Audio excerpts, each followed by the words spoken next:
Call this meeting of the Appropriations Committee to order. I want to welcome everybody to today's markup. The plan for today is to cover the Interior, Environment, and Related Agencies Bill, followed by the Transportation, Housing, and Urban Development and Related Agencies Bill.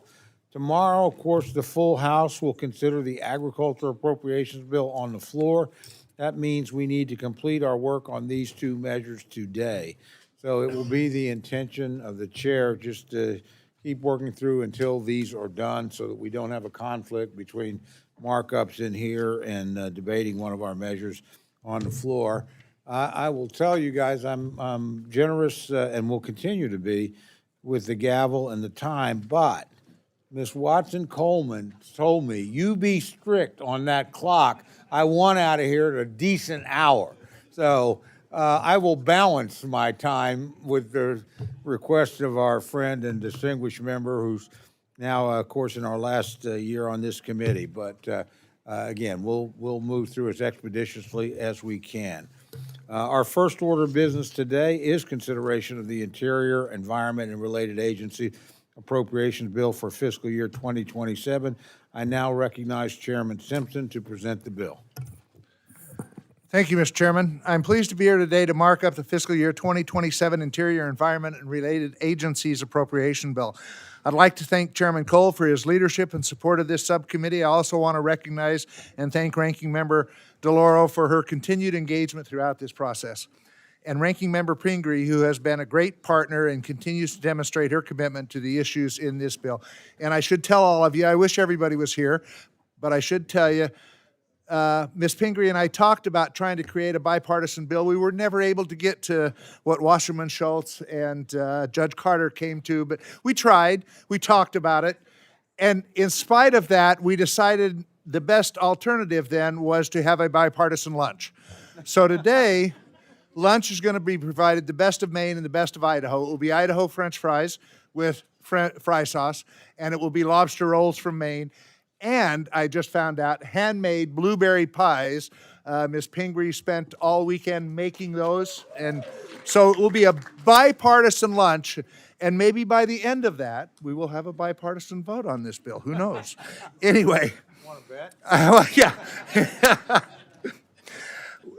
With Ranking Member Pingree's support, the subcommittee held 9 hearings on this great roundtable, on this great bill. Mr. Hoyer is not here. I'm actually saying this for him because he always brings up that we're not having any hearings. In March, the subcommittee hosted the annual Member Day hearing. The subcommittee hosted 2 full days, that's 4 sessions of tribal witness days, where we heard from 77 tribal members and representatives. In April, the subcommittee held a roundtable, Preserving Birds of Prey, and we had an incredibly informative discussion with the Peregrine Fund, followed by a demonstration in this room of some amazing birds. If you didn't make it, oh, there's Mr. Hoyer. If you didn't make it to that hearing next year, maybe we'll do it again.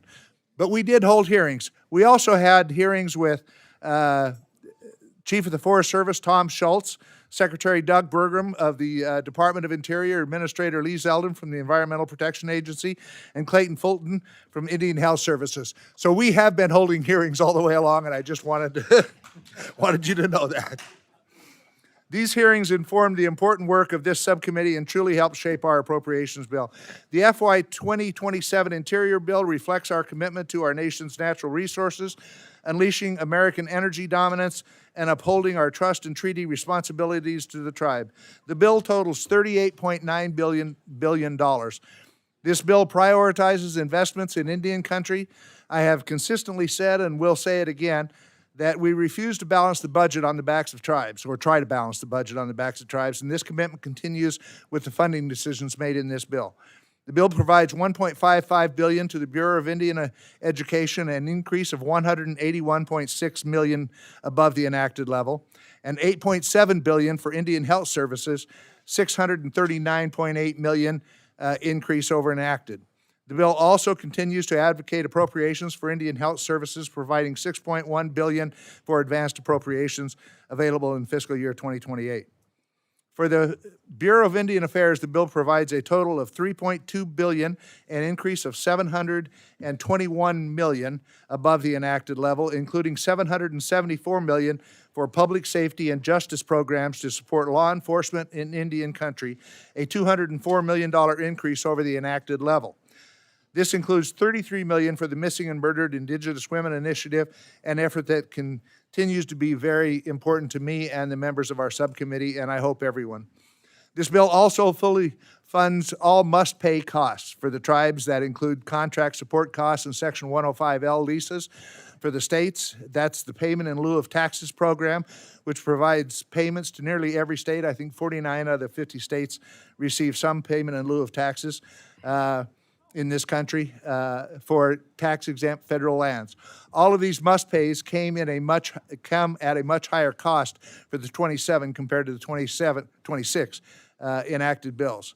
The bill also prioritizes funding for domestic energy production by providing the requested increase to oil and gas within the Bureau of Land Management and Energy Resources within the U.S. Geological Survey, and by increasing funding for offshore oil and gas development. This funding supports the President's strategy of unleashing America's vast energy resources and reduce energy costs for American families.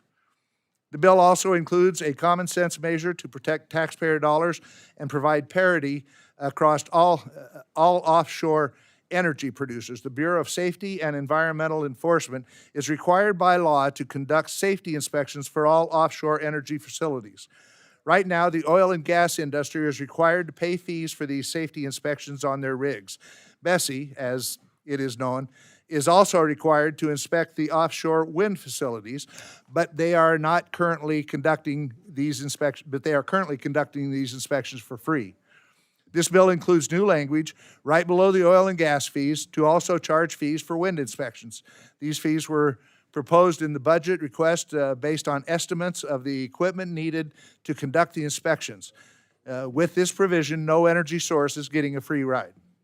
This bill also supports streamlining firefighting activities. While the bill does not move wildfire fighting activities and funding from the Forest Service, the bill does support the unification of fire throughout the Department of Interior, implementing the administration's proposal to establish a U.S. Wildland Fire Service.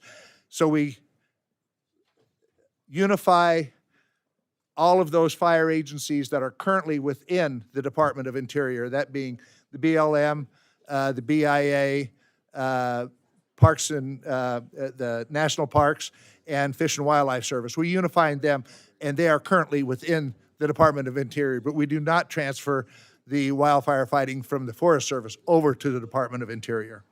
The bill continues support for federal wildland firefighters and provides additional funding for firefighter pay, helping to improve recruitment and retention, and giving financial certainty to men and women protecting our communities from catastrophic wildfires. Given these priorities, the bill makes fiscally responsible reductions to most other appropriations. The EPA is cut by nearly $1.8 billion, or 20% below the enacted level. Even after the enacted level reduced EPA funding by more than $300 million. As you know, the community project funding in this bill is within EPA. The bill provides funding for almost 1,200 clean and drinking water infrastructure projects for 316 members, an increase of almost 300 projects compared to the FY26 House bill. While requests greatly exceeded the funding available for projects, we did our best to provide some funding for all eligible projects given the impact these dollars will have in communities across the country. Even with funding for CPFs, the bill also continues to protect and provide funding for grants that go directly to states and tribes for water infrastructure projects and to help fulfill their delegated authority under federal law like the Clean Drinking Water Act, the Clean Air Act, and the Clean Water Act. This bill provides more funding to states through the SRFs than our FY26 bill did last year. As I mentioned, in order to uphold our commitments to the tribes, to support our federal wildland firefighters, and to promote domestic energy production, cuts had to be made. Although agencies in Title III saw cuts, the bill supports the President's request for the Smithsonian Institution, the National Gallery of Art, the Kennedy Center, the Commission of Fine Arts, and the Holocaust Memorial Museum. While cuts were made to the National Endowment for the Arts and the National Endowment for the Humanities, the bill protects them from elimination and directs funding to the state partnerships that support programs in every congressional district. While some tough decisions had to be made, this bill effectively balances competing priorities while focusing spending where it is needed most. I look forward to working with Ranking Member Pingree and the other members to move the Interior bill toward enactment, and I'd like to extend my thanks to the members and staff on both sides of the committee, which this bill would not get done without their hard work. And to all of you for the contributions you've made to this bill and the recommendations you've made, not just the committee staff, but all of the offices in our conference and in Congress. Lastly, I want to take a moment to thank two guys that aren't here. Representative Congressman Amedee and Congressman Zinke. This is their last interior markup for both of these great subcommittee members. Apparently, they've got something else going on. I don't know. They have both been leaders on many important issues and assets to the subcommittee. We will truly miss Mr. Amedee and Mr. Zinke, and we wish them the best of luck in the next chapter of their lives. And I yield back. I thank the gentleman. Maybe they just knew you were speaking. I don't know. I'd now like to recognize my good friend, the ranking member Pingree, for remarks on the bill. Thank you, Mr. Chair, for yielding. First, I want to thank Chairman Cole and Ranking Member DeLauro, and I want to give a big shout out to the staff on both sides of the aisle who do an incredible job and are wonderful to work with. And in particular, those that we work with on the Democratic side, Rita Cole, Tyler Coe, and the woman who retired from our committee this year, Jocelyn Hunn. Chairman Simpson, I really appreciate our working relationship and that we were able to find common ground last year to enact a bipartisan full-year funding bill. Let's hope after today's bipartisan lunch we can do the same. Unfortunately, the bill before us reverts back to the same partisan playbook we started with last year, with grossly inefficient funding and a surplus of poison pill writers. The bill cuts the EPA by 20%. This agency has already lost 1/5 of its workforce since President Trump took office. The cuts in this bill would completely cripple EPA's ability to fight climate change, to respond to environmental disasters, and to hold polluters accountable. Meanwhile, the administration continues to roll back regulations that protect public health and the environment, including a recent announcement that will increase exposure to forever chemicals in drinking water. I am so disappointed that the bill further cuts funding to states for water infrastructure. This is the first year that the states won't have the additional funding provided by the Infrastructure Investment and Jobs Act, and I believe that it is critical that we don't lose the momentum we built with those investments. I'm also very concerned by the cuts to the National Park Service facilities, operation, and maintenance. This is the funding the Park Service uses to maintain and repair its infrastructure. The bill cuts the funding by $163 million, or 17%. Meanwhile, in the Commerce, Justice, Science funding bill, the Republicans have provided up to $152 million to renovate Alcatraz into a functioning prison. I find this completely outrageous. I won't get into the many reasons why I think trying to reopen Alcatraz is a farce and a waste of money, but I have to say, when I look at that funding and then I look at the bill before us, it's painfully obvious that the majority is prioritizing resurrecting a 19th century prison over today's underfunded and understaffed national parks. At the same time, the president is diverting significant resources towards pet projects that most Americans oppose. His ridiculous $1 billion gilded ballroom, from which he took the toxic demolition debris and dumped it on a national park-owned golf course. And he's been approving no-bid contracts to resurface the reflecting pool and forging ahead on his so-called Garden of Heroes. The Garden of Heroes, all of which he literally handpicked, and his 20-story tall triumphal arch that the veterans groups have literally sued to block. The list goes on and on. How is the president paying for all of these vanity projects? While he might claim that it's all private fundraising, the real answer has seemed to be raiding the national park entrance fees that typically go towards maintenance and stealing funding from the National Endowments for the Arts and the Humanities. And speaking of vanity projects, I would be remiss not to mention the absolute mess that the President has made of the Kennedy Center over the past 18 months. I'm very pleased with the court's confirmation last Friday that it is plainly illegal for him to rename the center after himself and remake it in his own image. But we need real and committed oversight from this committee to protect this critical institution and the artists, workers, and audience that make it so special. So, the President and this administration have spent an inordinate amount of time trying to dictate exactly what it deems artistically and culturally worthy, and at the same time, it's trying to rob our communities of funding for our own local museums, historical societies, and arts education programs by cutting the NEA and NEH. I am vehemently opposed to this bill slashing each endowment by 35%, or $72 million. The bill also cuts funding for cultural institutions, such as the National Gallery of Art and the Smithsonian Institution. Last year, we came to an agreement and beat back these cuts, and we must do so again this year. While the administration is focused on building a gilded ballroom and a triumphal arch to appease the president's ego, Americans are facing soaring gas and energy prices. Yet this bill does nothing to rein in the administration's assault on energy projects that states like mine have been counting on. As the administration spends nearly $2 billion in taxpayer dollars to pay off companies for abandoning offshore wind projects, this bill piles on, adding additional fees for offshore wind companies and drastically cutting funding for renewable energy projects. Finally, I have to express my opposition to the dozens of poison pill riders included in the bill. These riders aim to cripple environmental protection, undermine climate change policies, and override the Endangered Species Act. As written, I cannot support the bill before us today. I oppose the bill, and I urge my colleagues to oppose it, and I yield back. Thank you, Mr. Chair. Thank the gentlelady for her remarks. I now recognize myself for remarks on the bill.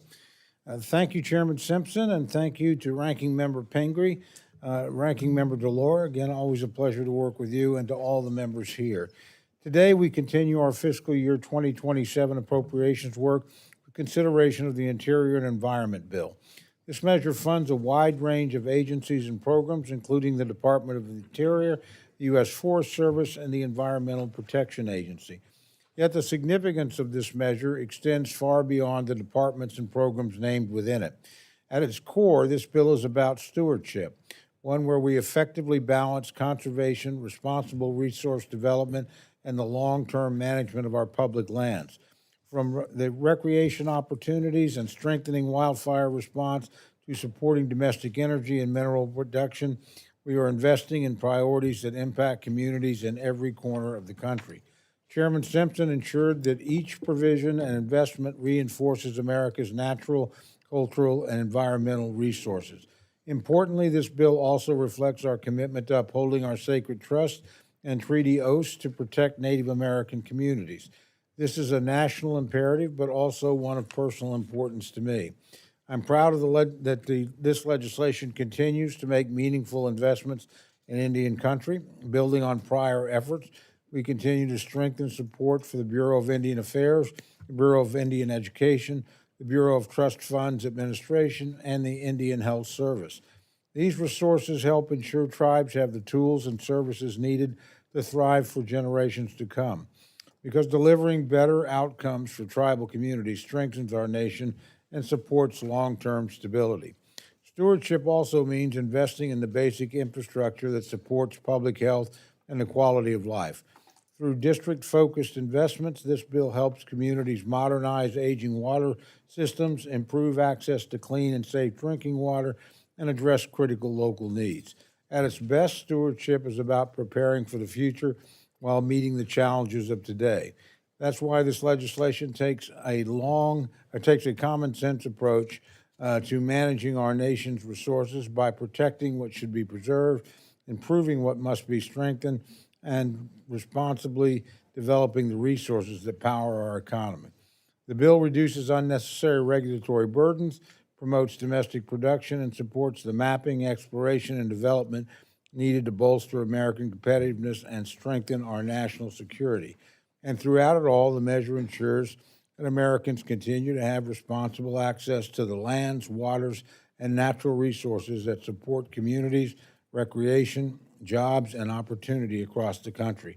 Chairman Simpson has crafted a thoughtful and balanced bill. I thank him, Ranking Member Pingree, and the majority and minority staff for their hard work and collaboration, and I look forward to advancing this bill out of the full committee. With that, I yield back. I now recognize my good friend, Ranking Member DeLauro, for opening remarks on the bill. Thank you very much, Mr. Chairman, and to you and to Chairman Simpson and Ranking Member Pingree.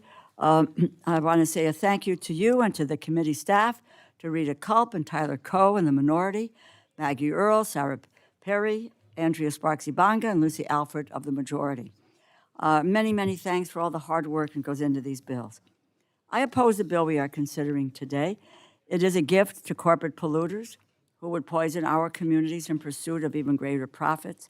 It saddles cities, towns, and working families with higher utility bills, and it allows President Trump to continue raiding public funds to pay for his own vanity projects. This bill cuts the EPA's budget by $1.8 billion, or 20%. Keep that $1.8 billion in mind. That was the size of the slush fund that was being proposed, so the president could get money out to whomever. This is a 20% cut to the EPA's budget. It cuts the EPA's enforcement budget nearly in half. This will substantially erode the agency's ability to enforce the laws that help protect the air that we breathe, the water we drink, and the ground that grows our food. Last month, the Trump administration announced they were rolling back restrictions on, quote, forever chemicals in our drinking water. Harmful contaminants that we know can weaken our immune system, lead to cancer, kidney disease, liver disease, birth defects. But the Trump administration has decided that the commercial interest in continued pollution is more important than the public interest in clean drinking water. Administrator Zeldin has abandoned much of the EPA's responsibility, in my view. He has weakened restrictions on dangerous chemicals in our drinking water, on poisonous pesticides in our farming soil, on particulate matter in the very air that we breathe.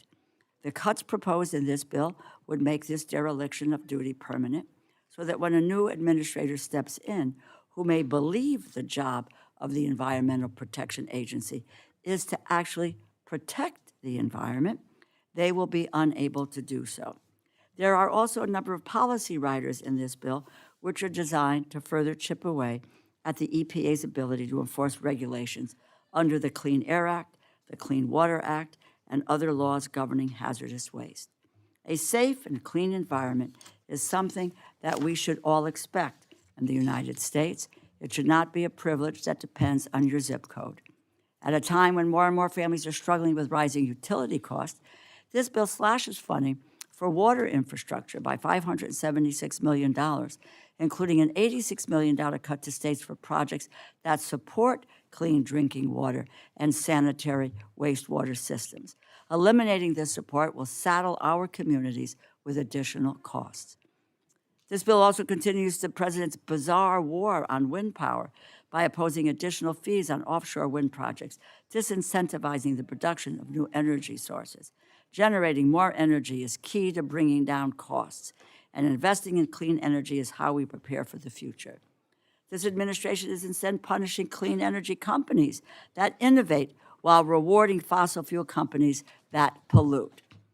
The bill slashes funding for the National Endowment for the Arts and the National Endowment for the Humanities by $72 million each, a 35% cut. It has been said that robust investment in the arts is a mark of an advanced society. The use of public funds for private ends, however, is the mark of a civilization in decline. In its current form, this bill allows the Trump administration to continue raiding public funds intended to support the arts and humanities to pay for a 250-foot arch dedicated to himself. This funding is supposed to be for libraries and museums and historical sites to educate the public and enrich our culture. But President Trump wants to use it for a vanity project twice the height of the Lincoln Memorial. Last year, the Trump administration took $15 million from the National Endowment for the Humanities and earmarked it for the arts. If my Republican colleagues objected to the use of the funds, this bill was their chance to stop it. They chose not to, and that choice speaks volumes. At a time when the American people are struggling to make ends meet, this bill makes the problem worse. It does nothing to bring down costs while allowing billionaires and big corporations who have profited by polluting our communities to get even richer. Meanwhile, again, the air we breathe and the water we drink gets less and less safe. I encourage my colleagues to oppose this bill. We are all on this planet together, and we ought to take better care of it. I encourage my friends across the aisle to work with Democrats to craft a bipartisan bill that, in fact, protects the environment, keeps our communities safe and healthy, and helps bring down costs for working families. Thank you, and I yield back. Thank the gentlelady for her comments. The gentleman from Kentucky, Chairman Rogers, is recognized for comments on the bill. Thank you, Mr. Chairman.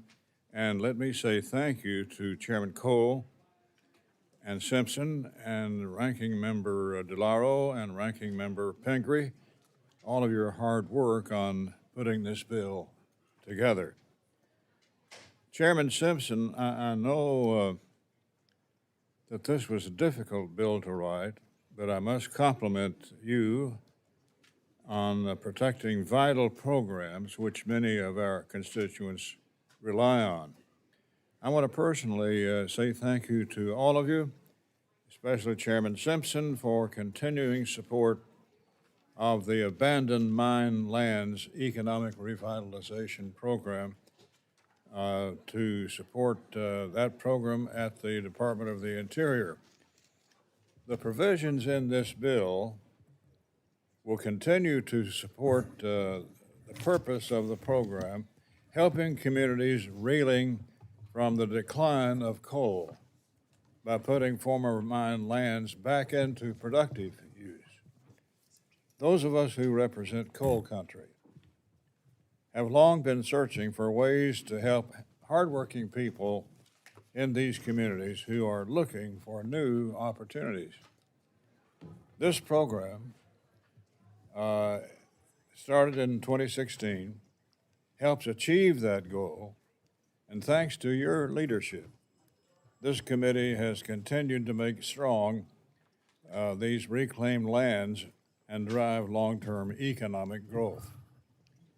The AMNR program has bipartisan support in the Congress and remains a strong example of a federal investment that makes a real difference in communities, especially those in my district in East Kentucky. I also want to thank the chairman for maintaining full funding of the Payments in Lieu of Taxes program, so-called PILT program. Many counties in my district rely on this program to recover lost tax revenue from large amounts of federal lands. This funding helps ensure that they can continue supporting their schools, emergency services, and many other crucial public services. This bill makes responsible cuts while continuing to further the millions of the departments and agencies under its jurisdiction. I urge support, and I yield back. Thank the gentleman for his remarks. The gentlelady from Ohio, Ms. Capter, is recognized for remarks on the bill. Good morning, Chairman Cole and Ranking Member Simpson, Ranking Member DeLauro, and Pingree. I rise to highlight two key issues of importance to those I represent and to my own longstanding work in Congress. First, honoring our greatest generation, whom I believe to be the most unselfish generation, and then to protect our Great Lakes, the largest body of fresh water on our continent and on Earth. First, the positives. Chairman Simpson and Ranking Member Pingree, thank you for your steadfast leadership on this important bill. I appreciate that this bill funds the Great Lakes Restoration Initiative administered by the Environmental Protection Agency at no less than the current FY 2026 level of $369 million. And while this falls short of the modest increase requested by the Great Lakes delegation, and short of what is needed to meet real, on-the-ground and in-the-water project demands, it remains a necessary commitment to safeguard the world's largest body of fresh water and its ecosystem. Literally, the Great Lakes sustain life for tens of millions of people on this continent and are home to more than 3,500 native plant species and animal species, including humans, and hold 20% of the world's fresh water. 20%. Continued investments through the Department of Interior and EPA aim to control harmful algal blooms and destructive invasive species, particularly zebra and quagga mussels, and these species disrupt Lake Erie, Ontario, Huron, just look around, the food web, and deplete native populations. Invasives also create billions of dollars of damage to freshwater infrastructure in cities and towns, and they threaten the livelihoods of our fishing, boating, and shoreline communities. They're ugly little creatures, actually. They damage craft and all kinds of shoreline facilities. That is why these bipartisan investments make both environmental and economic sense. Intelligent management of our natural resources protects our economy, our communities, and our future. Another essential part of this annual bill is stewardship of America's national heritage. So poignant this year especially, preserving and interpreting the cultural and historic resources that tell America's history. Nowhere is that mission more visible than at the World War II Memorial on our National Mall. I introduced the original legislation to authorize and construct that memorial at the suggestion of my late constituent, Army Tank Commander Roger Durbin. On behalf of him and all his fellow American veterans, which numbered 16,400,000 Americans, and they were all heroes. They achieved the 20th century's greatest gift to us, the preservation of liberty over tyranny. Liberty over tyranny.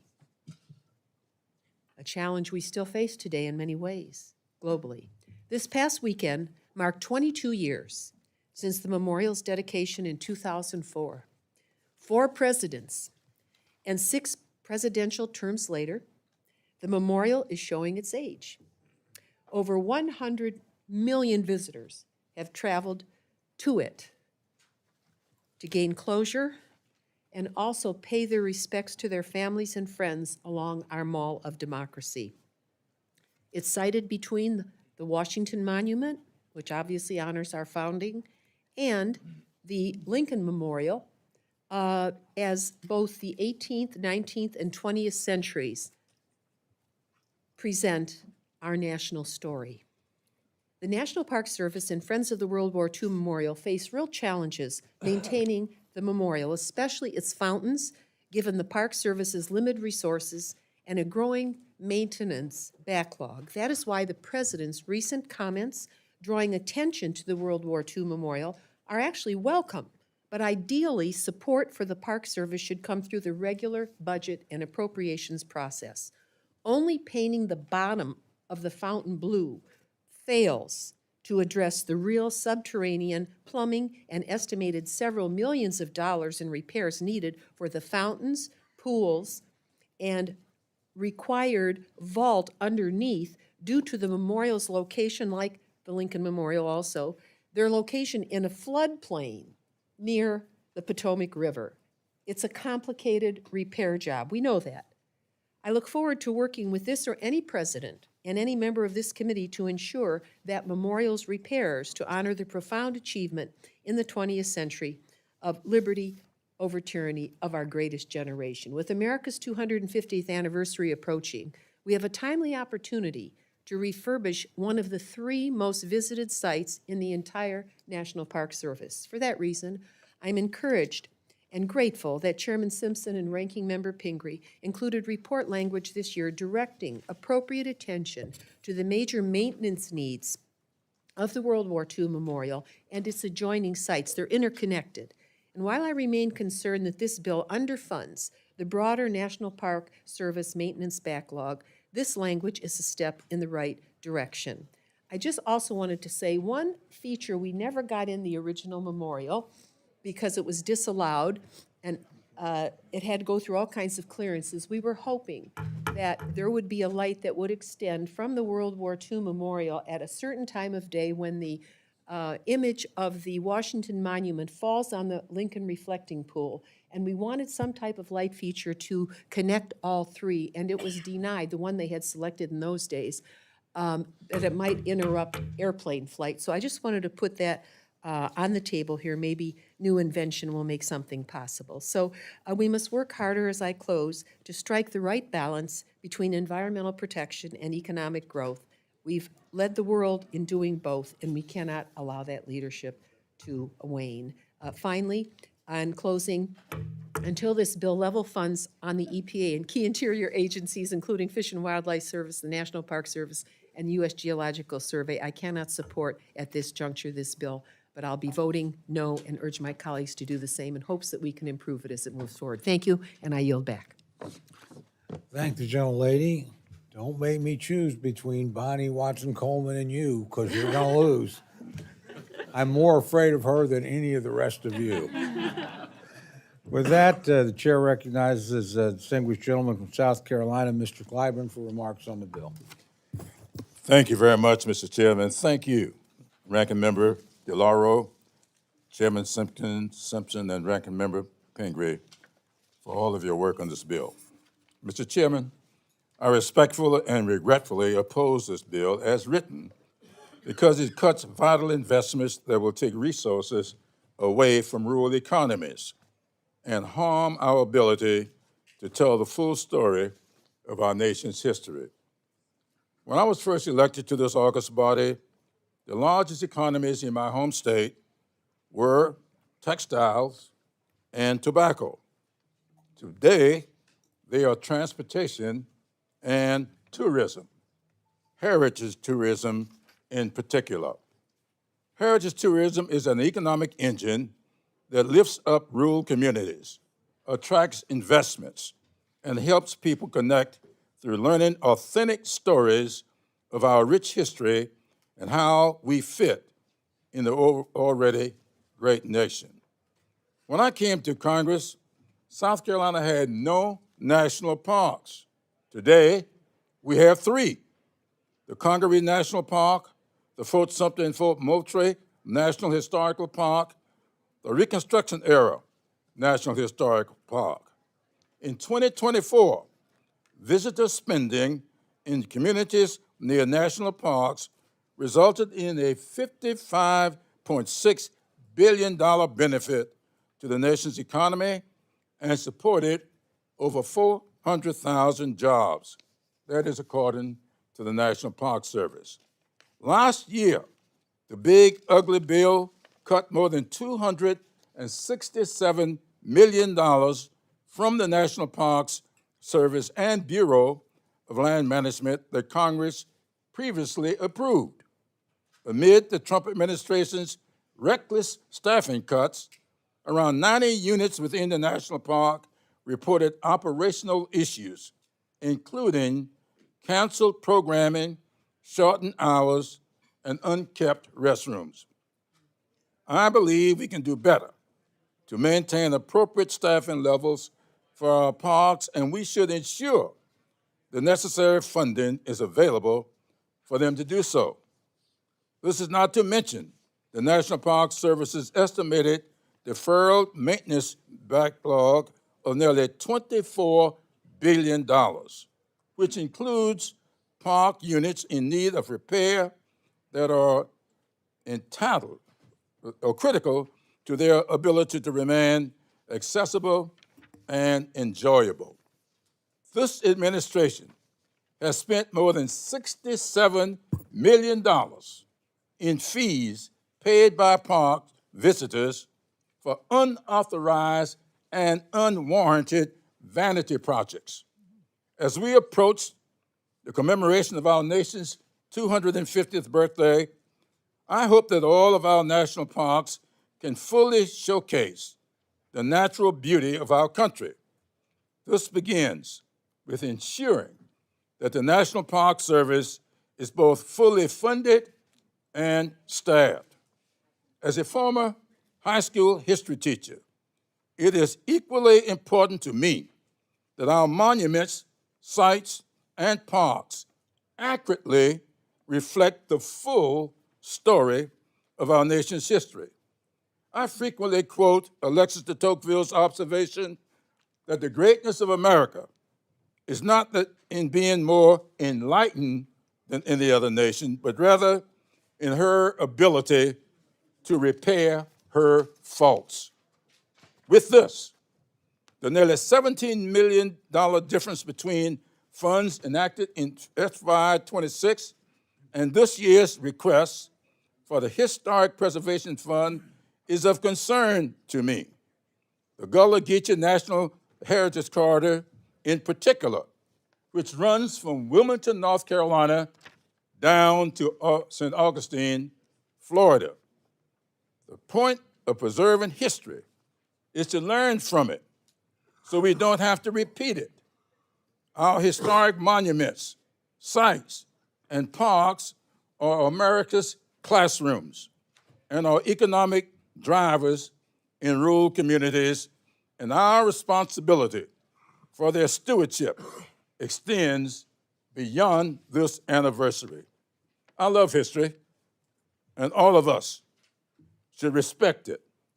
We should study it, learn from it, and conduct ourselves accordingly.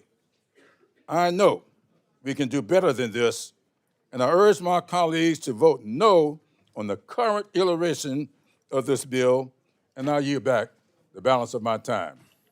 And I thank Bonnie Watson-Coleman will respect me. I thank the gentleman for his remarks. Gentleman from Georgia, Mr. Bishop, is recognized for remarks on the bill. Thank you, Mr. Chairman, Chairman Cole. I want to thank also Chairman Simpson, Ranking Member DeLauro, and Ranking Member Pingree, and the staffs for the extraordinarily hard work that's been put into the fiscal year 2027 Interior, Environment, and Related Agencies Appropriations Act. Regretfully, however, I will have to oppose this bill. While I'm grateful that it reverses many of the draconian cuts that President Trump had originally proposed in his FY27 budget, it nonetheless shortchanges many important initiatives that would help to reduce energy costs, preserve the environment, protect clean air and water, and bolster Americans' involvement with the arts.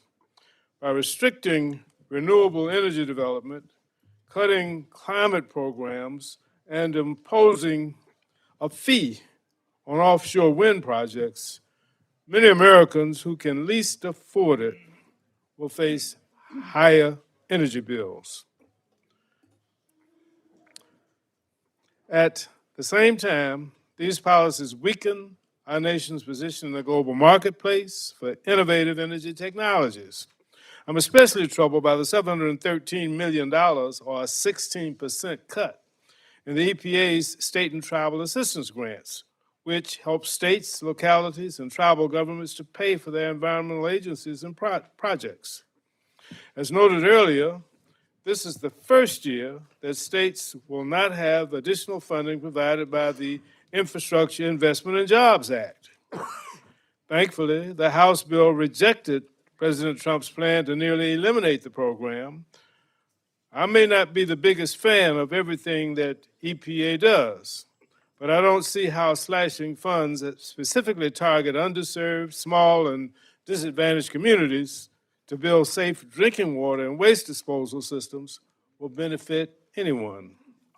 I think everyone here understands that when you keep pushing back infrastructure repairs, the damage gets worse, and a simple fix turns into an expensive headache. It's incredibly short-sighted to do this. I'm also disappointed that the bill makes little investment in the National Park Service's budget. Since 2025, our parks have been burdened by staff cuts, hiring barriers, reduced hours at visitor centers, and even a tax on how history and science is interpreted. National parks are the lifeblood of many of our rural communities. They showcase some of the most beautiful terrain in our country.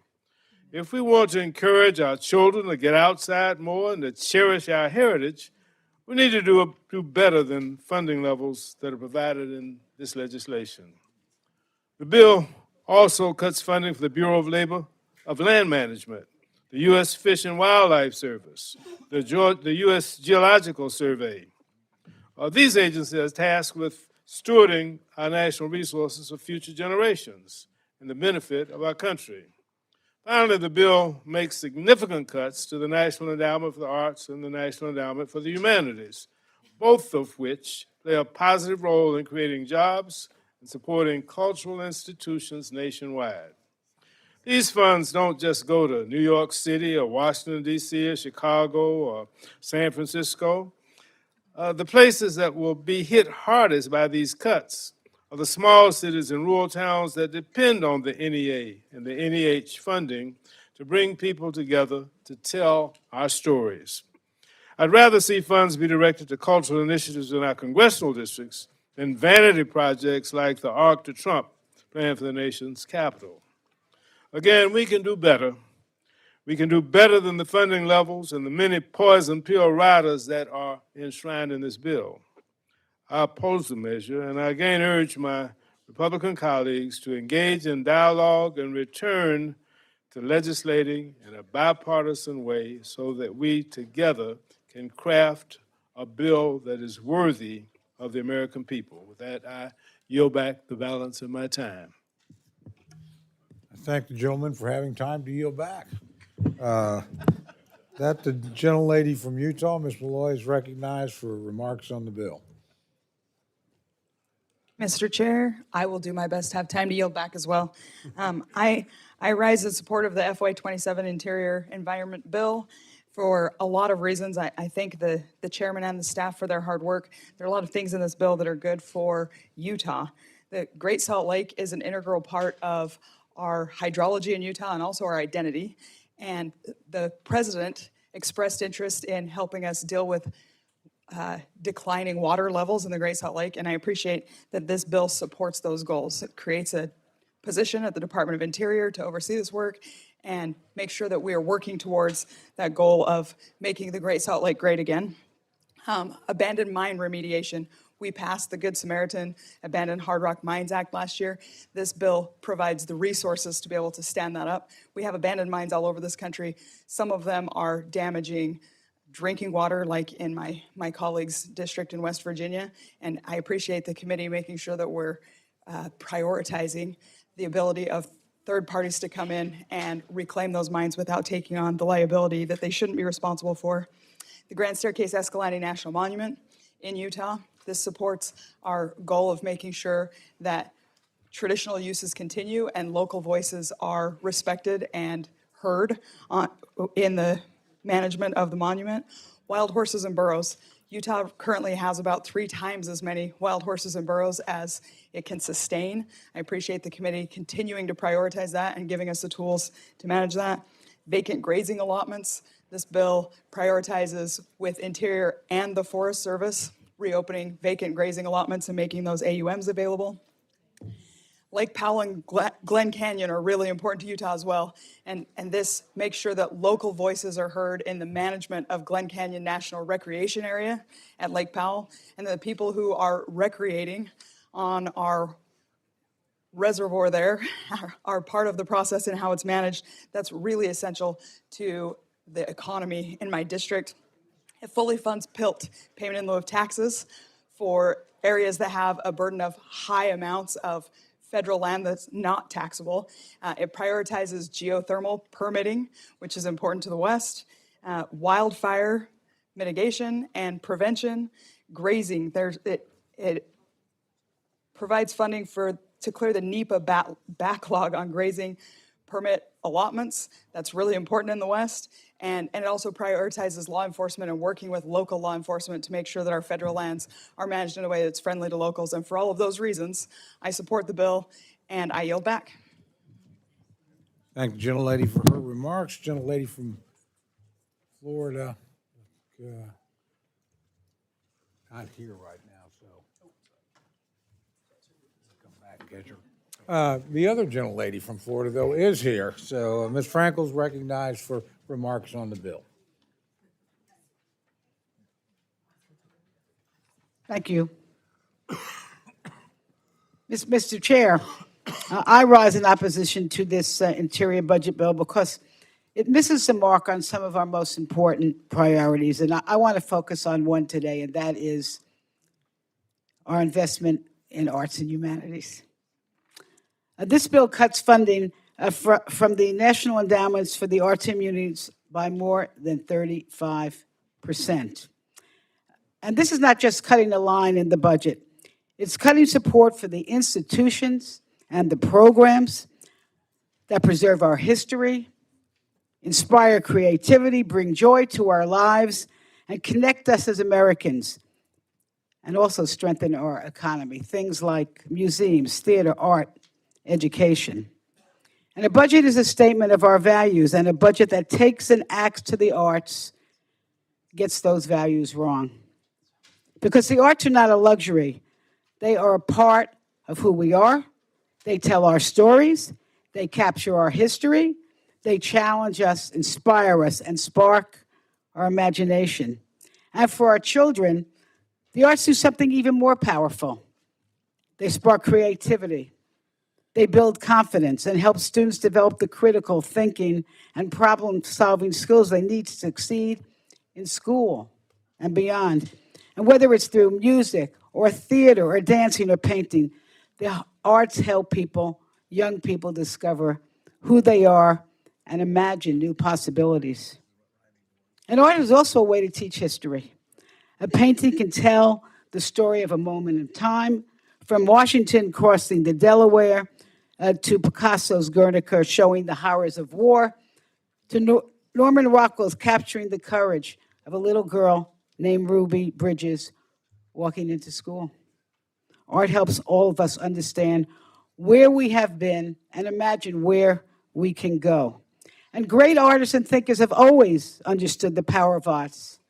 President Kennedy said, arts are not a distraction from the life of nation. They are very close to the center of a nation's purpose.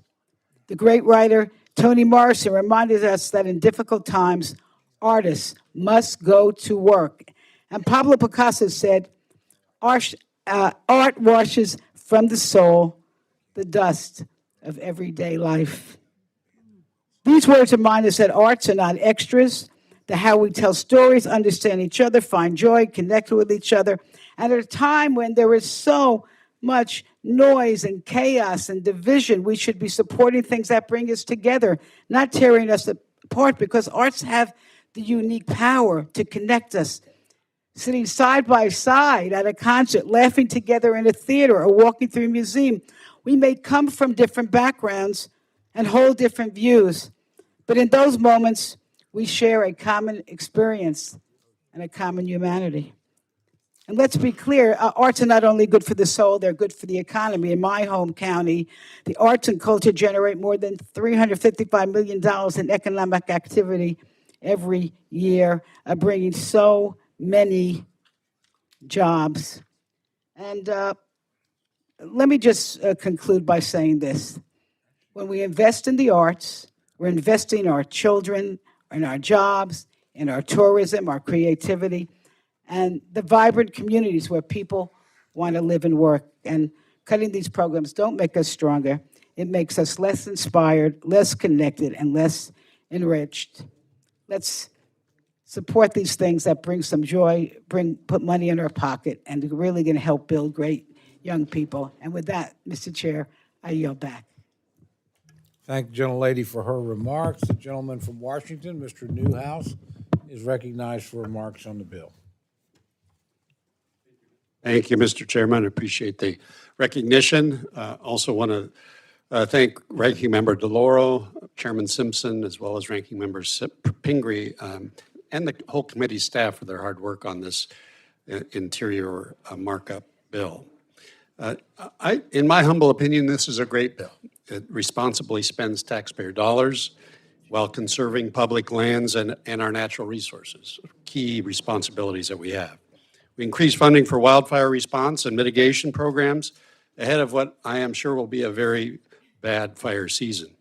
The bill also addresses longstanding issues within my district, such as the gray wolf listing with the ESA, which is an apex predator that has long since recovered and is decimating our livestock industry. It also prohibits the introduction of another apex predator, the grizzly bear, back into the North Cascades, something that my constituents have made clear to me that they do not want to see happen. I'm also happy to see several important projects to include improving clean drinking water resources for some of the rural communities that I represent. But one thing I wanted to highlight, if I could, Mr. Chairman, is something that's included in the report language of today's bill. It says, and if I could quote it, "It is apparent that many activist groups are using the federal court system to stop any activities that they do not support." It is not only apparent, it is obvious, Mr. Chairman, and it's very concerning. In my district, 2 large dairies in the Yakima Valley had to liquidate their herds, close their doors, because they could not afford the litigation fees resulting from a lawsuit brought on by the previous administration at the behest of these environmental organizations. I want to say that these anti-farmer activists want to put an end to animal agriculture, not just in Central Washington, but across the United States. Last summer, I had the pleasure of showing Chairman G.T. Thompson of the Agriculture Committee one of the dairies in my district, DeRuyter Dairy. He raved about their operation, which I think is a model for the rest of the country, one of the best run dairies in the country. And that comes from not only me, but Mr. Thompson, who should know something about dairies as being the chair of the Ag Committee. And let me just say, once these dairies close, they don't come back. These are the source of many good-paying jobs. They have a huge impact on local communities. A lot of farmers produce hay and grains for these dairies. Higher dairy prices result from the closing of these things. These are generational family farms that once they shut their doors, they're gone for good. So I just wanted to draw the committee's attention to that language and thank the chairman for including that in there. Just to summarize, we have a very good bill before us. It reduces spending, ensures taxpayer dollars are utilized in a responsible and effective manner. And I appreciate that, and I just want to thank you and thank the committee, and I yield back. Thank the gentleman. He'll be delighted to know Chairman Simpson leaned over and said there's nothing humble about his opinion. He's got it exactly right. Gentleman from Texas, Mr. Cuellar, is recognized for remarks on the bill. And Ranking Member DeLauro, thank you again. And to the subcommittee chairman, Mr. Simpson, thank you so much. And Ranking Member Pingree, and to all the staff, thank you. Look, we know this bill is getting there. We still need a little bit more work. We know the drill here, but I do want to thank all of y'all for putting a lot of good provisions. And I want to talk about 2 provisions that are important to my area. The first one has to do with El Camino Real de las Tejas National Historic Trail. This is one that the subcommittee recognizes how important it is. If you look at this history, this El Camino Real de las Tejas, Los Tejas, is one of America's most historically significant trails, starting out from Mexico City, all the way through my district, all the way to East Texas, the Missions. So think about centuries ago when the Spanish conquistadores and the Spanish were here, and they were there in Mexico and of course in the United States. And this particular trail is one of those that connects communities, preserves centuries of culture and colonial history and supports the heritage tourism that's very important to the South Texas, East Texas economy. This language encourages the national park to include sufficient resources for a future budget requests to ensure that a continued positive visitor experience is included, and certainly I look forward to working with the committee on this. The other one has to do with the Rio Grande. As you know, the Rio Grande is a source of water for agriculture and municipal needs. You have Carrizo Cane, which we've been trying to address on the Homeland Security, the Ag, also USDA, and now we're asking the U.S. Fish and Wildlife Service to expedite efforts to eradicate the invasive species, not only the Carrizo, but what's in the river, because that has an impact not only the quality of water that we have, it's a serious threat, but also to the ecosystem in general, to the water flow, to the water quality, to communities and agricultural operations that depend on the Rio Grande. So especially the Carrizo cane, it's important because every day it sucks in millions of water, gallons of water, just through this Carrizo cane. This Carrizo cane is an invasive species, but it's also for border security because you can have the folks that are trying to evade and come into the United States hide there, and this is why we're looking at not only Homeland, not only USDA, but now the U.S. Fish Water Services also to look at that because it does choke riverbanks. It provides cover, as I mentioned, for illegal activities and strains the local water resources because every day it just sucks up millions of gallons of water for this. So it's important to the agriculture area and certainly for the use of municipal areas. So those two provisions are important. I want to thank the subcommittee chair, Mr. Simpson, thank you, and the ranking member, Ms. Pingree, and especially the staff have put in long hours to put this work together, so thank you. With that, I yield back a minute and a half of my time, Mr. Chairman. I thank the gentleman for yielding back time. Are there others wishing to make remarks on the bill? Gentlelady from Washington is recognized. Sincerely, thank you to the subcommittee ranking for their support, and we'll speak more on this later. Thank you to Ranking Member Pingree and Ranking Member DeLauro. One thing that I'd like to draw attention to, there's a lot of great work we can do in the Interior bill, one of which is supporting our law enforcement. Our law enforcement put their lives on the line every day. And I've made it a priority during my time in Congress to meet with law enforcement across South Washington. One of the things that we hear all the time are the horrifying suicide rates of law enforcement. They're approximately 54% more likely to commit suicide than the general population. And those numbers are almost certainly below statistical reality. The numbers are horrifying in retirement. And it's an unacceptable reality in this country. Across the nation, government and LEO organizations and individuals are stepping up to address this crisis. Despite the progress we are making, the resources available are not meeting the moment or the needs of our law enforcement. Our LEOs do not need a chat bot for therapy. They need community and support. Beyond that, when offered resources, I've heard that officers are scared to be stigmatized or to have their badges taken away for being honest about the mental health challenges they're facing. And solving this is going to require nimble solutions. Last year, Congress, thank God, here in this body, we affirmed that chaplains can access federal funding for law enforcement mental health as appropriate by law. Back home, my chaplains have played a pivotal role in providing some of the worst news that families hear in their lives, and also counseling. So I'm glad that we were able to help do that. But this year, I'd like to see us continue building on that work, and I appreciate the inclusion of a provision related to community camp-style recreation for law enforcement on federal lands. Research shows that people who are more connected with nature are happier in their life. They're more likely to report feeling their lives are worthwhile. And our forest system land is meant to be accessible. Congress has already authorized special use authorizations for special groups or purposes like nonprofits such as the Boy Scouts.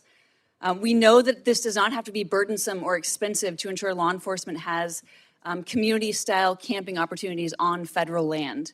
I appreciate the community for beginning to look into something similar for law enforcement, and I look forward to working on this issue in the future. I welcome your input. I think this is an urgent crisis to address in our law enforcement, and welcome any input on how we can build on this to ensure that our law enforcement families are able to spend time outside together.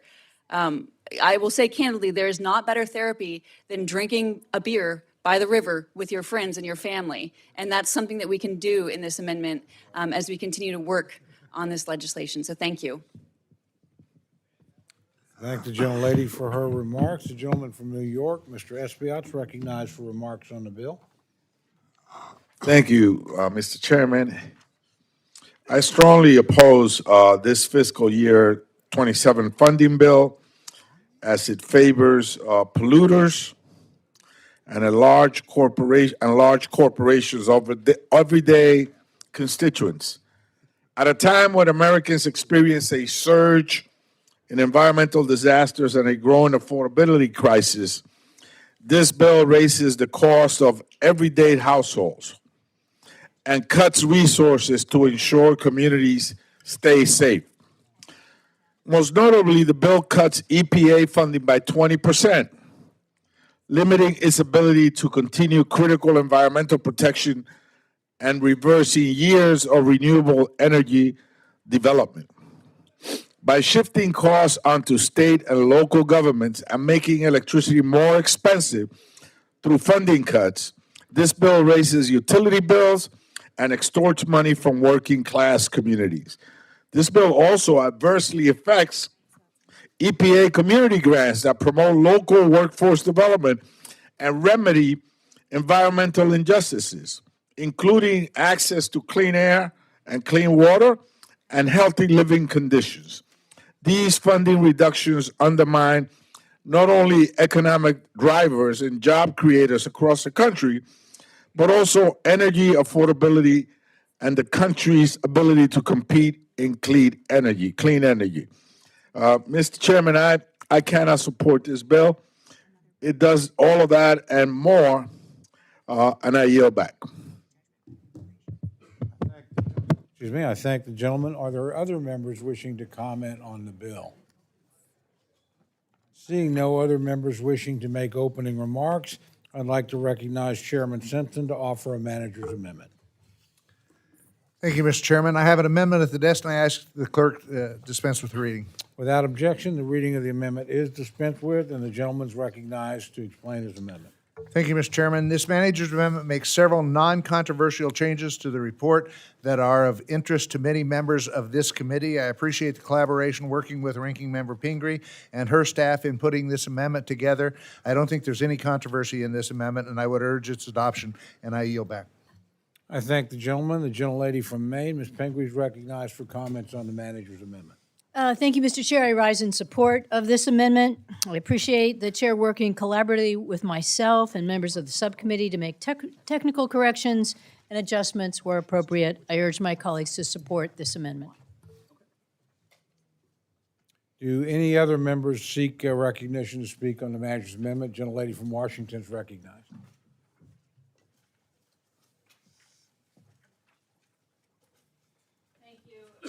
I rise in strong support of this manager's amendment and profound gratitude for the work that was done in this. Last week in my district, a chemical tank failure at the Nippon Dynawave packing plant in Longview, Washington, took the lives of 11 men who will never come back home to their families, and 8 more are fighting for their lives in hospital now. This is a close-knit community. This is a profound loss of life. And it's going to have an impact on workers and families and first responders across Southwest Washington for generations to come. A team from the U.S. Chemical Safety and Hazard Investigation Board arrived on site the next day.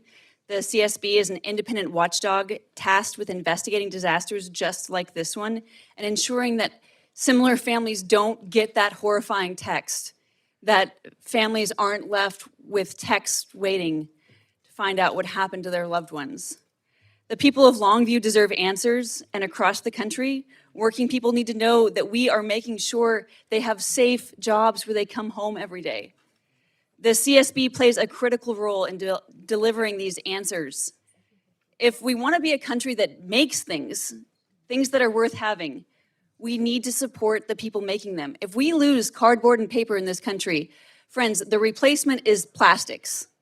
It is plastics from Saudi Arabia. It is microplastics ending up in our fish and in our bodies. And we need to ensure that the CSB, that the people who are working in these mills are part of the investigation. The people whose lives are at risk every day have the greatest incentive to inform a process where it's not just lab conditions that are being discussed, but the complex interaction between plant infrastructure and those very chemicals. The trades need to have their perspectives heard throughout the investigation and recommendation process. Unfortunately, the president's budget proposed eliminating funding for this independent watchdog agency completely. If this were to happen, the CSB would be unable to conduct the impartial and thorough investigation necessary to provide answers and peace of mind to the people of Longview and the victims of chemical disasters across the country. We have an aging infrastructure. We are going to continue to see crises like that. We just had a crisis in California. We just had an explosion at a mill in North Carolina. We will see this across the country, and we have to invest in this infrastructure, or we risk even more environmental catastrophe and loss of life. I am profoundly thankful that my provision to add over $5 million to the appropriation for CSB was included in this amendment, restoring their funding to the enacted FY26 level. I want to express my deep gratitude to my colleagues who reached out. Not just people with mills in their districts, but so many people in this community. I'm so grateful for your support in this. The chairman and the ranking member of both the subcommittee and the full committee, and Rita and Maggie for helping deliver this assurance to my community and communities who are affected by similar tragedies all too often across this country. And with that, I'll yield back. Sincerely, thank you. Thank the gentlelady for her comments. The gentleman from Texas, Mr. Cuellar, is recognized for comments on the manager's amendment.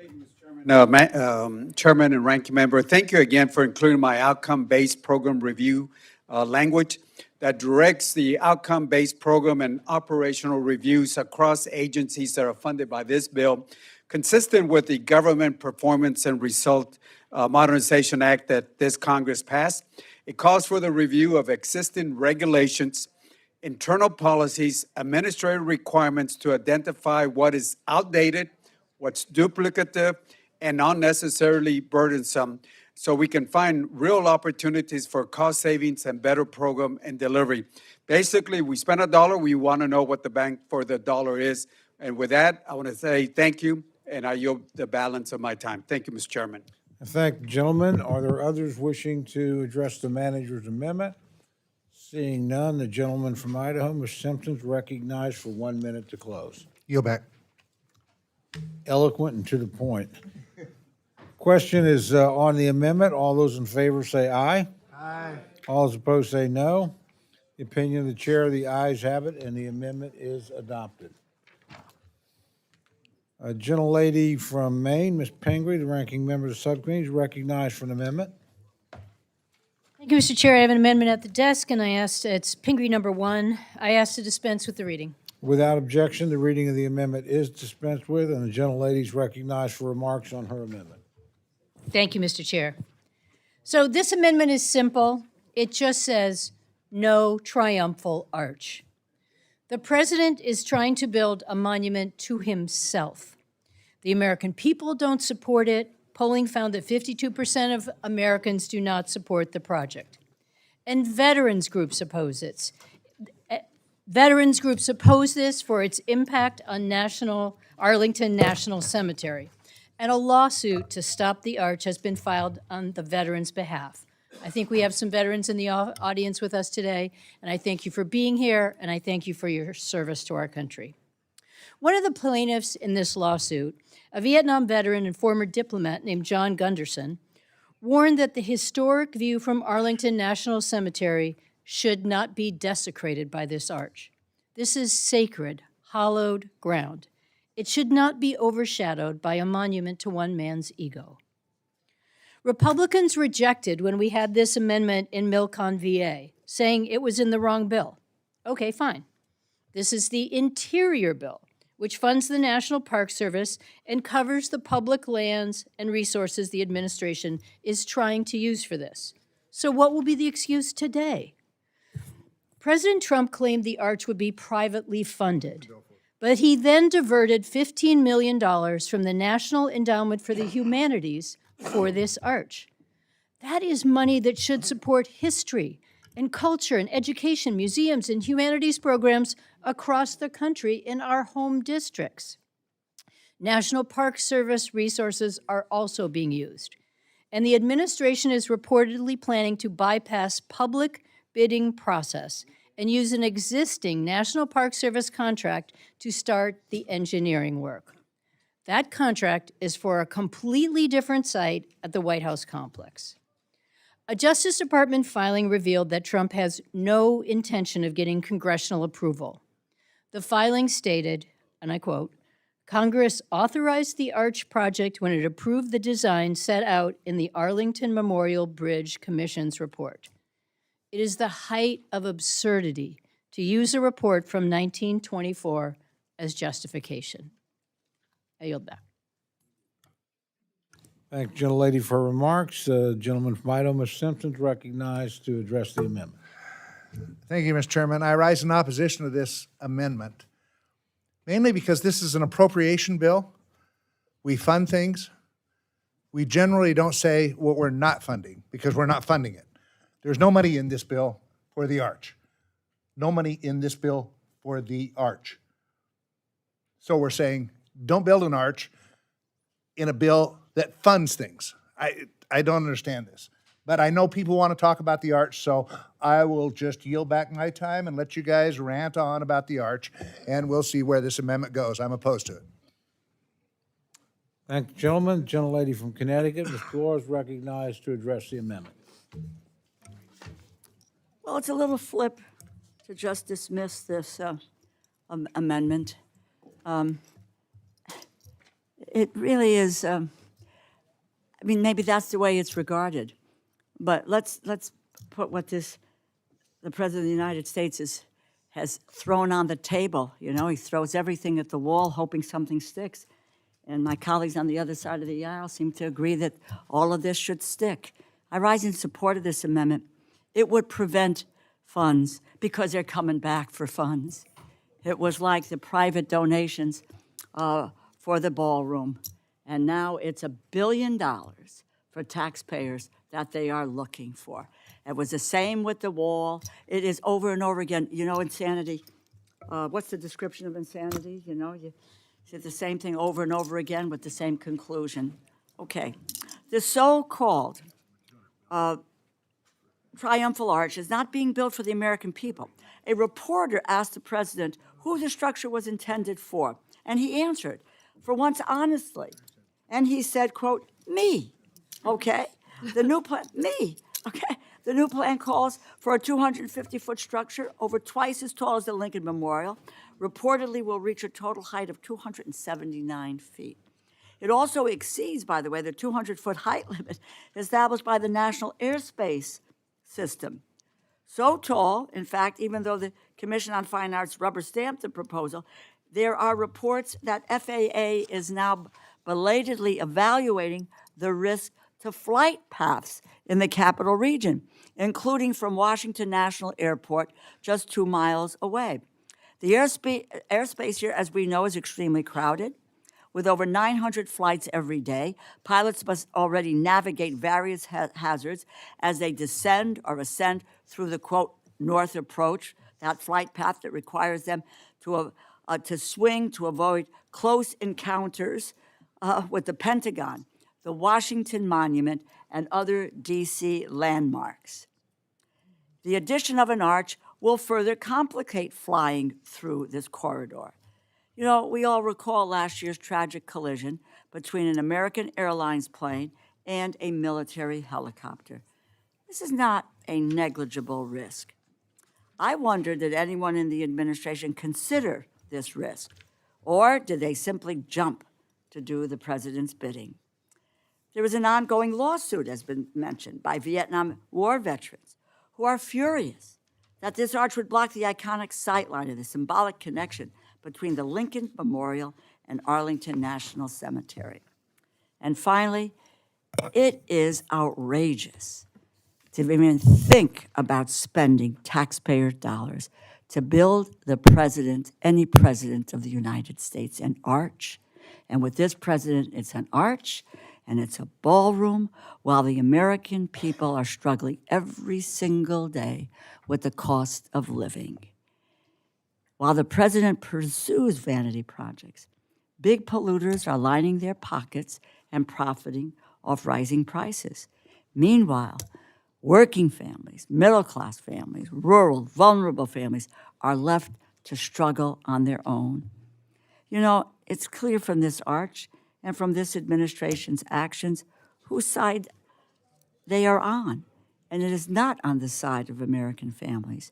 This arch would be a waste of taxpayer dollars, a risk to air travel, and a colossal eyesore. I urge my colleagues to support this amendment, and I yield back. They will be coming back for the funds. Let's preempt it, my friends. Thank you, gentlelady. The gentlelady from Ohio, Ms. Capter, is recognized for comments on the amendment. Thank you, Mr. Chairman. I rise in strong support of this amendment offered by my dear friend, Ms. Pingree, the ranking member. In December 2025, after a year of turmoil and changes by presidential mandate at the Kennedy Center, the current president forced a hand-picked board of his own appointees to approve a name change, to add his own name to this memorial to a fallen president, the only one in U.S. history, by the way, with a Purple Heart. What was known as the John F. Kennedy Center for the Performing Arts, as it was written into law, to honor the life and legacy of a great... Oh, I'm so sorry. I withdraw my time, I'm sorry. Thank the gentlelady. Gentleman from California, Mr. Levin, is recognized for remarks on the amendment. Chairman, thank you. Thank you. I appreciate this discussion. I rise in support of the amendment, and I want to speak directly for a minute to my friends across the aisle. You've heard what this arch is and where it would go, and I want to reinforce the fact CBS reported Ed O'Keefe asked the president who the arch is for, and the president pointed at himself and said, me. He didn't point to our vets. He didn't point to the fallen. So set aside taste, set aside design, set aside politics entirely. There's one question in front of this committee that should unite every member of it, which is who decides? The Park Service manages this land. The Commission of Fine Arts advises on design. The National Capital Planning Commission reviews construction. But not one of those bodies is Congress, which is required by law to have a say in new memorials. And not any of those other bodies holds the power of the purse. The administration's own position, as you've heard, is that it doesn't need us at all. It intends to reach back to a century-old authorization written for a different structure to go around this chamber entirely. My colleagues on this committee have long said the power of the purse is Congress's to guard. Mr. Chairman, I still see Article 1, Section 9, Clause 7 standing there. And this is where that gets tested. A permanent monument on hallowed ground, paid for partially with taxpayer money, going up without a single vote in this room. Once this is built without a vote, that's the precedent. And precedents do not retire when administrations do. But don't take the constitutional argument from me. Take the word of the people who earn the right to speak for it. If you're a veteran here today in support of this amendment, please stand. Thank you. Colleagues, I want to share their words with you. And I hope you listen to their words. Gary Langston is an Army veteran whose parents are interred at Arlington. He says, and I quote, "I'm a veteran and a resident of Washington, D.C. My parents, interred in Section 66, were a Vietnam veteran and his Army wife. I've served for 29 years in the U.S. Army, and my wife is a veteran of the Persian Gulf War. We also have several ancestors who served in the U.S. Armed Forces dating back as far as the War of 1812. Any memorial at Memorial Circle must respect those interred there, their descendants, current and future generations, and remain consistent with the solemn symbolism provided by the linkage of the Lincoln Memorial, Memorial Bridge, the Drive, the Hemicycle, and the Women's Military Museum within it, the Eternal Flame and the Kennedy gravesite in the former Arlington House. A solemn memorial rather than a monument, a memorial rather than a monument, is called for here in order to promote a further unification of our country and respect these very hallowed grounds. The best way to ensure this is to follow the law, collaborate on the design with affected stakeholders, and present the project to the U.S. Congress for approval. To do otherwise is disrespectful to the living, end quote. Jimmy Shaughnessy is a Marine Corps combat veteran and the Veterans Program Manager at the National Parks Conservation Association. Jimmy would like to share the following words, quote, "Buried in Section 60 is my great-grandfather and my great-grandmother. He's a combat veteran leading the charge on horseback to bring down Pancho Villa. She, a combat nurse, tending the young men during World War II. They didn't question why they should serve. They questioned how long they would be allowed to serve. As a young Marine, I was impressed with their commitment to service and country, values I carried through my enlistment and combat tour. I would lose friends before I could learn their full name. For what died the sons and daughters of America? Was it fame? Will your children line up to be fodder for the vain? A 250-foot triumphal arch topped with golden statues and an observation deck is an inappropriate disruption at the gates of hallowed ground. The transitory space between service and burial exists at the gates of Arlington. To preserve its integrity, the space must remain as is, unobstructed," end quote. That ground was chosen with purpose, my friends. The Memorial Bridge was built to join North and South after the Civil War to link Lincoln to the Arlington House on a single line of sight so a divided nation could see itself made whole. A 250-foot arch would break that view irreparably and would be built without this chamber ever casting a vote. As for the argument that Congress is not appropriating funds for the arch, that's exactly the point, my friends. The administration has no business at all spending $15 million on this without this body involved. If you believe there shouldn't be appropriated funds or other taxpayer funds used for this vanity project, now might be your one time to speak out and to say so. These two vets asked us to follow the law and to leave that ground unobstructed. They earn the right to ask. The only question is whether we have the will to answer. Thank you, and I yield back. Thank you, gentlemen. Are there others wishing to address the amendment? The gentleman from Maryland is recognized. First of all, I adopt the comments that Mr. Levin just made. Obviously, as usual, thoughtful, well-researched, and I think impactful. But I want to respond to my very dear friend, and he and I have been good friends for a very long time. He's the former Speaker of the Idaho House, and I'm the former President of the Maryland Senate many years ago for both of us. What concerns me is you're not joining the rant to which you refer. I've used the phrase, and I'll repeat it again, we are the authors of our own impotence. The concept that this project would be pursued without congressional authorization, without the voice of the people, without the voice of the people being heard. And we are the voice of the people. That's why the founder said we had to go back to the people every 24 months and have our contracts renewed. Because the founders wanted to have our voices, their voices, the voices of the people heard on a regular basis, and we would be held accountable on a regular basis. This president treats Washington, D.C. as if it were Mar-a-Lago North. He treated the White House that way, and without so much as a by your leave, tore down a significant portion of the White House. I tell my friend, I would hope you would join our rant, if that's what it is. But I believe the rant to which you refer is trying to ring the bell that Article 1 still exists, and that Article 1 needs to be respected, not just by us, but by the President of the United States, and particularly Russell Vogt, who believes that Article 1 is a suggestion as to what the executive department ought to do. Not a mandate, not a law, not a directive, but simply a suggestion. I've said this before, but this is another specific example of our being asleep at the switch and just shrugging our shoulders and say, what can we do? After all, Trump has said he's going to do it. And as the gentleman from California says, even if he does it with private sector money and says the taxpayers aren't paying for it, that is irrelevant. He has not the power to make that decision on his own.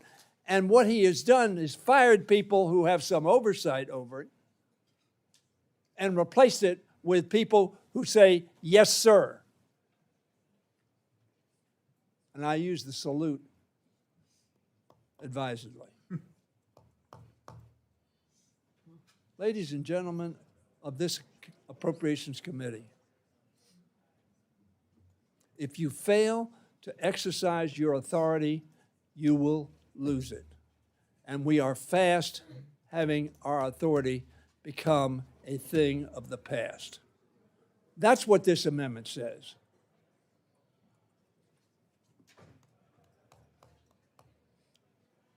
The gentleman shakes his head, and I understand why he's saying there's no money in here. A good point. Why is there no language in this bill to say, Mr. President, you need to come here? Because we have ignored the issue. And there is not the outrage that should be manifested by all of us, Republicans and Democrats, not about our partisan politics, but about our commitment to this committee and the people's voice being heard on a decision of this magnitude that has, as the two gentlemen who stood, such a negative impact on the respect that we have for them, for those who we lost. We just celebrated Memorial Day. Many of those people who lost their lives may be in Normandy, not here. But it is our responsibility, not any president, Democrat or Republican, to simply say, I'm going to build a very major structure in the capital of the United States without so much as a by your leave from the Congress. Support this amendment. Thank you, gentlemen. Gentlelady from Florida, Ms. Wasserman Schultz, is recognized to address the amendment. Mr. Chairman. Thank you, Mr. Chairman. Sorry, can we move these bags, please? I rise in strong support of my colleague, Ranking Member Pingree's amendment. As the ranking member of the Military Construction Veterans Affairs Subcommittee, which has oversight over Arlington National Cemetery, I have received quite a bit, a lot of outreach on this proposed arch, and none of it is good. Putting aside the fact that we're in the middle of a war in the Middle East, a still ongoing war in Ukraine, and during a cost of living crisis, this president wants the American people to pay for a new arch as his latest vanity project. And this location is so deeply offensive to the history and tradition of Arlington National Cemetery.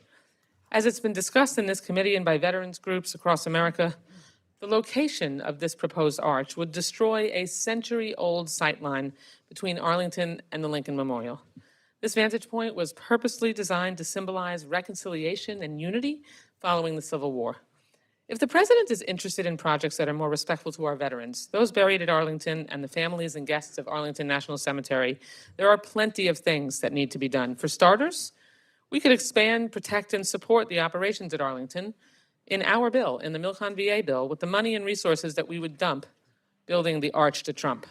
And if the cost, waste of resources, and disrespect to our veterans and our history are not enough to convince my colleagues to vote no, I would also highlight what many people outside of Congress have pointed out. This oversized arch would be smack in the middle of the flight path for planes landing at DCA from the Western approach path. This project is an unfunded, unauthorized, oversized, disrespectful waste of tax dollars. America's 250th birthday should be celebrated, but it should not be commemorated by creating divisions. I urge my colleagues to vote yes on this amendment, and I yield back the balance of my time. Thank the gentlelady. Are there others wishing to address the amendment? Sanford. Seeing none, Time. Would you yield me some time? the gentlelady is recognized for 1 minute to close. Could you ask for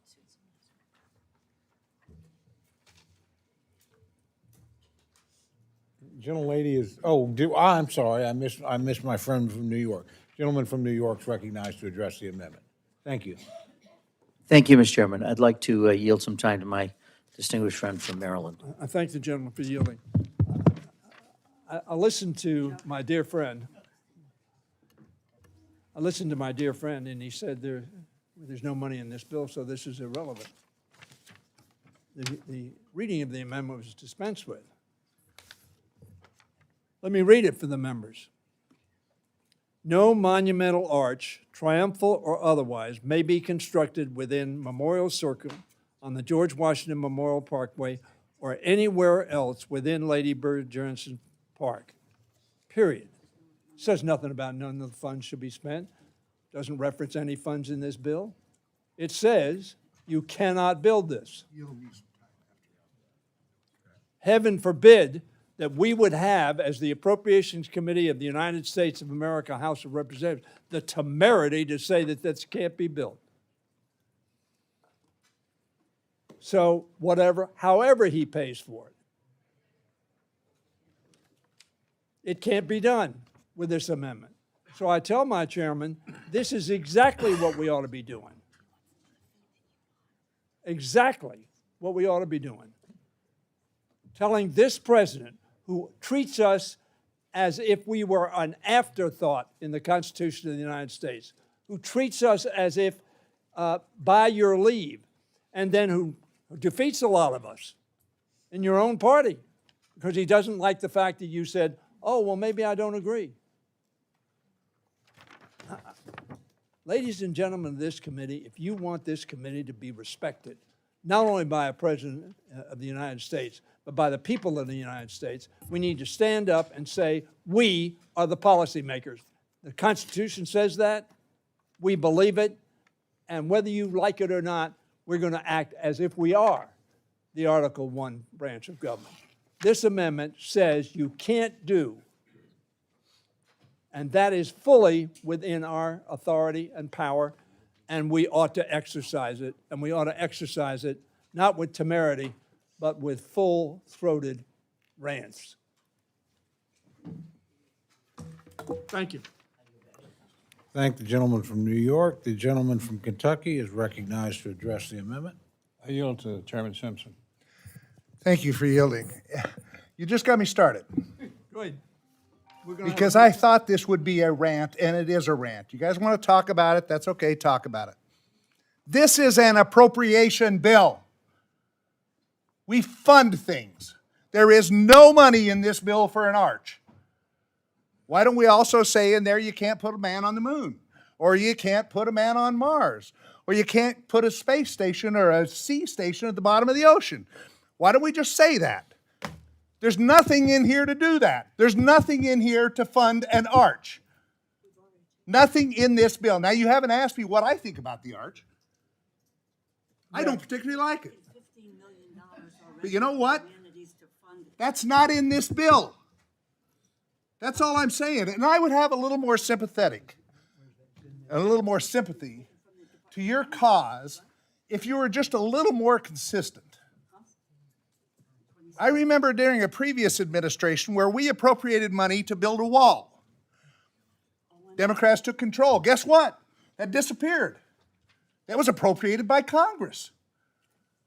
Or maybe when the previous administration had said, we're going to pay off student loans, and the Supreme Court said, no, you can't do that without Congress. And they said, let's find a way around Congress to do it, and started doing it that way. Did I hear a word out of any of you? No, not a single word. So maybe if you were consistent, I'd be a little more consistent. So that's just a bunch of nonsense. There is nothing in this that funds an arch. Nothing. Zero. Will the gentleman yield? It's an appropriation bill. No, you've had enough to say. No, I haven't. That's what I figured. Well, I'm done talking. All I'm saying is this is an appropriation bill. Let's appropriate money for the Department of Interior and related agencies. And let's not get into all this ancillary stuff that's going on. It is just a period to rant, and there are several amendments in here which are just periods to rant, so I understand that. Go ahead. Do all that you want to. That's fine. I expected it. So, anyway, I yield back the balance of my time. I thank the gentleman from yielding. This gentleman from Kentucky yields back his time. Yield back. Are there others wishing to address the amendment? The gentlelady from Pennsylvania is recognized. Thank you, Ranking Member. I do rise in support of this amendment, even as I rise in opposition to the underlying bill.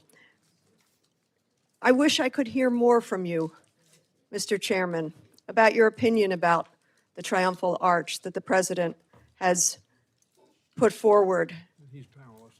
It is appropriate for us, as appropriators, to have an opinion on it. It's appropriate for us as legislators, as the co-equal branch, to have an opinion on it. And I wish that opinion would be voiced.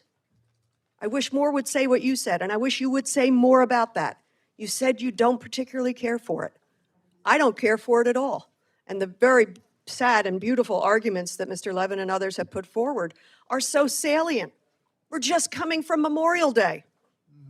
I can't understand why more people, Republicans and Democrats, aren't saying, Mr. President, no, this is too much. It is too much about yourself and not at all about our veterans and our military dead. So I oppose the arch also. And I think it's completely appropriate that we talk about it here. This is not about ranting. This is about doing our job and holding this man to account, holding him in some check as he amputated the East Wing of the White House, as he's putting up a fight. I would like to now yield to the ranking member of the full committee. Thank you, gentlelady, and I didn't plan to continue to participate. Mike. Thank the gentlelady, and let me just say, President Trump claimed the arch would be privately funded, and then through OMB, and this was in 2026, they diverted $15 million from the National Endowment for the Humanities. Does this bill cover the National Endowment for the Humanities? You bet it does. Do you think that they're not going to do that again? Well, if you do think that, then I got a bridge I will sell you. They continue to do this over and over and over again. $15 million for what? For the arch. We don't make it up. Let's deal with the facts of the matter here. And then the Justice Department, a filing from the Justice Department revealed that Trump has no intention of getting congressional approval. And the filing stated, and I quote, Congress authorized the arch project when it approved the design set out in Arlington Memorial Bridge Commission's report. Absurd. A 1924 report as justification. I want to say thank you to the veterans who stood up here for their service, for their family's service. Let us listen to what the people of this nation want, and not what a megalomaniac would like to do when he says, who does this honor? It honors me. My God, if we can't say no to that, who are we? And why do we sit here in this body? Yes, this is appropriations. They diverted $15 million of appropriations money for this colossal madness. And we don't want to take it up and say, no, you can't do it? My God. I yield back. And I thank the gentlelady. Mr. Chairman, again, I thank you for your visiting on us, your opinion as to the arch. I wish you would ask each of your members what he and she thinks of it, because I think your voices are so important and could be so powerful to turn this president away from this very vain idea. I yield back. Thank you, gentlelady. Are there others wishing to address the amendment? Seeing none, the gentlelady is recognized for 1 minute to close. Thank you very much, Mr. Chair, and thank you so much for my colleagues for making the point. Thank you to the veterans who have come to spend time with us today, and thank you for your service to the country, and for this important conversation that we're having about the true role of appropriations in this moment in time, taking back our power, asking our Republican colleagues to stand up as appropriators and say the important things. And if we think the president isn't just going to go ahead, as Rosa said, we got a bridge that we can sell you today. He's already moved ahead to tear down the east wing of the White House, to change the color of the reflecting pool. We can list one project after another. He has gone ahead and moved forward on. And this president's obsession with building this monument to himself is very unpopular with the American people, and they expect us to shepherd the proper use of their taxpayer dollars. At a time when Americans are struggling to afford the basic necessities like groceries and gas and health care, this is what our president is focused on, and we're not going to stop him today. It screams, let them eat cake. And I ask all my colleagues to vote in favor of this that just simply says, no, you cannot build an arch, and you cannot build one that just glorifies yourself. And I urge my colleagues to vote for this, and I yield back my time. Thank you, gentlelady. The question is now on the amendment offered by the gentlelady from Maine. All those in favor say aye. Aye. All those opposed say no. No. And the chair, the noes have it. Recorded vote's been requested. Please, more hands. Sufficient number of hands have been raised in support. Clerk will call the roll. Mr. Adderholt. Mr. Adderholt, no. Mr. Aguilar. Mr. Alford. Mr. Amadei. Mrs. Bice. Mrs. Bice, no. Mr. Bishop. Mr. Bishop, aye. Mr. Calvert. Mr. Calvert, no. Mr. Carter. Mr. Carter, no. Mr. Case. Mr. Case, aye. Mr. Siscomani. Mr. Klein. Mr. Klein, no. Mr. Cloud. Mr. Clyburn. Mr. Clyde. Mr. Clyde, no. Mr. Cole. No. Mr. Cole, no. Mr. Cuellar. Ms. Dean. Ms. Dean, aye. Ms. DeLauro. Yes. Ms. DeLauro, aye. Mr. Diaz-Balart. No. Mr. Diaz-Balart, no. Mr. Edwards. Mr. Elzey. Mr. Elzey, no. Ms. Escobar. Ms. Escobar, aye. Mr. Espaillat. Mr. Espaillat, aye. Mr. Fleischman. Ms. Frankel. Ms. Frankel, aye. Mr. Franklin. Mr. Franklin, no. Mr. Guest. Mr. Guest, no. Mr. Harder. Mr. Harder, aye. Dr. Harris. Mrs. Henson. Mr. Hoyer. Aye. Mr. Hoyer, aye. Mr. Ivy. Mr. Joyce. Ms. Capter. Aye. Ms. Capter, aye. Mr. Lalota. No. Mr. Lalota, no. Ms. Lee. Ms. Letlow. Mr. Levin. Aye. Mr. Levin, aye. Ms. Malloy. Ms. Malloy, no. Ms. McCullum. Ms. McCullum, aye. Ms. Ming. Ms. Ming, aye. Mr. Molinar. Mr. Molinar, no. Mr. Moore. Mr. Moore, no. Mr. Morelli. Mr. Mervan. Mr. Mervan, aye. Mr. Newhouse. Mr. Newhouse, no. Ms. Perez. Ms. Perez, aye. Ms. Pingree. Aye. Ms. Pingree, aye. Mr. Pocan. Mr. Pocan, aye. Mr. Quigley. Mr. Quigley, aye. Mr. Reschenthaler. Mr. Reschenthaler, no. Mr. Rogers. Mr. Rogers, no. Mr. Rutherford. Mr. Rutherford, no. Mr. Shreve. Mr. Shreve, no. Mr. Simpson. Mr. Simpson, no. Mr. Strong. Mr. Strong, no. Mrs. Torres? Mrs. Torres, aye. Ms. Underwood? Ms. Underwood, aye. Mr. Valadeo?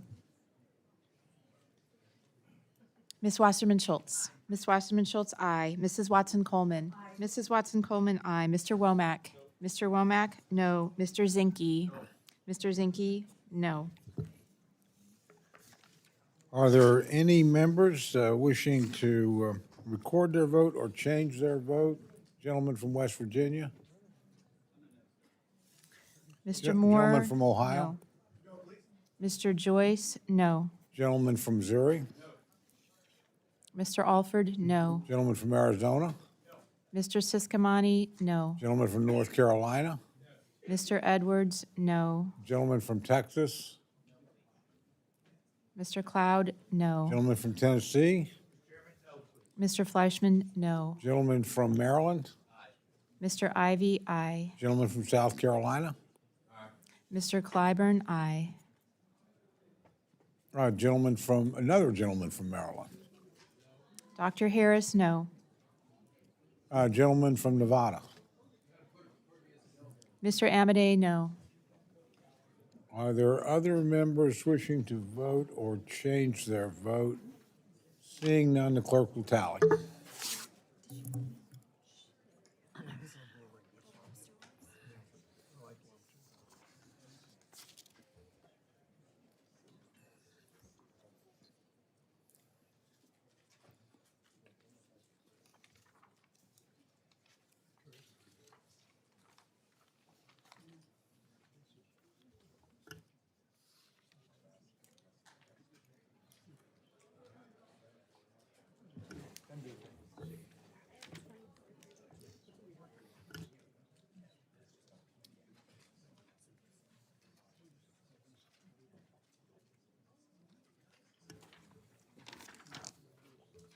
On this vote, the ayes are 24, the noes are 32. The amendment is not adopted. Gentleman from Georgia, Mr. Clyde, is recognized for an amendment. Thank you, Mr. Chairman. I have an amendment at the desk, and I ask unanimous consent that the clerk dispense with the reading. Without objection, the reading of the amendment is dispensed with, and the gentleman is recognized for remarks on his amendment. Thank you very much, Mr. Chairman. I rise today in support of my amendment to reduce the EPA's categorical grant programs budget by just over $1 billion, consistent with President Trump's fiscal year 2027 President's budget request, and to bring the Interior and Environment Appropriations Act to slightly below fiscal year 2026 enacted levels. Mr. Chairman, as our national debt approaches $40 trillion, Washington's addiction to spending is no longer merely irresponsible, it is a threat to our national security and our future generations. So this spending addiction must end. Consider where we stand. The federal government expects $5.6 trillion in revenue this year, but plans to spend $7.4 trillion. That is a $1.8 trillion deficit. More than $1 trillion will go solely to interest payments. That's interest payments, $1 trillion. Funding no program, building no road, defending no soldier, no household, no business, no institution, and no government could survive this kind of math indefinitely. And yet the spending level in the bill before us today would spend more, spending above fiscal year 2026 enacted levels.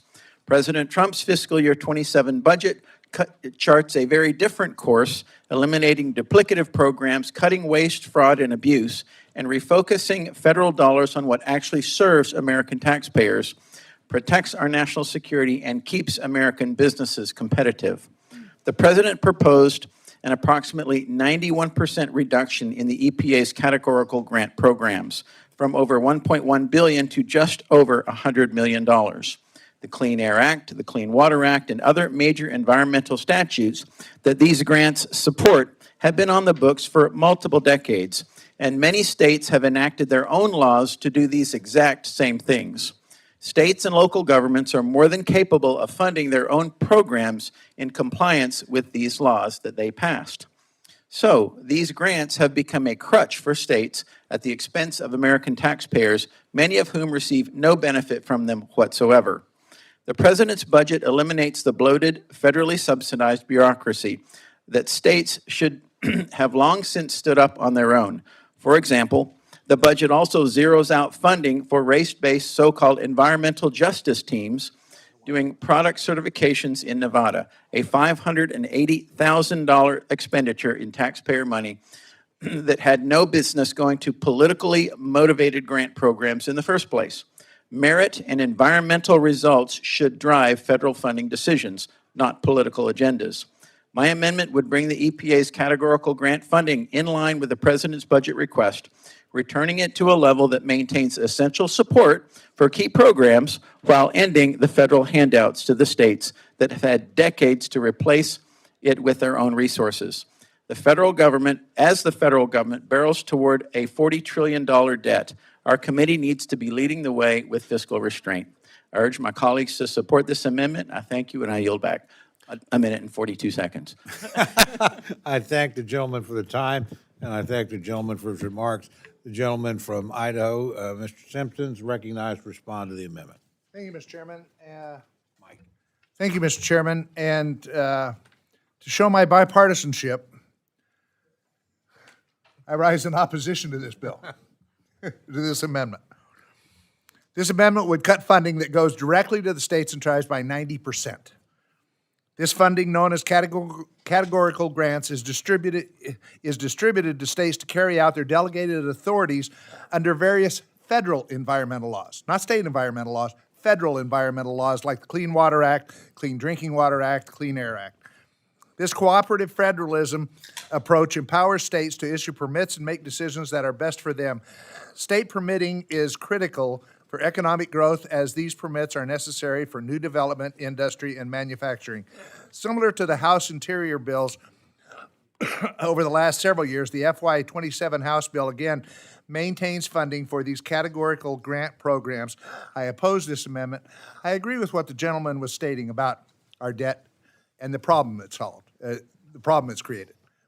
Problem is, it's not because of discretionary spending. It's because of entitlement spending.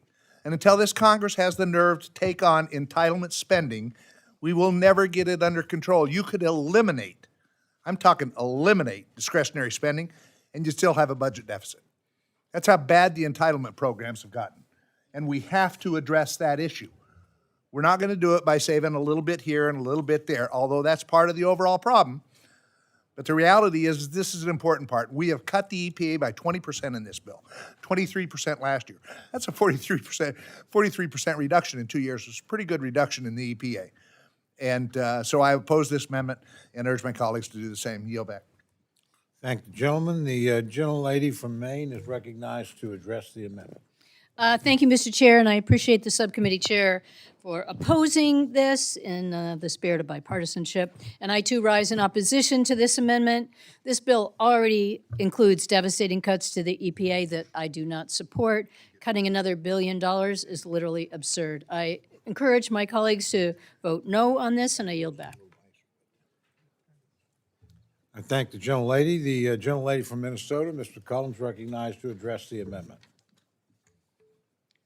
Chair, and it comes as no surprise to me that the Chair of the Interior Appropriations Subcommittee, along with Ms. Pingree, oppose this. I'm just going to give two quick examples because Mr. Clyde gave some examples. One was we had a chrome plater in my congressional district, and when they abandoned the building, the Minnesota Pollution Control Agency went out, the St. Paul Fire Department went out. Many of you who served on the subcommittee will remember this. And we weren't up for the task because these things don't happen very often. And we were so thrilled, the residents who lived right by, about the quick response from the EPA to come in and help the state out.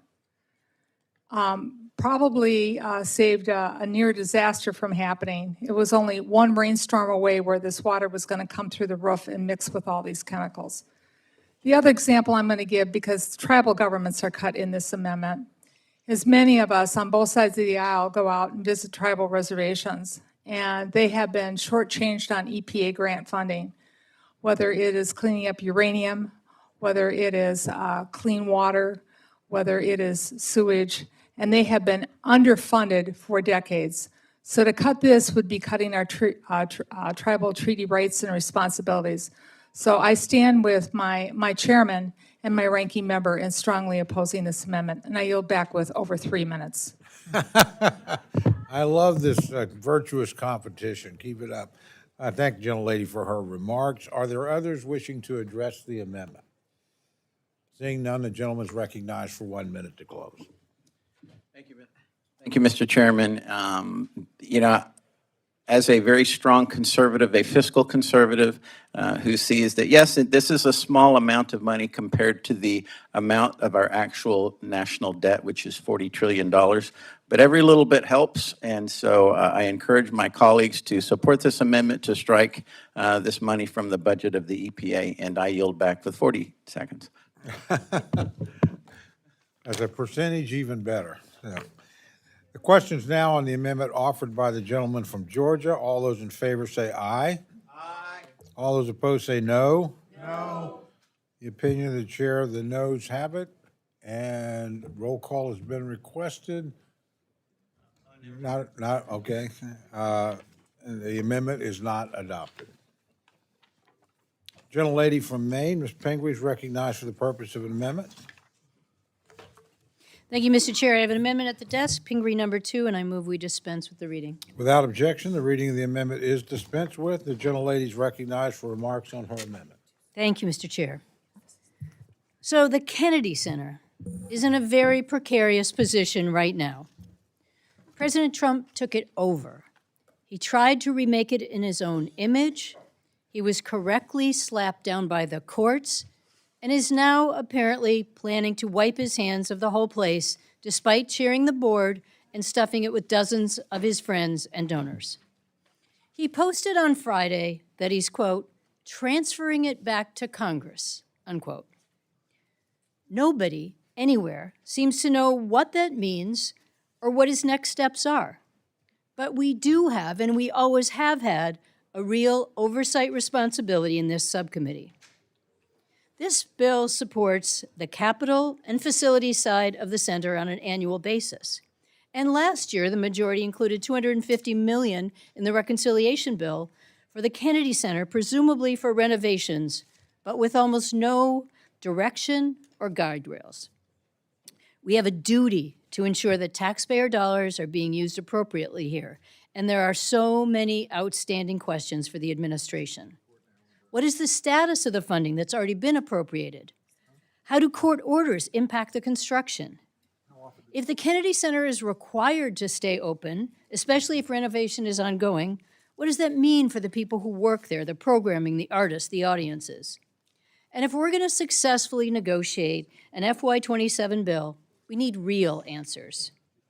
And we're going to have to determine what the Kennedy Center needs and what needs to change for the Kennedy Center to exist now and into the future.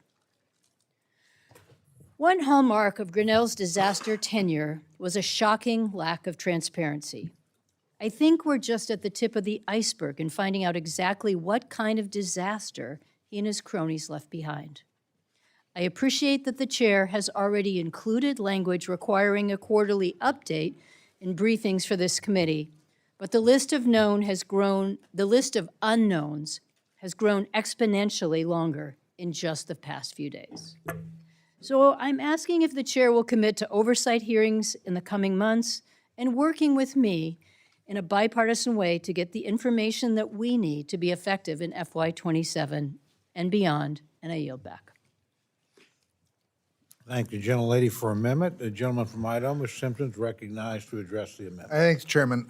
Obviously, I'm more than willing to work with you and having a hearing on this. I expect that we're going to have some hearings in September, whether it's with the Smithsonian, with the Kennedy Center, with others that we didn't have time to get to previously. But I agree with you that there needs to be oversight. Your bill essentially says we want monthly reports. Or your amendment says we want monthly reports. Our language says that the committee, or quarterly reports, the committee directs the center to provide quarterly reports and updates. I don't know if we have monthly reports, maybe we can hire another person just to do the reports. But I agree that we need to have oversight on this and what they're doing. I know that the staff, and I believe you have gone down personally, have seen the renovations or what needs to be done. I think everybody agrees that the Kennedy Center needs some renovation because it is in bad shape in a lot of areas. The court case, it's currently before the courts. One of the things that, one of the things that the court said that they couldn't close it down to do the reconstruction. I can tell you, you're not going to be able to do the reconstruction without closing it down for a period of time. That's just going to be necessary. You got to do the HVAC system, you got to do the water systems, you got to do all of that stuff and renovate it. The simplest way to do it, I mean, even if you're redoing your house, my wife did some renovation in my house. After it was done, I said, the next time that happens, I want to know what they're going to do, how long it's going to take, and I'm going to move for the 6 months or a year that it takes for them to do it, because it would have been much simpler. It's the same way here. I know that creates challenges. We want to be updated. We will have a hearing on the Kennedy Center and what's going on this fall, but I think the language in our bill is sufficient for a quarterly report rather than a monthly report. So I'd oppose this amendment, but I look forward to working with the ranking member on it, and I yield back the balance of my time. Thank the gentleman. Are there others wishing to address the amendment? Seeing none, the gentlelady is recognized for 1 minute to close. Well, I thank the chair for speaking about the importance of doing our due diligence and oversight here. And I brought this up truly because so much has changed in such a short period of time. And I just want to emphasize our important role in the oversight here and in making sure that this treasured institution lasts long into the future. And I'm just going to use my closing time to read from the Trump Truth Social post from Friday, May 29th, to explain what a confusing situation this is. Here's what he said. I cannot be involved in a situation where danger to the public is allowed to flourish in plain and open sight. Unless I am free to do what I do better than anyone else, bring this institution back physically, financially, and artistically, I have no interest in continuing what could be a hopeless journey into never, never land. There has never been a president of the United States who has been treated so unfairly by the courts as I. That's okay. I will continue to do what is considered to be a great job for the wonderful people of our country. I have instructed the Department of Commerce to make all the necessary arrangements with Congress to allow a full and complete transfer of this institution, giving them responsibility for its operation, maintenance, and management. Thank you for your attention to this matter. So we need to pay attention to this matter, and I yield back, and I encourage a yes. I thank the gentlelady. The question's now on the amendment offered by the gentlelady from Maine. All those in favor say aye. Aye. All those opposed say no. No. Being the chair, the noes have it, and the amendment is not adopted.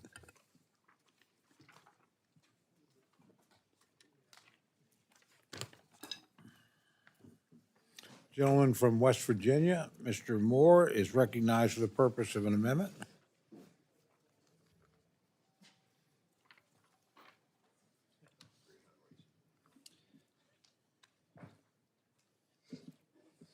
Thank you, Mr. Chairman. So I want to begin. The gentleman, like the amendment. Yes, I'd ask unanimous consent to have the reading of the amendment dispensed with. Without objection, the reading of the amendment is dispensed with, and the gentleman is recognized for remarks on his amendment. All right, thank you, Mr. Chairman. I want to start with this.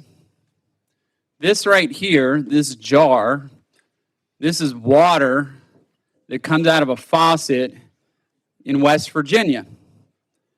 Southern West Virginia, to be exact.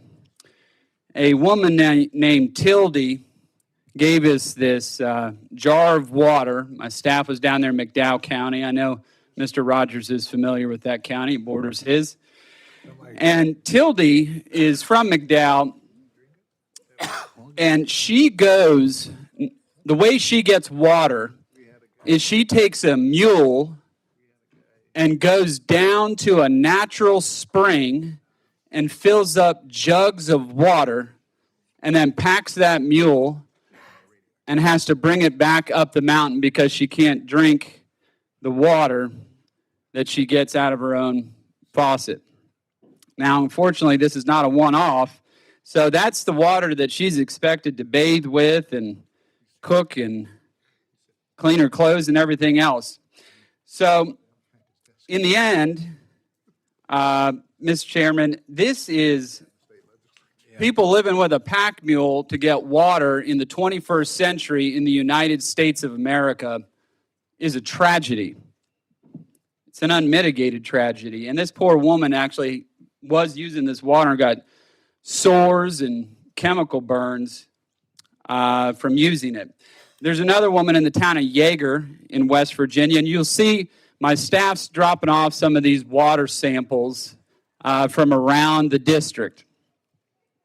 And she keeps an 1,800-gallon drums outside of her home to catch rainwater. And her family depends on other members to haul the water from a spring because she's too old and she can't carry it herself now. There's also a man in Bradshaw who opened a coffee shop here recently, and the filtration system was supposed to be rated at 6 months. That's how long it would take to change the filter. And it only lasted 8 days before the water destroyed it. Now, while I've been speaking here, hopefully my staff has distributed those jars of water. I'd like you all to take a look at that. And the one that is empty is the one that we'd asked them to fill up, and there was no water coming out of it at all. And so this isn't one community, by the way. This isn't one county. This is a region of West Virginia in the United States.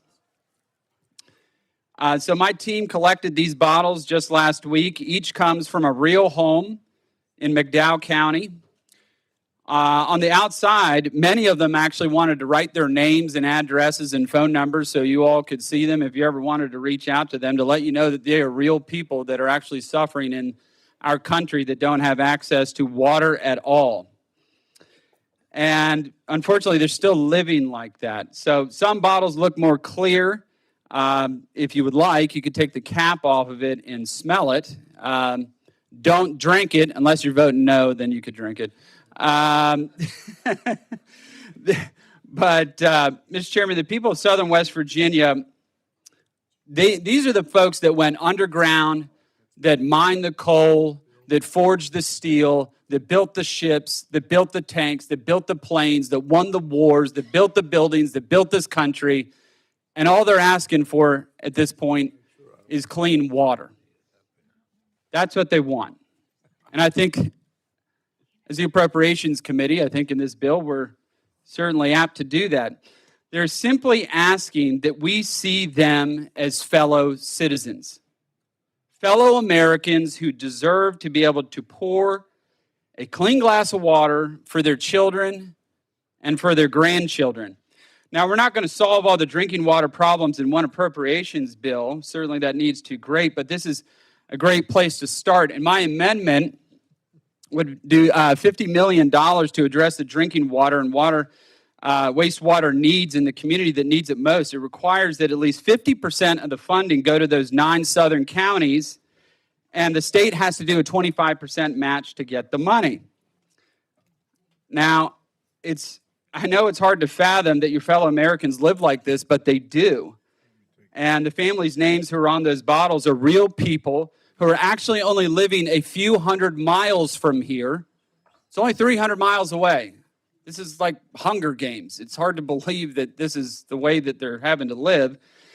And look, one of the most terrible words in the English language that we have to live with sometimes in our human existence is abandonment. And that's what I'm trying to prevent here, is the abandonment of these communities and these people who have not been there for 10 years, 20 years. They have been there for 6, 7 generations. And I know my time has about to come to an end. So with that, Mr. Chairman, I'll yield back. Thank you. Thank the gentleman for his amendment. The gentleman from Idaho, Ms. Simpson, recognized to address the amendment. I thank the chairman. I rise in opposition to this amendment. To be clear, I'm not disputing the West Virginia's water infrastructure needs. We understand that. In fact, we could go across the country and there are needs, water infrastructure needs all around this country. You could go to various areas in various states, but these are some of the worst. I fully admit that. But a proposal like this needs to be properly vetted with the consensus support from the relevant authorizing committees. And we just don't have that on this proposal right now. I recognize that we do provide dedicated STAG funding to the state of Alaska for water infrastructure needs. However, that funding originated as a law passed by Congress in 1995, and we have continued to provide funding for that program. Outside of a dedicated authorizing bill, the state of West Virginia, just like any other state, still has access to multiple sources of water infrastructure funding throughout the EPA's state and tribal assistance grants, whether it's the state revolving funds, various competitive grants for water infrastructure, or community funding projects. I look forward to continuing to work with my colleague on this, but I'm also concerned about where you take the money from, the $50 million from agencies that are already substantially reduced in this bill because we had to meet the other obligations that we have in the bill. So I understand where the gentleman's coming from. I look forward to working with him as we move forward on this bill. If we can do something as we move it forward, we certainly will. But I have to oppose this amendment. And I yield back the balance of my time. Thank you, gentlemen. Gentlelady from Maine is recognized to address the amendment. Thank you, Mr. Chair. I too rise in opposition to this amendment that would earmark $50 million for the state of West Virginia for drinking water and wastewater needs. While such an earmark is not appropriate, I do appreciate the gentleman's testimony and his compelling argument about how important it is for his state to have this funding and to have reasonable drinking water for their communities. He is bringing this to our attention about how critical this funding is and how important it is to fund the state revolving funds for water infrastructure in all of our states. My colleague from New Jersey will be offering an amendment to increase the overall levels of state revolving funds, benefiting all of our states, and I encourage the gentleman from West Virginia and everyone here to support that amendment. But I oppose this amendment and I yield back. Thank the gentlelady for her remarks. Are there others wishing to address the amendment? Seeing none, the gentleman is recognized for 1 minute to close. Thank you, Mr. Chairman. And if that revolving fund ever came to West Virginia, I'd certainly support it, but it doesn't, ever. And that's the reason why I have this amendment. Look, these folks are suffering down there. I think this is the appropriate bill. I really appreciate the chairman and his remarks on this, and he's put together a great bill. But let's not abandon these folks. Let's not forget about them. I mean, these are American citizens that literally do not have water. As I pointed out to you, there's a woman who's 57 years old who's got to hike down a mountain with a mule to get water. I mean, it's really a tragedy. It is really a tragedy. And yes, in last year's bill, we did this for Alaska.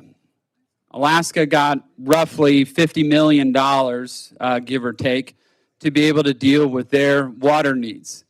The 3 worst counties in America as it relates to water quality and water violations, all 3 of them are in West Virginia.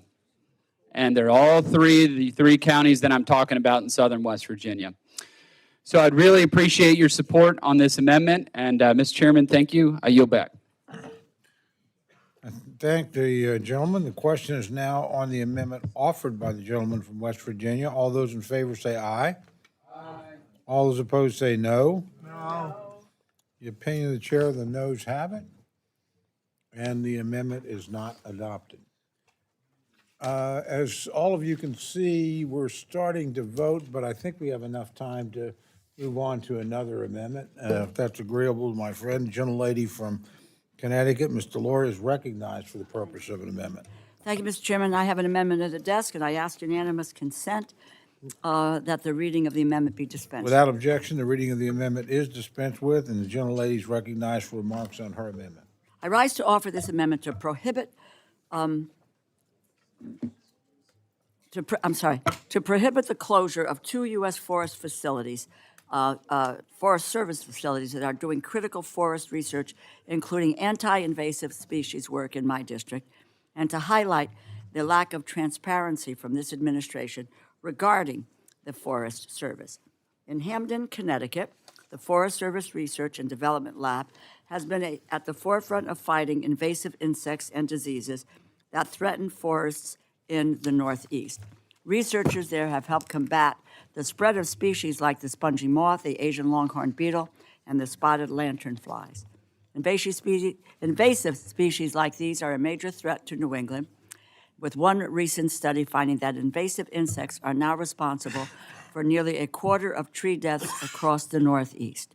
At a time when invasive species are spreading, and an Agriculture Secretary memo from last December specifically lists, quote, protecting the integrity of American agriculture from invasive species, end quote, as a research and development priority, I am baffled by the USDA's attempt to close these facilities without an adequate explanation or a thoughtful plan for how to preserve the research conducted there.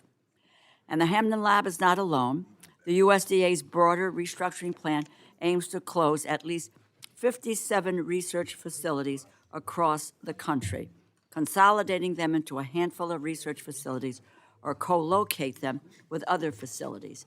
That is in Alabama and Alaska, in Huntsville, Alabama, Anchorage, Alaska, Monticello, Arkansas, in Connecticut. I mentioned Tallahassee in Florida, Lexington, Kentucky, Louisiana, Pineville and Tioga, Utah, Cedar City, Logan and Ogden, Texas, Nacogdoches,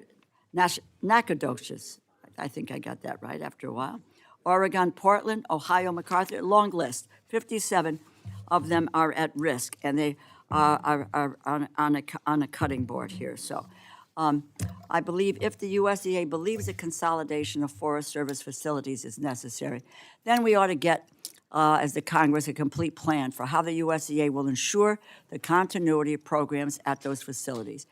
We also need to see a full plan for how consolidating facilities would impact the staff who cannot work from different facilities than they currently do. Despite the USDA's insistence that this reorganization will not affect research projects, is not intended to force out researchers, I offer the amendment to protect all of these facilities, which are an example of how consolidating research could have direct effects on existing research projects. Invasive species research is not something that can be done from afar. It's time and labor intensive. It's highly localized, requiring frequent trips into the fields and woods where these species live. Shifting employees in facilities far away adds additional costs and delays time-sensitive research. Furthermore, the agency's insistence that this is not a final decision have left employees and their families in limbo for months, wondering if they will have to uproot their lives. USDA makes it clear on their website that the list of facilities subject to closure could still grow. I have concern as the administration is handling the reorganization. Many of you may also be concerned about the impacts on your districts. Eager to work with my colleagues to understand how the Forest Service facility closures would affect your districts as well. I will work to hold USDA accountable for the full reorganization plans for the Forest Service moving forward. And I offer the amendment to address the specific impact we already know this reorganization would have on my home state. Stopping invasive species should be a bipartisan priority. My facilities and others like it should not be shuttered out. I'm proud to put forward the amendment, and I urge my colleagues to support it. I yield back. Thank the gentlelady for her amendment. The gentleman from Idaho, Mr. Simpson, is recognized to address the amendment. Thanks, Chairman. I rise in opposition to the amendment. The administration is currently undergoing a large reorganization with the Forest Service, including moving the headquarters to Salt Lake City. One of those novel concepts that maybe the employees ought to be closer to the lands that they actually manage and stuff. One of the main goals is to transition to a more state-based structure, shifting authority closer to the field by organizing leadership around state-level accountability and creating efficiencies throughout the agency by making fiscally responsible decisions. One of those efficiencies includes assessing the need for facilities, not only the significant costs associated with leases, but the $3 billion in deferred maintenance. Several of those facilities don't even have Forest Service staff included in them. I understand the lady's concern. I think during a reorganization, everyone is concerned about how things are moving and what they're. My job is to make sure that the Forest Service is doing their job, that they're doing what we want them to be able to do. I don't really care how they're organized so much, as long as they do the job. I want them to do it in the cheapest way possible, the most efficient way possible, but do the job that we expect them to do. So if this reorganization helps them to streamline their operations and be more effective, then I'm supportive of what they're doing. But I will tell you, when we get through with this appropriation bill, when we get to September, I plan on having the chief come over. I've talked to him personally on the phone about the reorganization and stuff, but I'd like him to come over for a hearing and explain the efficiencies that they plan on creating with this reorganization and how it is supposed to work better and so forth. So I don't have any problem with that, but I would oppose this amendment at this time because I don't want to tell them how to organize. I just want to tell them the job I want done. So we will have them come back over and talk to us and sit down with the chief and have a hearing on that. So I currently rise in opposition to this amendment, and I would encourage my colleagues to do the same. Thank the gentleman for his remarks. Gentlelady from Maine, Ms. Pingree, is recognized to address the amendment. Thank you, Mr. Chair. I thank the gentlelady from Connecticut for offering this amendment and urge support. Up to this point, the USDA has provided insufficient information to the committee on its proposed reorganization. I asked the Chief of the Forest Service about this reorganization during the subcommittee's Forest Service budget hearing, and it is clear to me that the USDA does not have a fully developed plan for this reorganization and how to minimize the impacts that are critical to Forest Service work and staff. However, as far as I can tell, it seems like the USDA is moving forward full steam ahead anyway. I am concerned about the potential impacts to Forest Service staff. As we have seen in other similar reorganizations and agency headquarter moves, staffing often suffers greatly. I'm also concerned that the USDA is not properly taking into account feedback from the staff, the tribes, states, Congress, and other stakeholders in its development of this reorganization. So I fully support this amendment, which highlights some of the pitfalls of this reorganization. And I am concerned about the pitfalls and the concerns and the potential impact on my home state of Maine. Maine, as I often tell you, is the most forested state in the nation, and it benefits greatly from the services of the Forest Service, such as forest research, which will be impacted by this reorganization. Maine is home to the Penobscot, the Massabesic, the Howland experimental forests. And the research done in these forests has shaped landscapes and sustainable forestry in the Northeast for decades. Other Northeast states like New Hampshire and Vermont also have research stations at risk of closing. This type of long-term research cannot be reconstructed. It makes us vulnerable to forest health threats that put our timber supply and our forest productivity at risk. The list of potential facility closures is still under development, according to the Forest Service, so even more of our facilities in all of your districts may be impacted moving forward. So I fully support this amendment. I look forward to continuing the oversight of this reorganization plan with my colleagues on the subcommittee, and I yield back. I thank the gentlelady. Are there others wishing to address the amendment? Seeing none, the gentlelady from Connecticut is recognized for 1 minute to close. Thank you, Mr. Chairman. I take the chair at his word. I too, if something isn't working, or some of these places are not doing their job, or they don't have staff, but we have not had any opportunity to review any plan, and maybe we should say, please don't shut these facilities down until we have an opportunity to review the program and the plan, and what are the reasons why they're being shut down. Have they not worked? We have no idea. We're just being the recipient of a potential list of closings. And as the ranking member mentioned, the list is under development, so there are 57 now, and it goes through so many of the districts are the people who are sitting in this room, and they are valuable resources. They should not be shuttered without any kind of a clear and compelling evidence that the new model can achieve similar success. I would think we would want to know that before they start to shut places down. Countering the rise of invasive species across this country should be, it's a bipartisan priority. This amendment really affirms that.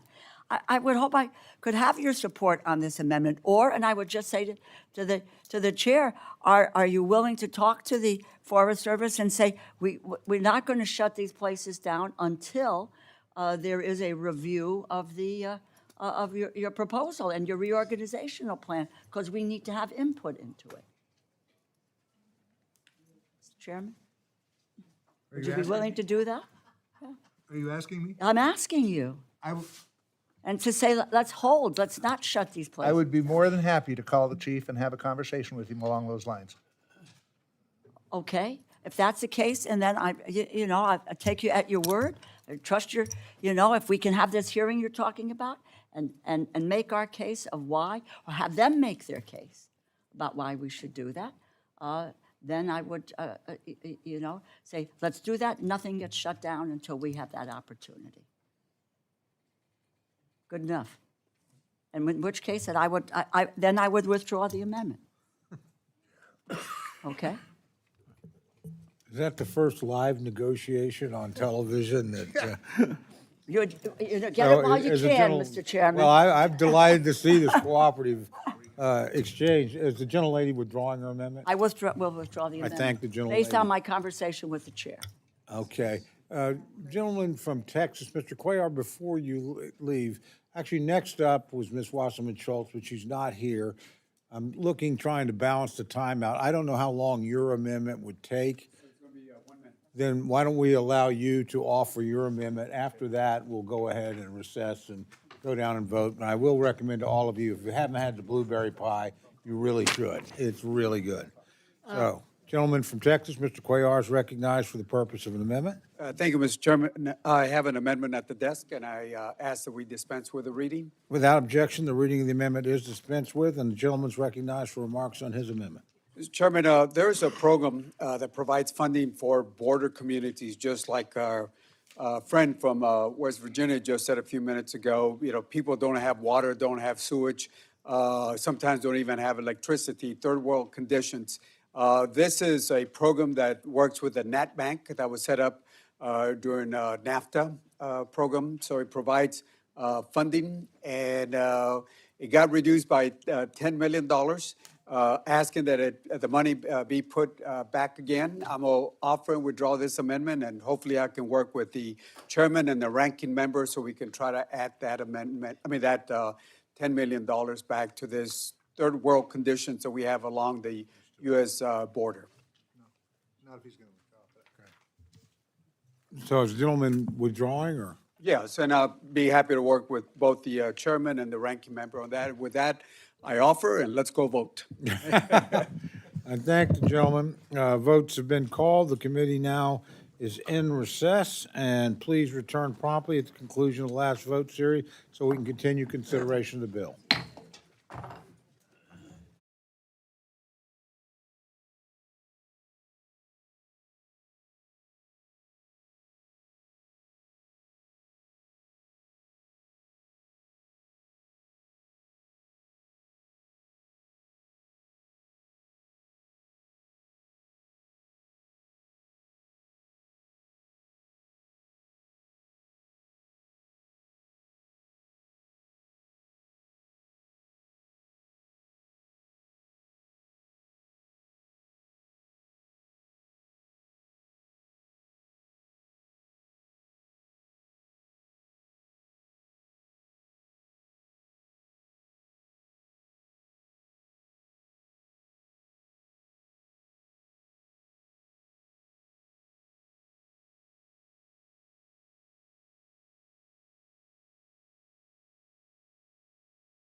So.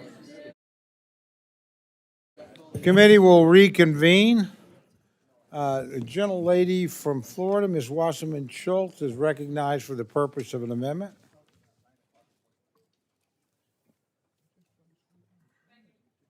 Thank you, Mr. Chairman. I have an amendment at the desk, and I ask unanimous consent that it be considered as read. Without objection, the reading of the amendment is dispensed with, and the gentlelady is recognized for remarks on her amendment. Thank you, Mr. Chairman. I want to start by saying that I understand that this is not an ideal situation, not for the Miccosukee tribe or for the state of Florida or for the committee. The House has already done its job, but unfortunately, that was not enough to resolve this pressing issue for the Miccosukee tribe of Florida. This is a common sense amendment that would attach provisions that have already passed out of the House Natural Resources Committee and passed off the House floor unanimously. Everyone in this room has supported these provisions at least once, and some of you twice. I've spoken to a number of you about this issue in recent months, and I came to the Interior Member Day and raised it directly to the chairman and ranking member. Adopting this amendment would allow the Osceola camp to be added to the Miccosukee Reservation and would direct the Tribe and Interior Department to jointly protect the camp from flooding during the ongoing Everglades restoration projects. And I want to make a couple of things clear right from the start. This would not appropriate or authorize new spending outside of the work we have already approved. The Congressional Budget Office has confirmed that. This is not a change that affords the tribe any special treatment or fast passes from a legitimate process or review.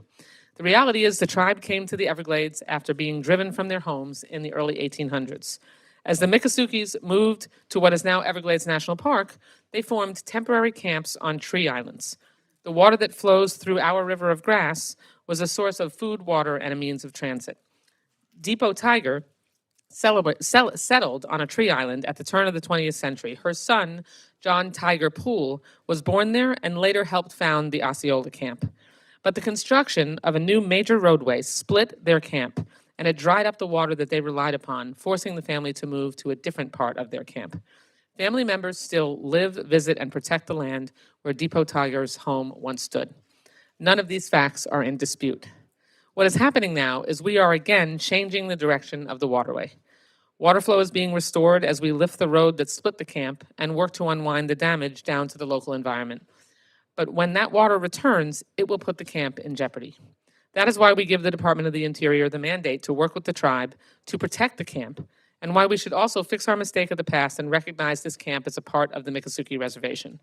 Granting this proper status would prevent Congress from having to come back again and pass another change to encompass new work or projections as work on SERP continues. Protecting this land and the Miccosukee's ability to live there must never be sacrificed to party politics. Our nation made a commitment to the Miccosukee and hundreds of other tribes to protect their lands, resources, and sovereignty. Congress must stand by that commitment, and I would like to urge you to do that, just that, and vote yes on this amendment.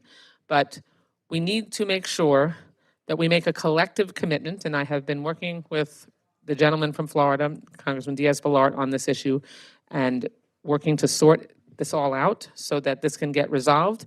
If it cannot be resolved in the way that we are going to attempt to resolve it, then I will be back again to ensure that we do the right thing and ensure that the Miccosukee tribe has rights to land they've always held and that they are able to continue to live with their traditions on the land that has been sacred to them for hundreds of years.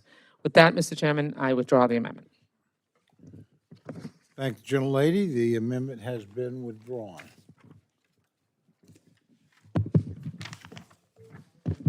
Gentleman from Wisconsin, Mr. Pocan, is recognized for the purpose of an amendment. Thank you, Mr. Chairman. I have an amendment at the desk, and I ask that it be considered read. Without objection, the reading of the amendment is dispensed with, and the gentleman is recognized for remarks on his amendment. Thank you, Mr. Chairman. So this is amendment about whether or not we're going to have any funds going to what I think is officially called the White House East Wing Modernization Project, but known throughout our districts as the President's Ballroom. I heard the committee chair on the Arch talk about the job of this committee is not to say what we're not going to fund, it's to fund things.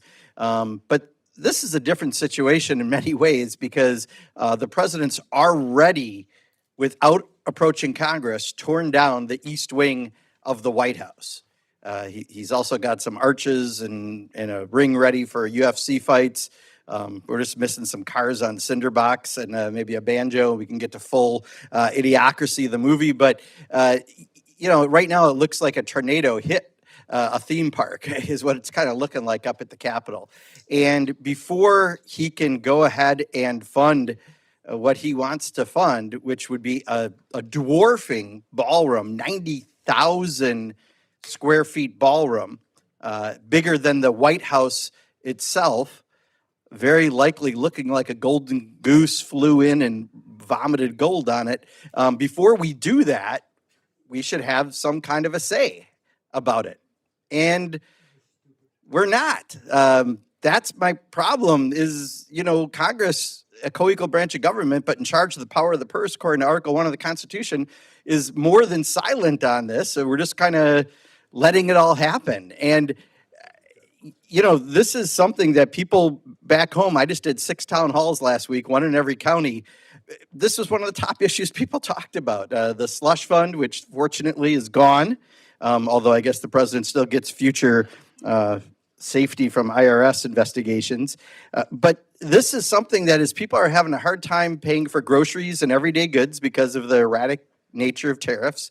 And people are having a hard time with health care and utilities because of the big, beautiful bill. And now they're having a hard time paying for gas because of the war in Iran.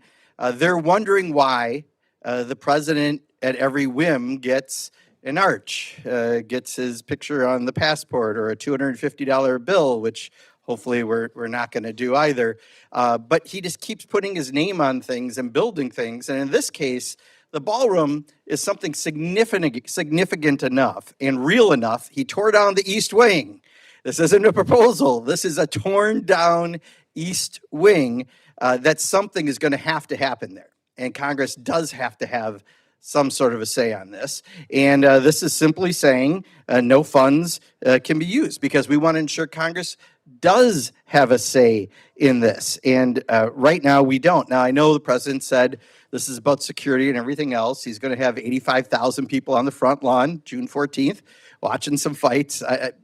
Security may not be as secure in some days as others. Although I don't know if you saw, he just said he may keep that up permanently at the White House. He did say that today. He might keep the arches and the fighting ring there as a permanent fixture. Look, I don't care about having to say on that bluntly, but I do if he's going to say a ballroom that he promised would cost taxpayers nothing. Was going to be $200 million in donations. Then it became $400 million in donations. And now he wants $1 billion through the second reconciliation bill. That is spending something, Mr. Subcommittee Chair. So I know the last one you said, look, it's hypothetical. We can't do it. This isn't hypothetical. The East Wing of the White House is tore down. I don't think they're going to keep it looking like a construction site / parking lot. So something is going to happen. And this is where we should, at minimum, step up as a co-equal branch of government that has the power of the purse, have some say in something like this. So that's the argument. It doesn't editorialize on it. It doesn't say anything else. It's simply saying, let's make sure that no funds go to this until Congress has a say. And I hope that it's something at minimum we can do. Trust me, every town hall, this came up. This is something people are talking about in your district and mine, and hopefully we can step up as Congress together and just make sure that we put back our role in how we spend money, because this is going to be spending money. It looks like it could even be $1 billion. And with that, I yield back, Mr. Chairman. Thank the gentleman for his amendment. Gentleman from Idaho, Mr. Simpson, is recognized to address the amendment. Thank you, Mr. Chairman. Surprisingly, I'm opposed to this amendment. The FY 2027 Interior Bill before us today focuses on addressing everyday issues that families across America are talking about. Maybe they're talking about the ballroom back in Wisconsin. You know what they're talking about in Idaho? They're talking about providing additional funding to unlock land for energy development to ensure the delivery of affordable energy to power homes, businesses, and vehicles. They're talking about funding to help make our communities safer. They're talking about addressing waste, fraud, and abuse that's going on around this country. We promote job creation by removing regulatory burdens imposed by the prior administration that have hamstrung manufacturing and economic growth. That's what this bill does. Those are the issues I hear about from my constituents. I don't know what's going on in Wisconsin, but that's what I hear in Idaho. But it seems like others are choosing to prioritize inside the Beltway projects, such as the president's interest in making DC a beautiful and safe place to live. This bill does not provide, I repeat, this bill does not provide dedicated funding for the ballroom. They have mentioned $1 billion, not for the ballroom. They say about $200 million of it would be for the ballroom for increased security. About 800 goes to the Secret Service for increased Secret Service. Anybody that thinks that they don't need increased Secret Service on a president to spend what? How many attempts on assassination attempts on him? So, I don't have a problem with that, but that's not in this bill. So it does provide, as I said, specified dedicated funding for energy development, fighting wildfires, and upholding our trust and treaty obligations for tribal nations. I oppose this amendment, and I would hope my colleagues would also. I thank gentlemen. Gentlelady, Ms. Pingree is recognized to address the amendment. Thank you, Mr. Chair. I strongly support Mr. Pocan's amendment, which says plainly, not one dime can be spent on Donald Trump's ballroom. This was a project that Donald Trump promised the taxpayers would not pay for. That was, of course, yet another broken promise from the president. Now, are Republicans going to sit back and let him stick the public with the bill? Families in Maine, and I'm sure your districts too, are worried about groceries, gas, housing, health care, child care. And Donald Trump is worried about chandeliers, gold finishes, and marble floors. The White House is the people's house. He already shockingly bulldozed the East Wing practically overnight without permission or consideration. Republicans keep telling us there's not enough money for clean water or museums or climate science or public lands or basic services. Just look at the cuts we are making in this bill. But somehow there's always money for Donald Trump's pet projects. There's a choice here. Trump's ego or the public interest. Trump's vanity over the needs of working families. Now, I don't want to hear about security. Give me a break. If the White House needs legitimate security upgrades, the president can make that case through the normal appropriations process, and Republicans should have no trouble if he presents us with that, showing us the details. I urge my colleagues to support this amendment. Thank you, gentlelady. Are there other members wishing to address the amendment? Seeing none, the gentleman is recognized for 1 minute to close. Thank you, Mr. Chairman. Look, the East Wing is torn down. Something is going to have to go there, and they're going to have to get money and permission if they follow the appropriations process to do so. So far, he has proven through his unified executive theory or whatever BS that he and Russ Vogt are coming up with, that they can do whatever they want, doesn't give a damn. When we pass something as appropriations, they're going to either steal our funds or redirect funds. So we already are acting like a subservient branch of government, not a co-equal branch. In this case, it is highly unpopular to take a 90,000 square foot overshadowing ballroom that's going to look like we know how it's going to look, larger than the White House, and do this without any congressional authority whatsoever. So this amendment simply says we retain that authority to do our actual authority according to the Constitution, and I certainly hope we would support that. And I yield back, Mr. Chairman. Thank the gentleman for his remarks. The question is now on the amendment offered by the gentleman from Wisconsin. All those in favor say aye. Aye. All those opposed say no. No. Opinion of the chair, the noes have it. Roll call has been requested. Sufficient support has been demonstrated. The clerk will call the roll. Mr. Adderholt. Mr. Adderholt, no. Mr. Aguilar. Mr. Aguilar, aye. Mr. Alford. Mr. Alford, no. Mr. Amadei. Mrs. Bice. Mrs. Bice, no. Mr. Bishop.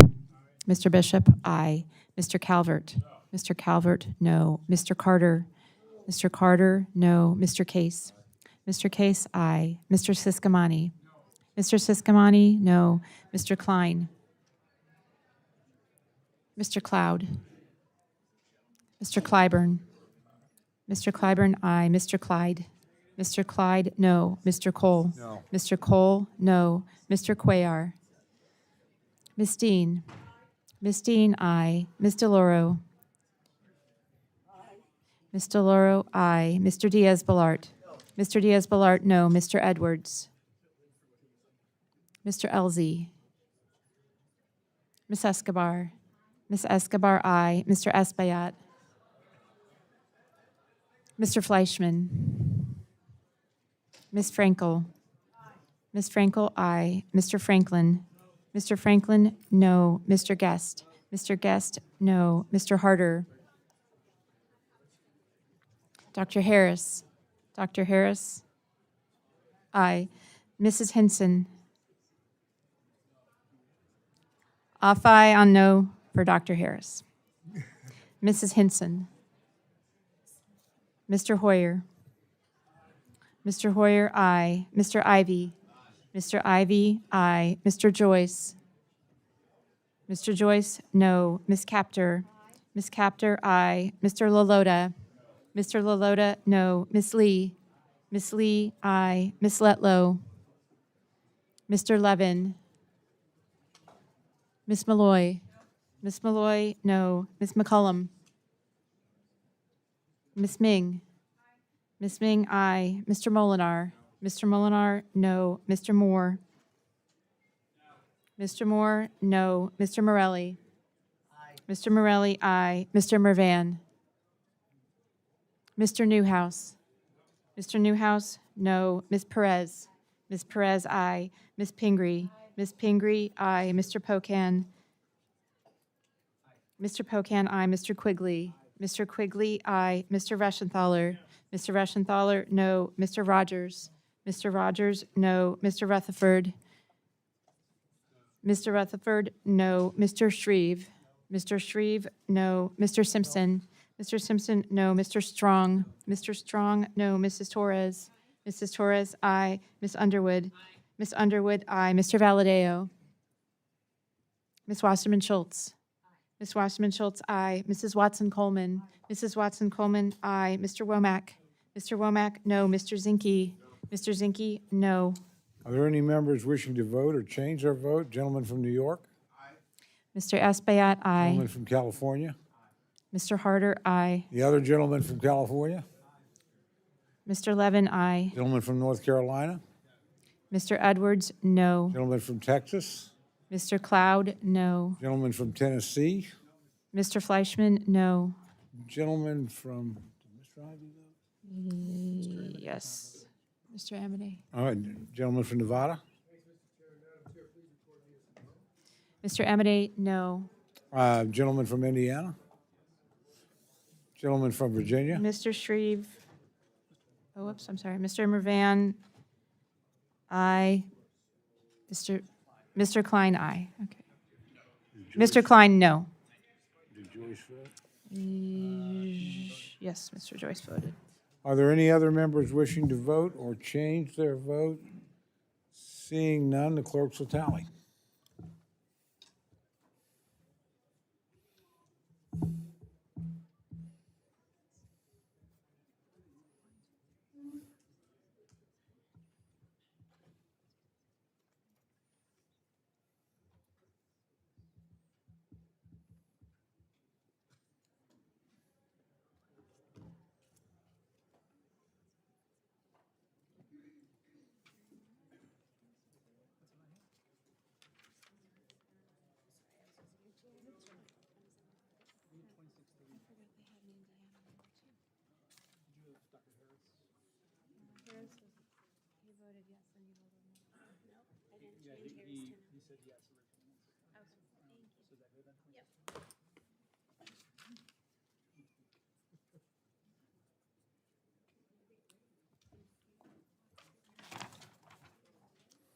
On this vote, the ayes are 26, the noes are 31. The amendment is not adopted. Gentlelady from Florida, Ms. Frankel, is recognized for purposes of an amendment. Thank you, Mr. Chair. I have an amendment at the desk. I ask that the reading be dispensed with. Without objection, the reading of the amendment is dispensed with, and the gentlelady is recognized for remarks on her amendment. Well, listen, this amendment should not be partisan because it's about something we all have. I hope we all have them, and that is our teeth. This is about our teeth. My amendment requires that the Environmental Protection Agency's new fluoride assessment be reviewed by the National Academies of Sciences, Engineering, and Medicine, one of the nation's most trusted, independent scientific institutions. This assessment comes at a time when long-standing public health practices, including community water fluoridation, are being questioned by senior officials in this administration. Well, I think you know who they are. The EPA has the authority to review fluoride. That's not the problem. Science should always be updated and as new evidence emerges. However, concerns are actually being raised by dental professionals, public health experts, not about reviewing fluoride in the water, but about making sure that the assessment is complete, objective, and based on all available evidence. And as proposed, I'm very sad to say, the current assessment ignores fluoride's decades-long record of preventing tooth decay. It fails to distinguish between the important difference between higher levels of exposure and the recommended levels used in community water systems, and it cherry picks which research to consider. And folks, that raises the real risk that it's going to lead to inaccurate conclusions about fluoride, the fluoride's effect on human health, which is happening, of course, in my home state of Florida. I hope our children grow up with teeth. I'm worried about that. But listen, this could have far-reaching effects as the assessment will be used by local and state governments to inform their policies surrounding Florida. And listen, I'm not trying to stop EPA from doing their job. Simply, before decisions are made that could affect families across the country, let independent experts review the evidence and make sure the science is sound. Because, folks, listen, you know this, if you ever had a tooth pulled or a toothache, tooth decay means pain, it means infections, missed school for children, missed work for parents, and higher costs for families. And for decades, fluoride has helped prevent cavities and improved oral health, especially for children, seniors, and communities with less access to dental care. Listen, let's get real. Cavities hurt, dental bills hurt, and no one should end up facing a drill or a pulled tooth because politics replaced proven science. So, listen, EPA's new fluoride assessment should be peer-reviewed by trusted, independent, scientific institution. Now, the good news is this. I'm not going to ask for a vote because we have a real dentist who's in charge of this committee.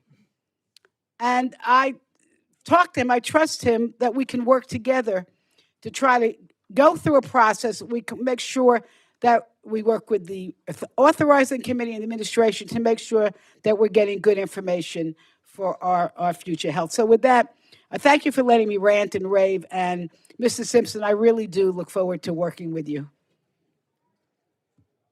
And I withdraw the amendment. The amendment is withdrawn.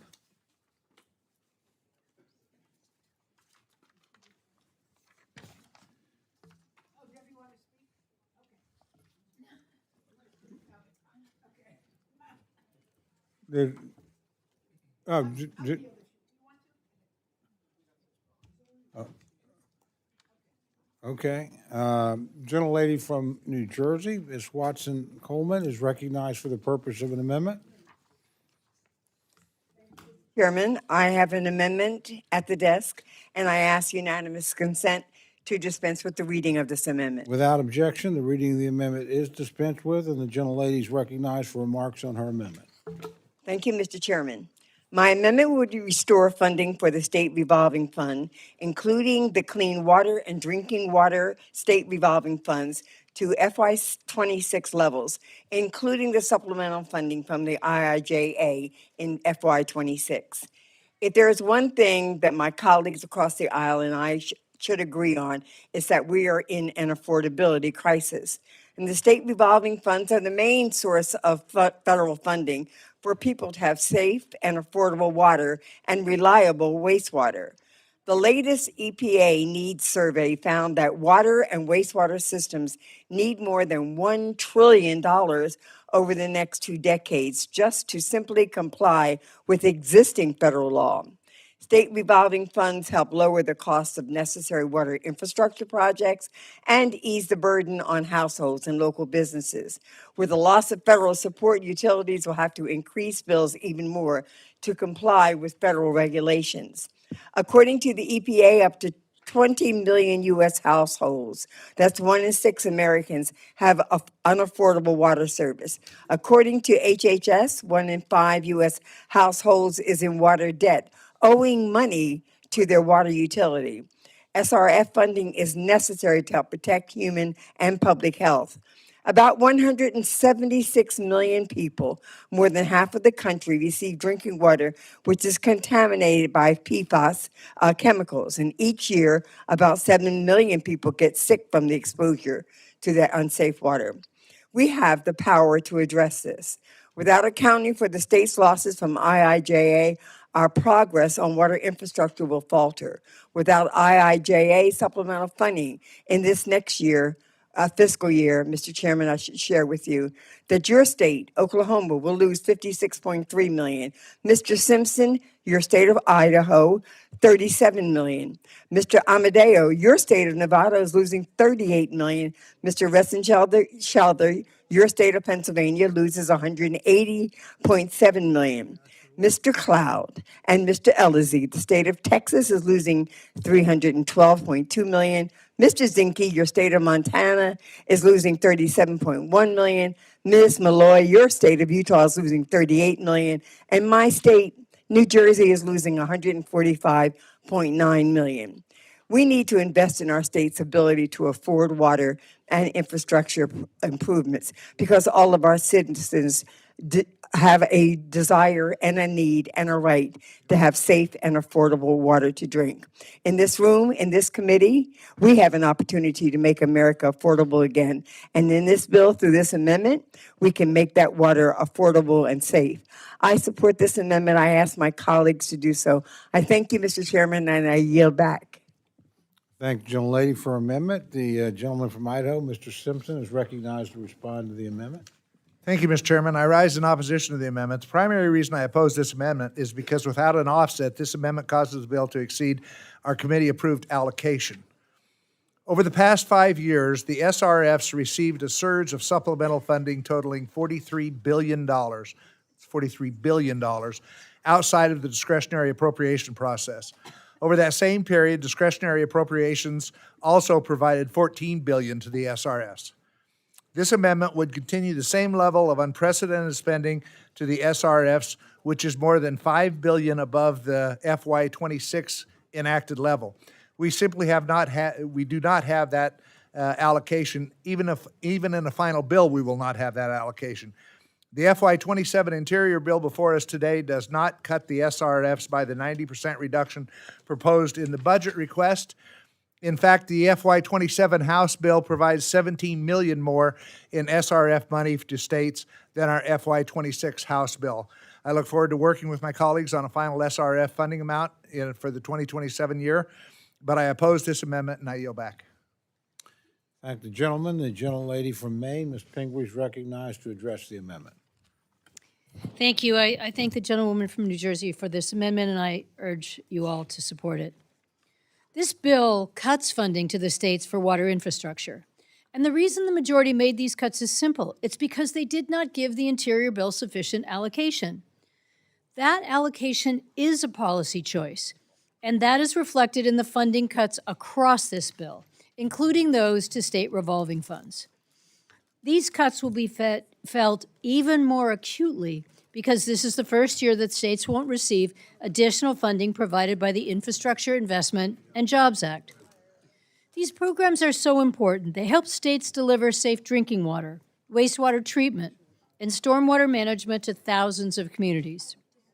Reduced funding to all of our states threatens the viability of water infrastructure projects, forcing the states to either delay critical upgrades or shift the cost to the ratepayers. Reducing this SRF funding would delay critical upgrades to drinking water and wastewater systems and risk exposure to contaminants like PFAS and lead. And underfunded environmental agencies are already facing staffing shortages, so these further cuts would exacerbate the delays in permitting needed for economic development. Congress continues to encourage states to take on greater responsibility for federal programs, yet funding cuts undermine the state's ability to accept or implement those programs responsibly. I know in coastal communities that I represent in Maine, they are facing compounded risks from climate change and aging water infrastructure. And these SRF cuts would limit the state's ability to respond proactively, and none of our states can handle more in their current budget. So I urge everyone to support this, and I yield back. Thank the gentlelady for her comments. Gentlelady from Connecticut, Mr. Laurel, is recognized to address the amendment.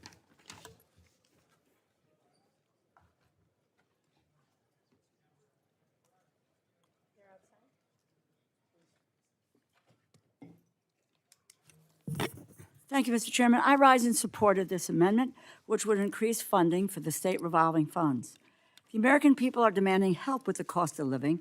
That is what we should be focusing on as a committee. But instead, the majority has chosen to cut the funding that literally helps our communities maintain safe, clean drinking water.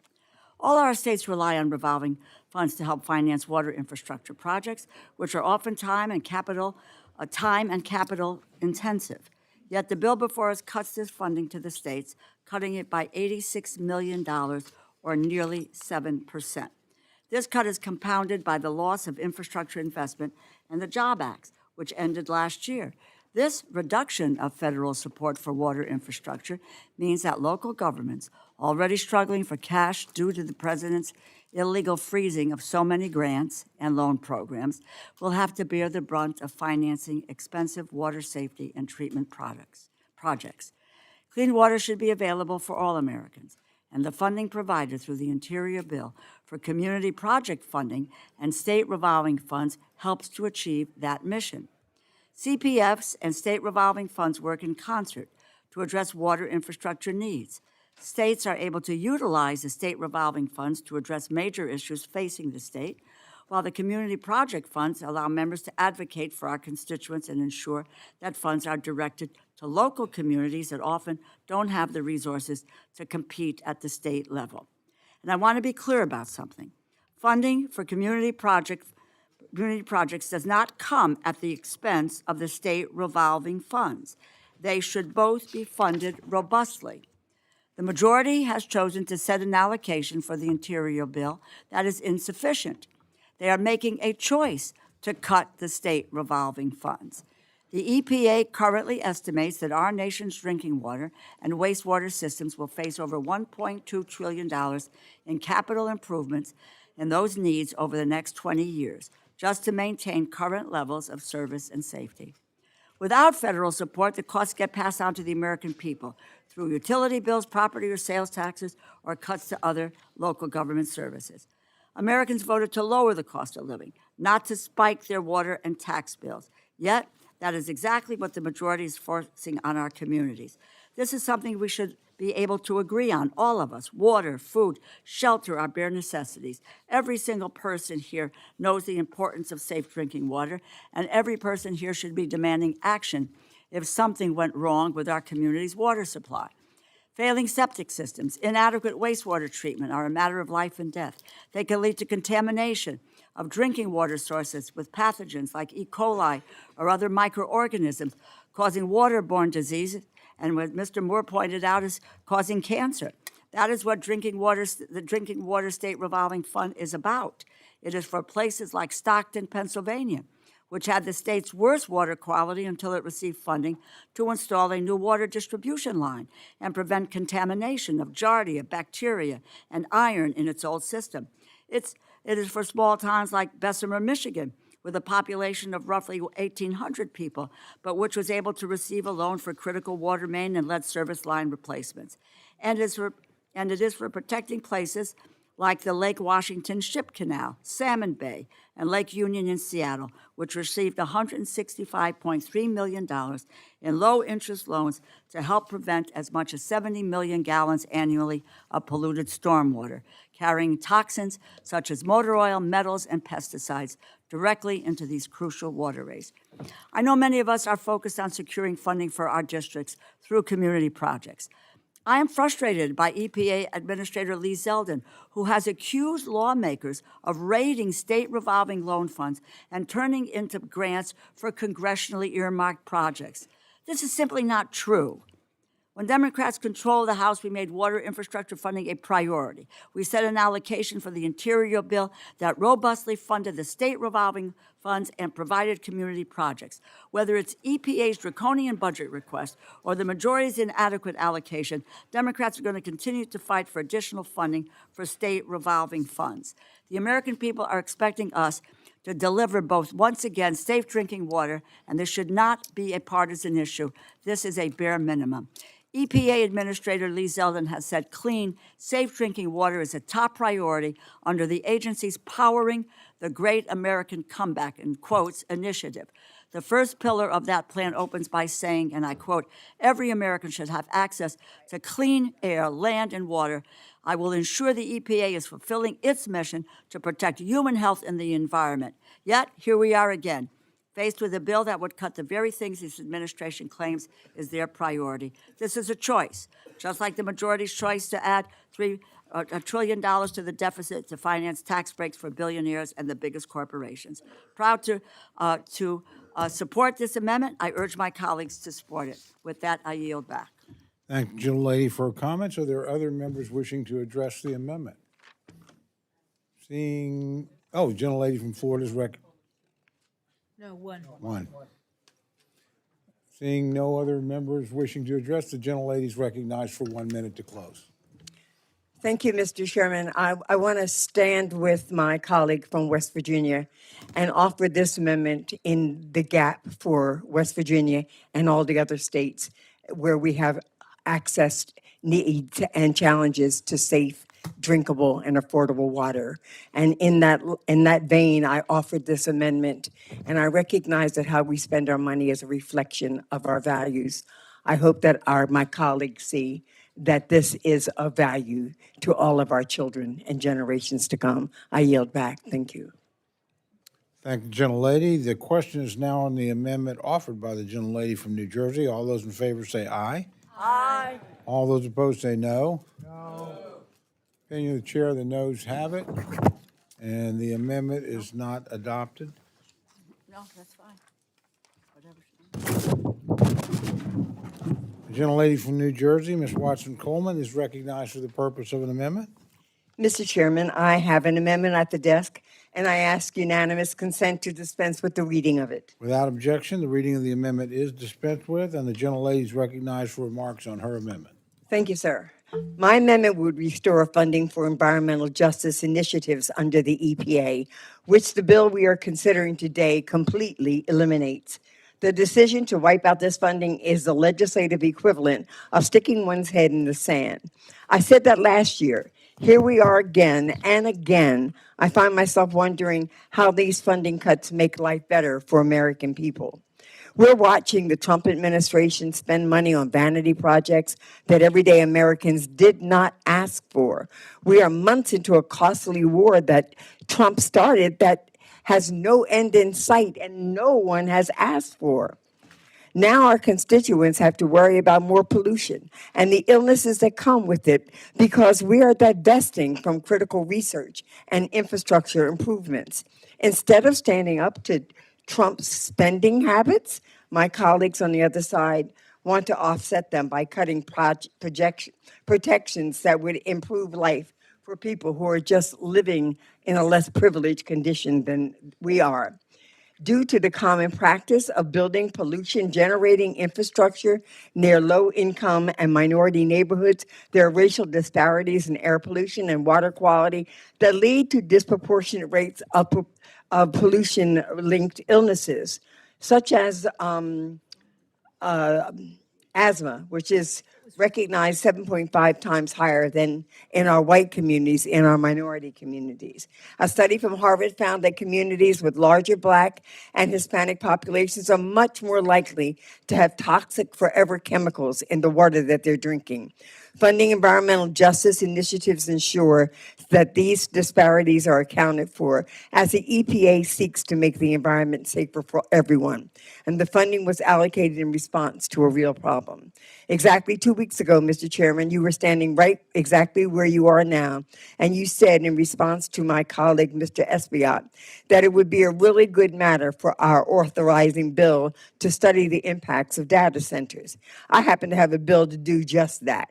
And that research would be greatly helped by the reauthorization of funds for environmental justice research grants. Ignoring those disparities will not make them go away. Pretending that racial inequality does not exist in pollution rates will not stop it. Our children will continue to get sicker at higher rates. It won't make our drinking water cleaner, and it won't make our air quality better. With my amendment, one zip code would not determine whether or not one has access to clean water to drink and fresh air to breathe. Everyone has a right to live a healthy life, and the EPA, well, it has a responsibility to protect the environment so that this can become a reality both now and for the future inheritors of this planet. I encourage my colleagues to support this amendment, and I yield back. Thank the gentlelady for amendment. The gentleman from Idaho, Mr. Simpson, is recognized to respond to the amendment. Thank you, Mr. Chairman. I rise in opposition to this amendment. First, this amendment does not have an offset and would exceed our allocation. When you offer these amendments, you need to have the way to pay for them somewhere in them. Second, I think we can all agree that everyone deserves access to clean air and clean water. The bill before us today provides funding for programs that benefit the health and safety of all individuals across the country. From the EPA's geographic programs to water and wastewater infrastructure programs to funding directly to states to implement environmental laws, this bill is intended to provide funding to any area that has an environmental issue and needs additional resources. I look forward to working with my colleagues to identify responsible uses of taxpayer dollars in order to conserve our natural resources and protect our environment for all Americans, and I hope my colleagues will oppose this amendment.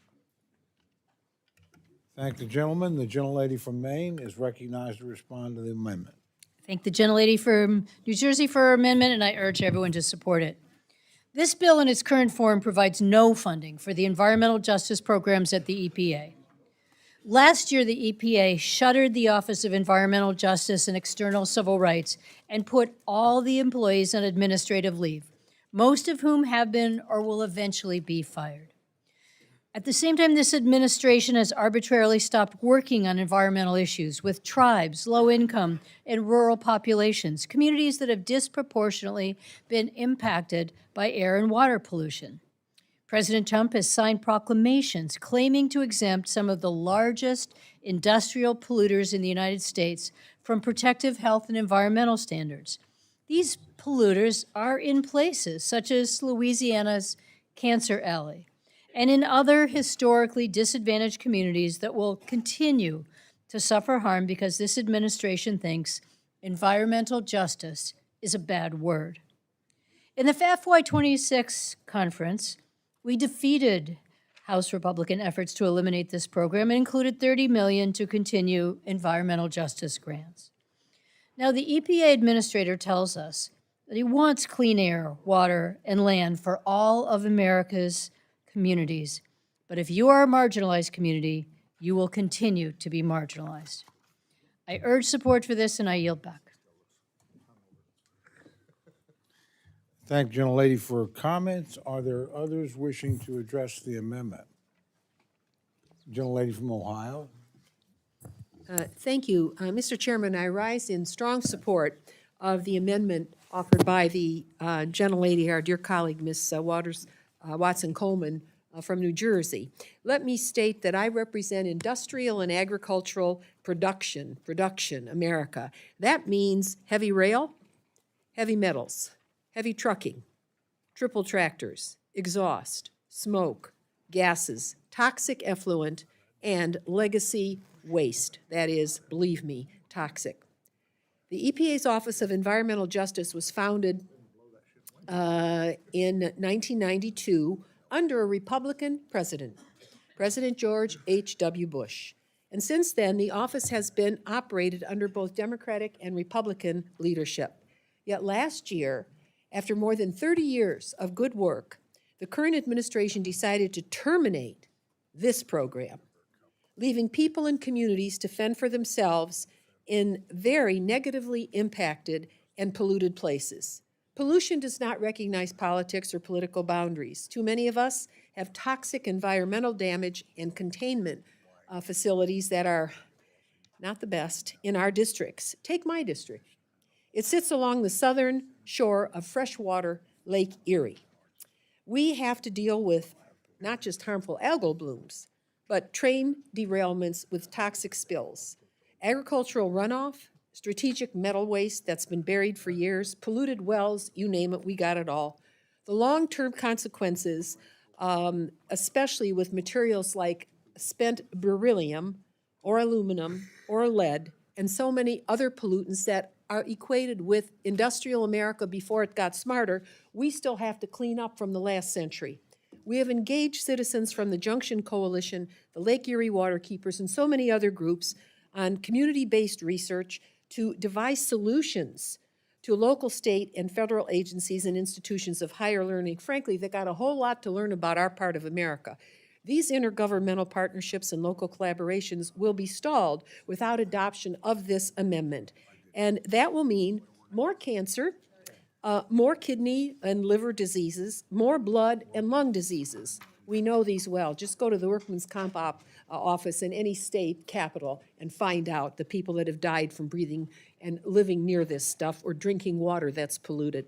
So our doctors, engineers, toxicologists, scientists work to understand the potential long-term impact of these waste dumps and legacy toxic sites, trying to prove why these people are dying. We must ensure the communities most affected have access to federal programs to clean them up. Maybe we need more women in Congress. Maybe we're used to cleaning more things up. I don't know. But we have to have more consciousness of what is going on in our communities. The EPA's Office of Environmental Justice has helped advance environmental policy, enforce civil rights laws, deliver grants, and provide technical assistance to communities most impacted by environmental contamination. We must ensure the continuation of this office and its grant program so that federal resources can reach and protect all impacted communities and the people that live in them. I encourage all of my colleagues to support this amendment. Thank you, and I yield back. Thank the gentlelady for her remarks. Gentlelady from Florida, Ms. Wasserman Schultz, is recognized for comments on the amendment. Thank you, Mr. Chairman. I rise in strong support of Congresswoman Watson-Coleman's amendment to restore funding for environmental justice efforts at the EPA. Environmental justice is not just some abstract concept. It is not, quote, the Green New Deal, it's not socialism, or the latest far-right boogeyman. It is a simple question of whether everyone, not just the wealthy, are truly entitled to clean air and clean water, no matter where they live or how much they earn. Whether a neighborhood threatened by industrial pollution or toxic exposure receives the protection and resources it deserves. It should surprise no one that the burdens of pollution tend to fall more harshly on low-income and historically marginalized populations. Cancer clusters, asthma, breathing problems, and a myriad of other health problems are common in communities that have unjust environmental impacts because they are next to data centers or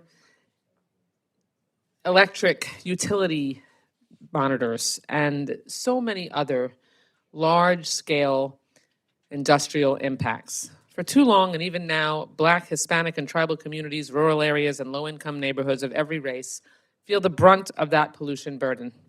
And it's a weight that only deepens all the existing health and economic disparities. But the Republican bill before us eliminates environmental justice funding entirely. And that is an unconscionable act in any year. But it's especially dangerous when President Trump's EPA systematically dismantles protections against toxic pollution. Trump declared an emergency on the first day of his administration to functionally discard the Clean Water Act. His EPA repealed restrictions on mercury and other extremely dangerous pollutants that give Americans brain damage and cancer when exposed. They've proposed repealing safeguards against ethylene oxide, a cancer-causing chemical that threatens communities living near commercial sterilization facilities. And it's moving to roll back drinking water standards for PFAS forever chemicals, which are linked to cancer and neurological disorders. Yet where is the Maha outrage?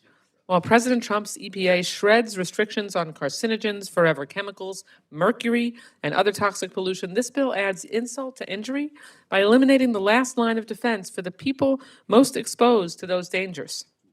These impacts hit especially hard in places like South Florida, where every day we feel the impacts of ignoring the effects of human behavior on our ecosystem. This amendment restores funding to carry out that work.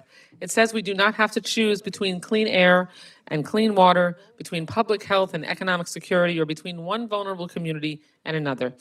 Republicans characterize this funding as irresponsible spending, but nothing could be further from the truth. When we fail to confront the harsher impacts that pollution has on Black, Hispanic, tribal, and rural communities, their families will continue to unfairly suffer, resulting in sickness and death. And that is not hyperbole. But we all pay orders of magnitude more down the road to make up for the devastating damage that we do to our larger environment. I urge support of the gentlelady's amendment, and I yield back. Thank the gentlelady for her remarks. Are there others wishing to address the amendment? Seeing none, the gentlelady is recognized for 1 minute to close. Mr. Chairman, I think that this amendment that I'm offering speaks volumes about who we are. We already know, the whole world knows that Donald Trump doesn't care about people of color and doesn't care about people who are not very wealthy. There are questions about whether or not all the members of Congress believe that also. But to not vote for this amendment, to agree that you eliminate all effort to establish equality in environmental protection speaks volumes as to who you are and what you stand for. And I hope that you stand up here and support this amendment, because it's for your community and my community and every community across this country. I yield back. Thank the gentlelady. The question's now on the amendment offered by the gentlelady from New Jersey. All those in favor say aye. Aye. All those opposed say no. Opinion of the chair, the noes have it. Roll call has been requested. Sufficient support has been demonstrated. Clerk will call the roll. Mr. Adderholt. Mr. Adderholt, no. Mr. Aguilar. Mr. Alford. Mr. Amadei. Mr. Amadei, no. Mrs. Bice. Mrs. Bice, no. Mr. Bishop. Mr. Bishop, aye. Mr. Calvert. Mr. Calvert, no. Mr. Carter. Mr. Carter, no. Mr. Case. Mr. Case, aye. Mr. Siscomani. Mr. Klein. Mr. Cloud. Mr. Cloud, no. Mr. Clyburn. Mr. Clyburn, aye. Mr. Clyde. Mr. Clyde, no. Mr. Cole. No. Mr. Cole, no. Mr. Cuellar. Mr. Cuellar, aye. Ms. Dean. Ms. DeLauro. Aye. Ms. DeLauro, aye. Mr. Diaz-Balart. Mr. Diaz-Balart, no. Mr. Edwards. Mr. Elzey. Mr. Elzey, no. Ms. Escobar. Ms. Escobar, aye. Mr. Espaillat. Mr. Espaillat, aye. Mr. Fleischman. Mr. Fleischman, no. Ms. Frankel.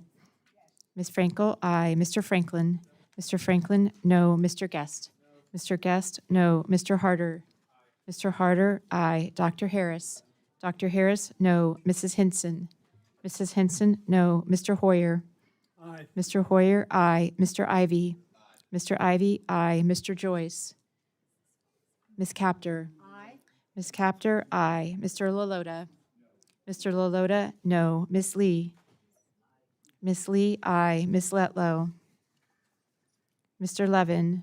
Mr. Levin, aye. Ms. Malloy. Ms. Malloy, no. Ms. McCullum. Ms. Ming. Ms. Ming, aye. Mr. Molinar. Mr. Molinar, no. Mr. Moore. Mr. Moore, no. Mr. Morelli.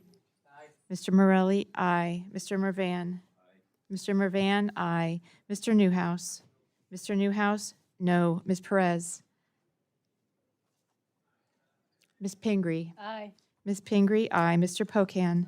Mr. Pocan, aye. Mr. Quigley? Mr. Quigley, aye. Mr. Reschenthaler? Mr. Reschenthaler, no. Mr. Rogers?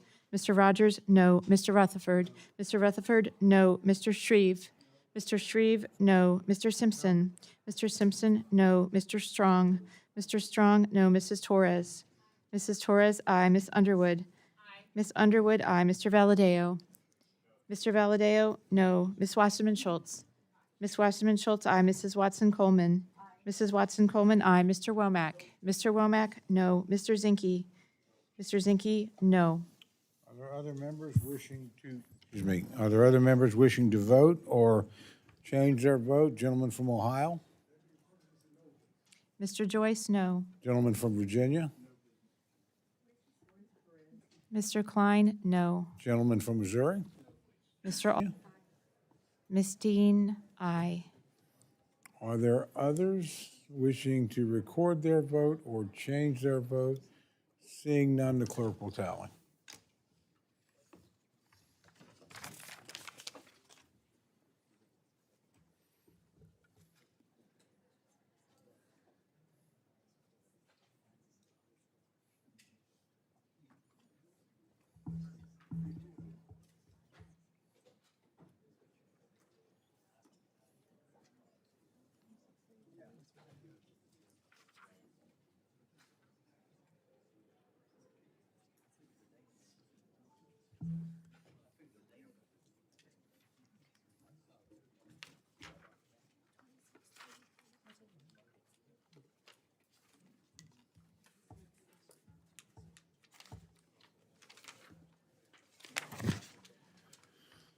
On this vote, the ayes are 26 and noes are 33. The amendment is not adopted. My understanding there's still discussion going on in the Republican en bloc, so we're going to move to the gentleman from New York. Mr. Espiat is recognized for the purpose of an amendment. Chairman, I have an amendment in the desk and ask unanimous consent to dispense the reading of such. Without objection, the reading of the amendment is dispensed with, and the gentleman's recognized for remarks on his amendment. Mr. Chairman, I'm deeply concerned about the cuts to environmental justice programs and how these cuts continue to exacerbate health outcomes in disadvantaged communities. My amendment urges the EPA to report on the projected public health consequences of any reduction in environmental justice-related programs and staffing. For far too long, Mr. Chairman, low-income communities and communities of color have disproportionately borne the burden of pollution, toxic waste, and environmental hazards. These communities in my district, Mr. Chairman, take public transportation. They contribute far less to pollution, and yet they're hurt far more. They're often the same communities that already face high rates of asthma, cardiovascular disease, cancer, and other chronic conditions. Children and seniors are specifically and especially vulnerable to poor air quality and environmental contaminants. Environmental justice programs help identify these disparities and direct resources towards addressing them. They're critical to the health of a young boy or girl suffering from asthma. The asthma pumps are not blue. They're not red. They are in blue states and red states. And we must give them to all children. When we cut these programs, we are not only reducing a line item in the budget, we are reducing our ability to prevent illness before it actually occurs. More exposure to pollution means more asthma attacks. We have asthma alleys in many poor neighborhoods where children miss school, where children and seniors also miss appointments, even with their doctors, because they cannot make it when they have a serious respiratory attack. This means higher health care costs, missed days of schools and work, and increased strain on the local health care system. Environmental justice is not just, as I said before, for blue states, it is often very pronounced in red states. Invested in this program protects everybody in our country. This must be a bipartisan issue. I urge my colleagues to support this amendment. I believe that we have an obligation to protect our most vulnerable citizens. This includes investing in better health care and better health outcomes. If we take away funding, we should understand the consequences of these actions. For these reasons, Mr. Chairman, I ask for the support of this important amendment, and I yield back. Thank the gentleman for his amendment. The gentleman from Idaho, Mr. Simpson, is recognized to address the amendment. Thank you, Mr. Chairman. I rise in opposition to this amendment, similar to the amendment we just discussed. I again reiterate that this bill provides funding for health and safety for all individuals across the country. In some instances, the funding is distributed to states first, and the states determine how best to fund their own needs and priorities. In other instances, funding is provided as competitive grants. These mechanisms are intended to direct funding where it's needed most and to ultimately improve our land, air, and water for everyone. I urge my colleagues to oppose this amendment, and I yield back. Thank the gentleman. The gentlelady from Maine, Ms. Pingree, is recognized to address the amendment. Thank you, Mr. Chair. I thank the gentleman from New York for submitting this amendment. We had an extensive discussion of environmental justice in the last amendment, and it is so clear that environmental justice funding is critical to protecting marginalized communities that suffer disproportionate impacts of environmental pollution. If the majority was unwilling to provide funding for the program, I hope they will be willing to allow a report that measures the impact of its elimination. I support this amendment, and I yield back. Thank the gentlelady. The gentlelady from Pennsylvania is recognized to address the amendment.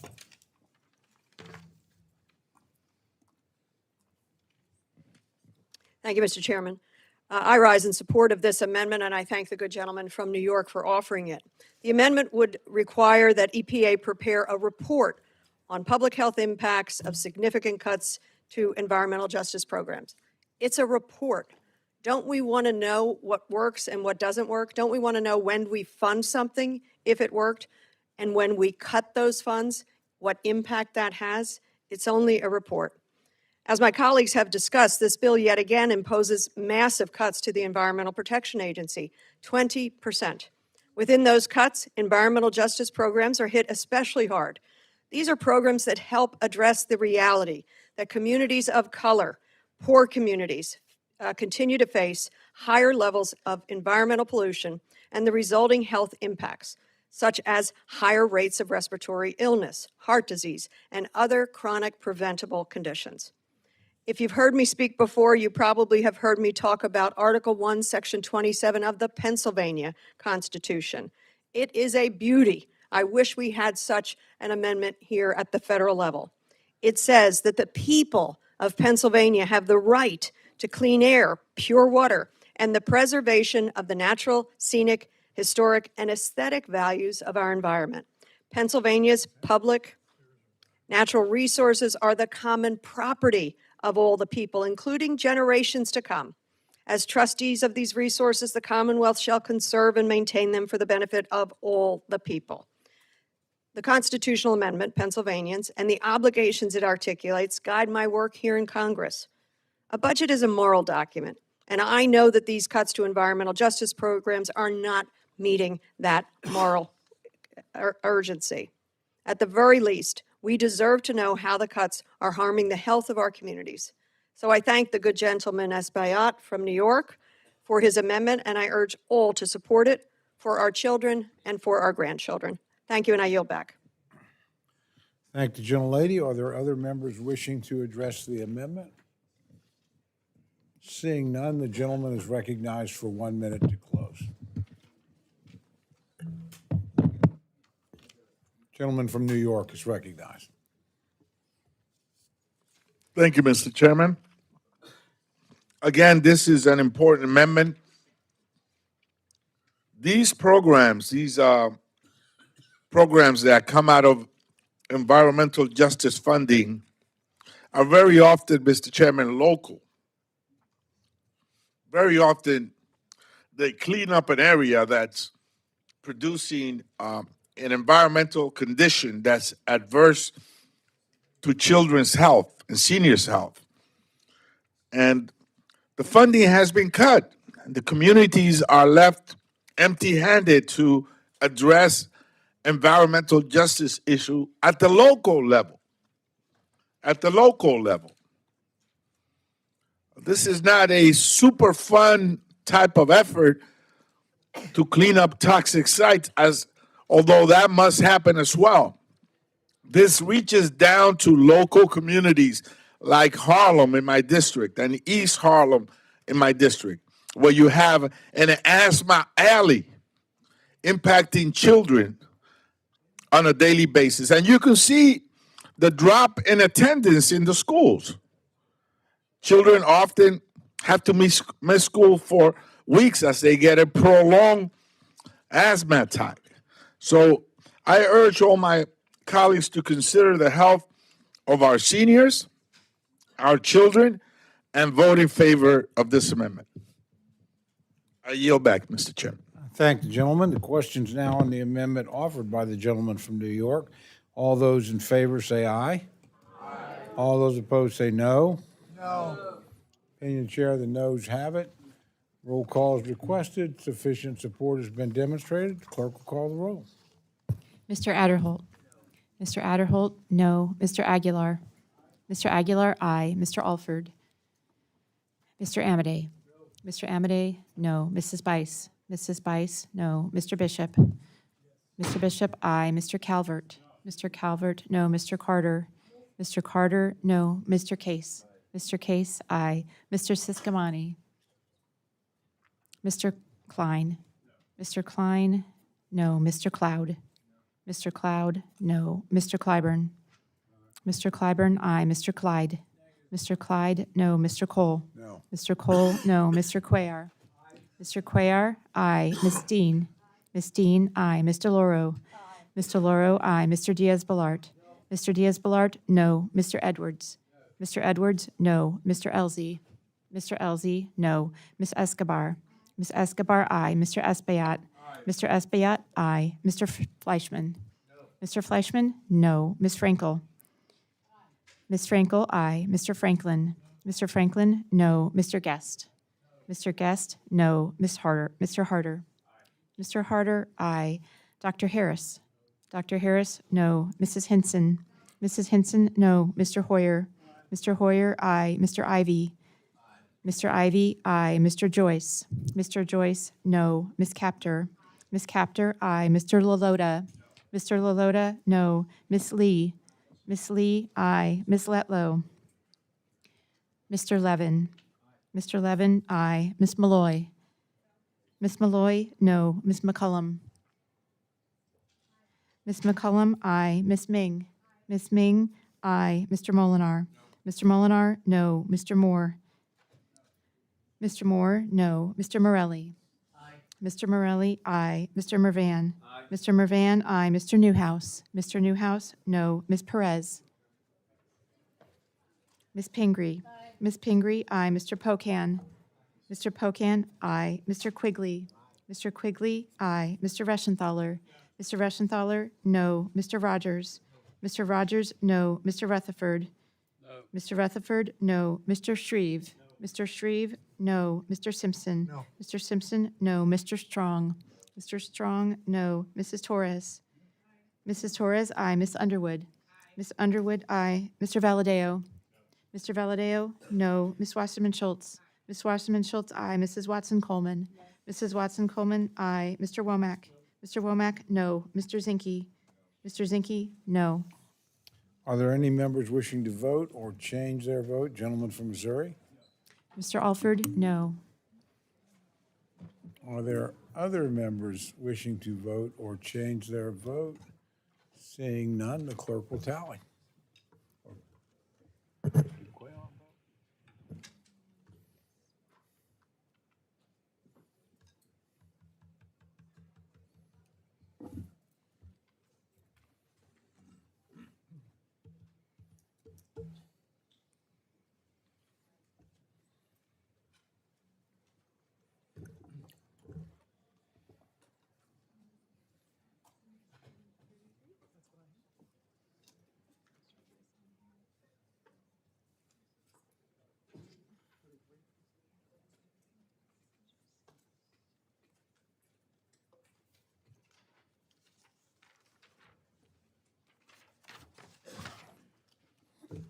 On this vote, the ayes are 27, the noes are 33. The amendment is not adopted.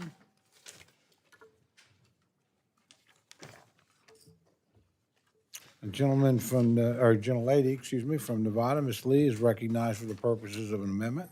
Thank you, Mr. Chairman. I have amendment at the desk, and I ask that the reading be dispensed of. Without objection, the reading of the amendment is dispensed with, and the gentlelady is recognized for remarks on her amendment. Thank you, Mr. Chairman. Folks, this amendment's pretty simple. For decades, my colleagues on the other side of the aisle have said that we need to take an all-of-the-above approach when it comes to our nation's energy demands. And in fact, nearly 20 years ago, the former Speaker of the House, John Boehner, said, "There's no question that we're ever going to begin to seriously move towards energy independence, which is good for our national security and, frankly, very good for our economy, that we have to do all of the above." And I agree.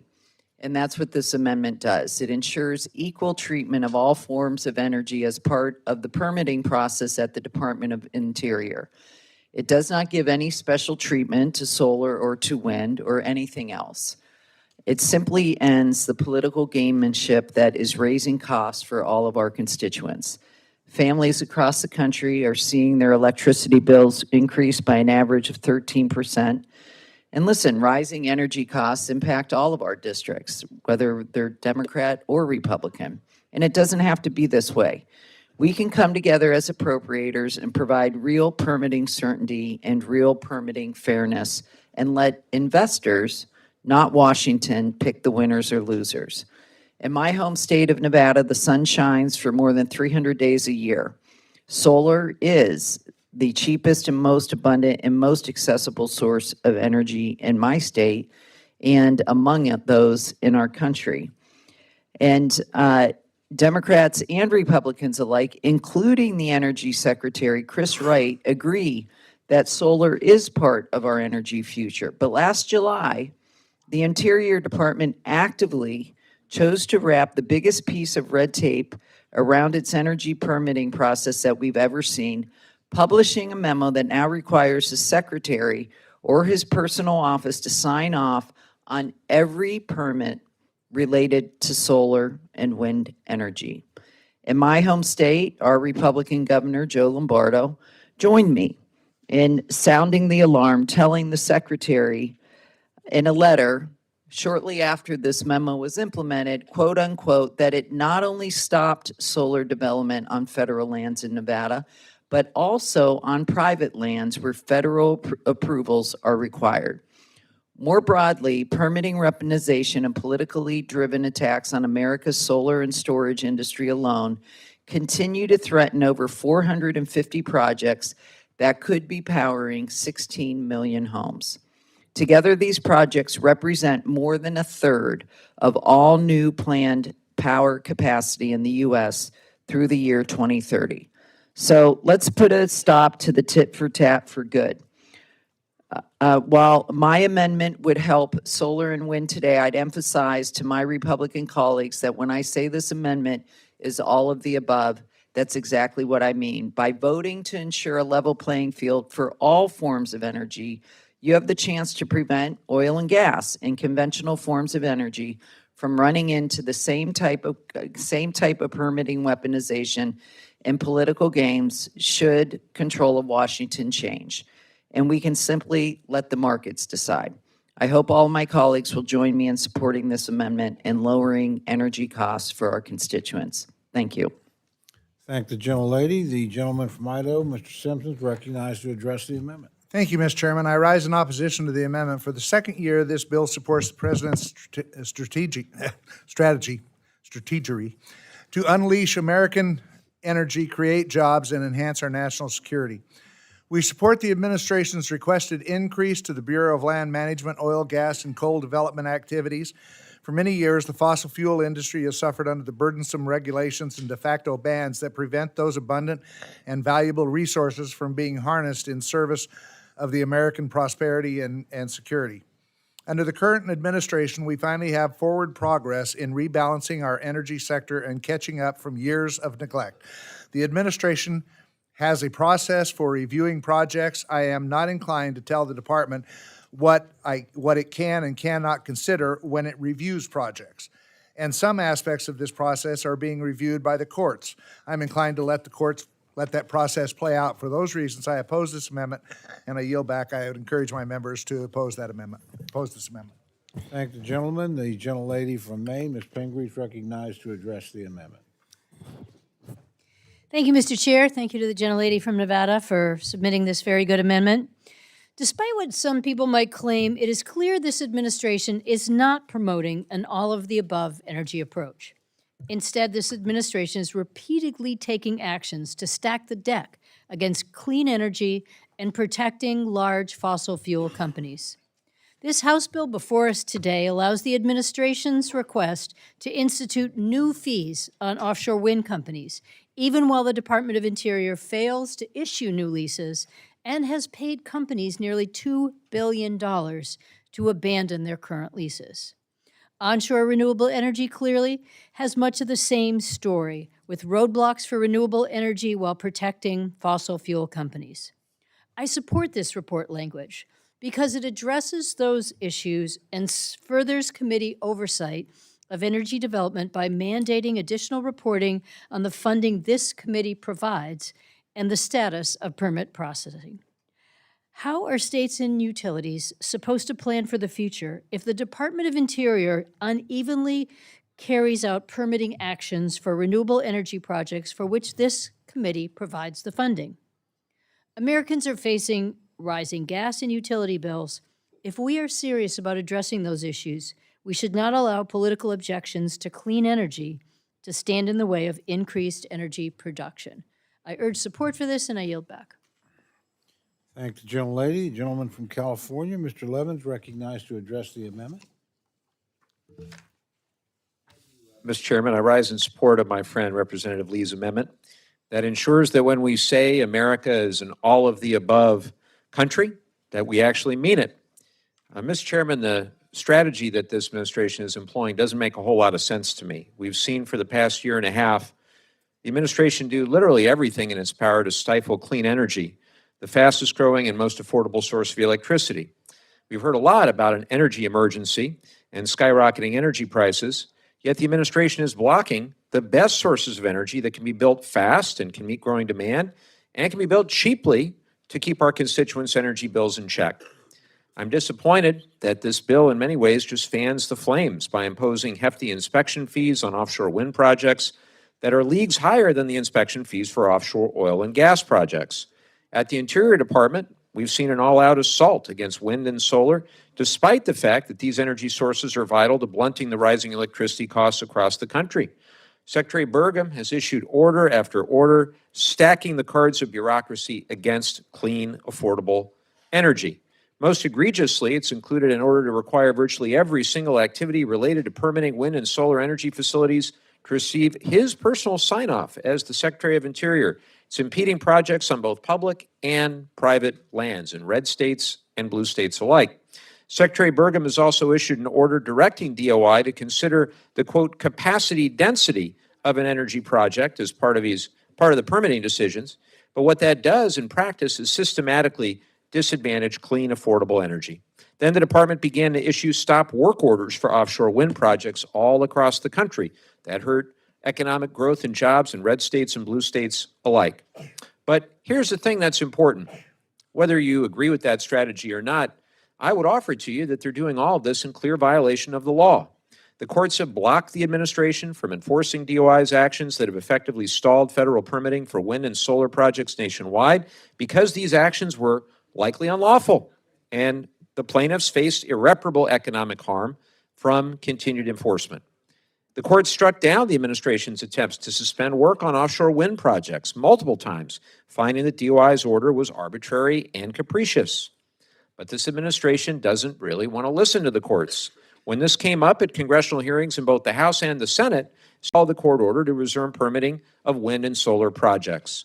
And when the administration couldn't just issue the stop work orders to stop the projects, they started to pay companies billions of taxpayer dollars to walk away from their offshore wind projects that would have delivered clean, affordable, and reliable power to homes across the country. You know, for years, we've had good bipartisan conversations here in Congress about reforming our permitting laws, and we must continue those conversations. There are many who believe that now is the time to get a permitting reform deal done. But right now, I can tell my friends that the most significant obstacle to permitting reform is the Department of Interior's obstruction of any hope of reaching a consensus around permitting reform.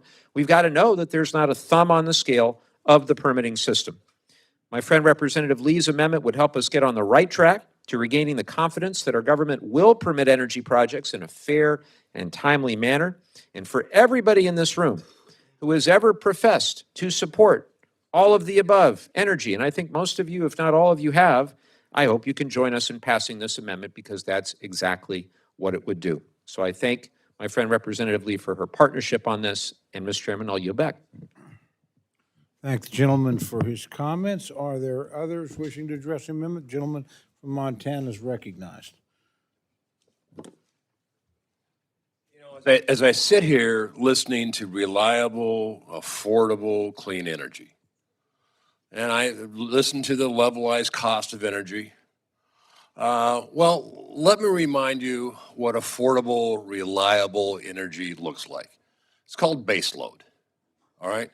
So when the wind doesn't blow and the sun doesn't shine at night, how are you going to make up the baseload? Well, you've got a few options. You can store it. Of course, that adds cost. Then the supply chain, made in China, that's a problem. But affordability is about reliability and the base load in the energy. And so, yeah, I agree with all the above, and every energy source has its place. But you can't undo base load and say we're going to make it up with sustainable, unless you're going to do hydro and we're tearing down dams. So when you want to talk about affordable energy, yeah, wind is the most affordable in a given situation. If you knock out depreciation, you knock out the assets and you go, we're going to make this, but as long as the wind blows, it makes sense. But again, when the wind doesn't blow, when the sun's not shining, you got to make that energy up. And right now, the most affordable energy, reliable, consistent, is fossil fuel. And until we move forward on nuclear, mini-nuke, and other options, the rest of it is just simple fantasy. And with that, I yield. Thank the gentleman. Are there any others wishing to address the amendment? Seeing none, the gentlelady is recognized for 1 minute. Oh, I'm sorry. Gentleman from Georgia, Bishop, is recognized to address the amendment. As in support of the amendment, and I'd like to yield my time to Mr. Levin. I thank my friend, the gentleman from Georgia, and I thank my friend from Montana as well. Frankly, I wish you were still in the job because we'd have a good and reasonable discussion, and I don't think you would have done a lot of the things that are being done right now. So my personal belief is that, you know, you hear a lot that renewables only look cheap because you hide all the costs of connecting them to the grid, but the market already prices a lot of that into their decision making, and renewables still win. So the utilities, the grid operators, the people that I talk to, they're not ideological about this. They're business people, and they buy the cheapest reliable power they can.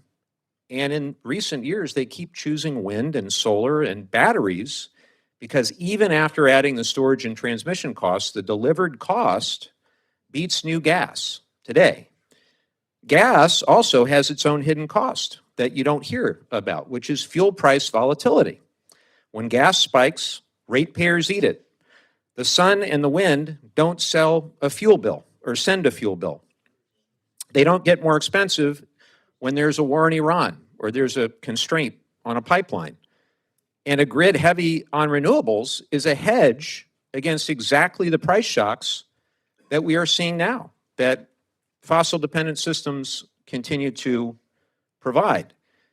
I would also say baseload has become a concept that is relied on by opponents of wind and solar, but the reality is the grid no longer needs every plant running flat out around the clock. It needs the supply to match the demand minute by minute, and a flexible portfolio does that better than a pure baseload portfolio. Sometimes big thermal plants fail as well, and sometimes they drop with no warning. So distributed renewables, when they fail very predictably and very gracefully. We know when the sun sets.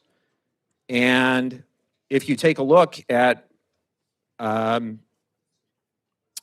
geopolitical argument is the other one that I hear sometimes. So the fuel that you have to keep buying, you have to keep transporting. It's a permanent dependency on bad geopolitics. Sunlight and wind, they're domestic, they're free, they can't be embargoed.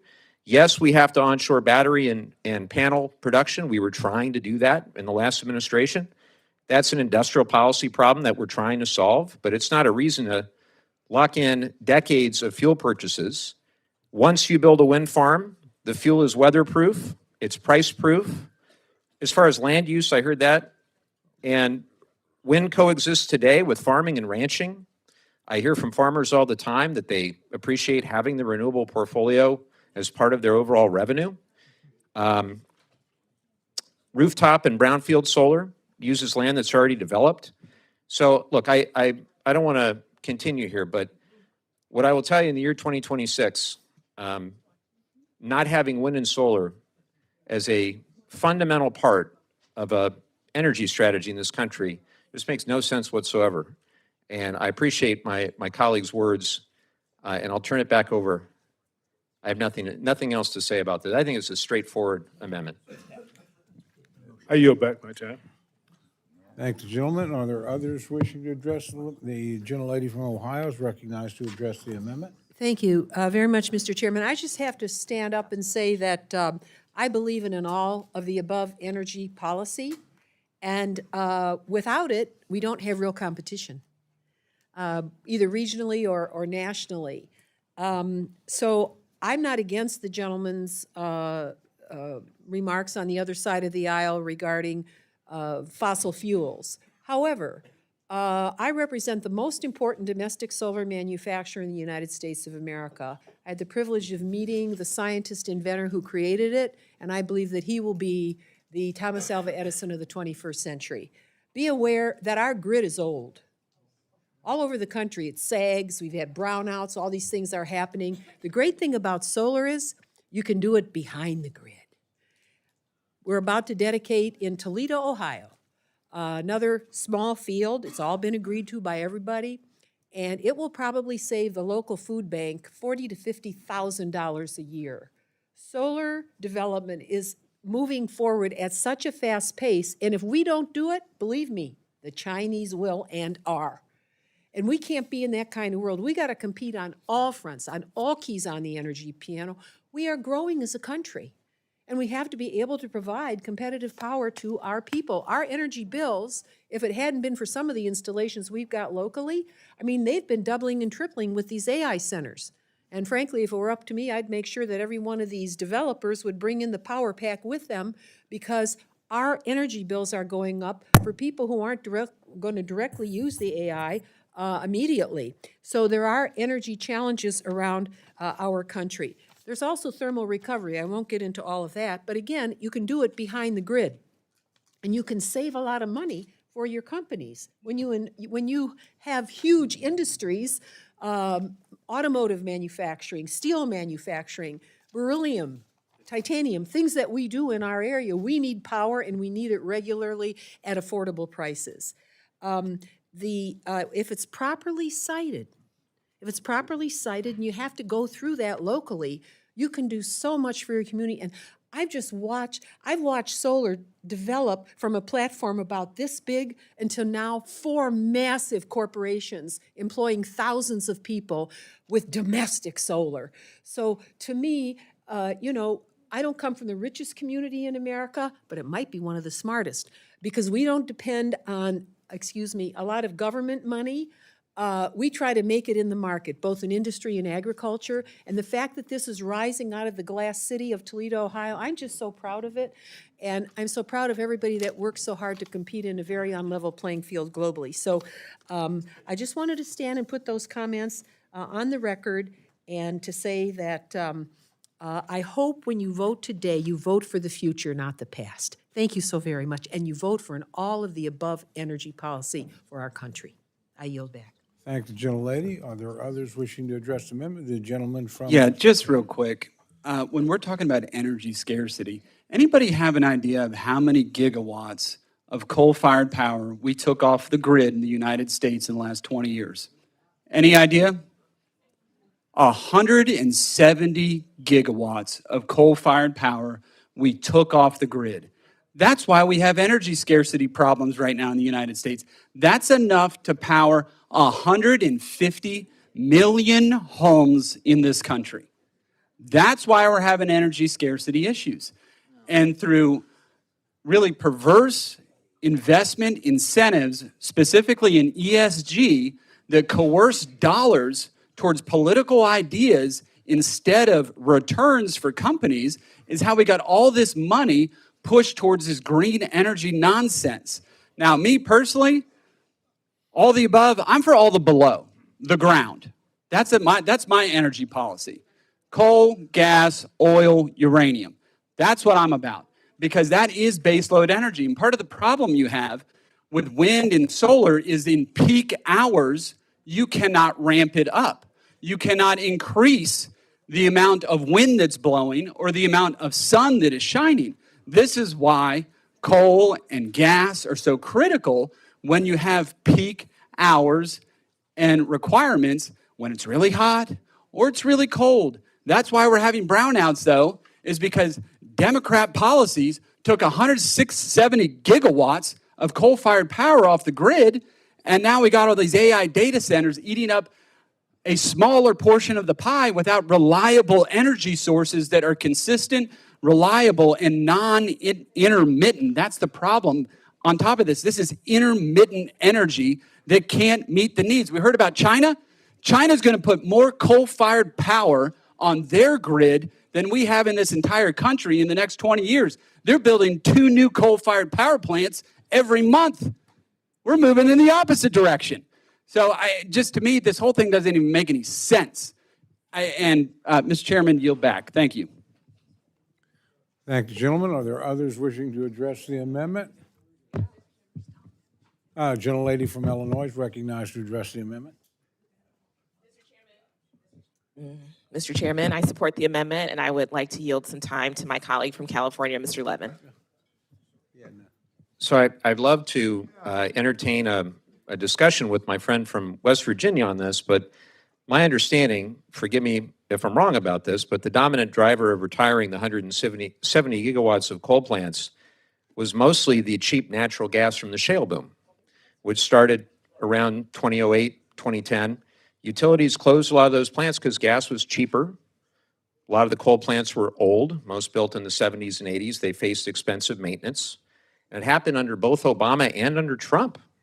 Coal kept retiring through 2017 to 2020 during Trump, during a time when the president was then actively trying to save it. And there's strong evidence the cause was market forces, not regulation, that a president could just switch off or switch on. So those retirements happened under both parties. Some of the largest annual coal retirements occurred during Republican administrations. If policy were the lever, you would expect that those retirements would track who was in the Oval Office, but they don't. They track gas prices, they track plant age. And at the same time, the capacity was retired, but it was substantially replaced by gas, and yes, by wind and by solar. The grid didn't lose 160 or 170 gigawatts of supply, it swapped the fuel sources. Total US generating capacity has grown, not shrunk. So I think coal declined by roughly the amount, that is true, driven primarily by cheap gas, by aging plants, by the shale boom. Retirements continued under Republican presidents who tried to stop them. The capacity was replaced, continues to be replaced, rather than simply lost. If I'm wrong about this, let me know. I yield back. You're wrong. Well, I really thank my colleague, Mr. Levin, for those important points, and I thank my colleague from Ms. Lee for introducing this amendment that has been such a hot topic on our committee today. And with that, I yield back. Thank the gentlelady and the gentleman. Are there other members wishing to address the amendment? A gentlelady from Iowa. to the gentleman from West Virginia for a few rebuttal points. Thank you, Mr. Chair. Thank you very much. You might remember during that same time in the Obama administration, everybody remember the Clean Power Plant rule that shut down all those coal plants? That's why they shut down, because they put standards in that were impossible for any coal plant to meet.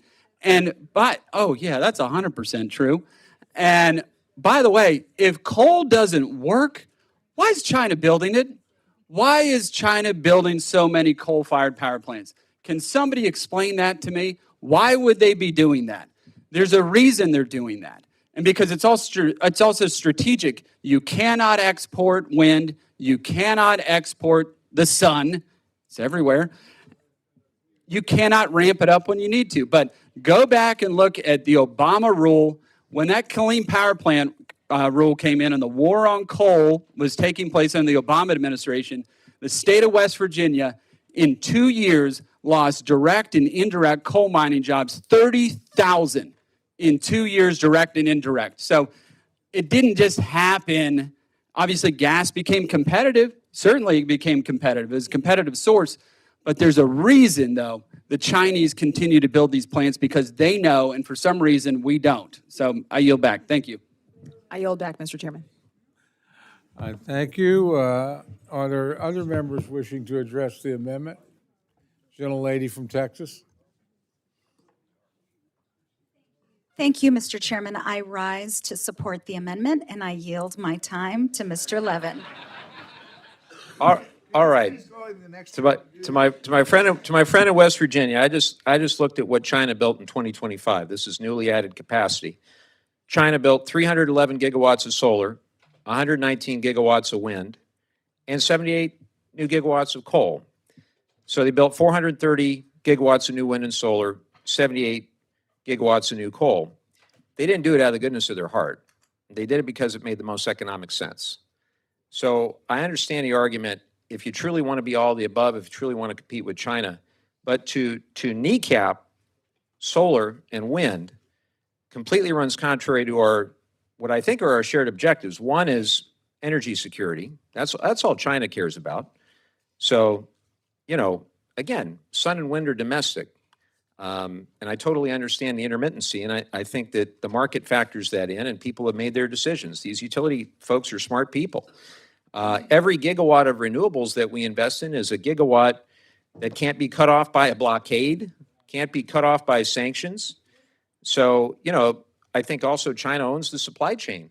They've made these really smart investments in the supply chain, so it's cheap for them to do it. And they also care a great deal about having a export dominant clean energy supply chain, just as we presumably did and should again. It shouldn't just be energy dominance if it's one type of energy or another. Energy dominance ought to mean clean energy. It ought to mean every kind of energy. I don't see why that's controversial. I'll yield back. Thank you, Mr. Chair. I yield back.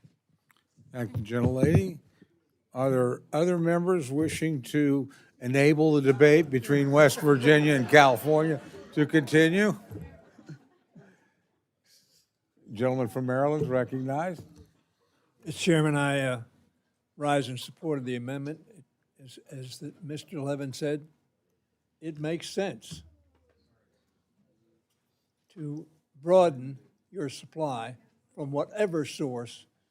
I happen to drive a hybrid car.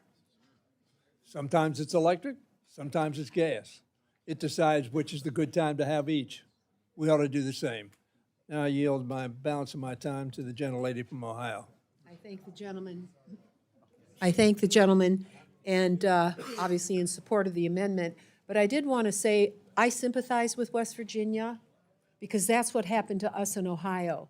Not in coal, although we had coal plants close, but in industry in general. Steel, automotive, crash.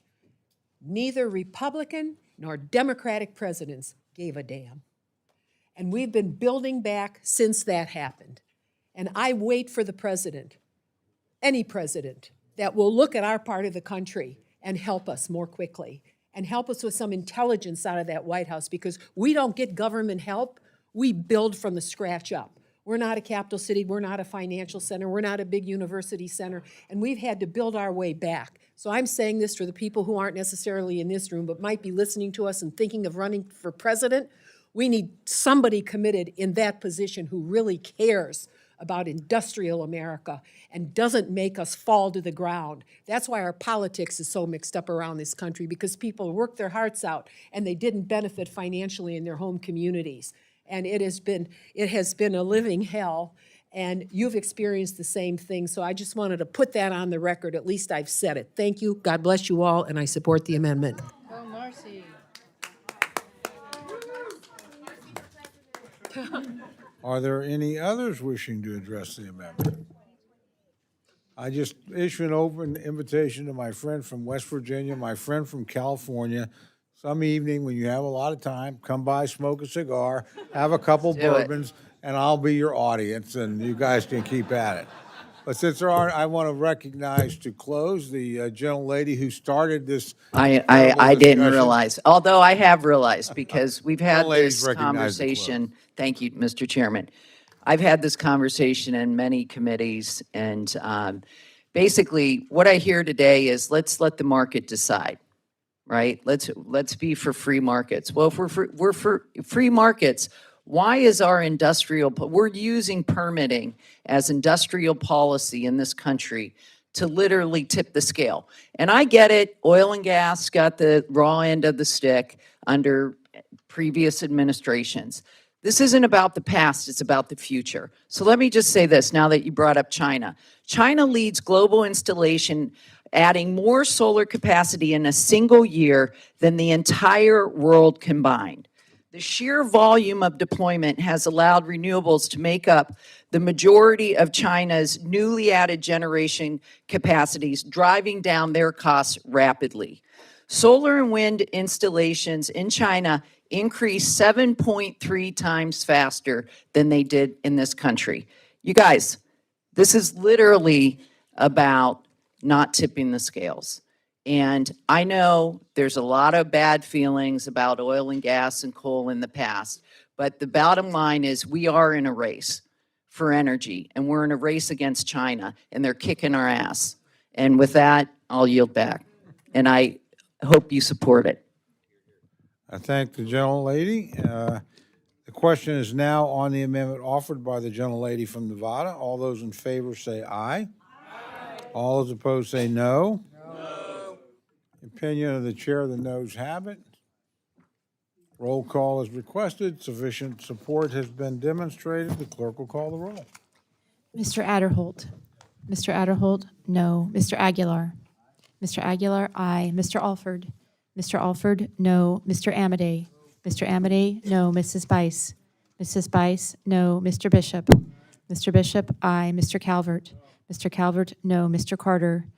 Mr. Carter, no. Mr. Case. Mr. Case, aye. Mr. Siscomani. Mr. Klein. Mr. Klein, no. Mr. Cloud.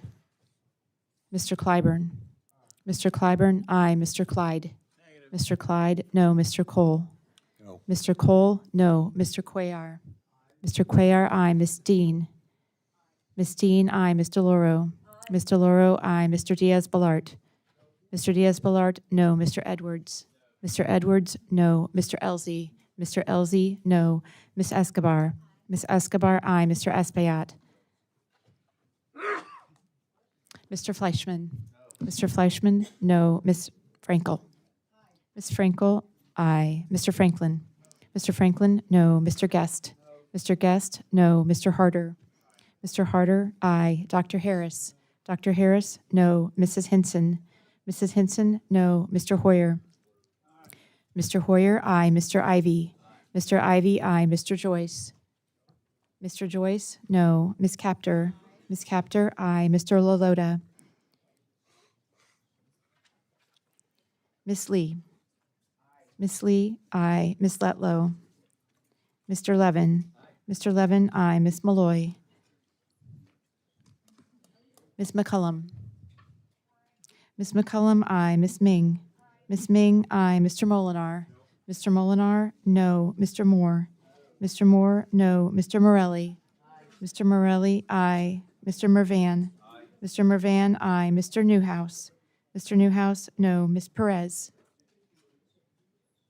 Ms. Pingree. Ms. Pingree, aye. Mr. Pocan. Mr. Pocan, aye. Mr. Quigley. Mr. Quigley, aye. Mr. Reschenthaler. Mr. Reschenthaler, no. Mr. Rogers. Mr. Rogers, no. Mr. Rutherford. Mr. Rutherford, no. Mr. Shreve. Mr. Shreve, no. Mr. Simpson. Mr. Simpson, no. Mr. Strong. Mr. Strong, no. Mrs. Torres. Mrs. Torres, aye. Miss Underwood. Miss Underwood, aye. Mr. Valadeo. Mr. Valadeo, no. Miss Wasserman Schultz. Miss Wasserman Schultz, aye. Mrs. Watson Coleman.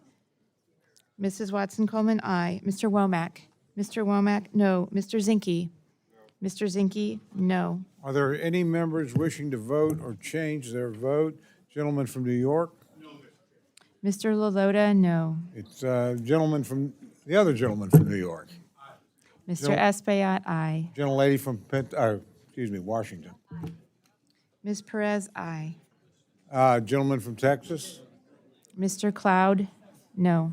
Gentleman from Washington? Newhouse already voted? He voted. It's very difficult if you're getting up, so wave a hand or something if you haven't voted. Ms. Malloy. Gentlelady from Utah. Ms. Malloy, no. Are there others wishing to vote or change their vote? Obviously, at the end of this vote, we'll go in recess. Please come back as quickly as you can after the votes. With that, seeing no others wishing to record their vote, the clerk will tally.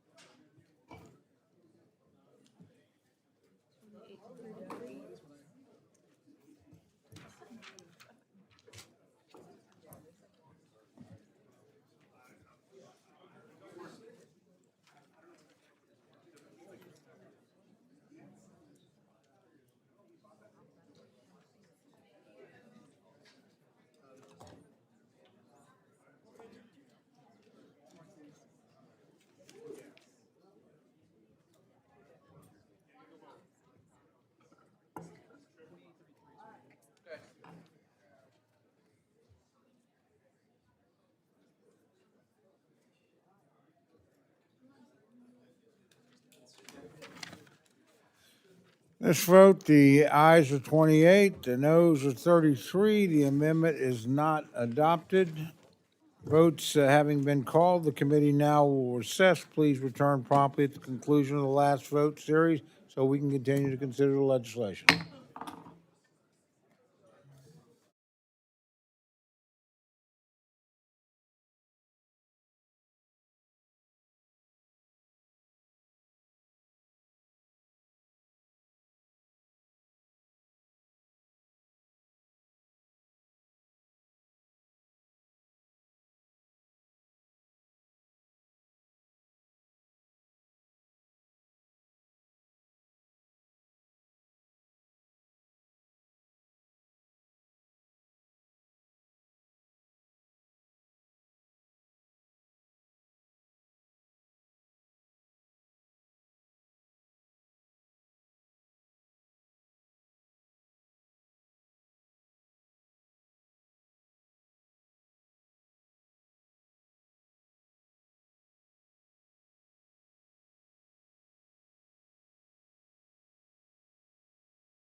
So am I. Well, you're damn near the only Democrat here to list it.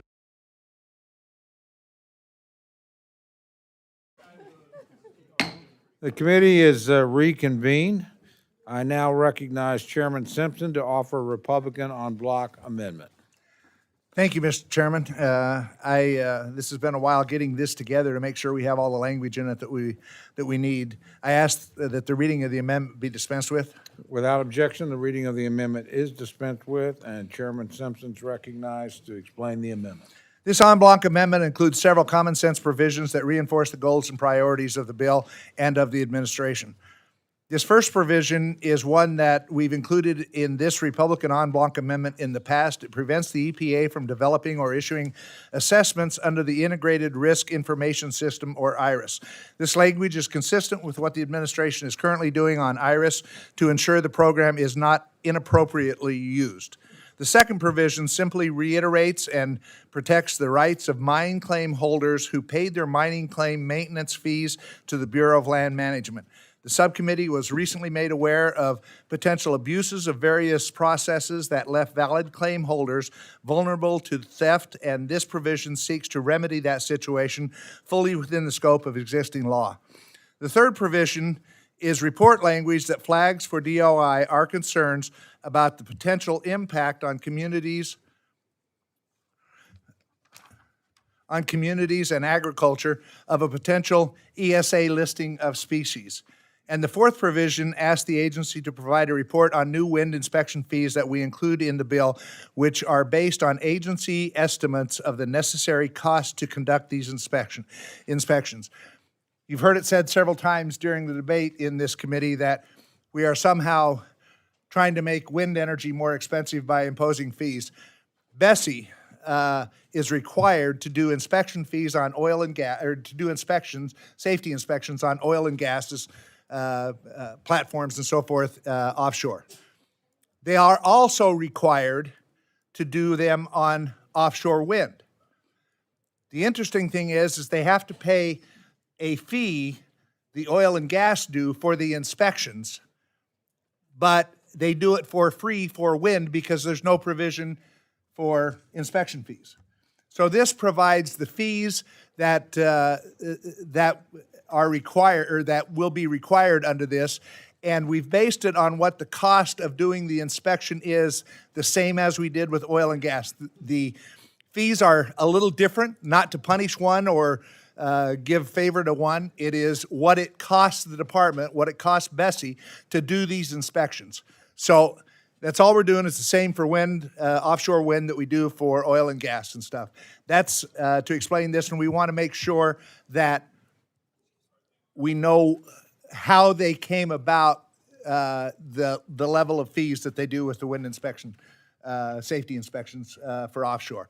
It's, I think, 4 provisions that are pretty simple, and I would hope my colleagues would support this amendment, and I would yield back the balance of my time. Thank the gentleman. The gentlelady from Maine, Ms. Pingree, is recognized to respond to the amendment. Thank you, Mr. Chair. I rise in opposition to this amendment. This bill already includes more than 50 poison pill riders, and this adds even more. In particular, it adds a provision to prohibit funds to develop, finalize, or issue assessment under the EPA's Integrated Risk Information System known as IRIS. IRIS was created in 1985 and has been used for decades to develop impartial toxicity information to set national standards and clean up hazardous sites. Its assessments quantify the highest safe level of exposure to a chemical before it triggers health effects. It is widely respected in the scientific community, and the National Academies of Sciences, Engineering, and Medicine have affirmed the use of IRIS values. Efforts to undermine the IRIS program are not new, and the chemical industry has been systematically working to destroy the program. Project 2025 advocated for ending the IRIS program, and the Trump administration has been taking steps to do just that. Just last month, a memo from the EPA Deputy Administrator stated that the EPA would be adding disclaimer language to the program's website, stating that its toxicity findings are not necessarily meant to be used in regulation. This amendment is just one more attack on the IRIS program, and we must oppose that. Before I yield back, I want to point out that the en bloc also includes a substantial piece of authorizing language related to mining claim maintenance fees at the Bureau of Land Management. This seems to run counter to the argument we had heard during earlier debates that we should only be dealing with funding in our bill. I oppose this amendment and encourage my colleagues to vote no, and I yield back my time. Thank you, gentlelady. Do other members wish to address the amendment?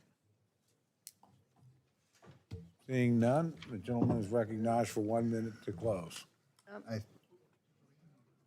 he didn't. I think Mr. Ivey. Oh, I'm sorry. Gentleman from Maryland is recognized for remarks on the amendment. Thank you. The wind inspection fees, what are those? I'm not clear on what that is. Are you asking me? Yes, sir. It costs money for Bessie to go out and do the inspections, safety inspections, on both oil and gas leases and also on the wind platforms. They're required to do those. Unfortunately, they have to pay a fee for the oil and gas, and the wind is free. They do those for free. We're just trying to level it. Well, but I guess what I'm trying to figure out is what are they actually inspecting? Because inspecting the wind, quote unquote, I don't. Well, you have to do safety inspections on them. They're required to do safety inspections on them. So In is fact, it they're on harder the- to do on those than they are to do on oil and gas platforms. So it's on the machines or something that they're, what do they inspect? What are they looking at? Structural, make sure it doesn't fall down, et cetera, et cetera. I don't know. I'm not an inspector. Thank you. I appreciate that. Did you? Okay. I yield back. Are there other members wishing to address the amendment? Seeing none, the gentleman is recognized for 1 minute to close. I thank the gentleman. This is a good amendment. In fact, I disagree with the ranking member's assessment of the IRIS. We're not trying to get rid of IRIS, and in fact, I don't think the chemical companies, as she said, want to get rid of IRIS. But you don't use. They're not supposed to use the results of the IRIS analysis for regulatory purposes. They're done to inform the science, but they're not supposed to use those for the regulatory aspect of it. So, I mean, that's the difference. And that's the concern that a lot of members have and a lot of, frankly, companies and so forth have. So I think it's a good amendment. I think the bill, this improves the bill, and I would encourage my colleagues to support it. With that, the question is on the amendment. All those in favor say aye. Aye. Aye. Aye. All those opposed? The opinion of the chair, the ayes have it.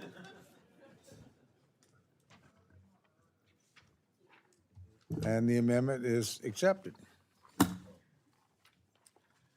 gentleman from California, Mr. Levin, is recognized for the purpose of an amendment. I have an amendment at the desk, and I ask for unanimous consent that the reading of this amendment be dispensed with. Without objection, the reading of the amendment is dispensed with, and the gentleman's recognized for remarks on his amendment. Thank you, Mr. Chairman. I'm proud to represent 50 miles of beautiful Southern California coastline and the vibrant coastal economy that relies on its clean and healthy ocean ecosystem. It's well known how much our coastline supports the economy, from tourism to recreation to fisheries to deep water port commerce.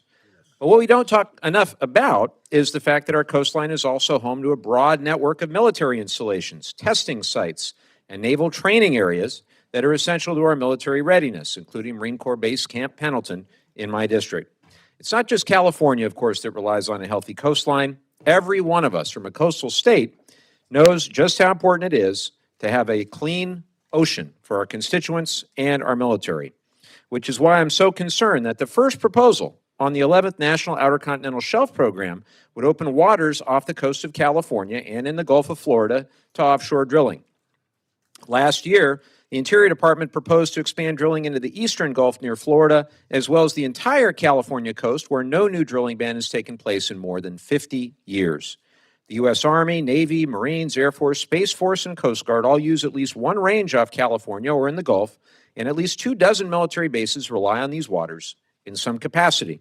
So I rise today to offer an amendment to prohibit leasing activities for oil and gas off the coast of California and in the eastern Gulf near Florida. Now, let me show you for my first, I might ask Mr. Morelli to help me here. Here we go. Can everyone see this? Maybe not on the dais. Maybe I can go over here. Hopefully you can see that. So, in California, the waters off our shore are actively used by the men and women of our armed forces to train, test, and maintain the readiness that keeps this country safe and that keeps our adversaries in check. The waters off Southern California are some of the most militarily significant in the world. This is where we project power into the Pacific. Yet, as you can see, the proposed leasing expansion in California overlaps significantly with areas that the U.S. military uses for training and operations. These offshore waters are where the service members rehearse the missions that matter most, where next-generation systems get tested, where readiness is built so that when the moment comes, our military is prepared. That includes the amphibious assault exercises, ship-to-shore raids, small unit landings, all of which are essential to how our servicemen and women train and certify for deployment. And folks, these are not optional exercises. These are required before deployment. Now let us turn to Florida, Mr. Morelli. There you go. Now we've got our friends in Florida. Everybody can see this, I hope. The same is true on the Florida coast. The proposed drilling expansion in the eastern Gulf would mean real impacts to military readiness. This region, too, acts as a critical training ground, and retired military leaders have been ringing the alarm bell about the risks that new offshore drilling would pose in the Gulf. From weapons and aircraft testing to training exercises, having access to open water in the eastern Gulf is critical to our military operations. Yet again, as you can see, the proposed leasing expansion significantly overlaps with military training and operations off the Florida coast. So think about what that actually looks like in practice. New drilling creates new physical and logistical conflicts in some of the most sensitive testing ranges in the country. It creates conflicts between commercial activity and military necessity that simply should not exist. Permanent oil platforms cannot be moved for military exercises. There's also an environmental dimension, of course, to this that can't be ignored. The risk of oil spills is indeed very real, and one that our Southern California community experienced all too recently. A pipeline leak just off my home county, Orange County, releasing tens of thousands of gallons of crude oil into the ocean, making the shoreline unsafe for fishing and tourism for months. Now ask yourself, what happens when that kind of catastrophe occurs not off a tourist beach, but in the middle of an offshore range complex or an active training corridor? For all these reasons, new drilling off the coasts of California and Florida faces bipartisan opposition from communities and local elected officials. I hope that everyone can stand by our colleagues from California and Florida to support my amendment to prevent new drilling in these sensitive areas. Thank you, Mr. Chairman, and I yield back. Thank the gentleman. The gentleman from Idaho, Mr. Simpson, is recognized to respond to the amendment. Thank you, Mr. Chairman. I'm kind of confused, but it's like 6 o'clock at night and I'm old, so that's not unusual. But I have to admit, it seemed like it was just about an hour ago that I was listening to somebody in this room talk about all of the above, and we need an all of the above energy strategy and so forth, but all of a sudden we seem to have changed our mind a little bit. Let me tell you, this is a cute amendment, and the attempt is to bring Florida into California. I find this kind of interesting because there is already a memorandum on drilling off the coast of Florida and in the Gulf of America. Already, till 2032. Already exists. Executive order. Not true in California. But if there's some way we can drag Florida into this debate in California, that would help your cause. But that's not what's happening. I'll tell you what the challenge is. If I was from Florida, I would be a little bit leery about listening to someone from a state whose energy prices are the highest in the country. The highest in the country. That's because of state policies that have done that. No other reason. There is no refining in California. They have the highest gas prices by $2 a gallon over Florida. Kilowatt hours, it is 30.99 cents per kilowatt hour for energy in California. You know what it is in Florida? 15.36 cents per kilowatt hour, half what it is in the state of California. So quite frankly, in fact, if you want to know the truth, Idaho has the lowest at 11.81 cents per kilowatt hour.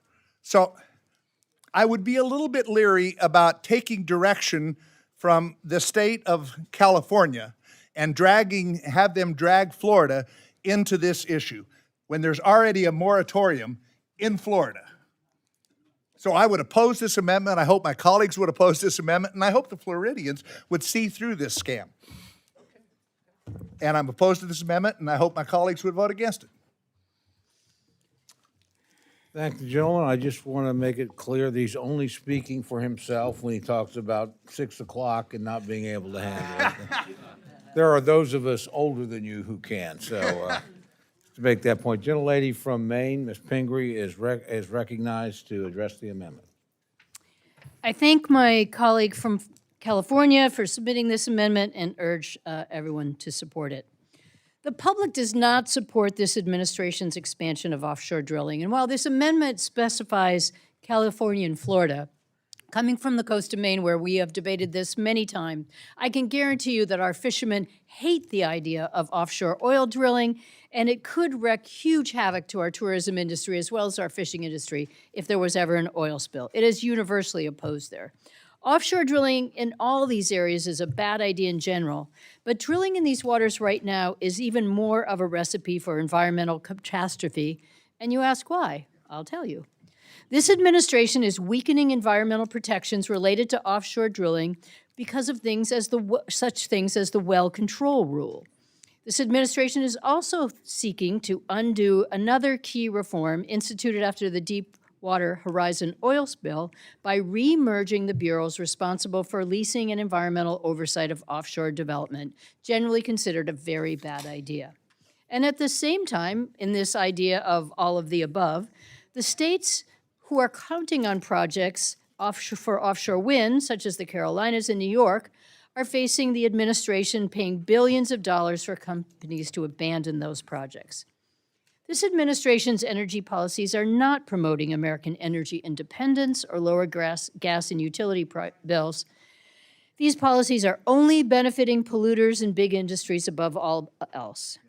The Levin Amendment would protect the environment and the wishes of the public over the desires of big oil companies, and I urge everyone to support it and yield back my time. Thank you, gentlelady, for her comments. Gentlelady from Florida, Ms. Wasserman Schultz, is recognized to address the amendment. Thank you, Mr. Chairman. I rise in strong support of my colleague, Mr. Levin's amendment. For decades, there's been bipartisan support for an offshore drilling moratorium in the United States federal waters. Presidents George H.W. Bush, Clinton, Obama, Trump, and even Congress have all agreed at various points that drilling for oil in our coastal waters is simply not worth the risk that it poses to marine ecosystems and the livelihoods they support. It is not an overstatement to say that back home in Florida, the ocean is the lifeblood of our economy. We employ over 500,000 people, the most in the nation, in our marine economy, generating $20 billion in wages for hardworking Floridians. Our commercial fisheries yield over 100 million pounds of America's finest seafood annually, while our rich waters attract more recreational anglers than any other state for top-tier sport fishing. Florida's 8,000-plus mile long coastline is comprised of pristine beaches, wetlands, coral reefs, and mangroves that attract millions of visitors each year. Mr. Chairman, all of this natural splendor is at risk with the prospect of new outer continental shelf leases in the Gulf of Mexico. In 2010, the Deepwater Horizon disaster dumped over 3 million gallons of crude oil into the Gulf over 87 days, making it the worst oil spill in United States history. Up and down Florida's west coast, our beaches were awash with toxic oil, swamping wildlife habitat and polluting our ecosystems for months. But the large-scale damage of this disaster is not the only threat offshore drilling poses. Smaller leaks fly under the radar each year, and they do irreparable harm to the environment. There is simply no need to reverse decades of consensus on the dangers of offshore drilling to squeeze more fossil fuels out of the seabed when we should be investing in our abundant, clean, renewable energy sources. I'm sure my friend, Mr. Levin, would agree that California's marine economy and wildlife are equally valuable and cannot be jeopardized because Republicans want to ensure lease sales for their oil and gas industry friends. I thank my colleague for introducing such an important amendment to protect our oceans. I urge my colleagues to vote yes on the amendment, and I yield back the balance of my time.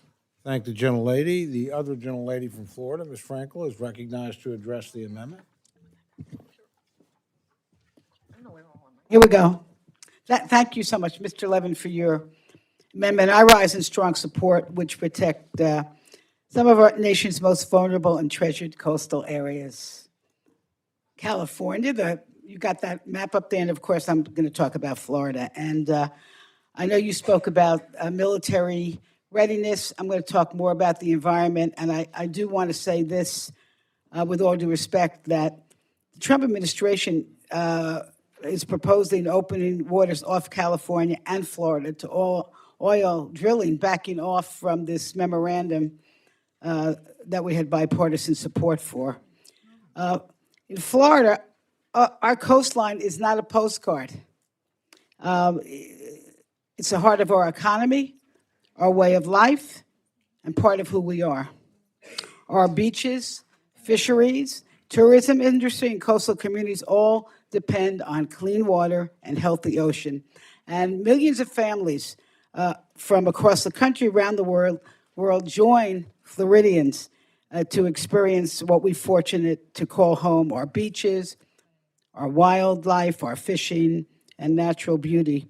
And our natural treasures are part of who we are. We believe strongly, we have on a bipartisan basis, that we have a responsibility to protect them for future generations. And we don't have to imagine what can happen when offshore drilling goes wrong, because we lived it, as my colleague Wasserman Schultz has said. In 2010, the BP Deepwater Horizon disaster in Florida devastated Gulf communities and caused billions of dollars in damage to tourism, recreation, fishing, and coastal industries. Small businesses struggled, jobs were threatened, and families who depended on water for their livelihoods, they're the ones who paid the price. One spill, one mistake, one disaster can change a community for generations. And that's why protecting our coasts have been a bipartisan priority in Florida. Leaders from both parties have recognized that some places are just simply too precious and too important to our economy and our environment to put at risk. And so this amendment, thank you, Mr. Levin, again, stopping oil drilling off of Florida's West Shore is just common sense.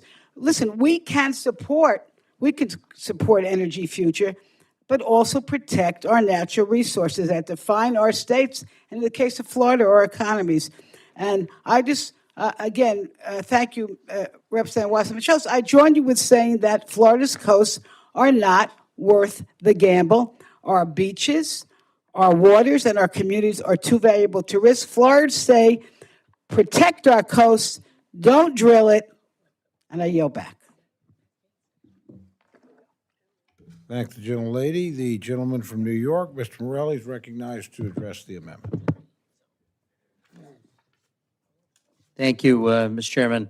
My sixth sense tells me that the distinguished gentleman from California would like to respond to the chairman's comments. So if I might, I'd like to yield in my time. I thank my good friend from New York.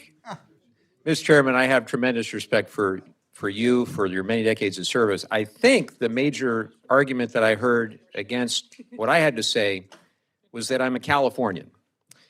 Guilty as charged, everyone. I am, in fact, a Californian.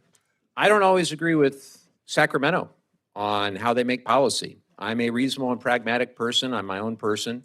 I can tell you what my district and our constituents and coastal districts up and down our California coast, what they are saying. I can tell you what our military leadership tells me, because I'm in touch with them all the time. And they're saying they don't want to see drill rigs off the California coast, full stop. So in my district, we've got 10 cities up and down the coast. Many of them are run by Republicans. We've got 2 counties. I've got a Republican county supervisor. I've got Democratic county supervisors. To a person, they do not want to see drill rigs off their coast. In cities that are run by Republicans, they don't want to see the drill rigs. In cities run by Democrats, they don't want to see the drill rigs. You talk to our generals and others that run operations on Camp Pendleton or other military installations, and I have, they don't want to see drill rigs either. I do support in all the above, but I think in this particular instance, you have to evaluate, just as you would with any of these resources, a cost-benefit assessment. What would it actually yield us if we were to open this entire land up? And we've run the numbers. Don't take it from me. Go and look at the government's own data on this. Doesn't matter who's been in charge. They've run the numbers. They've reached pretty much the same conclusions, which is that if you opened all of this up, it would amount to about 1/3 of one day worth of what you would actually need to use in California. What would that yield in terms of an actual price reduction for the people of California? Somewhere between 2 and 3 cents a gallon. But what are the risks? Well, ask anybody who's been there, done that, and seen the spills in Huntington Beach, made their way all the way down into the San Diego coast, seen the tar balls wash on shore. Ask anybody from Santa Barbara who saw the spills going back into the 60s, what they think of this. And again, ask the Republicans too. Ask our military leaders too. You don't have to take it from me. And if you don't want to like California, that's fine. And I wouldn't expect anybody who lives in Florida want to be more like California. But maybe just this once on this one thing, we can all agree that the costs aren't worth whatever perceived benefit there may be. Now, if we actually wanted to reduce the price of gasoline, let's have that discussion.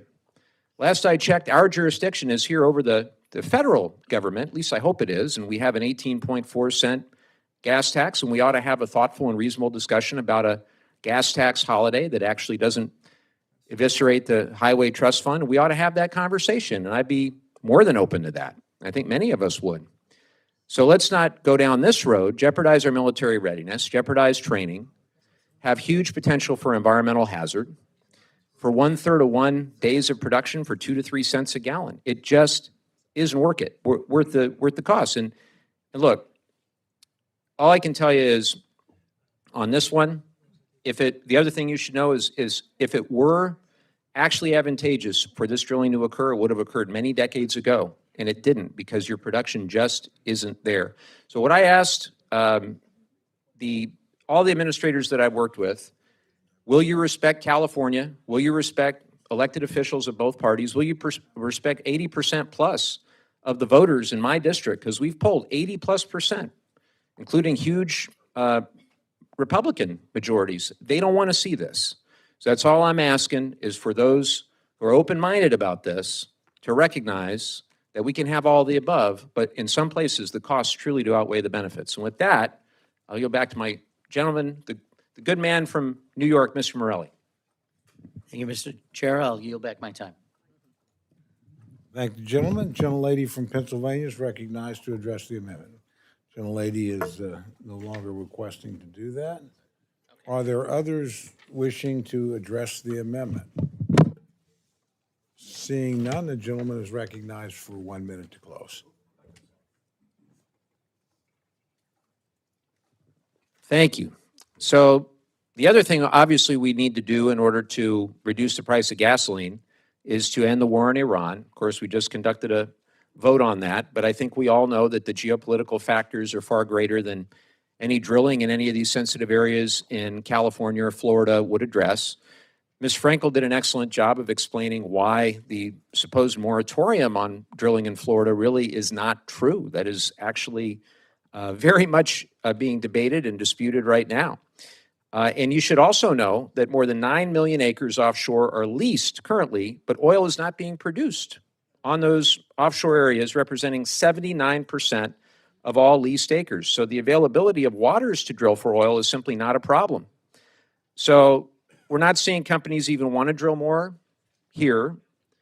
They're instead looking to other areas. And at the end of the day, I just hope we can reject new drilling in areas where it faces overwhelming bipartisan opposition from communities, from elected officials, and specifically from our military leaders. And with that, happy to yield back. Thank the gentleman. The question is now on the amendment offered by the gentleman from California. All those in favor say aye. Aye. All those opposed say no. No. Opinion of the chair, the noes have it. Roll call is requested. Please, more hands. Sufficient support is demonstrated. Clerk will call the roll. Mr. Adderholt. Mr. Adderholt, no. Mr. Aguilar. Mr. Aguilar, aye. Mr. Alford. Mr. Alford, no. Mr. Amade. Mrs. Bice. Mr. Bishop. Mr. Bishop, aye. Mr. Calvert. Mr. Carter. Mr. Carter, no. Mr. Case. Mr. Siscomani. Mr. Siscomani, no. Mr. Klein. Mr. Cloud. Mr. Clyburn. Mr. Clyburn, aye. Mr. Clyde. Mr. Clyde, no. Mr. Cole. No. Mr. Cole, no. Mr. Cuellar. Ms. Dean. Ms. Dean, aye. Ms. DeLauro. Ms. DeLauro, aye. Mr. Diaz-Balart. Mr. Edwards. Mr. Edwards, no. Mr. Elzey. Mr. Elzey, no. Ms. Escobar. Ms. Escobar, aye. Mr. Espaillat. Mr. Espaillat, aye. Mr. Fleischman. Mr. Fleischman, no. Ms. Frankel. Ms. Frankel, aye. Mr. Franklin. Mr. Guest. Mr. Guest, no. Mr. Harder. Mr. Harder, aye. Dr. Harris. Dr. Harris, no. Mrs. Hinson. Mrs. Hinson, no. Mr. Hoyer. Mr. Hoyer, aye. Mr. Ivy. Mr. Ivy, aye. Mr. Joyce. Mr. Joyce, no. Ms. Capter. Ms. Capter, aye. Mr. Lalota. No. Mr. Lalota, no. Ms. Lee. Ms. Letlow. Mr. Levin. Mr. Levin, aye. Ms. Malloy. Ms. Malloy, no. Ms. McCullum. Ms. McCullum, aye. Ms. Ming. Ms. Ming, aye. Mr. Molinar. Mr. Molinar, no. Mr. Moore. Mr. Moore, no. Mr. Morelli. Mr. Morelli, aye. Mr. Mervan. Mr. Mervan, aye. Mr. Newhouse. Mr. Newhouse, no. Ms. Perez. Ms. Perez, aye. Ms. Pingree. Ms. Pingree, aye. Mr. Pocan. Mr. Pocan, aye. Mr. Quigley. Mr. Quigley, aye. Mr. Rushenthaler. Mr. Rushenthaler, no. Mr. Rogers. Mr. Rogers, no. Mr. Rutherford. Mr. Rutherford, no. Mr. Shreve. Mr. Shreve, no. Mr. Simpson. Mr. Simpson, no. Mr. Strong. Mr. Strong, no. Mrs. Torres. Mrs. Torres, aye. Ms. Underwood. Mr. Valadeo. Mr. Valadeo, no. Ms. Wasserman Schultz. Ms. Wasserman Schultz, aye. Mrs. Watson Coleman. Mrs. Watson Coleman, aye. Mr. Womack. Mr. Womack, no. Mr. Zinke. Mr. Zinke, no. Are there any members wishing to vote or change their vote? Gentleman from Virginia. Mr. Klein, no. Gentleman from Nevada. Mr. Amade, no. Gentleman from California. Mr. Calvert, no. Gentleman from Florida. Mr. Diaz-Balart, no. Gentleman from Texas. Mr. Cloud, no. Gentlelady from Oklahoma. Mrs. Bice, no. Gentlelady from Illinois. Ms. Underwood, aye. Are there, a gentlelady from Nevada? Ms. Lee, aye. Are there other members wishing to vote or change their vote? Seeing none, the clerk will tally.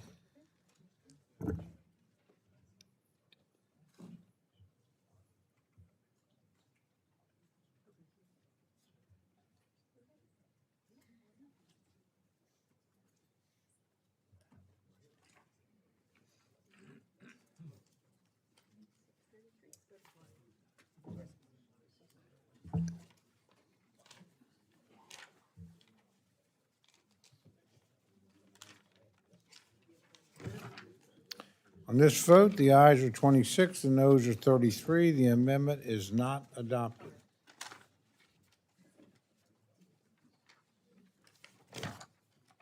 Gentlelady from Pennsylvania, Ms. Dean, is recognized for the purpose of an amendment. I thank you, Mr. Chairman. I ask unanimous consent to dispense with the reading of the amendment at the desk. Without objection, the reading of the amendment is dispensed with, and the gentlelady is recognized for remarks on her amendment. Thank you, Chairman. I rise in support of my amendment, which would strike 51 partisan policy riders from the bill. I'm disappointed to see that just like last year, the majority has included dozens of controversial policy riders. Some prevent the EPA from enforcing environmental regulations, the Clean Air Act, Clean Water Act, and other regulators that keep hazardous materials from harming our communities. Other riders will eliminate protections that prevent extractive fossil fuel industries from desecrating our pristine natural environments in the Great Lakes and the Arctic, and impose more barriers on clean energy development. I'm particularly troubled by a pair of riders, Section 122 and 434, protecting the use of lead ammunition and tackle on federal lands. We know that lead bullet fragments, when they hit a target, and these small pieces of lead can make their way through the food web, unintentionally poisoning other animals and even making their way into processed meat. The Fish and Wildlife Service recognized the harm lead ammunition has caused on ducks and banned the use of lead ammunition in waterfowl hunting in the 1990s, saving approximately 1.4 million ducks a year. The Fish and Wildlife Service has a statutory duty to protect and conserve wildlife. We know the negative impacts of lead, and we must ensure that the Fish and Wildlife Service can best act in the interest of the wildlife and us whom it serves. Another rider with devastating implications for wildlife, especially in Pennsylvania, is Section 124, which prohibits funds from being used to implement, administer, or enforce a 2022 final rule that added the northern long-eared bat to the endangered species list. This bat plays an important role in our ecosystem and economy, helping to control our insect population and pollinate our crops. Unfortunately, over the past 2 decades, their population has declined by more than 90%. This measure undermines conservation efforts with devastating impacts in my home state and throughout the bat's 37-state range. We must reject Section 124 and the dozens of other provisions that overrule the evidence-based implementation of the Endangered Species Act, which my colleagues will speak on shortly. Finally, I want to talk about a rider we've seen time and time again this year, the so-called license to discriminate, which would allow federal employees and entities receiving taxpayer money to discriminate against LGBTQ people. This rider to transform religious freedom from a shield of protection into a sword of discrimination against others must be stricken. This is not what our constituents want, and it is not what I came to Congress for. I encourage my colleagues to reject all 51 of these poisonous, controversial riders. And Mr. Chairman, I yield. Thank the gentlelady for her amendment. The gentleman from Idaho, Mr. Simpson, is recognized to address the amendment. Thank you, Mr. Chairman. I rise in strong opposition to the amendment to eliminate these important provisions. When we do it, it's poison pill riders that we put in. When you do it, they're policy provisions that are absolutely necessary. We understand how that game's played. These are important provisions to promote domestic energy production, expand access to critical minerals, rein in heavy-handed regulations of the EPA, limit the abuses of the Endangered Species Act. And if you want to talk about some abuses, we could have a good discussion on that. Support our local firefighters and protect hunting, fishing, and recreational access. For these reasons, I urge a no vote on this amendment, and I yield back. Thank you, gentlemen. The gentlelady from Maine, Ms. Pingree, is recognized to address the amendment. Thank you, Mr. Chair. I thank the gentlewoman from Pennsylvania for her amendment and urge my colleagues to support it. This bill contains more than 50 poison pill riders, and they are poison pill riders, that run the gambit from striking DEI initiatives to negatively impacting endangered species, addressing climate change, and hindering the work of the EPA. A handful of riders have nothing to do with appropriations. They just silence conversations about race, identity, and inclusion. Nearly half of the riders in this bill undermine the Endangered Species Act. This is one of the most successful environmental laws in the U.S. history. 99% of the species listed under it have avoided extinction. These riders sabotage that success for short-term profit. The riders also prohibit enforcement of rules that protect public lands from harmful oil and gas development, undermining safeguards for sensitive species. The riders also bar enforcement of rules tied to the Clean Air Act, the Clean Water Act, hazardous waste management, and more, all of which cripple the agency's ability to protect our air, water, and land. Stripping agencies of tools to address emissions does not stop wildfires, droughts, or extreme heat. It just guarantees we'll be less prepared to deal with them. I urge my colleagues to support this amendment, and I yield back. Thank the gentlelady. The gentlelady from Minnesota, Ms. McCollum, is recognized to address the amendment.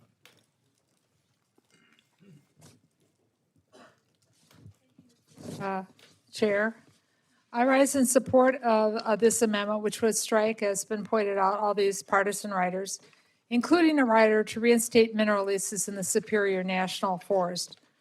This is substituting partisan politics for science-based decision-making. This rider allows for a foreign-owned mining conglomerate to pursue the interests over the demonstrated need to protect a priceless reserve of clean water. What's even worse is it takes away the ability for the courts to review the leases. The rider removes the checks and balances that are essential to the functioning of our democracy. I want my colleagues to think about this implication for a minute. It may benefit you this time to sweep aside statutory process and remove accountability to get the outcome you want. But is that the precedent that we really want to set here in this committee? A meeting in my office in Rayburn in 2016 with Anaphacosta, which is the subcontractor's Twin Metals. When we were talking, they told me that they needed these leases, that they purchased these leases to be renewed in the exact same terms as the 1960s. Conversation in 2016, they want the 1960s leases. Why? Because it made it profitable for them. These leases were granted prior to the passage of NEPA and prior to the designation of the Boundary Waters Wilderness Area. Anaphacosta knew full well when they purchased these leases that they were expiring. So after purchasing the leases, they began conducting a pressure campaign here in Washington to get a sweetheart deal, yes, to renew the leases with the same royalties and without any additional oversight. That's what they told me. I heard it with my own ears. They didn't want to comply with any of the environmental laws that have been passed since then, like the 1972 Clean Water Act. They wanted an exemption from that. Anaphacosta has spent at least $6 million lobbying Congress and the White House to get the deal that they want. Now, I told them that they would still, and they should, go through the needed necessary oversight to review and renew these leases. And they told me that just doesn't work for our business model. Well, my job is to get the best deal for the American public. It's not for corporations to benefit from partisan riders in this bill. It's not in the interest of the United States of America. It's not in the interest of the tribes who have called the interconnected waterways of the Boundary Waters home for centuries. It's not in the interest of the plants and animals that habitat the area. This is an area, which you've heard me say before, has 20% of the freshest water in the U.S. Forest Service. To be clear, it's not even in our domestic critical mineral supply chain that would benefit from reinstating these leases. And why do I know this? Because Anaphacosta is a Chilean mining company that owns Twin Metals. They will not keep the ore extracted from this mine here in the United States. Here's what Anaphacosta does. Listen closely to this copper that they extract. They send it to China. China smelts it, sells it on the open market, or uses it to build their own defense weapons. Anaphacosta has contracts with state-owned Chinese smelting companies to process their copper for free. Another sweetheart deal for Anaphacosta. Make no mistake, copper mined in the Boundary Waters will be exported directly to the hands of our global competitor and peer rival. Selling off our nation's resources only benefits Chilean billionaires and Chinese economy. And the American taxpayers will foot the bill for cleaning up, yes, poison, sulfite, toxic mine waste left over by Anaphacosta and Twin Metals, and all their mines fail. And we will be cleaning up, our taxpayers, places like the Boundary Waters, Voyageurs National Park, and the entire Rainy River watershed. So, bottom line, this is a bad deal for the American taxpayer to have the leases as in here. So I ask my colleagues to consider supporting this amendment, and I'm really going to work hard in the upcoming weeks and months to at least get this rider removed, because I think after hearing me, it makes no sense to put our waters at risk for the benefit of Chilean billionaires and the peer rival we have, our economic rival, China. With that, I yield back. Thank the gentlelady for her comments. Gentleman from Wisconsin, Mr. Pocan, is recognized to address the amendment. Thank you, Mr. Chairman. So I won't ask for consistency because I know we are Congress, but we talked about this is a bill that spends money. Therefore, we don't do things that don't spend money. This is over 50 things that don't spend money trying to take out of the bill. But there is one that I really think, sometimes when we put things in, we don't look at them all that closely. There was a bill introduced by Representative Tom Tiffany from Wisconsin to designate the Apostle Islands as a national park. And your majority decided not to put it on the floor for a vote and never pass it, probably because there's a lot of controversy around it. The local tribe, the Red Cliff Band of Lake Superior Chippewa, has come out against the bill that's in the area. The local community, Bayfield, the city council passed a resolution in opposition to the bill. The county that it's in, Bayfield County, their executive committee passed a nearly identical resolution opposing the bill. And there's good reason, because they've had no input whatsoever. One person in local government talked about they need a feasibility study for the proposal, of which there's been none. And they already have a problem with housing, and they're almost at the point of over-tourism. And this is a beautiful area. By the way, a lot of Minnesota folks in particular vacation up that way. And in winter, it actually, the lake freezes over and you drive across it like a bridge. But it's a really beautiful area to kayak and hang out at, and I've been up there. But you don't just designate something a national park without following any of the process. And that's kind of what you're doing. And it's a bill that's been introduced, again, that you all never put on the floor for a vote for a good reason. But now we're throwing it into an appropriations bill. And there are a couple landowners that'll benefit mightily from this. But the local community, the local tribe, the local county all oppose this. They've put out a lot of reasons why they at least want a minimum of feasibility study before it would even go forward. And this is just one of those riders that's thrown in it. So I just want to mention that because, Tom Tiffany has been a strong advocate for it against the local communities up there. That's why it's been very controversial in my state. It's been controversial, I think, enough that your majority never put it on the floor, and now we're kind of slipping it in through here. So I'm going to urge a vote to get rid of all the riders, but I wanted to point out one that you might not have noticed otherwise, and I know some people reached out to you, but we do have concern. To put this in this way, as controversial as it is, it just isn't the right way to move forward, and I want to urge a yes vote on the removing these riders, and I'll yield back. Thank the gentleman for his comments. Are there others wishing to address the amendment? Gentlelady from Ohio is recognized. Thank you, Mr. Chairman and members. I rise in strong support of the Dean Amendment. Our Appropriations Committee is tasked with funding federal accounts to protect the American people and support responsible stewardship of our public lands, not serve as a vehicle for harmful policy riders, and there are a lot of them in here.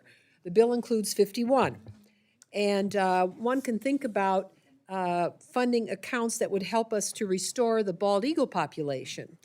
But what this bill actually does is it weakens environmental protections, it undermines the Endangered Species Act, it restricts conservation, and it limits EPA's ability to protect clean air, clean water, and public health. These are not minor technical changes.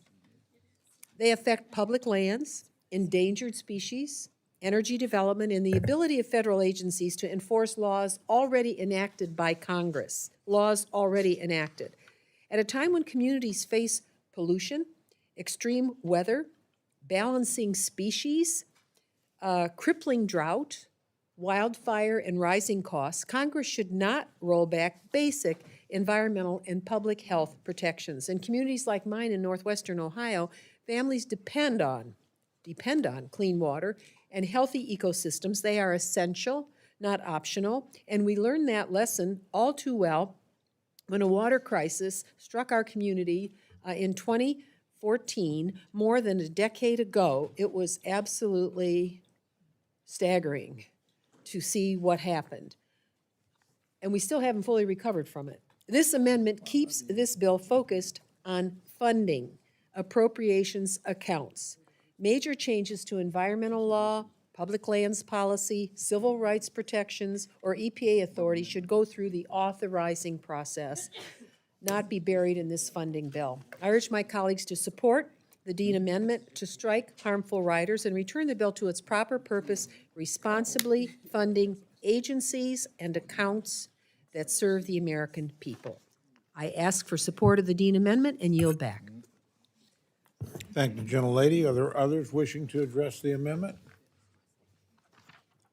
Seeing none, the gentlelady is recognized for 1 minute to close. Thank you, Chairman, and thank you, Ranking Member. I couldn't have said it much better than my colleagues just did. So I thank you very graciously for identifying all of the varied things that are going on in these 51 partisan poisonous riders. I don't like playing this game. Many of these would prevent EPA, for example, from enforcing environmental regulations that are already established. And somebody doesn't like them, so they're going to try to do it by way of a rider, undo them by way of a rider. Others would eliminate other kinds of protections, whether it's fish and wildlife, native species, conservation efforts. And as I said, the most maybe offensive or poisonous of them all is this license to discriminate rider, which would allow federal employees and entities receiving taxpayer money to discriminate against LGBTQ people. When did we become that kind of America? It's one I reject. And so it's another attempt to inject partisan policy riders and other kinds of discrimination into this bill. It threatens wildlife and our natural environment to our attempts to reduce carbon emissions and transition to clean energy economy. It's harmful to Americans who want to live free from discrimination. And I ask support for my amendment. Thank you so much. I yield back. Thank the gentlelady. The question is now on the amendment offered by the gentlelady from Pennsylvania. All those in favor say aye. Aye. All those opposed say no. No. Opinion of the chair, the noes have it. Roll call has been requested. A few more hands, please. Sufficient support has been demonstrated. Clerk will call the roll. Mr. Adderholt? Mr. Adderholt, no. Mr. Aguilar? Mr. Aguilar, aye. Mr. Alford?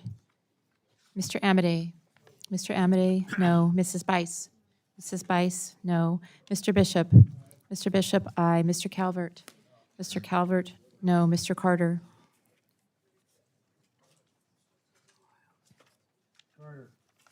Mr. Carter, no. Mr. Case? Mr. Siscomani? Mr. Siscomani, no. Mr. Klein? Mr. Klein, no. Mr. Cloud? Mr. Clyburn? Aye. Mr. Clyburn, aye. Mr. Clyde? Mr. Clyde, no. Mr. Cole? No. Mr. Cole, no. Mr. Cuellar? Ms. Dean? Ms. Dean, aye. Ms. DeLauro? Mr. Diaz-Balart? Mr. Diaz-Balart, no. Mr. Edwards? Mr. Edwards, no. Mr. Elzey? Mr. Elzey, no. Ms. Escobar? Ms. Escobar, aye. Mr. Espaillat? Mr. Fleischman? Ms. Frankel? Ms. Frankel, aye. Mr. Franklin? Mr. Franklin, no. Mr. Guest? Mr. Guest, no. Mr. Harder? Mr. Harder, aye. Dr. Harris? Dr. Harris?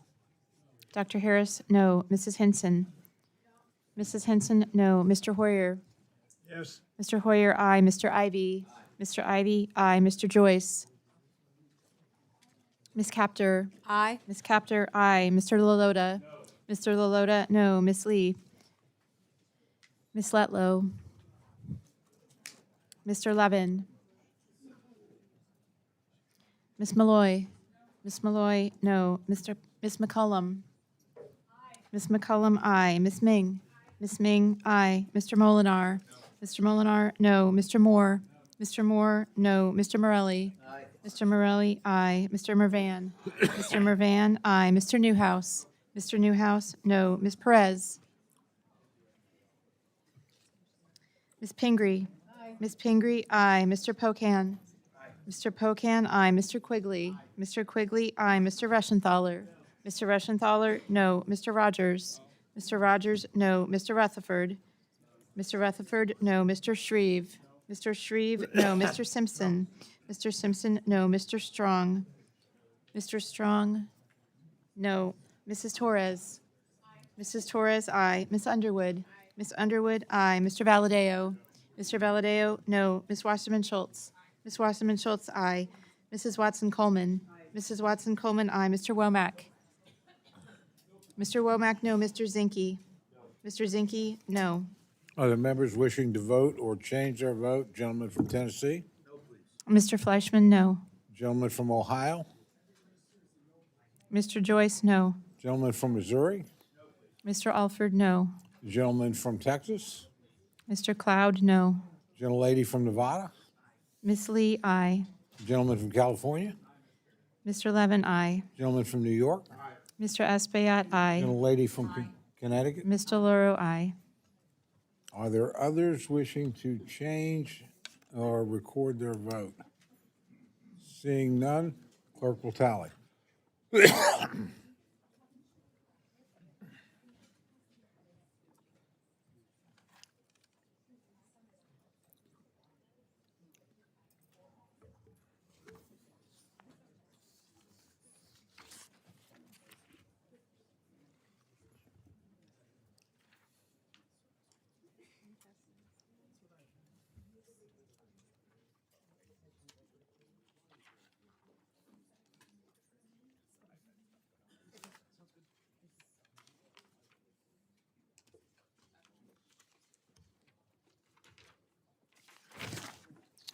On this vote, the ayes are 25, the noes are 34. The amendment is not adopted. Gentlelady from Texas, Ms. Escobar, is recognized for the purpose of an amendment. Thank you, Mr. Chair. I have an amendment at the desk, and I ask for unanimous consent for the reading to be considered dispensed with. Without objection, the reading of the amendment is dispensed with, and the gentlelady is recognized for remarks on her amendment. Thank you, Mr. Chairman. My amendment is very simple. It strikes the policy writers in this bill that undermine the Endangered Species Act and threaten the populations of the numerous endangered species. There are 15 separate provisions within this bill that prevent the U.S. Fish and Wildlife Service from protecting endangered species. Not only that, but this bill would also prevent the federal government from implementing rules that came out of President Biden's executive order protecting public health and the environment and restoring science to tackle the climate crisis, which strengthen the ecosystems that endangered species rely on. You don't have to be an animal lover like I am to understand the harm that these riders could cause. Many endangered species are also considered to be keystone species, meaning they have an outsized role in maintaining a finely balanced ecosystem, and without them, our land and soil suffer. Designating animals as endangered species and protecting those species should be left to the experts, but these provisions actively block expert scientists and biologists from making those determinations. The Endangered Species Act doesn't just protect animals from extinction. It creates a balanced ecosystem. It ensures vegetation growth and diversity. I completely understand the tension that exists between wanting to balance the values of protecting certain species and how they come up against development, property rights, and economic costs. But tearing away the protections altogether, especially in an appropriations bill, I think is not appropriate. If we want to change the process, if we want to reevaluate the science, that's one thing. And believe me, I do understand the tension that exists. But I don't think that we should take a sledgehammer to these protections. Thank you, Mr. Chairman. I yield back. Thank the gentlelady for her amendment. The gentleman from Idaho, Mr. Simpson, is recognized to respond to the amendment. Thank you, Mr. Chairman. I rise in strong opposition to this amendment to eliminate these important provisions. I'm as much as an animal lover as you are. And I support the Endangered Species Act, the intent of the Endangered Species Act as it was originally intended. Unfortunately, the Endangered Species Act has become more of a way of controlling land and water than it has been for saving species. That's what's happening. I could give you example after example of how it's being abused. We even had several years ago, in fact, when I was chairman of this committee the first time, I brought down a bill, the Interior bill, where I took away all listing for the endangered species, all funding for listing for endangered species and critical habitat. We did it on purpose. The person that supported me the most was the chairman of the Resources Committee from Washington, Doc Hastings. We knew that someone, and it would be, I can't think of his name right now, but would offer an amendment to put it back in, and it would win. That's okay. We were trying to make a point. The Endangered Species Act had not been reauthorized at that time for 23 years. It's now been about 32 years or so in that neighborhood where the Endangered Species Act has not been reauthorized. We do a reauthorization so that people will look at it and say, okay, what's working, what's not working, how can we change it? We even had the secretary, a Democrat of Interior at that time, supporting what we were doing in terms of the reauthorization. He felt we needed to do reauthorization, but I could never get the Resources Committee to do the reauthorization, and it still hasn't under Democratic or Republican control. And it is being abused. And I could go through some examples that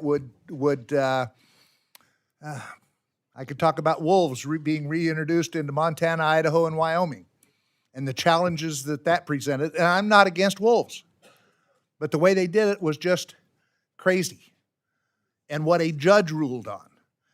And this needs to be redone. The Endangered Species Act does. I will tell you that every one of these has been approved by the Resources Committee, all of these provisions dealing with the Endangered Species Act in this bill.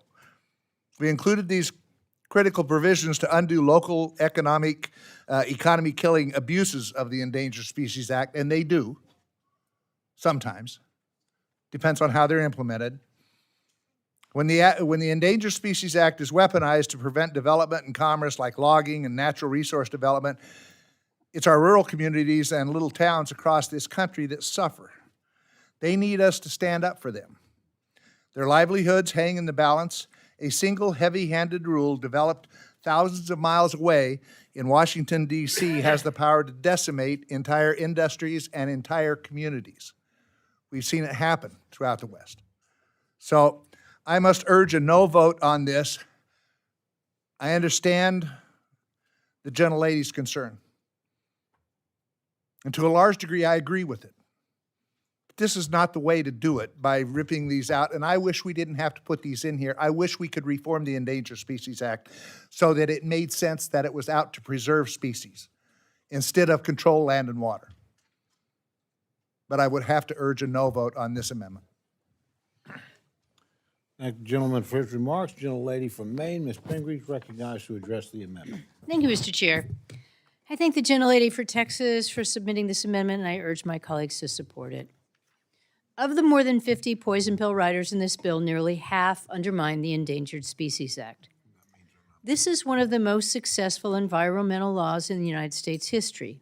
99% of the species listed under it have avoided extinction. These riders sabotage that success for short-term profit. The bill removes protections for iconic species, like the gray wolf and the grizzly bear. It also targets indicator species whose presence, absence, or an abundance tells us about the health and specific conditions of an ecosystem. Allowing these species to decline will have much broader conservation impacts. I support this amendment, and I yield back. Thank you, gentlelady. Are there other members wishing to address the amendment? Seeing none, the gentlelady is recognized for 1 minute to close. Thank you, Mr. Chairman. I appreciate where the chairman is coming from, and I believe very firmly that we have to do a better job of protecting not just our natural environment, but the animals that live within it. You know, we passed a farm bill recently that undermined protections for pregnant pigs. Pretty fundamental protection that a few states have. We are moving in the wrong direction, in my view, as a country and as a federal government, when it comes to animal protections, ecological protection, wildlife protection. And it is really important that we do everything possible to work together to ensure that we create protections that work and that are good for all communities. It is advantageous to us as a species to do that. Thank you, Mr. Chairman. I yield back. Thank the gentlelady for her remarks. The question now is on the amendment offered by the gentlelady from Texas. All those in favor say aye. Aye. All those opposed say no. No. Any of the chair of the noes have it. And the amendment is not adopted.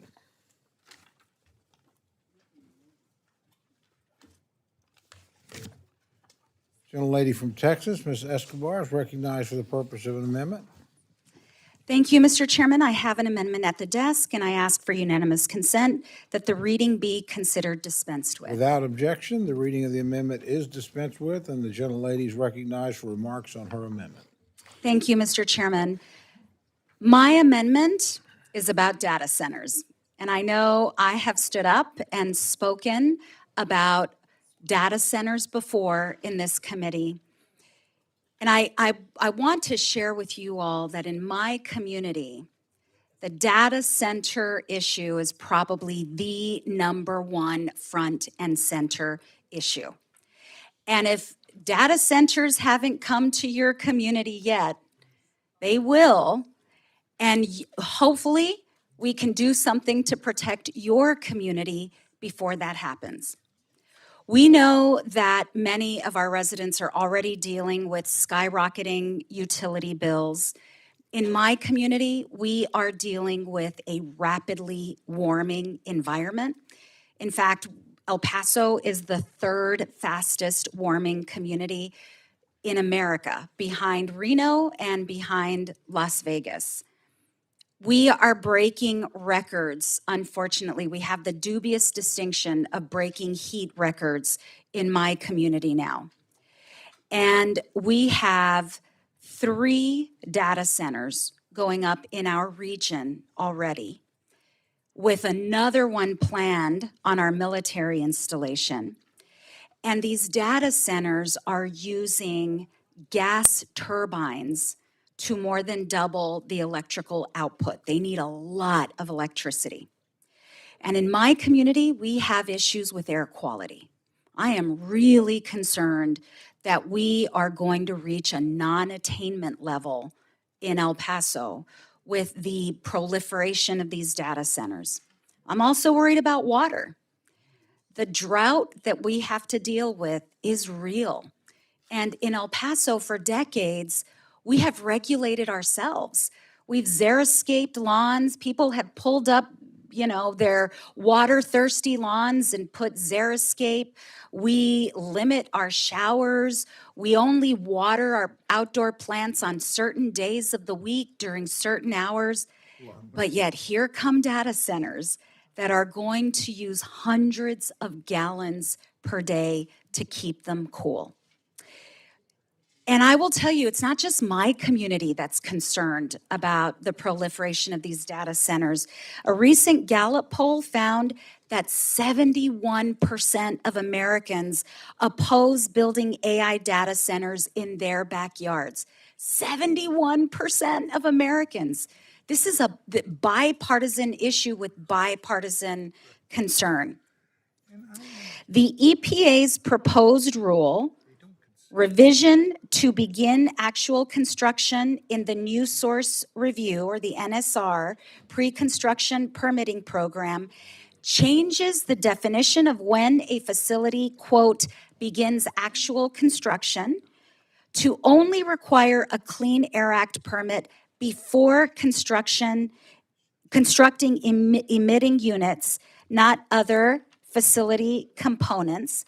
And what this means is that a data center that relies on gas polluting generators like those in my community, they'd be able to begin millions of dollars worth of construction without permits, and more importantly, without the public comment period that these permits require.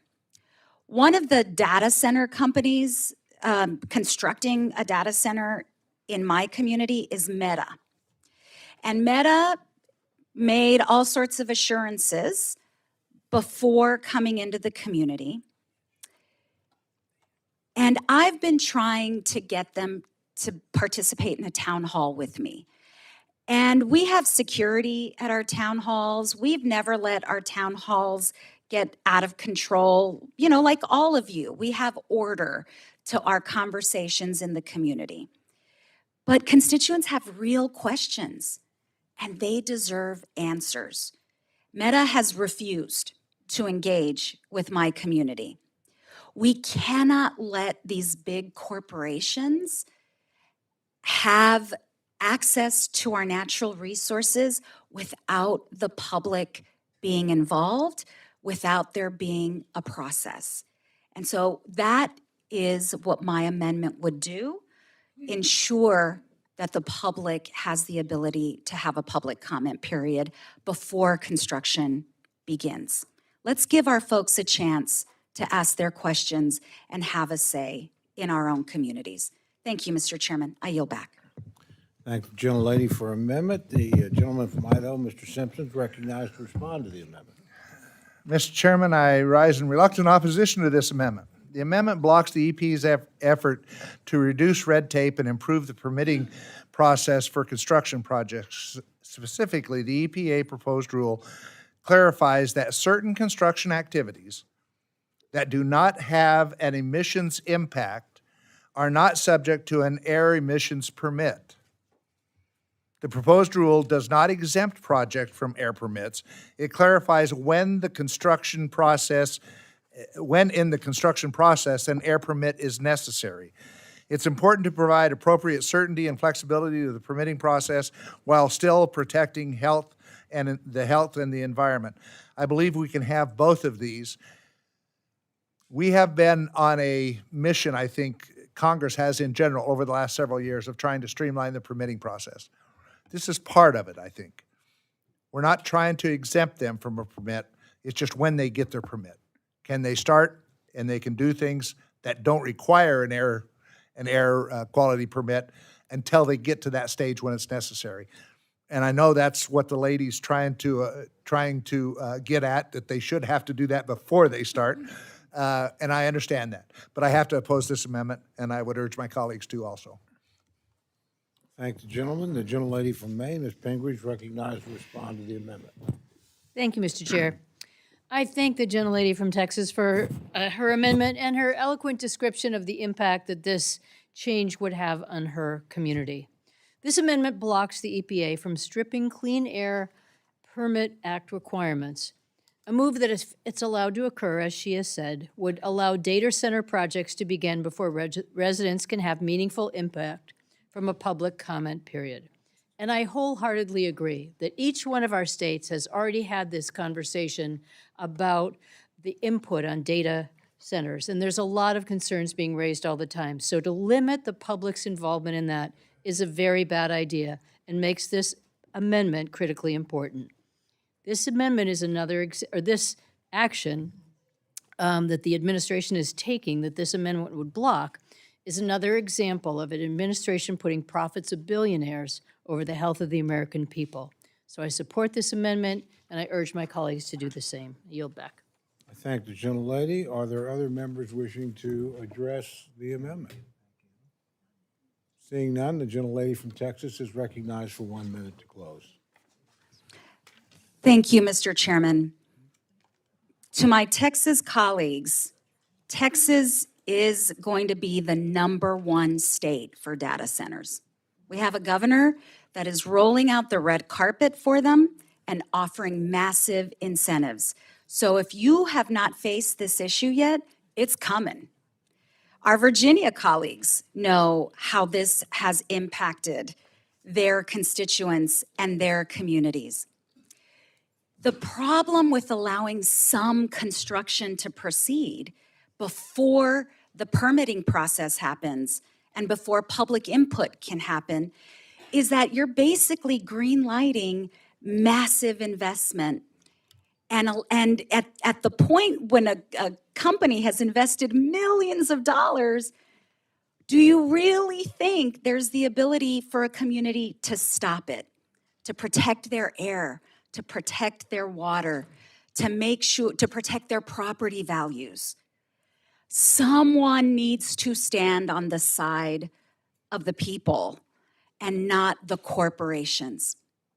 I urge my colleagues to vote yes on this amendment. Thank the gentlelady. The question is now on the amendment offered by the gentlelady from Texas. All those in favor say aye. All those opposed say no. No. Opinion of the chair, the noes have it. Gentlelady's requested a roll call. Sufficient support has been demonstrated. Clerk will call the roll. Mr. Adderholt. Mr. Aguilar. Mr. Aguilar, aye. Mr. Alford. Mr. Alford, no. Mr. Amade. Mr. Amade, no. Mrs. Bice. Mr. Bishop. Mr. Bishop, aye. Mr. Calvert. Mr. Calvert, no. Mr. Carter. Mr. Carter, no. Mr. Case. Mr. Case, aye. Mr. Siscomani. Mr. Siscomani, no. Mr. Klein. Mr. Cloud. Mr. Cloud, no. Mr. Clyburn. Mr. Clyburn, aye. Mr. Clyde. Mr. Clyde, no. Mr. Cole. No. Mr. Cole, no. Mr. Cuellar. Ms. Dean. Ms. Dean, aye. Mr. Loro. Mr. Loro, aye. Mr. Diaz-Balart. Mr. Diaz-Balart, no. Mr. Edwards. Mr. Edwards, no. Mr. Elzey. Mr. Elzey, no. Ms. Escobar. Ms. Escobar, aye. Mr. Espaillat. Mr. Espaillat, aye. Mr. Fleischman. Mr. Fleischman, no. Ms. Frankel. Ms. Frankel, aye. Mr. Franklin. Mr. Franklin, no. Mr. Guest. Mr. Guest, no. Mr. Harder. Mr. Harder, no. Dr. Harris. Dr. Harris, no. Mrs. Hinson. Mrs. Hinson, no. Mr. Hoyer. Mr. Hoyer, aye. Mr. Ivy. Mr. Ivy, aye. Mr. Joyce. Mr. Joyce, no. Ms. Capter. Ms. Capter, aye. Mr. LaLota. Mr. LaLota, no. Ms. Lee. Ms. Lee, aye. Ms. Letlow. Mr. Levin. Mr. Levin, aye. Ms. Malloy. Ms. Malloy, no. Ms. McCullum. Ms. McCullum, aye. Ms. Ming. Ms. Ming, aye. Mr. Molinar. Mr. Molinar, no. Mr. Moore. Mr. Moore, no. Mr. Morelli. Mr. Morelli, aye. Mr. Mervan. Mr. Mervan, aye. Mr. Newhouse. Mr. Newhouse, no. Ms. Perez. Ms. Pingree. Ms. Pingree, aye. Mr. Pocan. Mr. Pocan, aye. Mr. Quigley. Mr. Quigley, aye. Mr. Reschenthaler. Mr. Reschenthaler, no. Mr. Rogers. Mr. Rogers, no. Mr. Rutherford. Mr. Rutherford, no. Mr. Shreve. Mr. Shreve, no. Mr. Simpson. Mr. Simpson, no. Mr. Strong. Mr. Strong, no. Mrs. Torres. Mrs. Torres, aye. Ms. Underwood. Ms. Underwood, aye. Mr. Valadeo. Mr. Valadeo, no. Ms. Wasserman Schultz. Mrs. Watson Coleman. Mrs. Watson Coleman, aye. Mr. Womack. Mr. Womack, no. Mr. Zinke. Mr. Zinke, no. Are there any members wishing to vote or to change their vote? Gentleman from Alabama. Mr. Adderholt, no. Gentlelady from Florida. Ms. Wasserman Schultz, aye. A gentleman from Virginia. Mr. Klein, aye. Gentlelady from Oklahoma.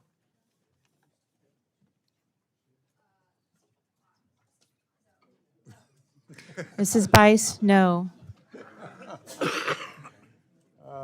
Are there other members wishing to change or record their vote? Seeing none, the clerk will tally.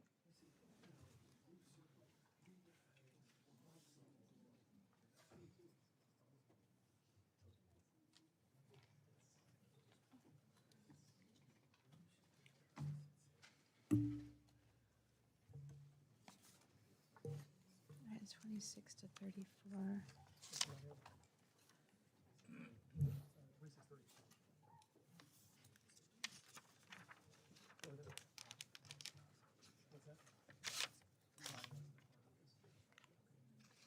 We had two that flipped.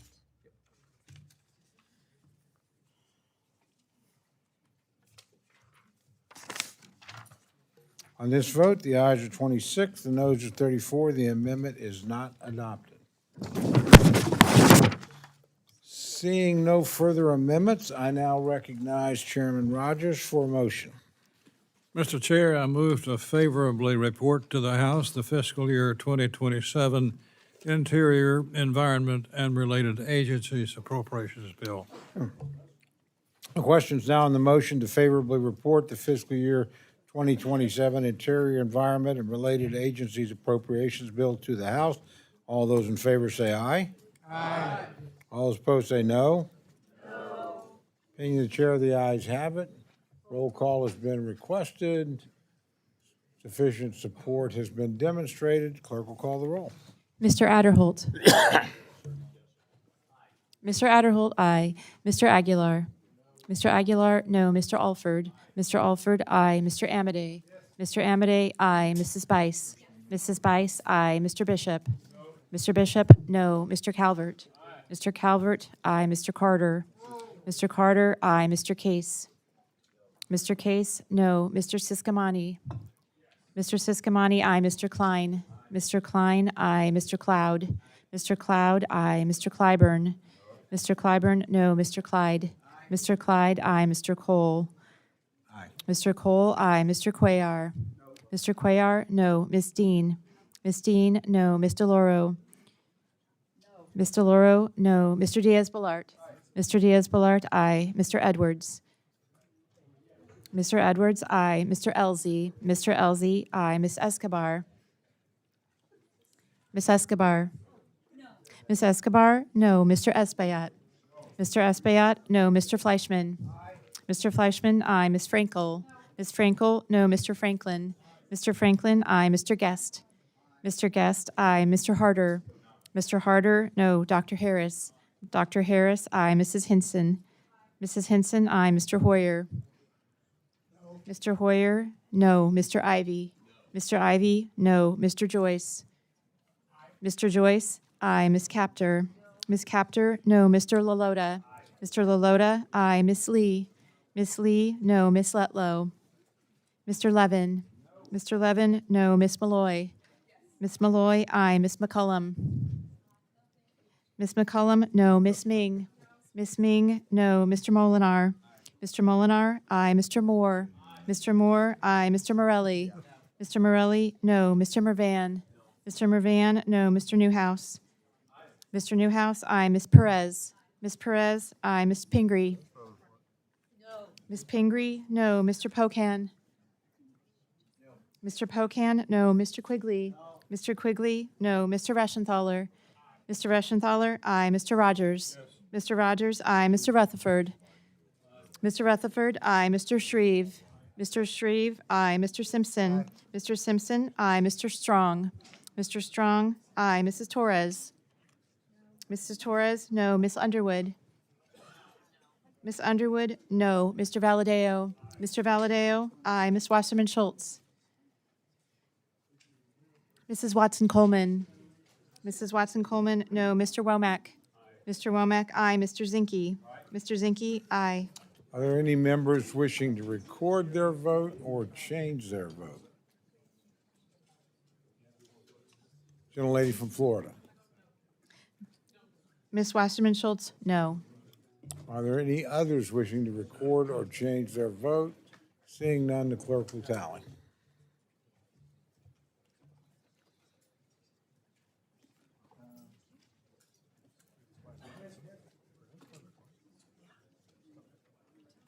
Do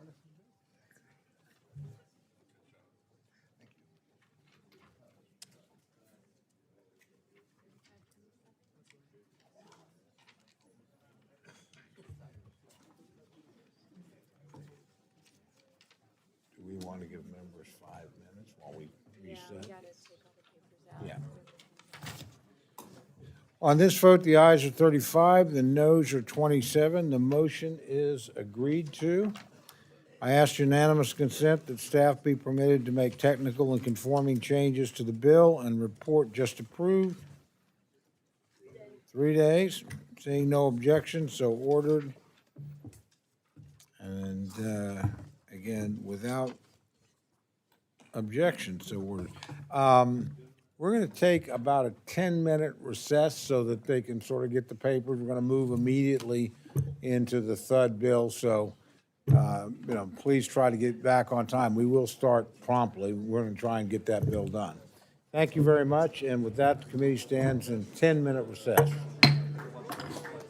Thank you, Tom. Good job. Hey, you did the good job. Well done. No, they did. Well, yeah, but you're a member.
Second order of business today is consideration of the Transportation, Housing, and Urban Development and Related Agency Appropriations Bill for fiscal year 2027.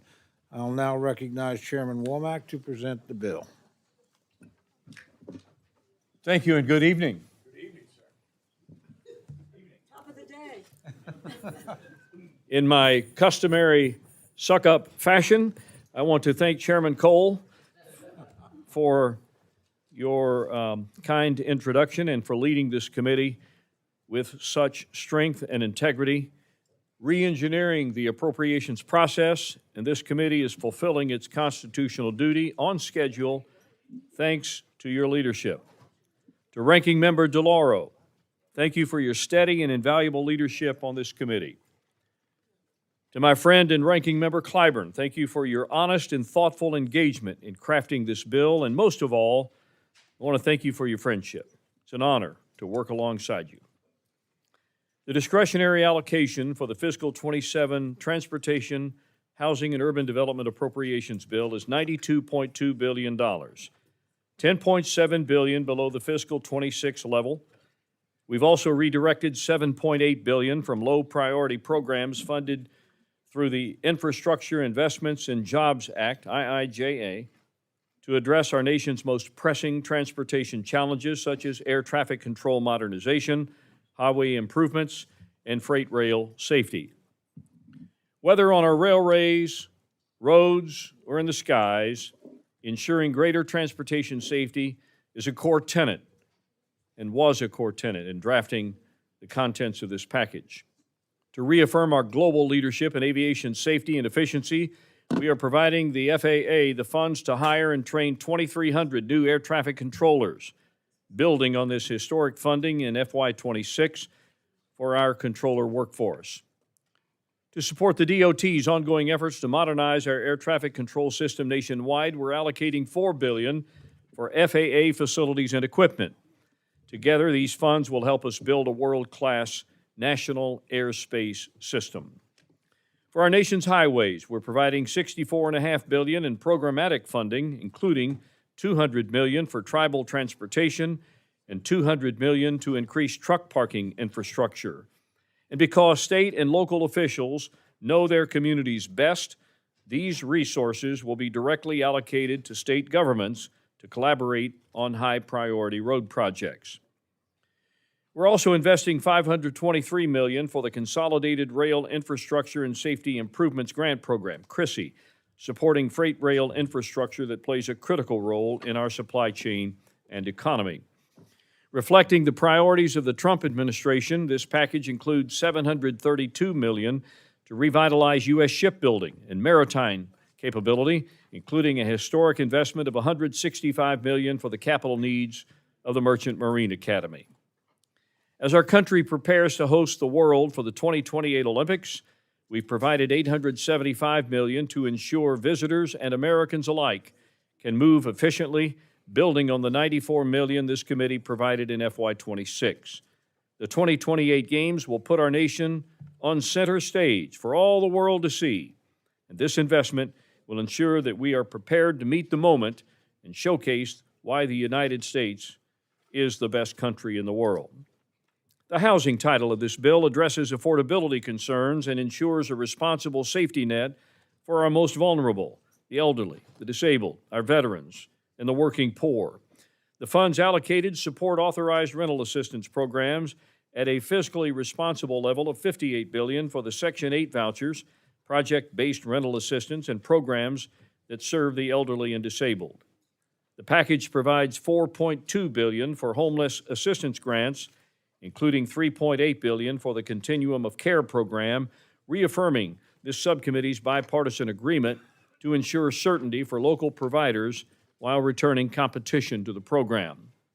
We also fund the Community Development Block Grant Program at $3.3 billion, supporting an initiative with historic bipartisan support that has proven critical to meeting local needs.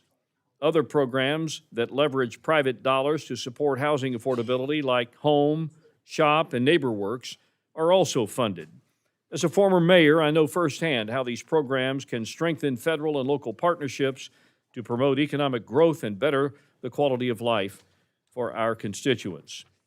In its entirety, the fiscal 27 THUD bill represents a responsible approach to government funding that prioritizes core infrastructure needs, maintains critical services for our citizens, and implements the fiscal discipline and regulatory relief that the American people demand. I want to thank the members of this committee for your participation in the process. This bill reflects many of your priorities and will have positive impacts on each of your districts. Again, I want to thank Chairman Cole and Ranking Member Clyburn for their leadership and partnership. And before I close, Mr. Chairman, I'd like to thank the staff on both sides of the aisle for their tireless effort throughout this process. On the majority side, Doug Disrude, Avery Pearson, Heather Campbell, Mary Beth Pavlik, Alexandra Mandewo, Andrew Giacini, and from the minority, Christina Monroe, Jackie Kilroy, and Nora Fay. And from my personal office, the newly married Bo Stuckey. While the Senate has yet to act on their version of this bill, I am pleased that we're doing our job in the House to move appropriation bills forward and have the best possible position at the negotiating table. One last note, you have jams and jellies at your seat. Pick from those and be sure and take some back. Compliments of Team Womack. Mr. Chairman, I simply ask for support for this legislation, and I yield back my time. Thank the gentleman for his comments and presentation of the bill. I'd now like to recognize Ranking Member Clyburn for remarks on the bill. Thank you very much, Mr. Chairman. Let me begin by thanking Chairman Womack.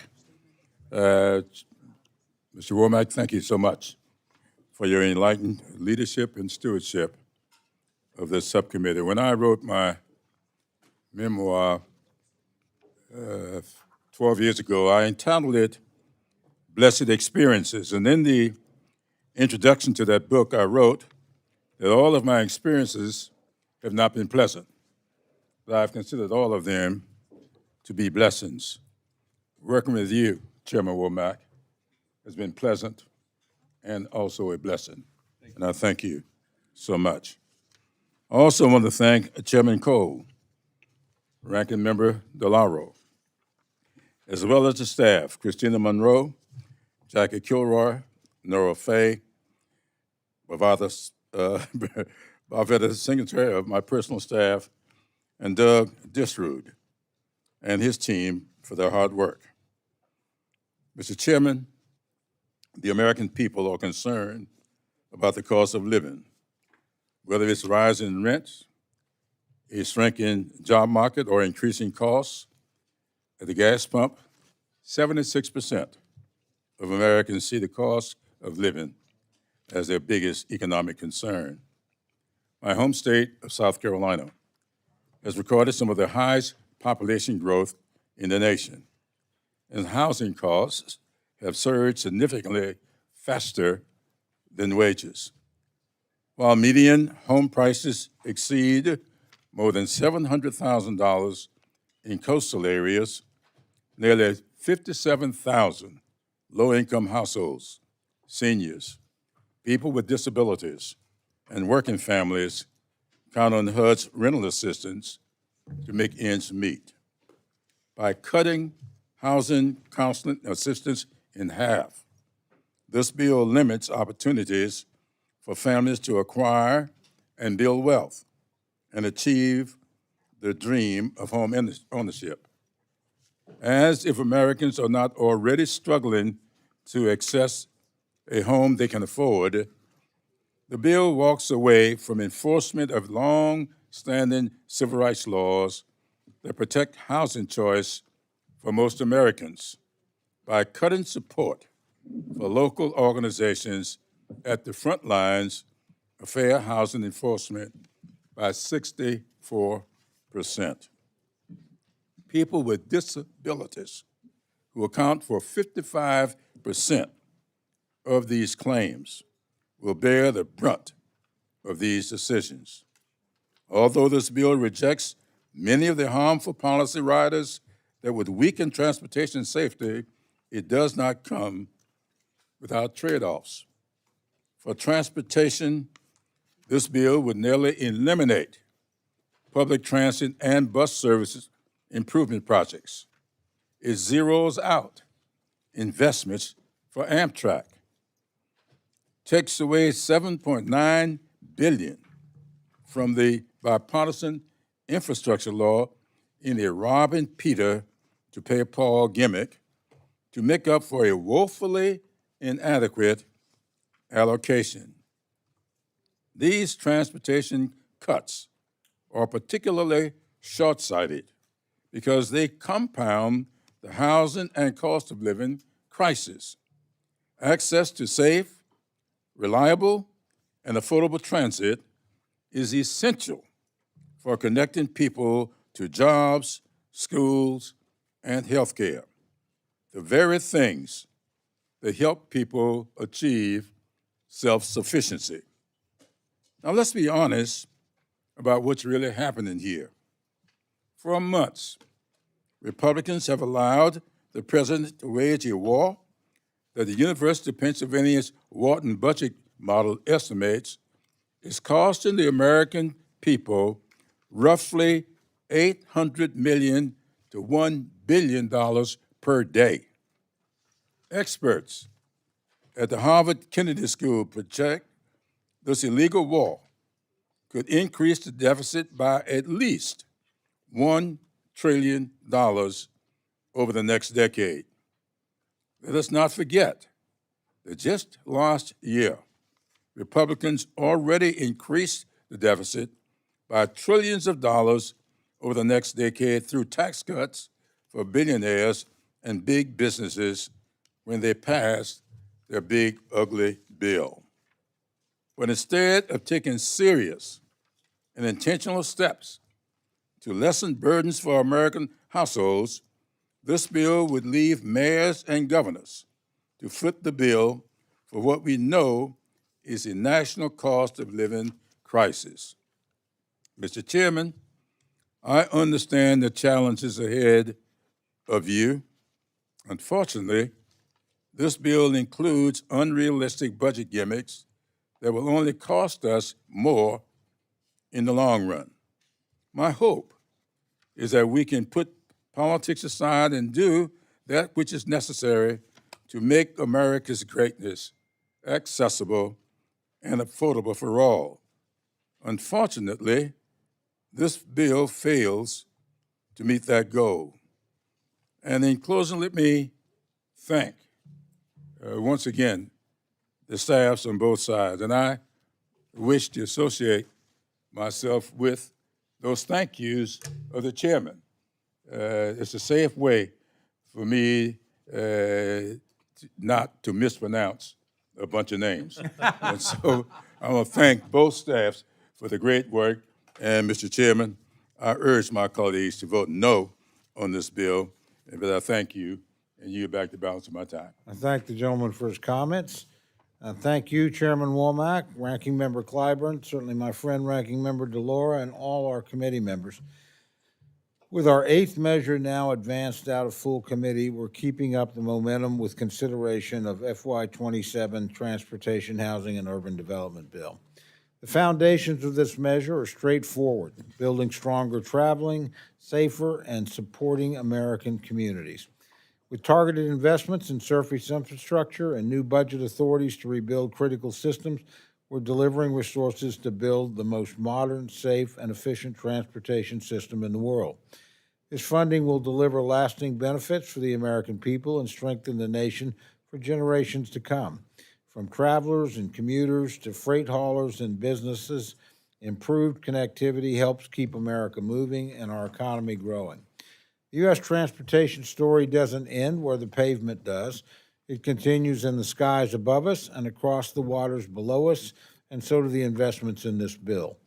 We provide enhanced resources for FAA facilities and equipment to modernize air traffic control, hire needed controllers, and accelerate the deployment of new technologies. And on the maritime front, we provide strong support for programs and initiatives that support our supply chain and our defense. The benefits of a connected nation are felt most clearly in the communities that those connections serve. The bill empowers neighborhoods through local development, housing initiative, and resources to help the vulnerable, making a difference where Americans live and work.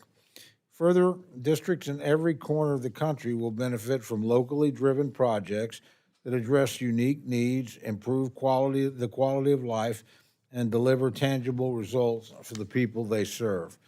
From our founding, America has always been a nation that builds. Nearly 250 years later, this legislation continues that tradition by laying the foundation for stronger communities, greater opportunity, and a more connected future.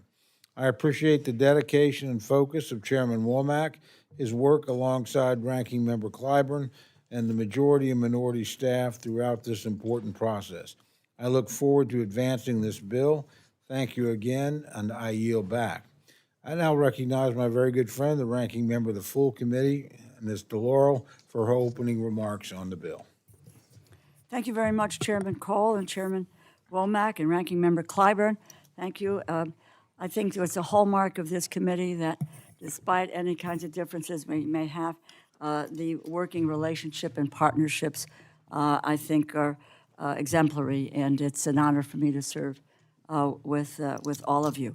To the staff, Christina Monroe, to Nora Fay, Jackie Kilroy on the minority side, Doug Desrud, Avery Pearson, Andrew Giacchini, Mary Beth Pavlik, Heather Campbell, and Alexandra Mondewo for the majority. It doesn't happen without you guys, so thank you very much. I'm opposed to the measure we are considering this evening. It fails to bring down the high costs that are confronting American families each and every day. By cutting funding for programs that help the working class, middle class, and vulnerable Americans, this bill makes the cost of living crisis even worse.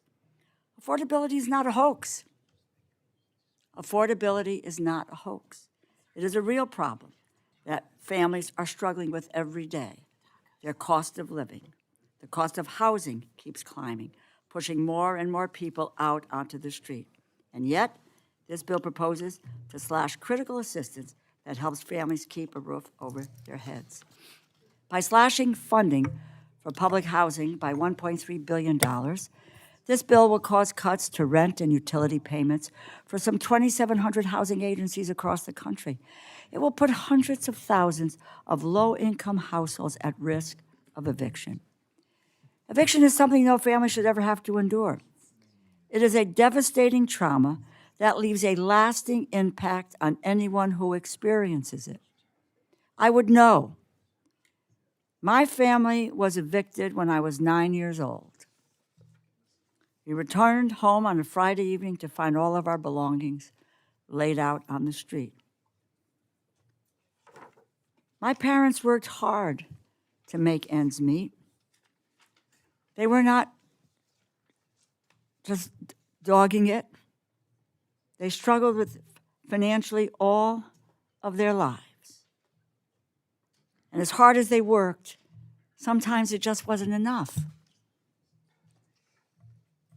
I remember this experience. We went to live with my grandmother until my folks could get themselves back on their feet.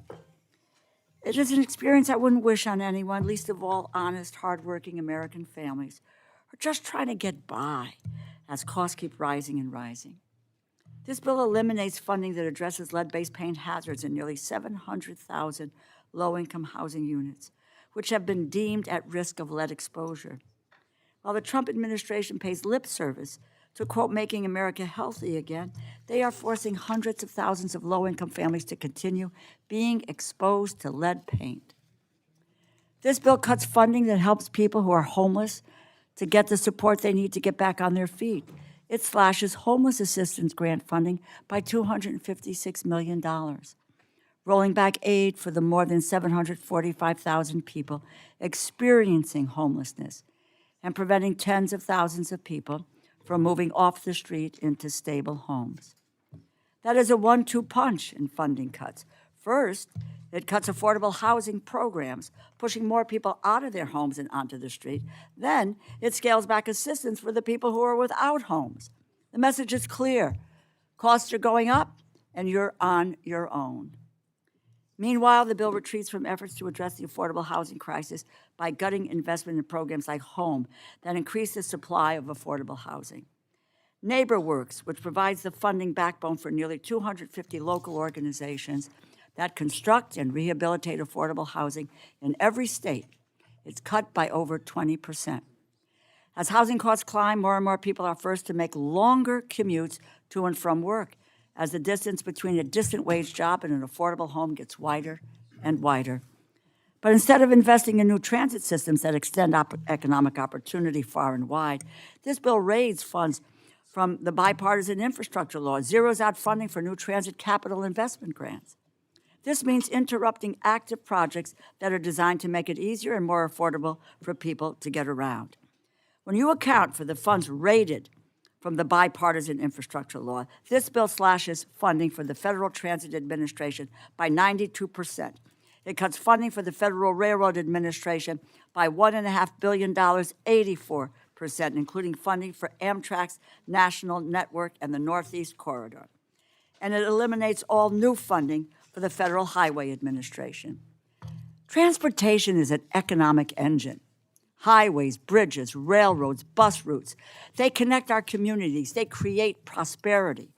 As costs rising and wages are stagnant, we cannot afford to isolate ourselves by failing to invest in better transportation. Throughout our country, families are struggling to stay afloat as the cost of living keeps climbing and climbing. And instead of extending a lifeline, this bill cuts off support. I encourage my colleagues to oppose the bill before us today and negotiate on a bipartisan basis to craft a bill that meets the needs of the American people. Thank you, and I yield back. Thank the gentlelady for her remarks. Gentleman from Michigan, Mr. Molinar, is recognized for remarks on the bill. Mr. Chairman, I rise in support of the fiscal year 27 Transportation, Housing, and Urban Development Appropriations Bill. This bill invests in America and its infrastructure, which is vital for the quality of life of our citizens and for our businesses and industry to compete around the world. It also ensures that our rural communities have the roads, bridges, and housing opportunities necessary to thrive. Importantly, it provides robust funding to our national aviation infrastructure and includes clear direction to the FAA to make the necessary investments in facilities long deprived of adequate funding. I want to thank Chairman Womack and the committee staff for working closely with me to ensure the Gerald R. Ford International Airport's tower replacement project was highlighted for specific consideration by the FAA. Replacing this outdated tower will unlock increased investment in Michigan and provide Michiganders with increased opportunity to connect with the world. I want to thank the chair and urge all my colleagues to support this bill. And with that, I yield back. Thank the gentleman for his remarks. Gentlelady from Florida, Ms. Wasserman Schultz, is recognized for comments on the bill. Thank you, Mr. Chairman. I want to start by thanking my friend, Chairman Womack, and my dear friend and mentor, Ranking Member Clyburn, for their work on this bill and their work in the committee. But unfortunately, I rise in strong opposition to the fiscal year 2027 Transportation, Housing, and Urban Development Appropriations Bill. Because yet again, Republicans had the chance to put their money where their mouth is, to make basic necessities like housing and transportation more affordable to the American people. And no surprise, this bill, just like President Trump's budget request, fails to meet that mark. At a time of astronomical gas prices and housing costs, you'd think this year's THUD appropriations bill would include investments that actually provide desperately needed relief. Instead, we're left with a product that guts affordable housing programs, makes our skies, highways, and railroads less safe, and lets shady landlords off the hook for lead-filled apartments. Let's start with the Department of Transportation. This bill slashes funding by $5.8 billion compared to current funding levels, including a $543 million cut to the Federal Aviation Administration. This legislation fails to invest in air safety infrastructure in the workforce, despite the tragic DCA crash and a number of high-profile close calls at airports around the country in the wake of DOGE's destructive staffing cuts. And that is after this Congress has failed to act to pass the fixes that NTSB has recommended to prevent another tragedy like the one we saw here in the nation's capital in January of 2025. This bill absolutely decimates the Federal Transit Administration, cutting the agency's funding by 92%. Let that sink in. and yanking funding from all of our state's vital transportation projects. This bill will be a disaster from coast to coast for all our local public transit systems, buses, subways, and commuter rail. This is a death knell. It will shutter vital mass transit across the country, meaning more cars on the road and more traffic pollution and accidents.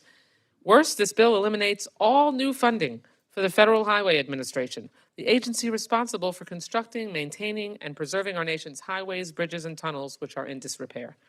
Almost 40% of our nation's major roads are in poor or mediocre condition, with dilapidated roads that are more than eyesores. They're dangerous. Potholes and faded lines can make the difference between a smooth ride home to your family and a fatal crash. Yet this legislation says to the American people that Congress is satisfied with 6 million annual car crashes and almost 40,000 deaths. Well, I'm not, and no one in this room should be. And at a moment when Americans struggle to pay rent, find affordable homes, and keep a roof over their heads, this bill delivers a $6 billion cut to the very programs that they depend on. It slashes the Home Investment Partnerships Program by 60%, a cut of $750 million that forces states and cities to abandon housing projects already in the pipeline. If these cuts are enacted, 27,000 fewer affordable units will be available next year, despite the pressing housing shortage. At the same time, it guts the pro-housing program, which helps mayors and governors cut red tape and build more housing when people need it most.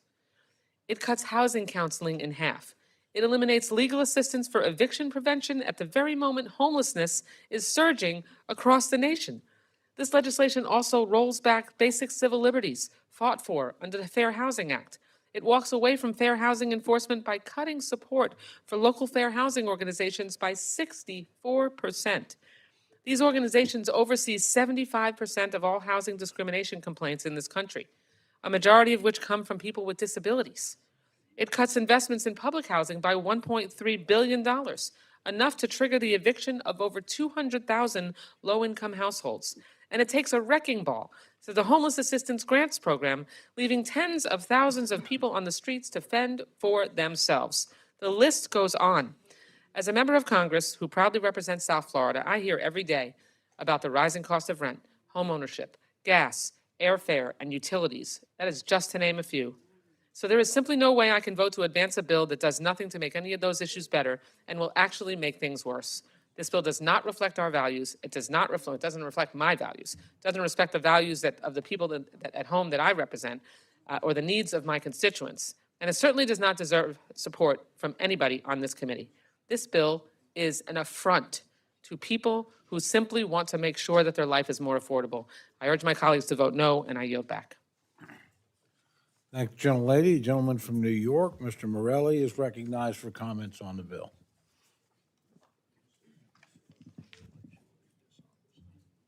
Thank you, Mr. Chairman. And I do want to thank the chairman of the subcommittee and the ranking member and certainly to the staff members. Without regard to how we might feel about the specifics, I know how much work goes into this and putting this together, and just want to extend my thanks to both the majority and minority members and their staff. Mr. Chairman, colleagues, friends, you know, at this moment, across America, families are sitting at their kitchen tables trying to make ends meet. Rent is too high, mortgages are challenging, groceries cost more every month, and far too many people owning a home feels further and further out of reach, the American dream. When the cost of living is the #1 concern for working families, Congress should be focused on lowering costs. It ought to be mission #1, the first thing we think about. Every dollar we appropriate should answer a simple question: does it make life more affordable for the people we represent? Unfortunately, this bill fails that test. It cuts affordable housing production, reduces eviction prevention assistance, and slashes transit programs that millions of Americans rely on each day to get back and forth from work, doctor's appointments, to school, and other important events in their life. A budget reflects priorities. This one tells families facing rising costs and a housing shortage that effectively they're on their own. Families want a safe place to live, a reliable way to get to work, and a chance to build a stable future. They deserve a Congress who, while they're sitting at that kitchen table, is focused on those priorities. Sadly, this bill is not I oppose it, urge its defeat, and yield back my time. Thank the gentleman for his comments. Gentleman from California, Mr. Levin, is recognized to address the bill.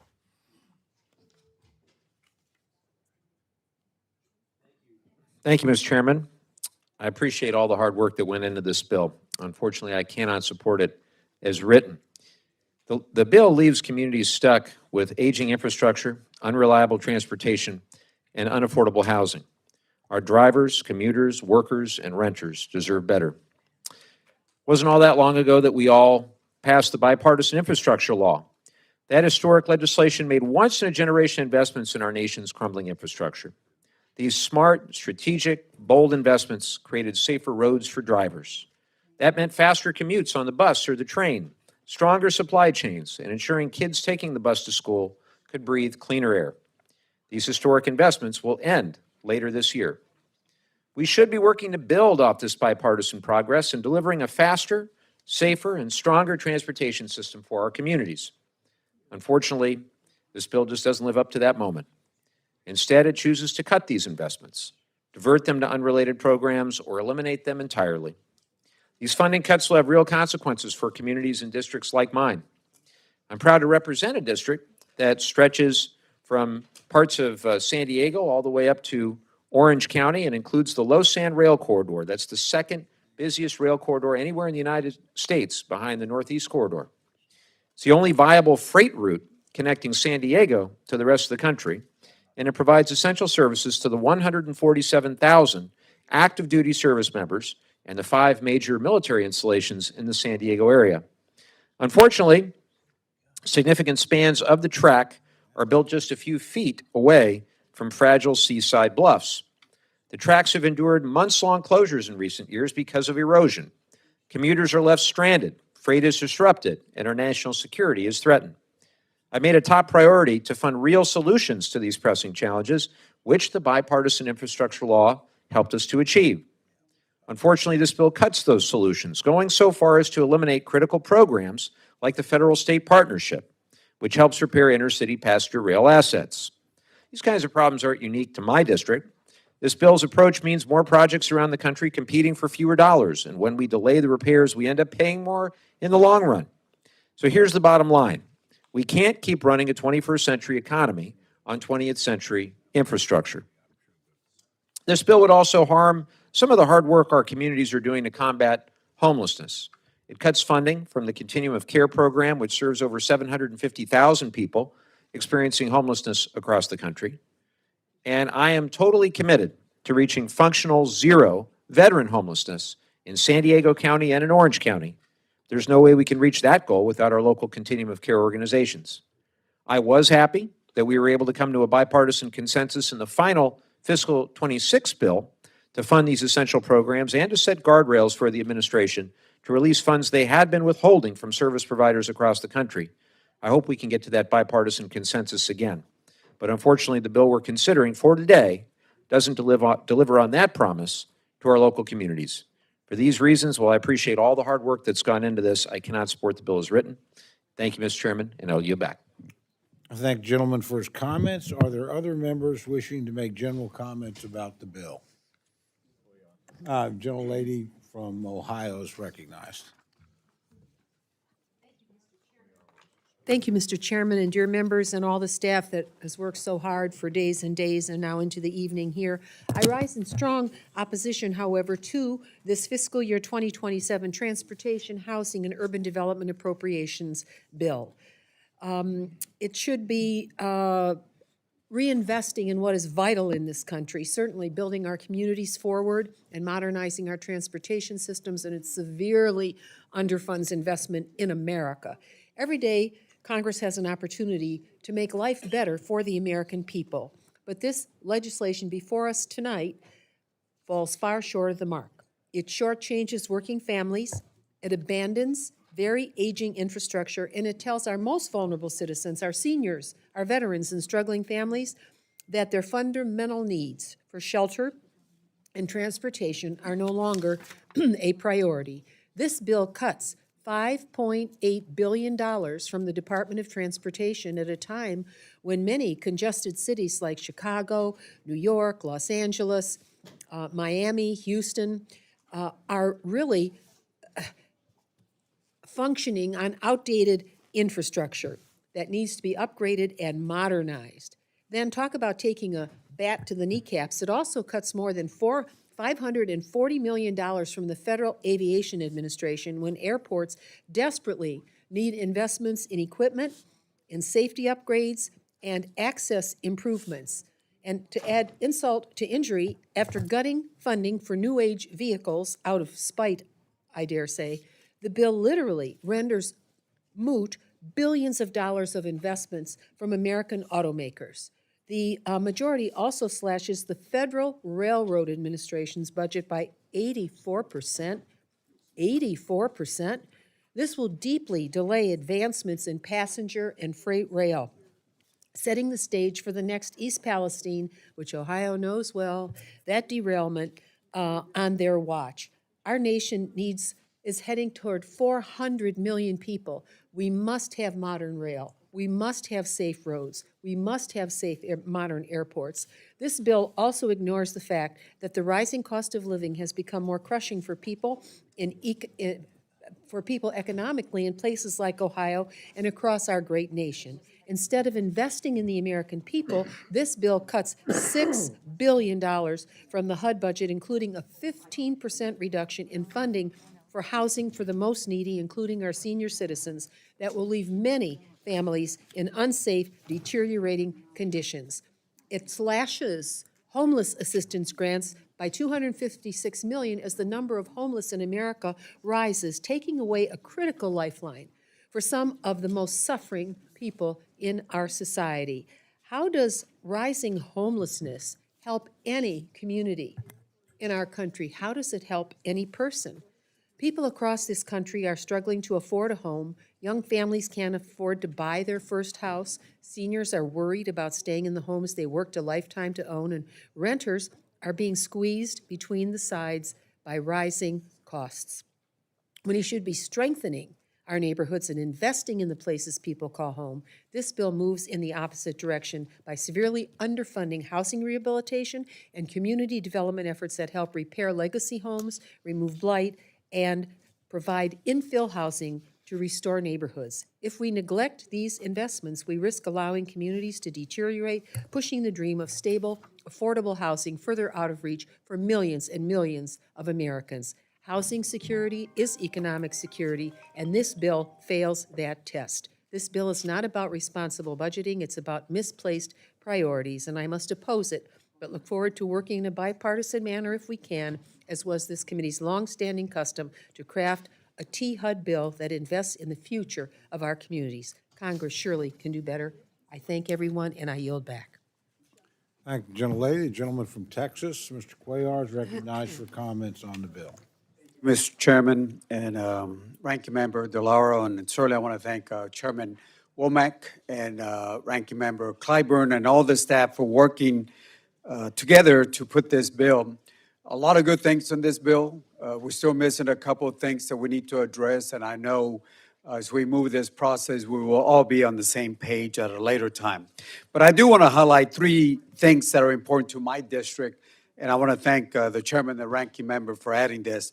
First of all, the language directing more funding toward land ports of entry infrastructure is very important. As you know, seaports are important, airports are important, but 80 to 85% of all the goods and all the people come through land ports. There's not a sufficient funding. So I want to thank both the member, the chairman, and the ranking member to directing the department to consider how we can look at the current discretionary grant programs to assist local communities to address this. As an example, I'll give you the Port of Laredo, the largest port of entry that we have. Last year, it was over $339 billion. Right now, every day they handle between 18,000 to 20,000 commercial trucks a day. I'll repeat again, 18,000 to 20,000 commercial trucks a day. And this is why we got to make sure we have that funding. And I want to thank the committee for allowing us to move this forward on that aspect. Second thing has to do with passenger rail from the Dallas down to San Antonio, Laredo, and then on to Monterrey. area. I want to thank the committee for adding language directing the Federal Railroad Administration to make sure that they work in cooperation with the state of Texas and with the Republic of Mexico to look at what needs to be done to address this particular need. Back about 9 years ago, we actually did get a FRA study that was conducted by the Texas Department of Transportation and the Oklahoma Department of Transportation, Mr. Chairman, which identified a clear opportunity for growth from Oklahoma, Dallas, San Antonio, and then Laredo down to Monterrey. Having this passenger train will be good for business, and it would certainly be good for tourism between the state of Texas, Oklahoma, and of course down to the Republic of Mexico. So I want to thank the committee for adding that language. Finally, I want to talk about the Via Metropolitan Transit in San Antonio, what we call the San Antonio Advanced Rapid Transit. As you know, San Antonio is the 9th largest city in the country, and I certainly want to highlight the programmatic funding that got included in this bill. Via Transit Authority for the San Antonio Advanced Rapid Transit East-West Corridor, which covers directly my part of San Antonio, the east side project, about $141.7 million. Via, as you know, serves one of the most populous and fastest growing areas, the 9th largest city in the country. And this is very important to have the east-west corridor. The city of San Antonio put their share of the money, and I want to thank the Judge Sakai, the Bexar County judge, for putting that money along with the County Commissioner's Court.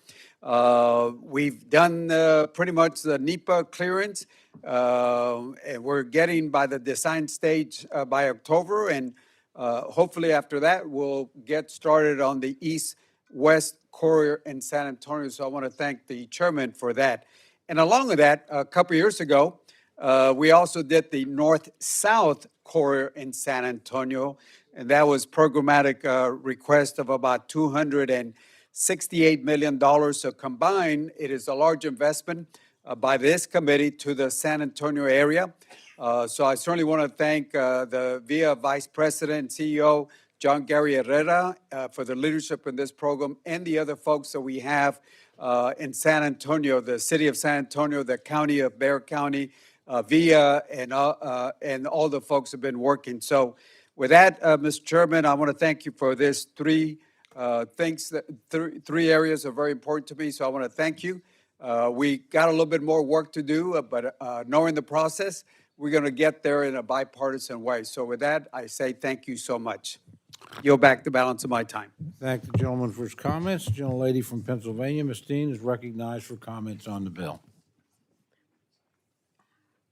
Thank you, Chairman Cole. And Chairman Womack, Ranking Member DeLauro, Ranking Member Clyburn, thank you all for your work on this bill. Unfortunately, I rise in opposition to the bill, which cuts funding for critical housing programs. Just 2 days ago, HUD released its annual homelessness assessment report. Listen to this. It found that homelessness declined by 3.4% during the Biden administration. Let's keep that going. It's good news, but it does not mean that this is the time now to pull the foot off the gas and cut funding to critical programs that are making a difference. In my home state of Pennsylvania, more than 12,000 people are suffering homelessness. In my district alone, that number exceeds 1,000. Behind each of these numbers is a person, a human being, a military veteran, a family, someone struggling with mental health or addiction challenges. We should be redoubling, strengthening our efforts to support those most at risk. Instead, this bill moves us in the opposite direction. It cuts $256 million from HUD's homelessness assistance grants, including funding for the Continuing of Care program, the backbone of the federal response to homelessness. It also cuts $25 million from the Youth Homeless Demonstration Program, the only federal program addressing unaccompanied youth and young adult homelessness at the local level. And the cuts don't stop there. This bill also reduces funding for programs that help families remain stably housed and avoid homelessness in the first place. It cuts $355 million from housing choice voucher programs that serves more than 2.3 million families. The Housing Counseling Assistance Program, which facilitates home ownership and reduces foreclosures, that was cut by almost $32 million. And the bill effectively eliminates the United States Interagency Council on Homelessness, providing just $200,000 for the purpose of winding down operations.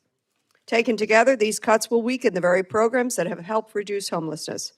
If we, as a country, are serious about continuing the progress reflected in HUD's latest report, we should be investing in these programs, not dismantling them. As you drove to work today, as you Ubered to work today, I'm certain you drove past homeless person after homeless person. Doesn't that disturb you? Don't you want to be a part of making a difference and making sure our city streets or our rural streets are not the place for all these people suffering homelessness? I wish this administration thought the same. I urge my colleagues to oppose the bill. And I yield. Thank the gentlelady. Are there others wishing to make comments about the bill? Gentlelady from Washington?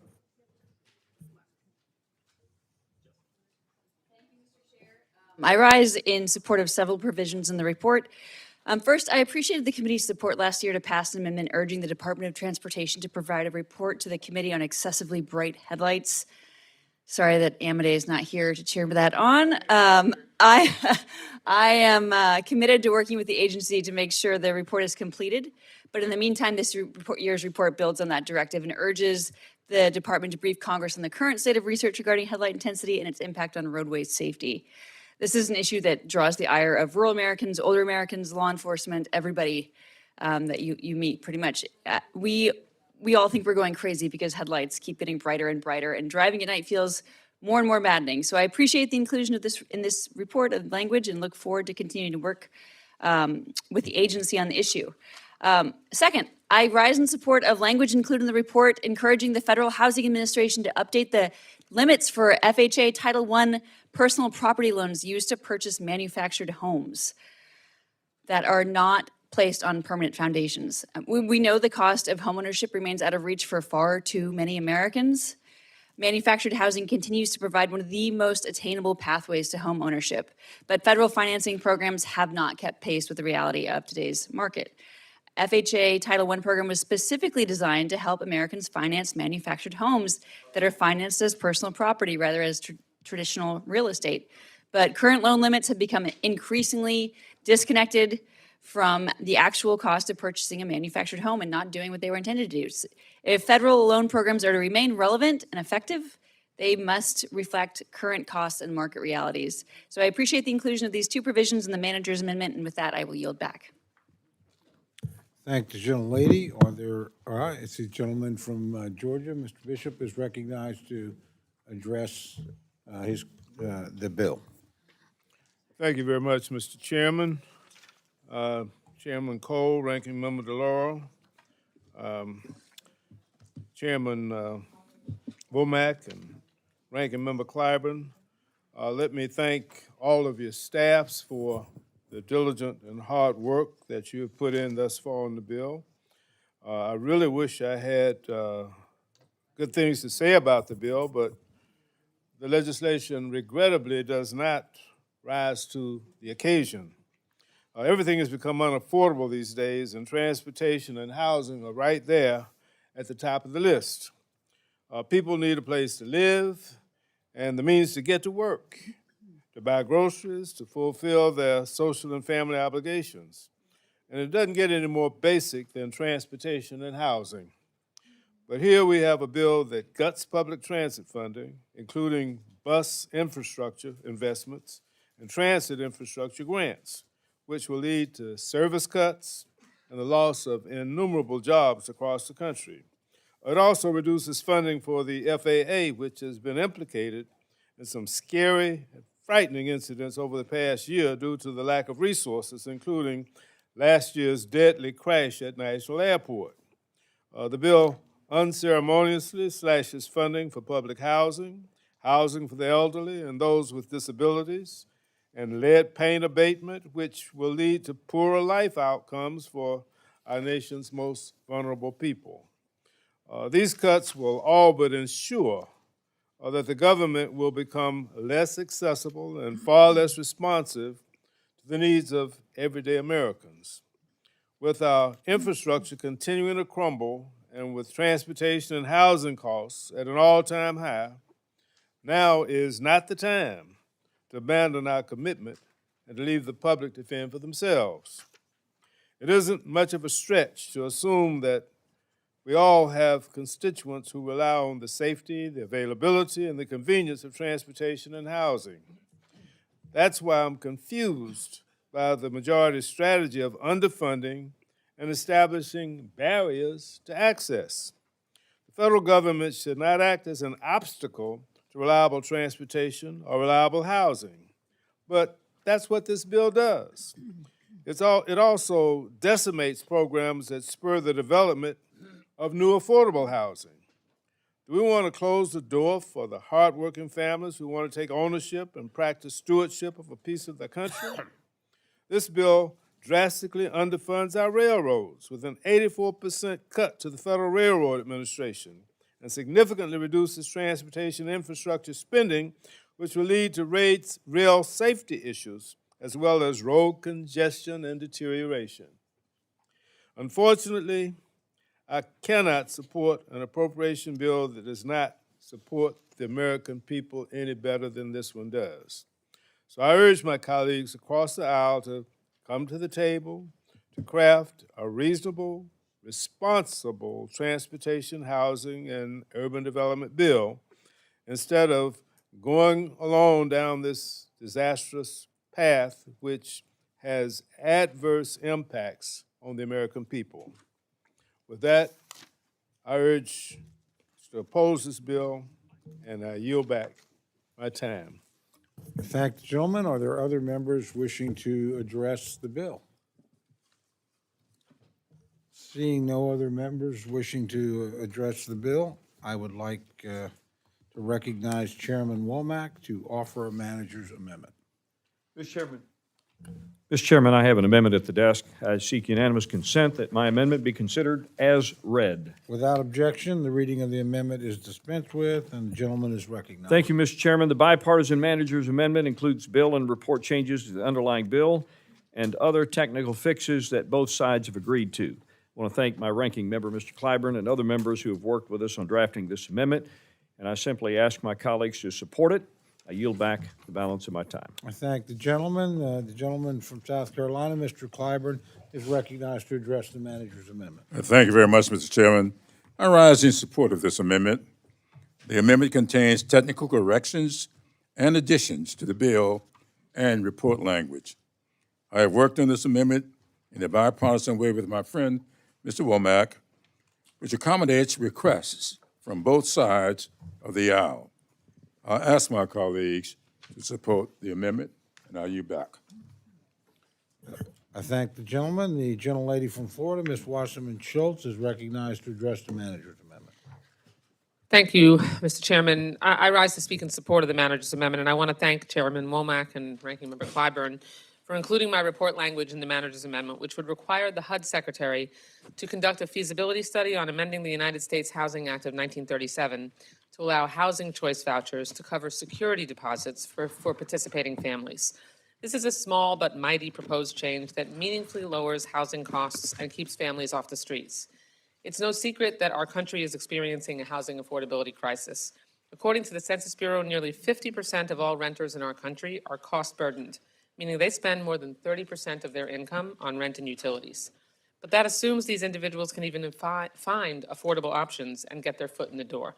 As many renters know, even if they land that dream apartment, there's a high upfront cost, a security deposit, which can range from the cost of 1 to 2 months' rent. That's thousands of dollars extra families need to cough up just to get a roof over their heads. And for families participating in the Housing Choice Voucher Program, it's a double whammy. Often families wait years to get off the wait list for the HCV program just to get hit with an unexpected cost of a security deposit that makes an affordable apartment out of reach because the housing voucher cannot pay to cover the security deposit. Unfortunately, this is a common occurrence. 45% of households awarded a housing choice voucher are unable to use them. Why? Because vouchers don't pay for security deposits. My amendment gives us the data we need to make a sound policy decision that will help more Americans access affordable housing assistance and work to fix this gap facing too many of our constituents. I urge my colleagues to support the manager's amendment and thank the chair and the ranking member for their help. I yield back. Thank the gentlelady. The gentleman from Texas, Mr. Cuellar, is recognized for comments on the manager's amendment. Thank you, Mr. Chairman. I also want to support this amendment for adding one of my amendments, and this is what I've been asking for all the committees to add this language, and that is the language that directs outcome-based programs and operation reviews across all the agencies that are funded by this particular bill. Again, consistent with the Government Performance and Results Modernization Act that this Congress passed. It specifically calls for the review of all existing regulations, internal policies, administrative requirements to identify what is outdated, what is duplicative, and what is unnecessarily burdensome to the taxpayers, and to find ways that we could provide cost savings and better program, more efficient, more effective, more accountable government work. So with that, I just want to say thank you to the chairman and the ranking member for adding this amendment to the manager's amendment. Thank the gentleman for his comments. Gentleman from Wisconsin, Mr. Pocan, is recognized for comments on the bill. Manager's amendment. Thank you, Mr. Chairman. I just want to thank our subcommittee chair and our ranking member for inclusion in this amendment, some language about air traffic control tower assessments. In Madison, Wisconsin, we had a pretty big hailstorm, and our very antiquated air traffic tower, which the first time I visited, it looked like software from the game Pong from the 80s, and now they've kind of moved up to the 90s on their software. But they had a hailstorm big as a fist, and got 700 holes in the roof. Water coming through, one room was completely affected, and it's just a really old air traffic tower. At least looking at these kind of conditions to speed it up is really appreciated. So I just want to thank you for the language, and hopefully someone from the department's listening also, because it shouldn't take language like this. It should just say if you got 700 holes in your roof, you better build a new air traffic tower. So thank you. Thank the gentleman. Are there any other comments on the manager's amendment? Seeing none, Chairman Womack is recognized for 1 minute to close. I'm hearing some of my friends on the other side warming up to the bill a little bit. Another spoonful of those strawberry preserves, and we may just be there, Mr. Chairman. I, again, encourage you to vote for the manager's amendment. I yield back my time. I support your optimism on the amendment. We'll see on the bill. The question is on the manager's amendment. All those in favor say aye. Aye. All those opposed say no. Opinion of the chair, the ayes have it, and the amendment is adopted. The gentlelady from Connecticut, the ranking member of the full committee, Ms. Delors, is recognized for the purpose of an amendment. Thank you, Mr. Chairman, and to you, Mr. Womack, I think it's probably very lukewarm. It's a start. It's a start. Mr. Chair, I have an amendment at the desk, and I ask unanimous consent that the reading of the amendment be dispensed with. Without objection, the reading of the amendment is dispensed with, and the gentlelady is recognized for remarks on her amendment. I rise to offer this amendment to prohibit the destruction of the federal government's ability to mitigate the worst impacts of the housing crisis and to restore investments that build housing and help American families achieve the stability of home ownership. America is in a cost of living crisis, and the cost of housing is one of the primary causes. The U.S. has a shortage of 7.2 million affordable rental homes. We need to build more housing in every state. The situation is no better for those looking to buy. The Chamber of Commerce estimates there is a 4.5 million shortage. No matter where on the political spectrum you land, it is clear there are not enough homes for Americans who want to buy them. This is a crisis that affects every part of the country and every age group. Older Americans who have outgrown their homes are staying because there are no affordable options for them to downsize into. That means there are fewer homes going on the market and fewer affordable options for first-time buyers looking for starter homes. It is a vicious cycle in every sense of the word, and the only people benefiting are giant institutional investors and private equity firms, which are increasingly buying into the household market. Nationally, private equity firms own more than 500,000 homes. According to some estimates, private equity firms are expected to own up to 40% of the single-family rental market by 2030. Families need help. They need more options. Why then is this majority eager to slash funding for the home program? My amendment would restore funding for this critical investment. This is a supply-side program which provides grants to state and local governments to produce affordable housing and create pathways to home ownership through first-time home buyer assistance. If we are serious about building more homes, we should not be retreating from investing in this tool that has supported new housing construction from Texas to Illinois to Alaska. My amendment also restores level funding for NeighborWorks, which helps local organizations develop and preserve affordable housing, revitalize local communities, and provide assistance to help families buy and retain a home. The 21% cut in this bill would be devastating to the nearly 250 community organizations across the country that rely on NeighborWorks for predictable, flexible support, especially at a time when the cost of property insurance and housing construction is skyrocketing. The partnerships that NeighborWorks has built across the nation have helped leverage over $74 for every dollar of federal investment, an extraordinary return on investment. This amendment also restores level funding for HUD's housing counseling program, which supports thousands of certified housing counselors across the country who provide prospective homeowners with the financial and real estate education they need to achieve home ownership. It also provides foreclosure prevention assistance, which helps families keep their homes and avoid traumatic evictions.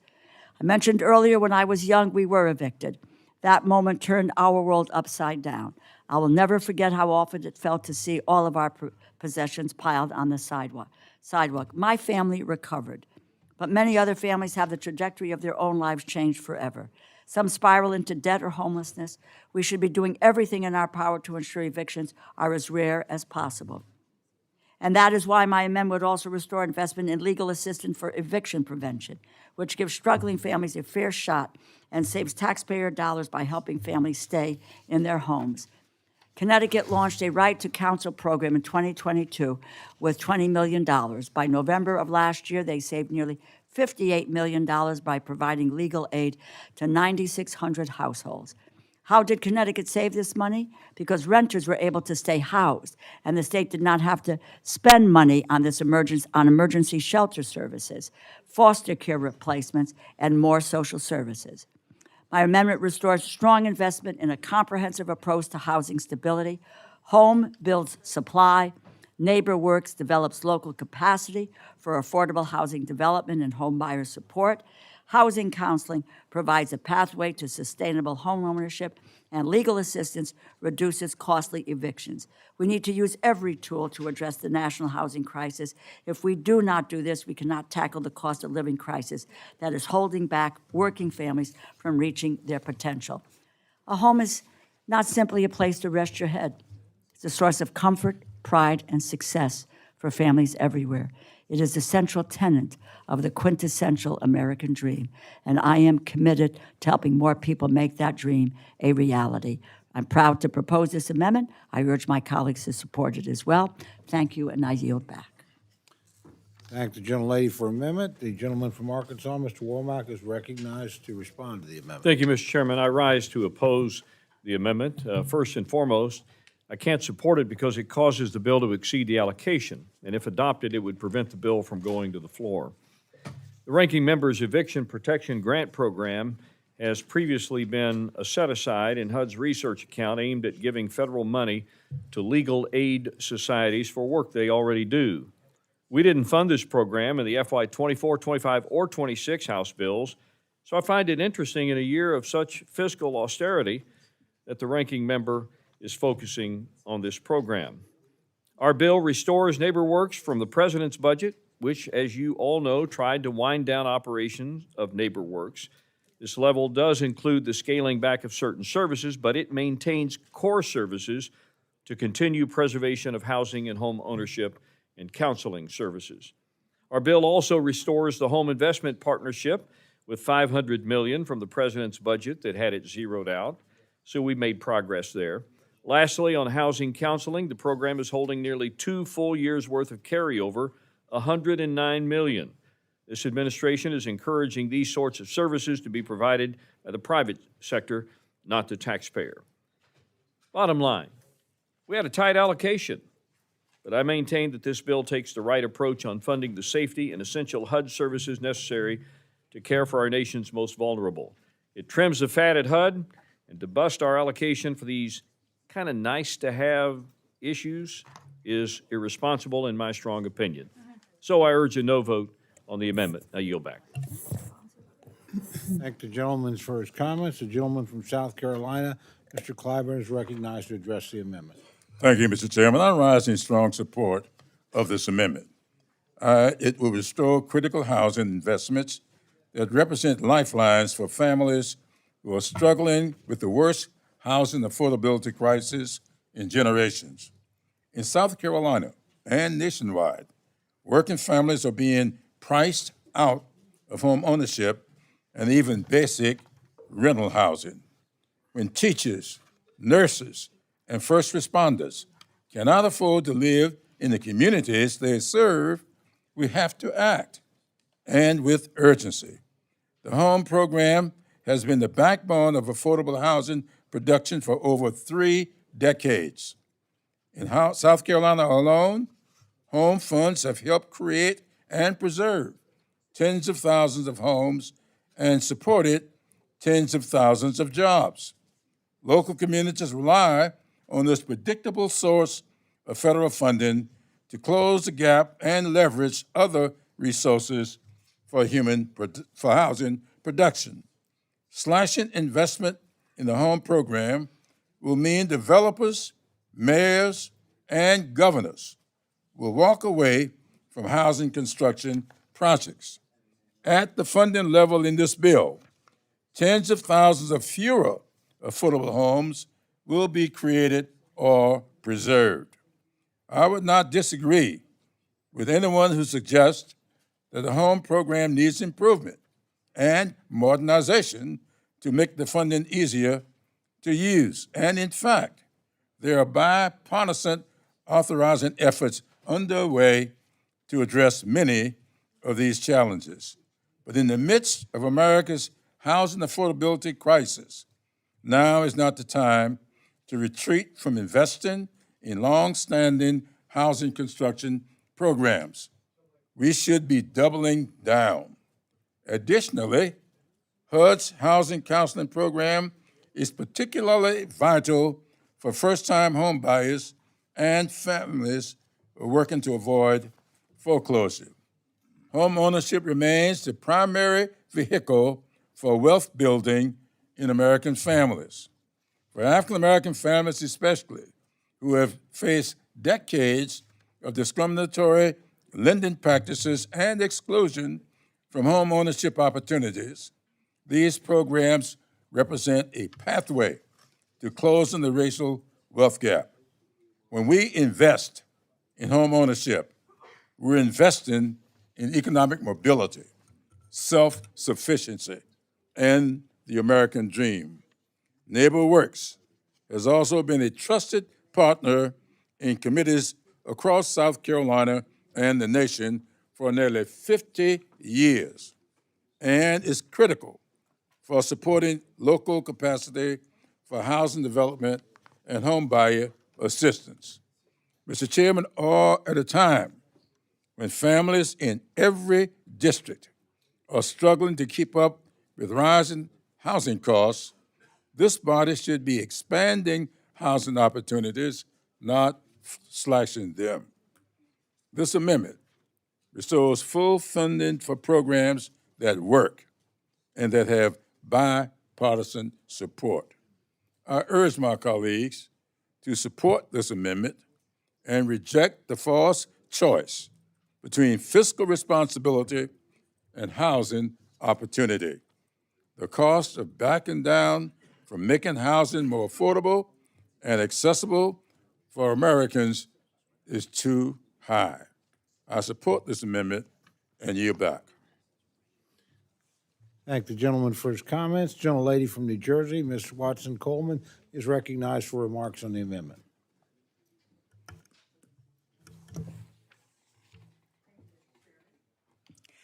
Mr. Chairman, I rise in support of Ranking Member Delora's amendment, and I thank her for this amendment. I feel I have to remind my colleagues on the other side that housing is a human right. By cutting funds to housing programs, more people will end up unsheltered. The Home Investment Partnership Program was cut by $750 million, 60% below FY26. For 34 years, this program has helped over 1.8 million families find a place to live. It's unconscionable that Republicans would disrupt a program that has done so much good for our communities. Now 27,000 fewer affordable units will be developed in 2027, and tens of thousands more of our constituents will be in the streets. At a time where it's harder than ever for everyday American families to find affordable housing, being able to access the counseling provided by the home program can be the difference between getting a good deal or being taken advantage of by the market. The national average age of first-time home buyers is 40 years old. Home buying used to be viewed as a natural component of the American dream. For many people now, however, it has become a luxury and even a pipe dream. It wasn't always like this, nor should it have to be. Once again, how do these cuts make life for American people better? I've lost count how many times I've asked that question. I support the ranking member's amendment, and I encourage everyone who cares about the housing crisis. We are definitely in to do the same. Thank you, and I yield back. Thank the gentlelady for her comments. Gentlelady from Pennsylvania is recognized to address the amendment.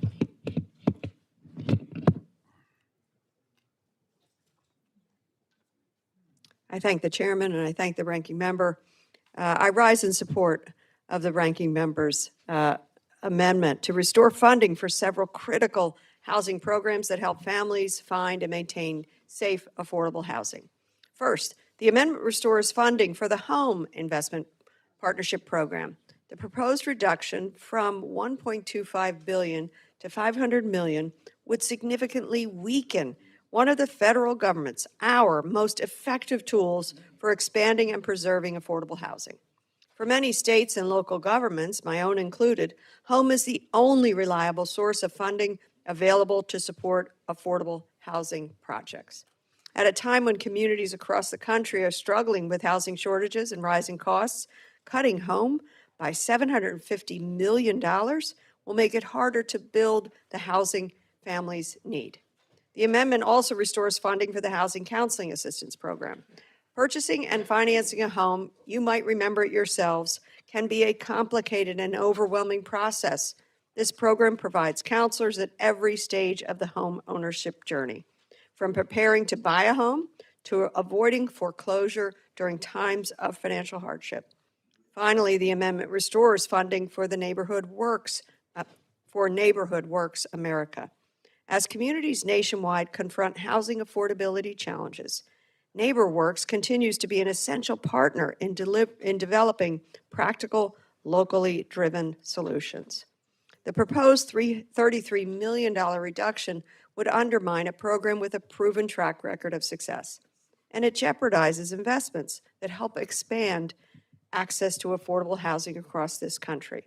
For these reasons, I urge my colleagues to support the amendment, and I do thank the ranking member for her lifelong commitment to housing equity.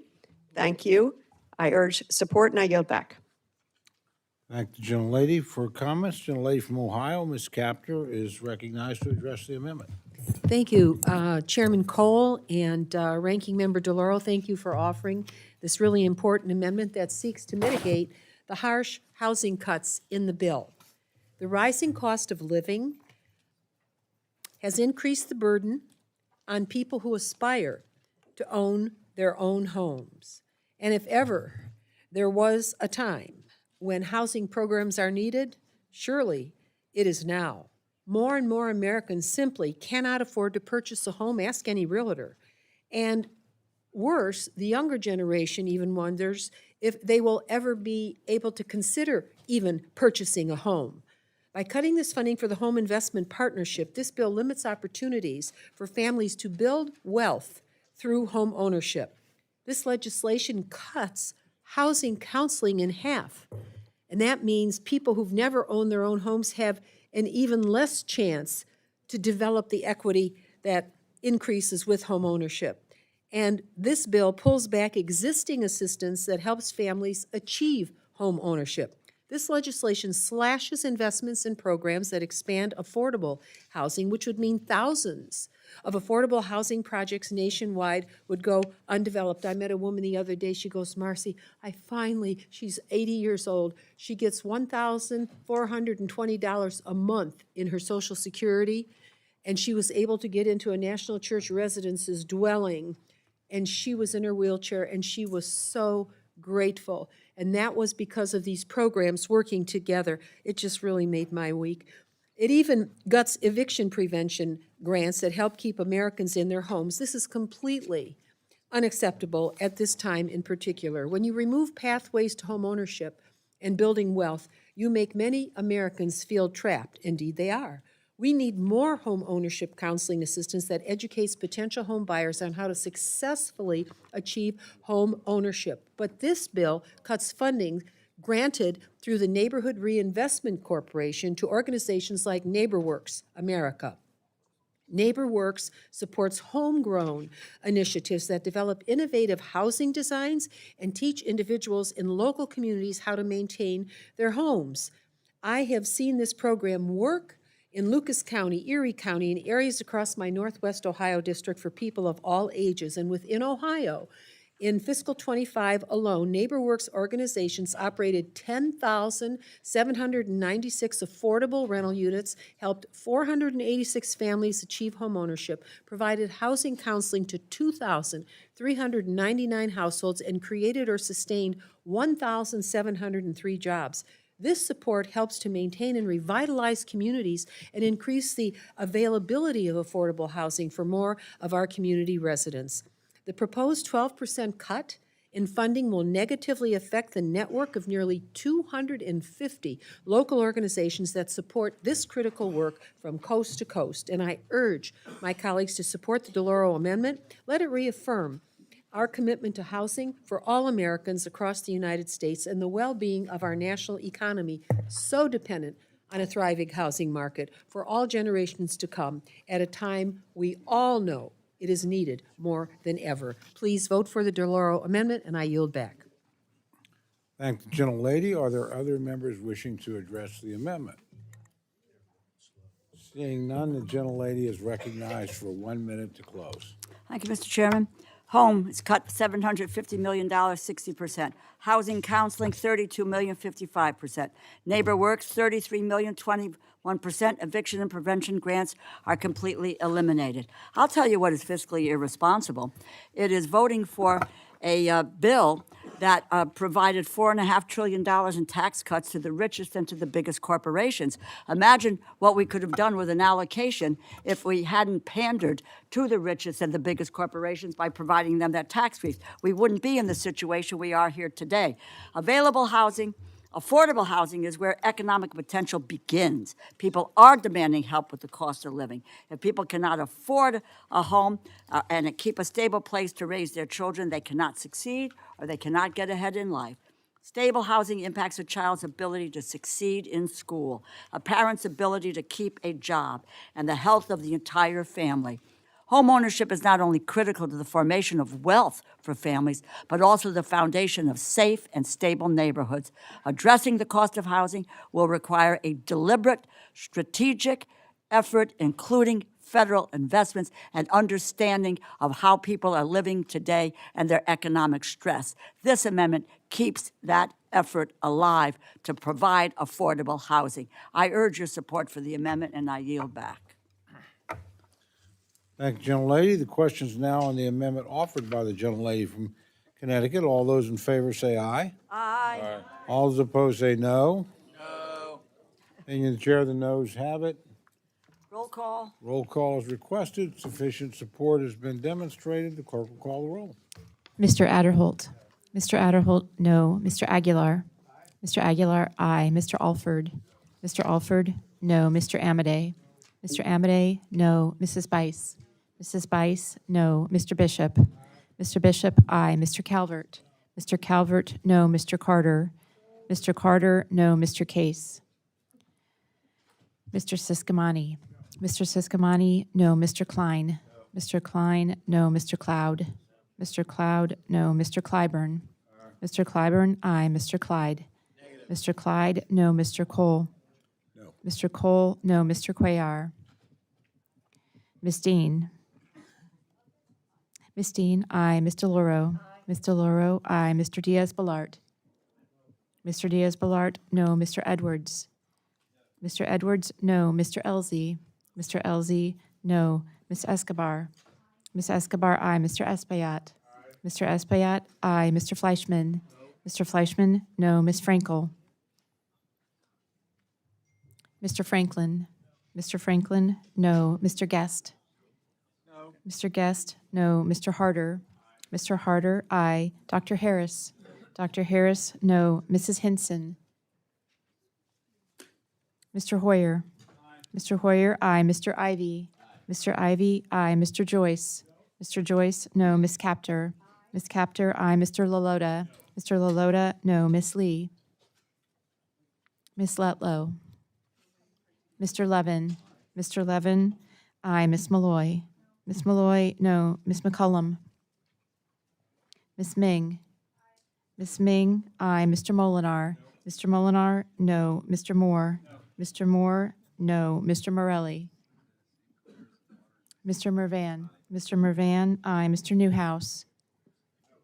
Mr. Newhouse, no. Ms. Perez. Ms. Perez, aye. Ms. Pingree. Ms. Pingree, aye. Mr. Pocan. Mr. Pocan, aye. Mr. Quigley. Mr. Quigley, aye. Mr. Reschenthaler. Mr. Reschenthaler, no. Mr. Rogers. Mr. Rogers, no. Mr. Rutherford. Mr. Rutherford, no. Mr. Shreve. Mr. Shreve, no. Mr. Simpson. Mr. Simpson, no. Mr. Strong. Mr. Strong, no. Mrs. Torres. Mrs. Torres, aye. Miss Underwood. Miss Underwood, aye. Mr. Valadeo. Mr. Valadeo, aye. Mrs. Wasserman Schultz. Ms. Wasserman Schultz, aye. Ms. Watson Coleman. Mrs. Watson Coleman, aye. Mr. Womack. Mr. Womack, no. Mr. Zinke. Mr. Zinke, no. Are there any members wishing to record their vote or change their vote? Gentleman from Texas? Mr. Cuellar, aye. Gentlelady from Florida? This, Florida. Ms. Frankel, aye. Gentlelady from Nevada? Ms. Lee, aye. Are there other members wishing to record or change their vote? Seeing none, the clerk will tally.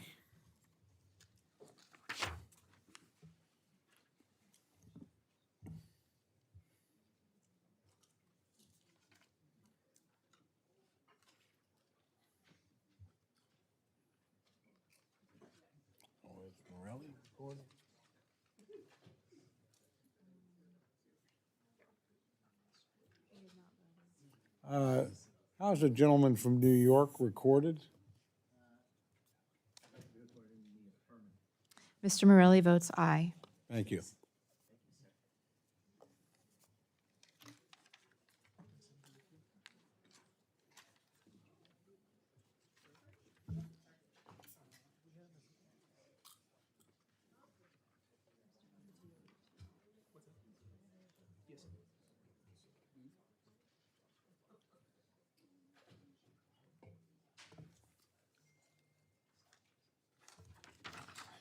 This vote, the ayes are 27, the noes are 32. The amendment is not adopted.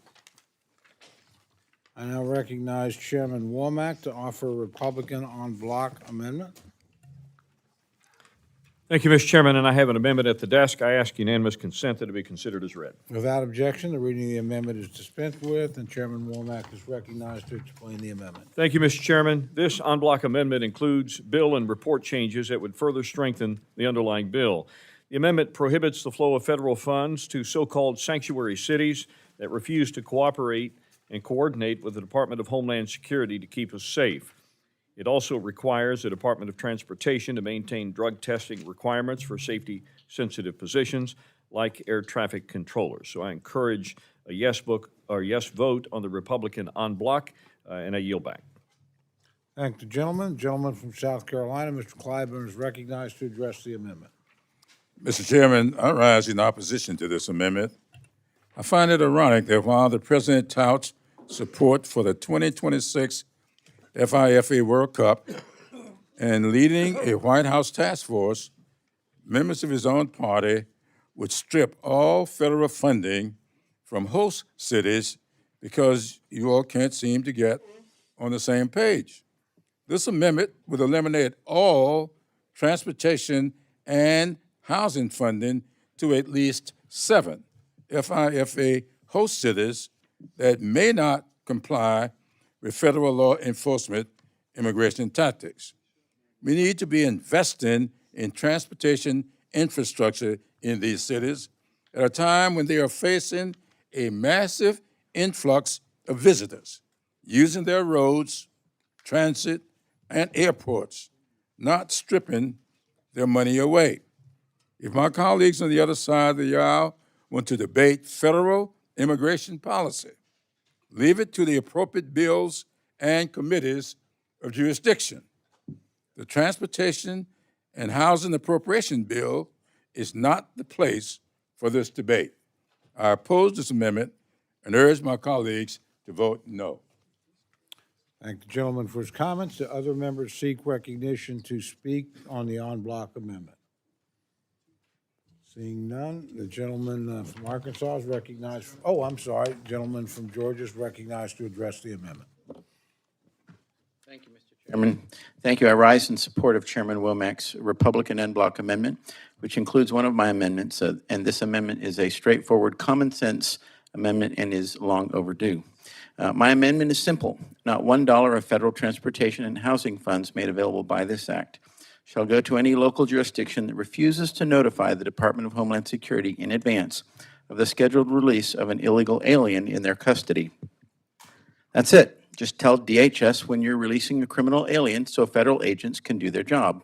If you won't do that, if you will actively hide that information and let dangerous individuals walk out the door before ICE can act, then you do not deserve the hard-earned federal taxpayer dollars of the American people. Sanctuary policies continue to devastate our nation. Innocent Americans going to work, driving their children to school, living their lives, killed by illegal aliens who had already been in local custody or who were already known to law enforcement and who were released back onto our streets without so much as a phone call to federal immigration authorities. These are real families torn apart by tragedies that were entirely preventable. Each and every life taken by an illegal alien in this country is a preventable death. They should not be here in the first place.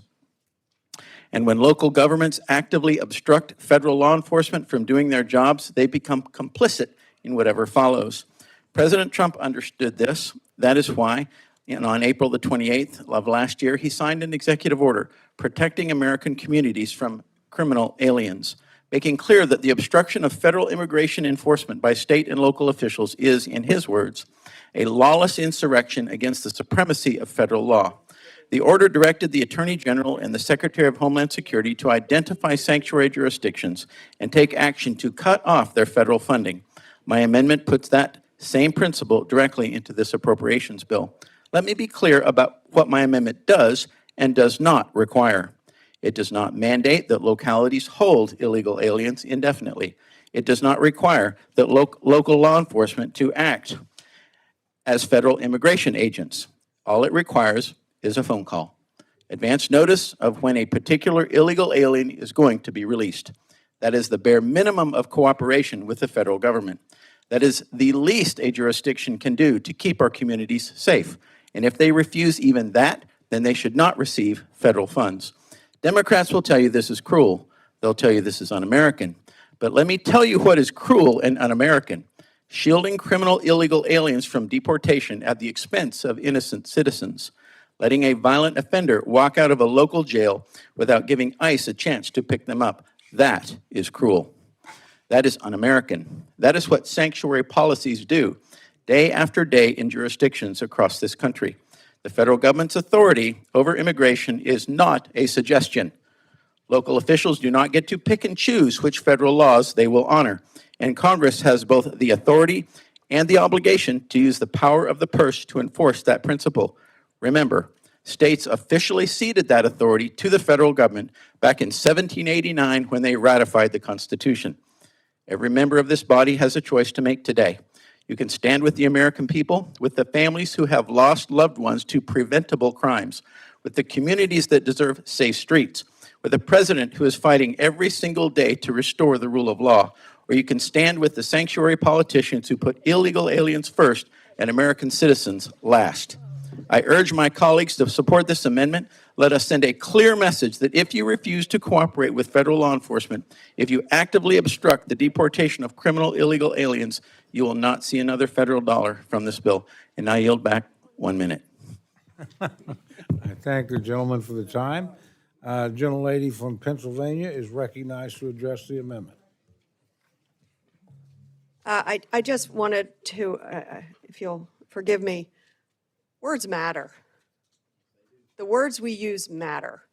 I'm really lucky. I have a group of high school students that I meet with quarterly from all over my district, from freshmen through seniors. And literally, we met this week.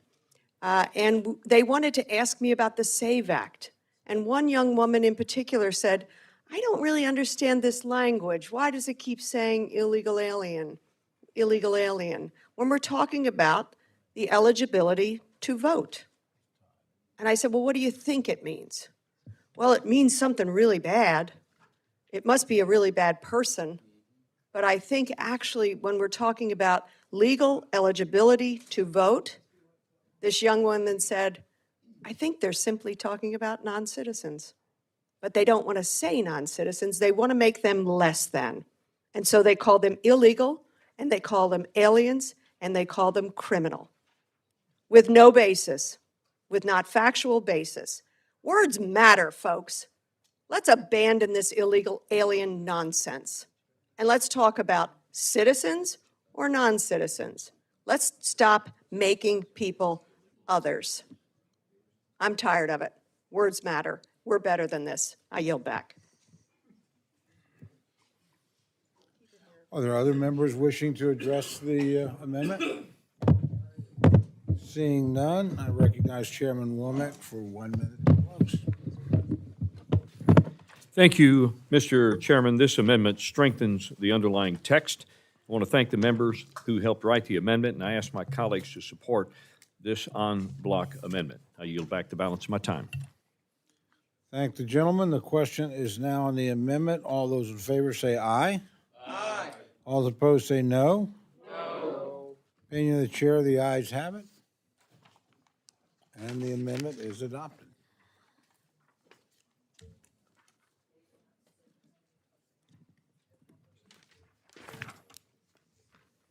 Gentlelady from Florida, Ms. Wasserman Schultz, is recognized for the purpose of an amendment. Mr. Chairman, I have an amendment to the desk, and I ask unanimous consent that it be considered as read. Without objection, the reading of the amendment is dispensed with, and the gentlelady is recognized for remarks on her amendment. Thank you, Mr. Chairman.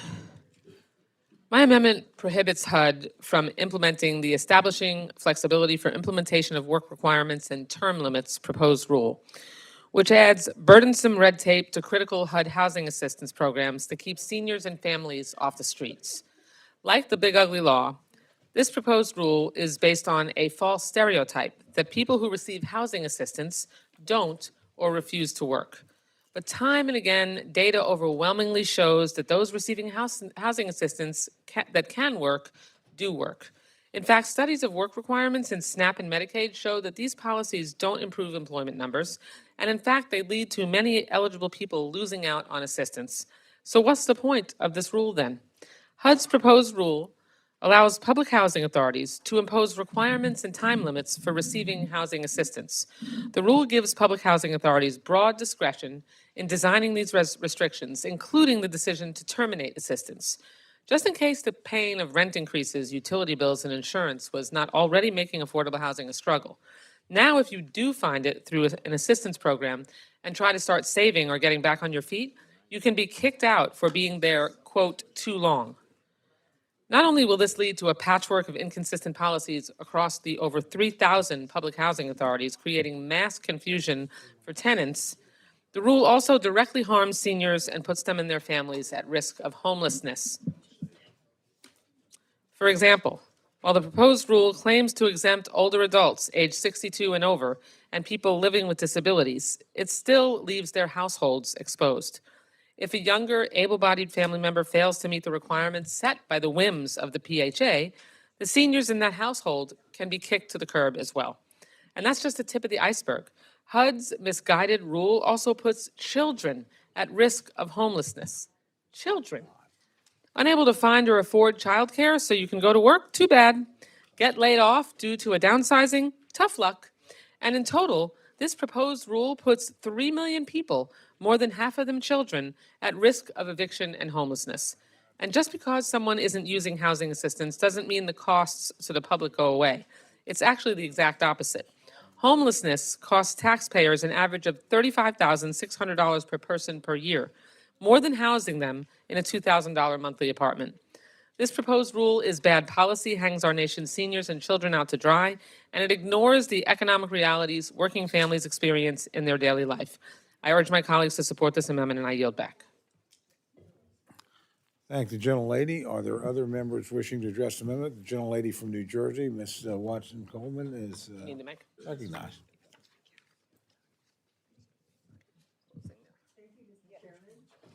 I rise in support of my colleague's amendment. We should not be appropriating any funds that would support this cool rule.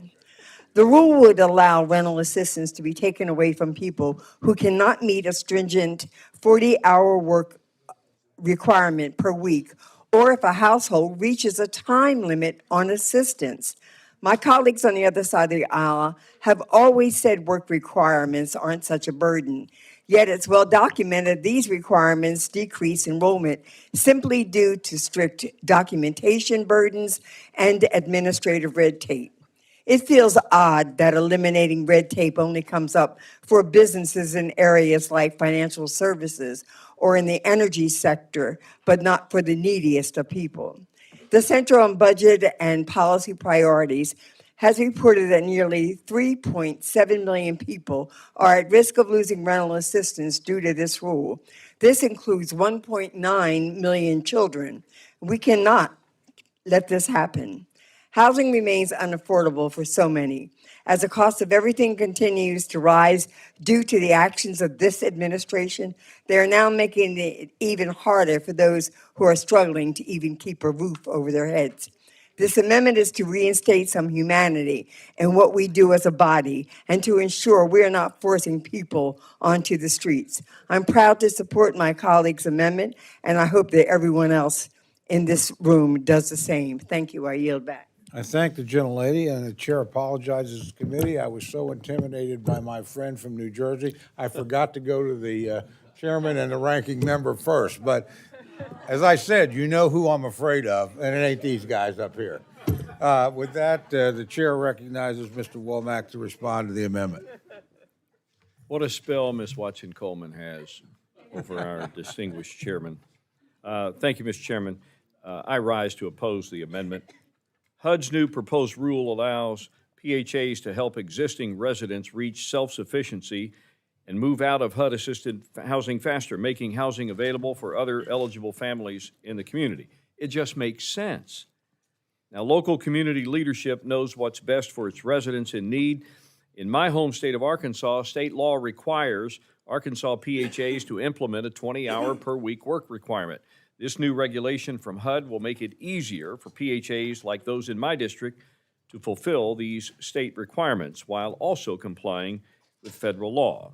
So I think it makes a lot of sense what we're trying to do. And so I oppose the amendment, and I urge a no vote and yield back the balance of my time. Thank the gentleman for his comments. The gentleman from South Carolina, Mr. Clyburn, is recognized to address the amendment. Thank you very much, Mr. Chairman. Mr. Chairman, I would like you to know that I am familiar with that emotion that you have about my good friend, Ms. Watson Coleman. But I rise in support of this amendment. HUD's proposed rule will allow for potentially sweeping work requirements and time limits on rental assistance that could put millions of people, including children, at risk of eviction. The Trump administration has repeatedly put forward proposals to implement work requirements and time limits. Congress has rejected those proposals on a bipartisan basis. The administration cannot and should not move forward on this major policy change, the potential impacts of which HUD has failed to fully address without proper authorization from Congress. The evidence we do have about the effectiveness of work requirements and time limits does not support the extremely stringent limits and requirements that this rule would allow. 74 million people work in occupations that pay less than the minimum wage required to afford a decent 1 or 2 bedroom apartment at market rates.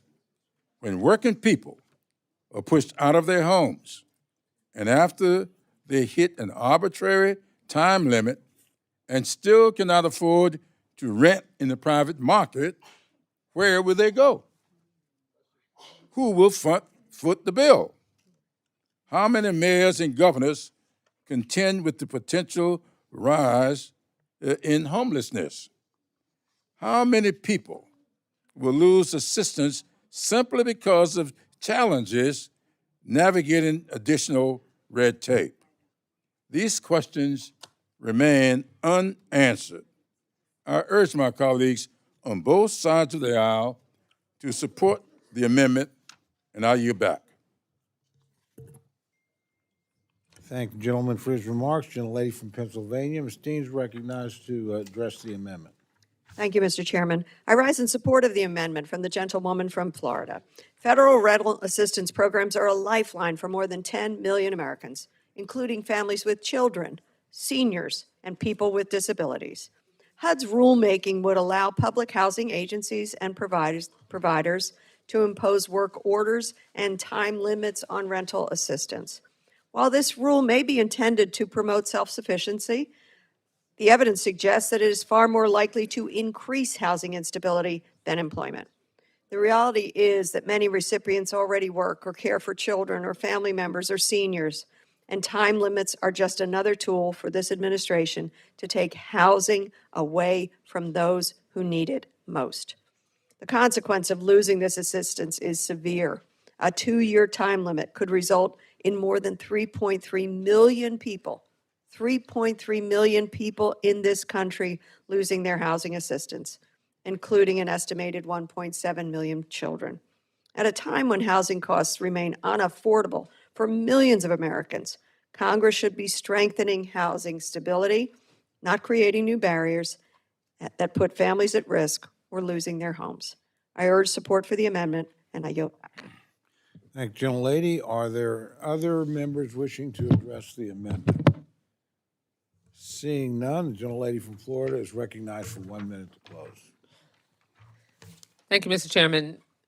HUD's proposal, their rule is just another cruel and misguided policy designed to punish our most vulnerable neighbors. That's the bottom line. At a time of exorbitant rent prices and homeownership increasingly out of reach, we should be making it easier, not harder, for families to keep a roof over their head. Instead, this administration prefers to make households with seniors and children jump through hoops just so they can have a clean and safe place to sleep at night. We know worker requirements do not work, and we know they often cost more to implement than providing full access to the benefit. Nevertheless, President Trump is back to his old playbook: demonize the poor, pull the rug out from under them, and then blame them for the fall. I hope my colleagues won't let this administration do that in their names or on behalf of their constituents. I know I certainly won't allow it on behalf of mine. I urge my colleagues to support this amendment, and I yield back. Thank the gentlelady. The question's now on the amendment offered by the gentlelady from Florida. All those in favor say aye. Aye. All those opposed say no. Opinion of the chair, the noes have it. Roll call has been requested. Sufficient support has been demonstrated. The clerk will call the roll. Mr. Adderholt. Mr. Adderholt, no. Mr. Aguilar. Mr. Aguilar, aye. Mr. Alford. Mr. Alford, no. Mr. Amadei. Mrs. Bice. Mr. Bishop. Mr. Bishop, aye. Mr. Calvert. Mr. Calvert, no. Mr. Carter. Mr. Carter, no. Mr. Case. Mr. Siscomani. Mr. Siscomani, no. Mr. Klein. Mr. Klein, no. Mr. Cloud. Mr. Cloud, no. Mr. Clyburn. Mr. Clyburn, aye. Mr. Clyde. Mr. Clyde, no. Mr. Cole. Mr. Cole, no. Mr. Cuellar. Ms. Dean. Ms. Dean, aye. Ms. DeLauro. Mr. Diaz-Balart. Mr. Diaz-Balart, no. Mr. Edwards. Mr. Edwards, no. Mr. Elzey. Mr. Elzey, no. Ms. Escobar. Ms. Escobar, aye. Mr. Espaillat. Mr. Espaillat, aye. Mr. Fleischman. Mr. Fleischman, no. Ms. Frankel. Ms. Frankel, aye. Mr. Franklin. Mr. Franklin, no. Mr. Guest. Mr. Guest. Mr. Guest, no. Mr. Harder. Mr. Harder, aye. Dr. Harris. Dr. Harris, no. Mrs. Hinson. Mr. Hoyer. Mr. Hoyer, aye. Mr. Ivy. Mr. Ivy, aye. Mr. Joyce. Ms. Capter. Ms. Capter, aye. Mr. Lalota.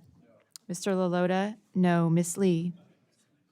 Ms. Lee, aye. Ms. Letlow. Mr. Levin. Mr. Levin, aye. Ms. Malloy. Ms. Malloy, no. Ms. McCullum. Ms. Ming. Ms. Ming, aye. Mr. Molinar. Mr. Molinar, no. Mr. Moore. Mr. Moore, no. Mr. Morelli. Mr. Morelli, aye. Mr. Mervan. Mr. Mervan, aye. Mr. Newhouse. Mr. Newhouse, no. Ms. Perez. Ms. Pingree. Ms. Pingree, aye. Mr. Pocan. Mr. Pocan, aye. Mr. Quigley. Mr. Quigley, aye. Mr. Rushenthaler. Mr. Rushenthaler, aye. Mr. Rogers. Mr. Rogers, no. Mr. Rutherford. Mr. Rutherford, no. Mr. Shreve. Mr. Shreve, no. Mr. Simpson. Mr. Simpson, no. Mr. Strong. Mr. Strong, no. Mrs. Torres. Ms. Underwood. Ms. Underwood, aye. Mr. Valadeo. Mr. Valadeo, no. Ms. Wasserman Schultz. Ms. Wasserman Schultz, aye. Mrs. Watson Coleman. Mrs. Watson Coleman, aye. Mr. Womack. Mr. Womack, no. Mr. Zinke. Mr. Zinke, no. Are there any members wishing to vote or change their vote? Gentlelady from Oklahoma? Mrs. Bice, no. Gentleman from Ohio?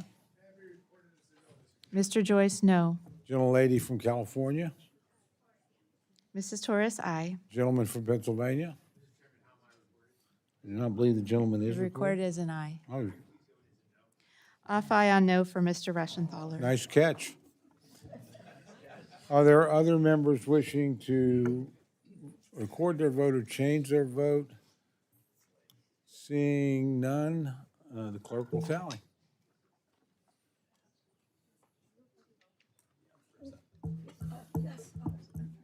Oh, gentlelady from Connecticut? Ms. DeLauro votes aye.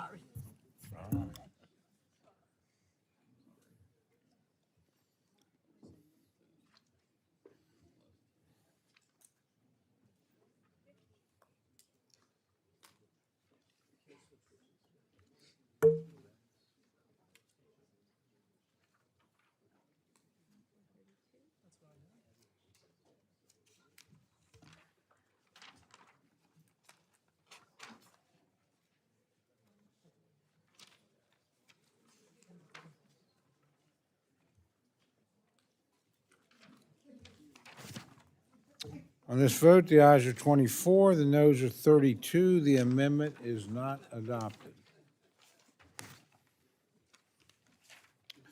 Gentleman from Texas, Mr. Cloud, is recognized for an amendment. Thank you, Mr. Chair. Do I need to waive the reading of it, I guess? Without objection, the reading of the amendment is dispensed with, and the gentleman's recognized for remarks on his amendment. Thank you, Mr. Chair. And first of all, I do want to thank Representative Celeste Malloy and Marie Glusenkamp-Perez for helping nail down the language on this, and for Chairman Womack for giving us the space to do so and work on it through the day. This amendment defunds the kill switch provision that mandates technology in cars that would passively monitor the performance of drivers and potentially prevent or limit motor vehicle operation. This has become, and rightfully so, a great concern of citizens across the country as they see the potential for their rights to be impeded through an altruistic and noble attempt to stop drunk driving. As technology tools advance in their capabilities, we are going to have to be very careful to distinguish between what we can do and what we should do. And I think this is one of those issues where we have to be very careful about what we are going to mandate on most of the American people in order to, no doubt, stop what is a grave evil in drunk driving. A kill switch, though, the way it works is that basically there would be technology in cars and vehicles that would be mandated under the current provision.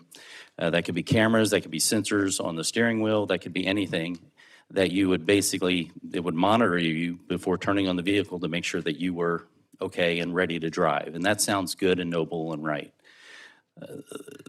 Except that technology is still there to continue to collect data and to continue to monitor and to continue to do all those different kind of things for law-abiding citizens, for citizens who are doing right, for, teetotalers who never drink a drop of alcohol at all. That's all still in there to make sure to continue to collect data. And then there's the question of how that data is used.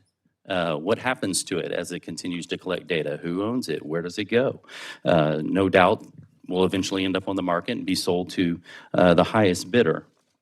We have to remember, of course, that our Constitution was written for a couple of purposes. One was to distribute power and to make sure that it's not collected, that it's not coalesced.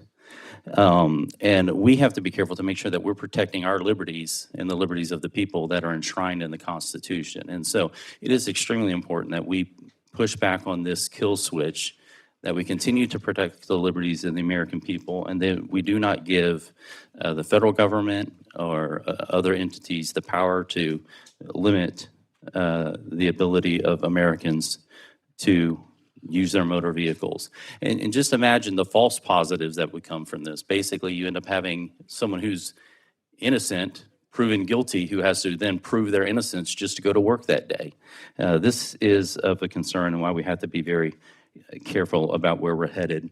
And just one thought on where we're headed, as we deal with this issue and other issues. I bought a scale the other day because it monitored, 20 different things about your health. And God knows at this age, I'm really having to start to do that and exercise and make sure, especially with all, the snacks everybody brings here in Appropriations Committee.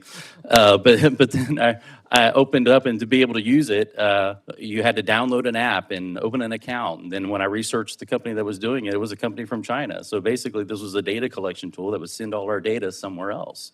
And in this world where, our vacuum cleaners are mapping out our houses or our lawnmowers, and, whether we already know our phones listening to us and all the different technology that is coming into our world, we need to be careful that as we address the very real problems that we are trying to address as a country, we don't create a world where we're essentially the nodes of data gathering for, the big AI entity down the line, to where we just exist in essence as data gatherers.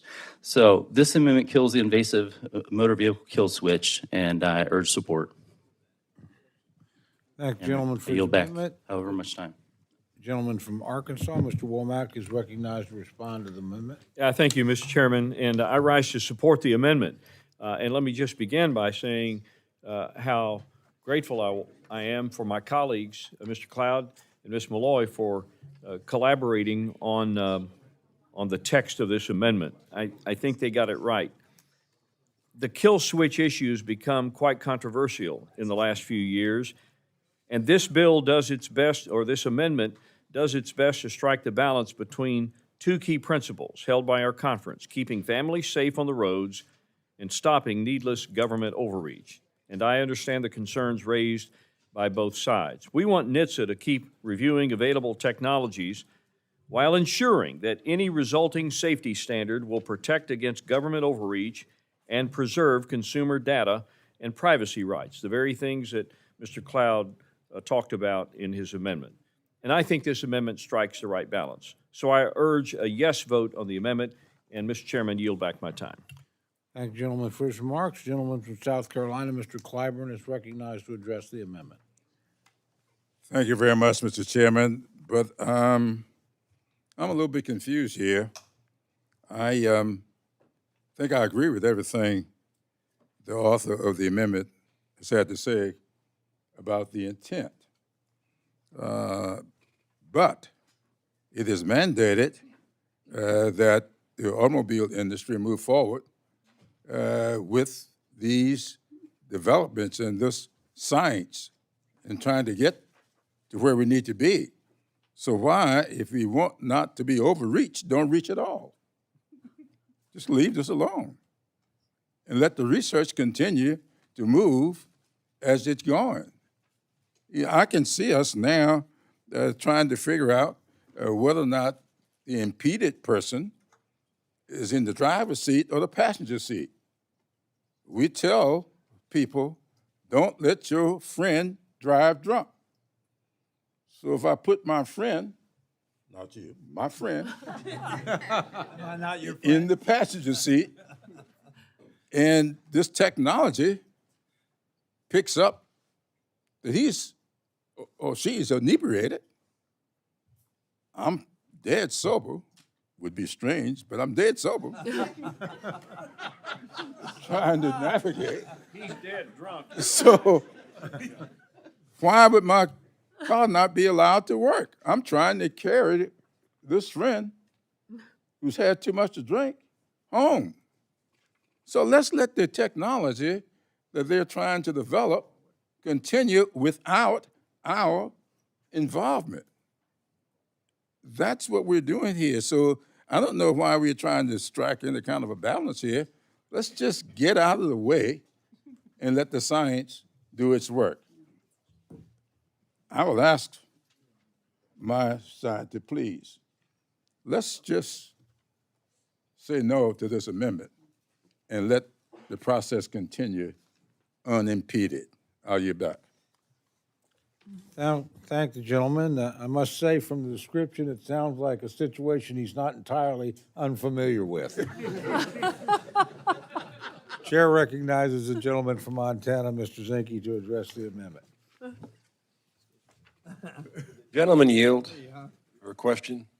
The way I'm reading it, and I understand the drunk driving part, but what what it may spill out is technology that enables any state, local, or federal agency, contractor, subcontractor, or grantee to remotely access any data generated or transmit from any motor vehicle. What does that mean? Well, there's non-GPS, there's fleet vehicles that track vehicles, UPS that tracks trucking companies, there's automated, semi-automated, there's unmanned vehicles that work in the pits. So we transmit data from vehicles all the time, to include emergency response transmissions. So if it was just limited to drunk driving, I could see it, but it seems to me that this extends well beyond drunk driving to just vehicle operations. So if it doesn't do that, then I think it needs to be clarified. This gentleman from Texas, do you see this as number 3 and number 4 spilling out of drunk driving and just transmitting information from a vehicle or a fleet vehicle? That could be a problem. It's the study. If you read the studying technologies capable of the context of it says right above it, the Secretary may study technologies capable of preventing drunk driving deaths that do not do the following. So it would be that's a limiting factor on technology that, for the study of technology that prevents drunk driving deaths. So it says, let's continue the studying.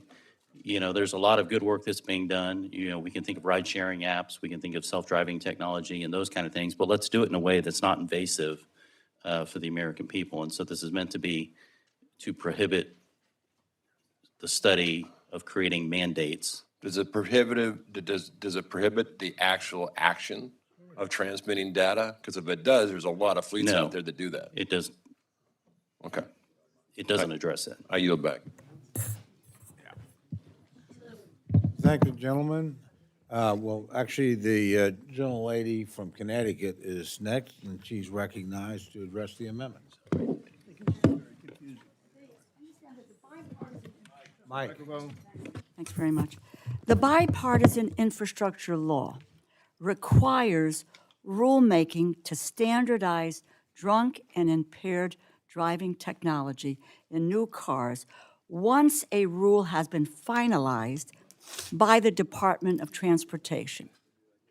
More than 30 people in the United States die every day in drunk driving crashes. That's about 12,000 people a year, and they're mostly preventable deaths. But the bipartisan infrastructure law does not prescribe a specific technology. It allows research and data to drive innovation to prevent impaired driving. Just this February, the National Highway Traffic Safety Administration, what they did was they submitted a report to the Congress acknowledging that the technology necessary for rulemaking is still in development. This builds on two reports that have been published by NHTSA, Transportation Safety, and this was in 2024. They identified a broad range of technologies intended to detect or measure alcohol or other measures of impairment. There are a number of complexities involved in the technology, but that is what is currently underway, is to research so that in fact we are not infringing on people's rights or collecting data that can be used elsewhere for any other reasons. There's ongoing work here. And this amendment, what it would do, would halt the actual testing of the technology that is already underway, moving the goalpost and inserting scare tactics on what should be an independent, research-driven process. I want to find out, I think we all would find out the results of where they want to go, which would then we can examine what they have, but it's taken time because it's sensitive and it is complex. Using the appropriations process to delay or in any way impede the development of technology to prevent drunk driving, I think it's inappropriate and it's reckless on our part. You know, you have organizations. I would just tell you, Mothers Against Drunk Driving oppose this legislation. Mothers Against Drunk Drivers, I repeat, oppose this legislation. Organizations like the National Safety Council, they have been opposed in past efforts to delay any kind of rulemaking. Look, we all have constituents, if not family members, who have been impacted by drunk or impaired driving. In 1 year alone, we know that drunk driving has led to 178 deaths in Washington State, 177 deaths in Texas, 53 deaths in Utah. We should not be preventing the Department of Transportation from engaging in this life-saving rulemaking. Let the process is underway, let it continue. Let's not have the appropriations process delay what is moving forward. I strongly oppose this amendment, and I yield back, and I encourage my colleagues to vote against it. Thank you. Thank you, gentlelady. Gentleman from Texas, Mr. Carter, is recognized to address the amendment. In Texas, when you get your fourth DWI, it becomes a felony, and I tried felony cases. So they would come into my court. And they came up with this new great idea that they could hook up this thing to your car. And in order to start your car, you had to blow into it. It's just that simple. It wasn't magic like this where it's analyzing everything. It's just blow in it. If it blow in it, you've been drinking, you're not going to drive your car for quite a while. Well, this guy was a laborer. I'd put him on probation with that provision. It was brand new to us. And he pulled into this little service station outside of Georgetown, kind of between Georgetown and Round Rock, and they served homemade hamburgers there. And he went in and he bought a hamburger, and he parked his large truck in front of all the little places where you get gasoline. And he ate a hamburger with that much onions on it. Okay? He liked onions. And he had a guy riding with him from the time he got in the car, so they knew he hadn't been drinking before this time. He went out and blew in his machine, and it, beep, knocked out the truck. So they didn't know what to do. The guy's business was blocked. His huge truck was in there, and he hadn't been drinking. So he called over to the courthouse and talked to the probation people, and they said, well, we don't believe you.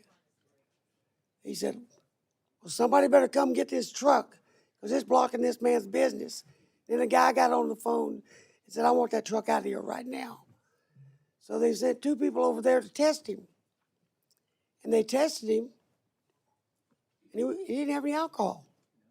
But they still couldn't get the truck to move. So they actually went in and ripped it all out of there so they get it to go. And so there are real problems that can happen from something like this.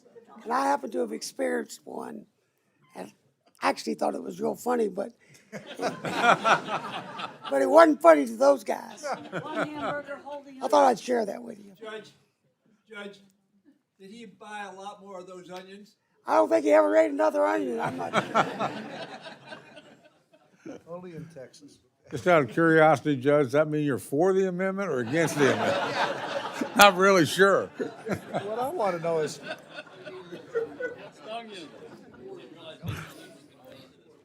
Gentlelady from Ohio is recognized. Top that if you can. Boy, I don't know. It's getting more complicated as the day goes on. I just wanted to, I come from auto country, and these studies are going on now. We better trust the people that attempt to know what they're doing. It's a lot harder than it sounds. But I just wanted to point something out. I support the Mothers Against Drunk Driving, but according to, I went through AI here, take it for what it's worth, it says texting while driving is 6 times more likely to cause an accident than driving under the influence. But every year, drunk driving claims approximately 10,500 lives. Distracted driving involving mobile phones cause over 3,000 deaths, but 330,000, 1/3 of a million injuries each year. So, with all of the things the automotive companies are worrying about, and frankly, the expense of technology in these cars now, I think half the cost of a car is all this technology. There's so many gizmos on the car now. We need to be able to make an affordable American car and put technology on there that would create, a safer experience for drivers. I think my advice would be, if anyone's interested, and I co-chair the Auto Caucus, let's have some of these auto companies in. This is the Appropriations Committee, not the Authorizing Committee, and see if we can't do what's safe for everybody as well as affordable, and see where the research is. So my contribution is coming from auto country. Do no harm. Do no harm. Try to figure out a way to create a safer vehicle. Deal with the public. Deal with the automotive dealers. The issue of price is significant. Deal with Mothers Against Drunk Driving. This is more than I think we can solve here tonight. Anyway, I just wanted to put that on the record, and thank you very much. Thank you, Gentlelady, for her comments. Gentlelady from Utah, Ms. Malloy is recognized to address the amendment. Thank you, Mr. Chair. I appreciate my colleagues working with me all day on trying to find a solution that meets all of the needs we have here. So I'm hearing a lot of my colleagues say we need to let this study continue. We need to see what the technology can do. And that's exactly what this amendment does. So preventing drunk driving deaths is a worthy goal. We all share that. Nobody wants anyone driving drunk. And it is also true that anti-impairment technology mandate, the anti-impairment technology mandate in the IIJA is too broad and it presents too many opportunities for abuse. We also ensure that the important research into anti-impairment technology that NHTSA is working on can continue. So my colleagues who are urging us to let that continue, that's what we do. But we're also clarifying what Congress expects from them as they're doing this research. So as they're studying, we say, study the technologies that can prevent drunk driving deaths, but here are a couple of things that are not available. A kill switch and technology that shares driver information with agencies that are using that. We want the study. We just don't want the technology to be abused. And some of my colleagues have rightfully pointed out that the technology doesn't actually exist yet. So why would we mandate a technology that we can't verify isn't being abused because we don't know how it works yet? If we do nothing, this mandate goes into effect next year. So what we're doing is saying we want you to continue to study, but here are a couple things we don't want included in that study because that's not how we want to solve the problem. When I'm in Utah, every single time I go talk to constituents, somebody asks me about this. The public is very concerned about this. And I was meeting with new car dealers earlier this week who are concerned about a mandate to have to sell cars. And to my colleague's point, cars are getting more and more expensive. They're getting more and more technology. And car dealers are concerned that if they're mandated to put new technologies in cars that make them more expensive, that Americans are going to stop buying cars. And so what we're trying to do with this amendment, which is bipartisan and which we've been negotiating all day, is make sure that we do accomplish the goal that Mothers Against Drunk Driving and others have of studying technologies that can help us prevent drunk driving deaths. And at the same time, telling them what we expect out of that study to make sure that whatever they come up with is something Congress can accept. And for those reasons, I urge my colleagues to support this amendment and we can move forward and make sure that drivers are safer on the road, that we are preventing drunk driving deaths, but we're not doing it at the expense of Americans' privacy, because I'm hearing loud and clear from people out in the country that they are very concerned that this will violate their privacy, and we have a responsibility to address those concerns. And with that, Mr. Chairman, I yield back.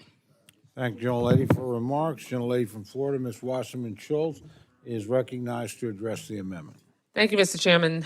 I just want to point out that this amendment has been defeated on the House floor with large bipartisan majorities for the last several years. Let me just be clear. Mothers Against Drunk Driving is totally against this amendment. And the HALT Act that was passed as part of the IIJ is technology neutral. The kill switch reference that proponents of this amendment and limiting the technology that the agency is able to review is always the scare tactic that is used.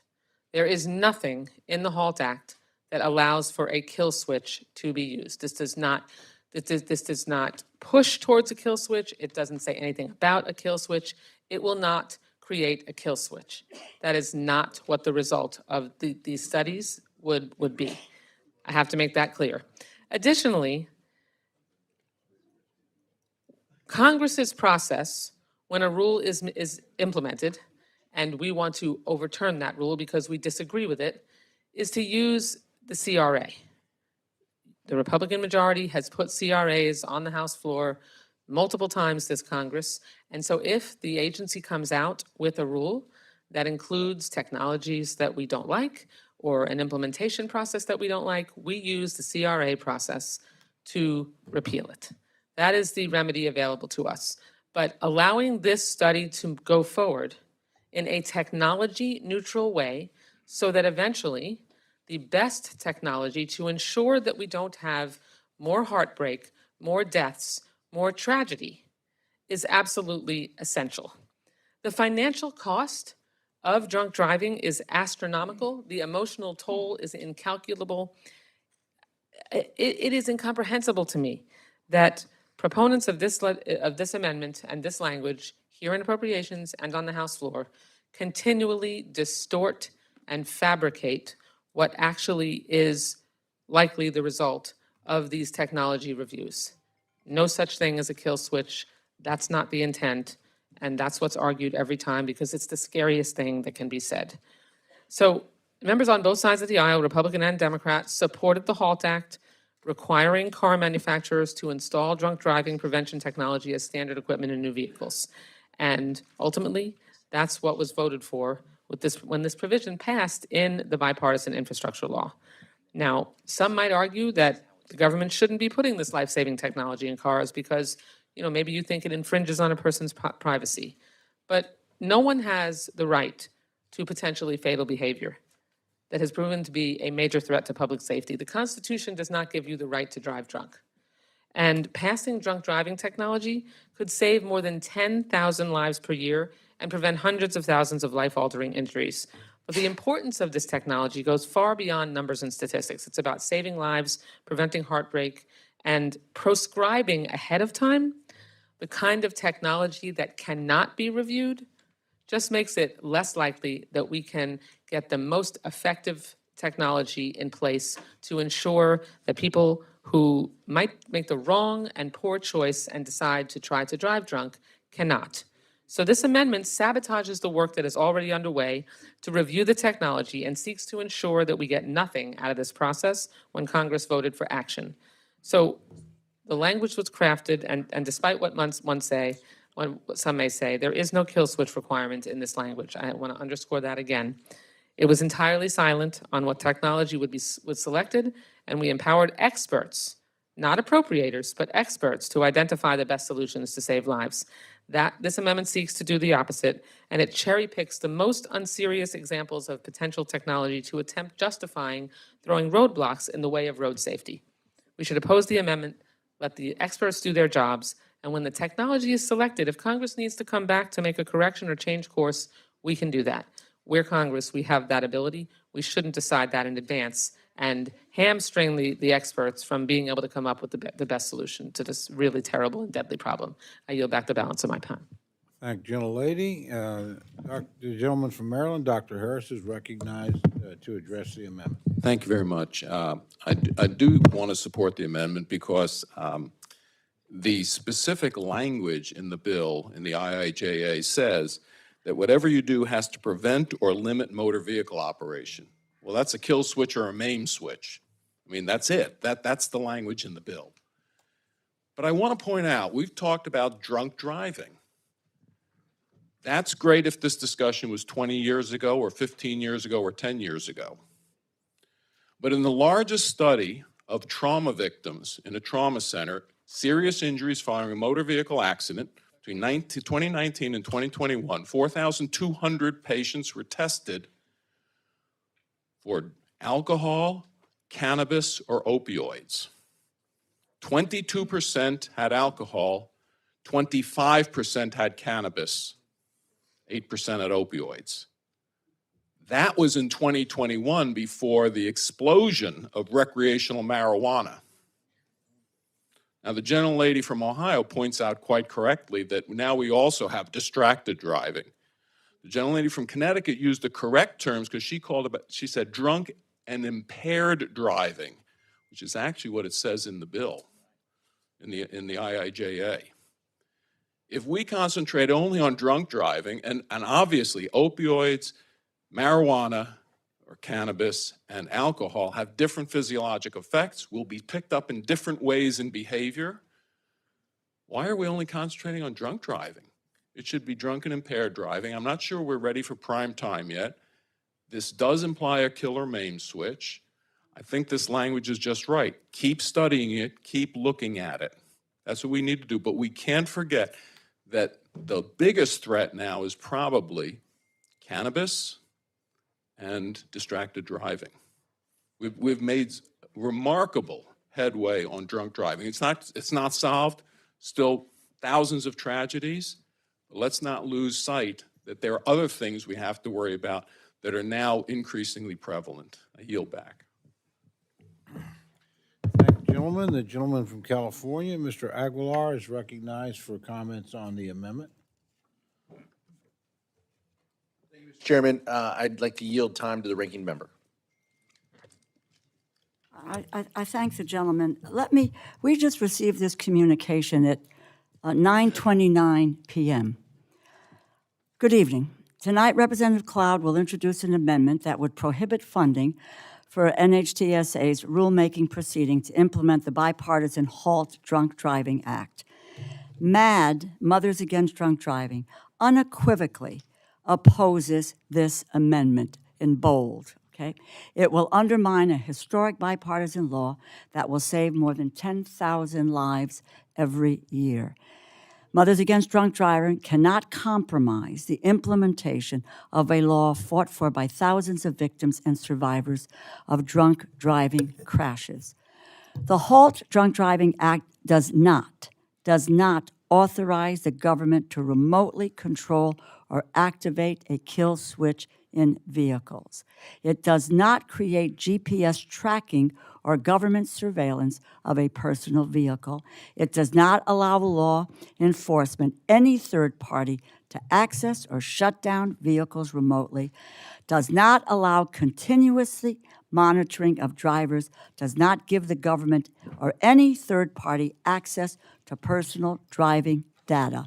What the Halt Drunk Driving Act does, it requires NHTSA to establish a vehicle safety standard, similar to seatbelts, airbags, automatic emergency braking, and other crash prevention technologies that Americans now rely on every day. Mothers Against Drunk Driving is willing to work with any member of Congress to preserve the Halt Drunk Driving Act and address critics of the law who have cited concerns over government surveillance and remote control of vehicles.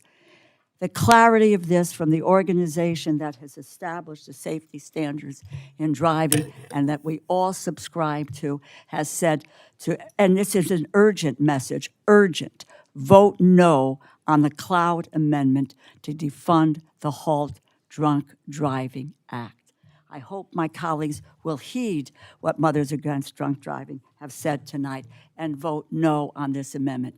And in fact, the studies need to continue, and as my colleague from Florida said, we will have the opportunity to review those, and if we don't like it, we just say no. Thank you, and I yield back. I thank the gentleman. Thank you. Yield back, Mr. Chairman. Thank you, gentlemen. Gentlelady from Oklahoma, Ms. Weiss, is recognized to address the amendment. Thank you, Mr. Chairman. I want to make it very clear, and I'm going to yield the balance of my time to my colleague, but we are not defunding this, and we are not repealing the HALT Act. We are making some changes to it to ensure that we have all of the information we need to be able to make the right decision in the future. And with that, I yield the balance of my time to Ms. Malloy. Thank you. I just want to clarify one more time that I am in favor of studying how to prevent drunk driving deaths.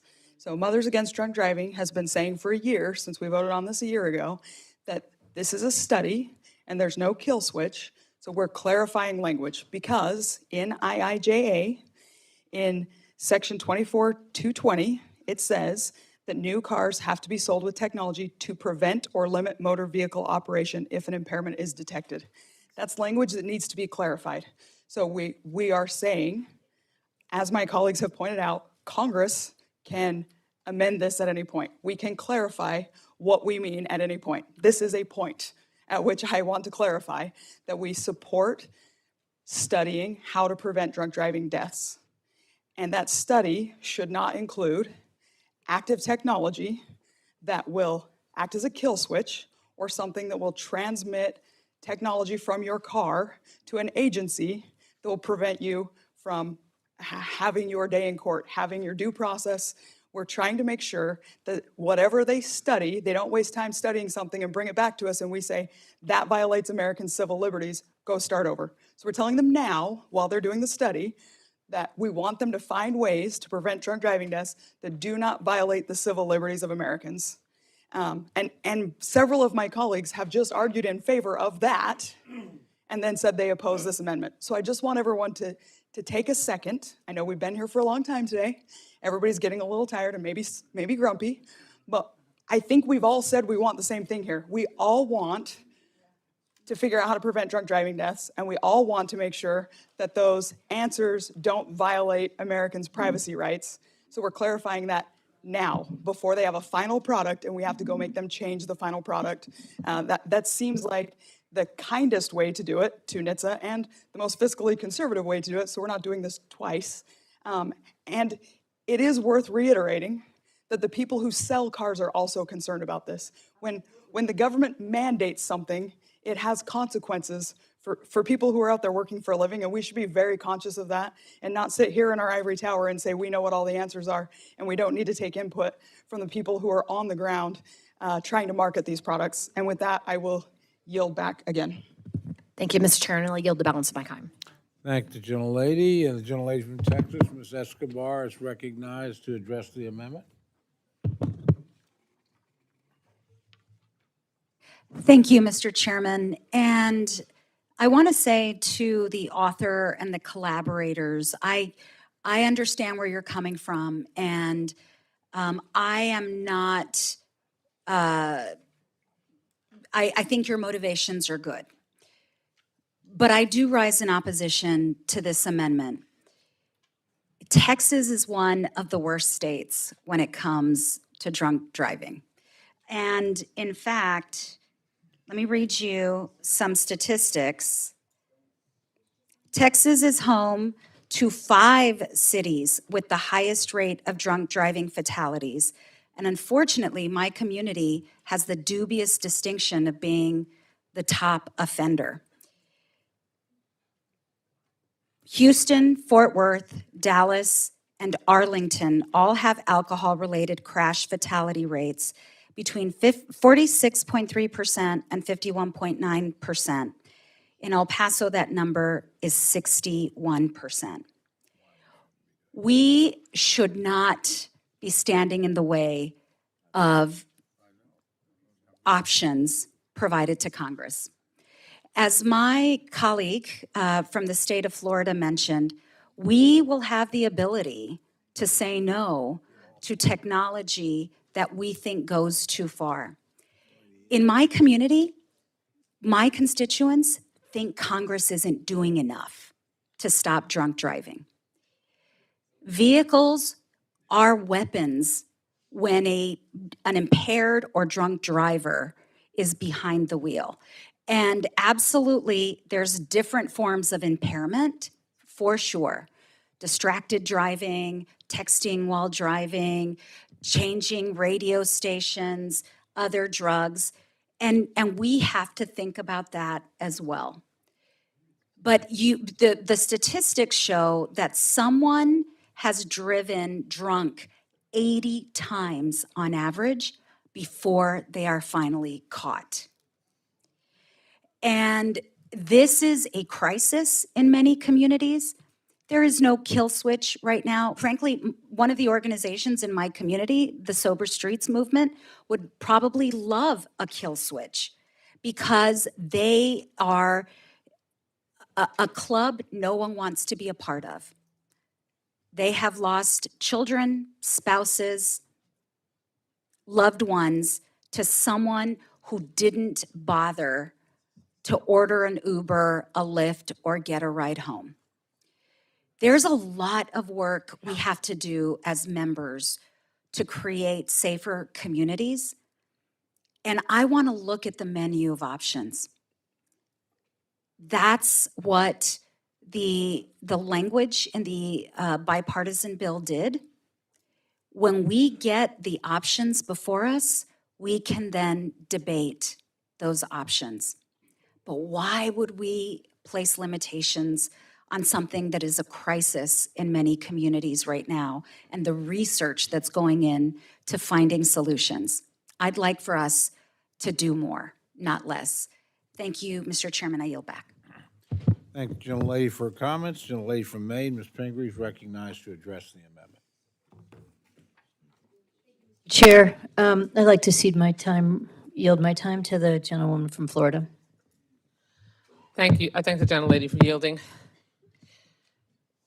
Let me be clear. What the proponents of this amendment are trying to do is repeal the HALT Act. There's just no way around that. Dressing it up as a no funds amendment doesn't change the fact that what this amendment does is it says none of the funds made available by this act may be used to implement section 24220 of the Infrastructure Investment and Jobs Act. Just because you throw in the word except does not change the core part of this amendment. You're blocking them from implementing the HALT Act. This is the Appropriations Committee. Doing this as a no funds can be spent amendment is trying to turn a policy issue into an appropriations issue. This is not the place to be making a major change in a federal law that the full House has repeatedly defeated when we've debated this on the House floor. This is a law that was passed. There's a process that is taking place where technology is being studied, and trying to do an end run around the fact that the proponents of this amendment and the industry behind this amendment has been unable to defeat it on the House floor, has been unable to pass it on the House floor, sneaking through the back door in the Appropriations Committee where we don't have the expertise. It is 10 o'clock at night. Debating an issue through a no funds can be spent to implement this amendment is really irresponsible and dangerous. So I urge opposition to this amendment. It is late at night. This is not the appropriate way to pass a significant policy. We need to do this in the light of day, and we need to not do this in the Appropriations Committee, where this is a policy decision that it needs to be made either in an authorizing committee or on the full House floor like this is usually debated and discussed. Thank you. I yield back the balance of my time to the gentlelady. Thank you, gentlelady. I yield back. Thank you. Gentlelady from Washington, Mr. Perez, is recognized to address the amendment. I rise in support of this amendment. And look, like, we're all talking about what the intentions of MAD are in this. If it is not the intention of MAD to have a kill switch, let's confirm that we're not going to fund a study of a kill switch. You all have heard, like, we own an auto repair shop. I got calls relentlessly from vendors trying to get us to agree to install the onion detection devices. I saw people losing their jobs who were trying their damnedest to get their life back on the track because they couldn't get these things serviced appropriately. Now, the failure of a technology, look, I think we should not continue to put our eggs in the basket of a techno-optimist solution to what is a crisis. It is a crisis and a stain on this country that we are continuing to have deaths from drunk driving. I'm in the club of people who have lost family members to drunk driving. This is a stain on our country. We also have tools to address this, like funding law enforcement appropriately. What about that? Tools that we know work, that don't incur, the potential real incursion on privacy. And I will say that if you get online and look around, there are tests of this kind of system that are triggered by driving on a gravel road. Your eyes darting around, your car hopping over potholes. Imagine driving your spouse to the hospital while they're in labor. Do you want to have the detection system get triggered by that? Pursuing a techno-optimist solution to a very real crisis, the idea that we're going to find technology that will solve the human failing of drunk driving has not provided the solution that we've looked for. It has not addressed this. Things that we do know that work to prevent deaths and automotive accidents. Look, like, when you look at the data, if you dig deep on the data of drunk driving deaths, you'll find a strong correlation to people who are driving old, unsafe cars, people who don't have side airbags. There are a lot of solutions to address the scourge of drunk driving. And I think the work that's been done here to clarify that the kind of remote monitoring kill switches, let's just be clear what we don't accept as a solution to this problem, and fund what we do know works: law enforcement, alcohol abuse programs, access to transportation. All of those things are proven viable methods. So I support the amendment, and I support the work to end drunk driving deaths. Thank the I yield back. gentlelady. The gentleman from Maryland, Mr. Ivey, is recognized to address the amendment.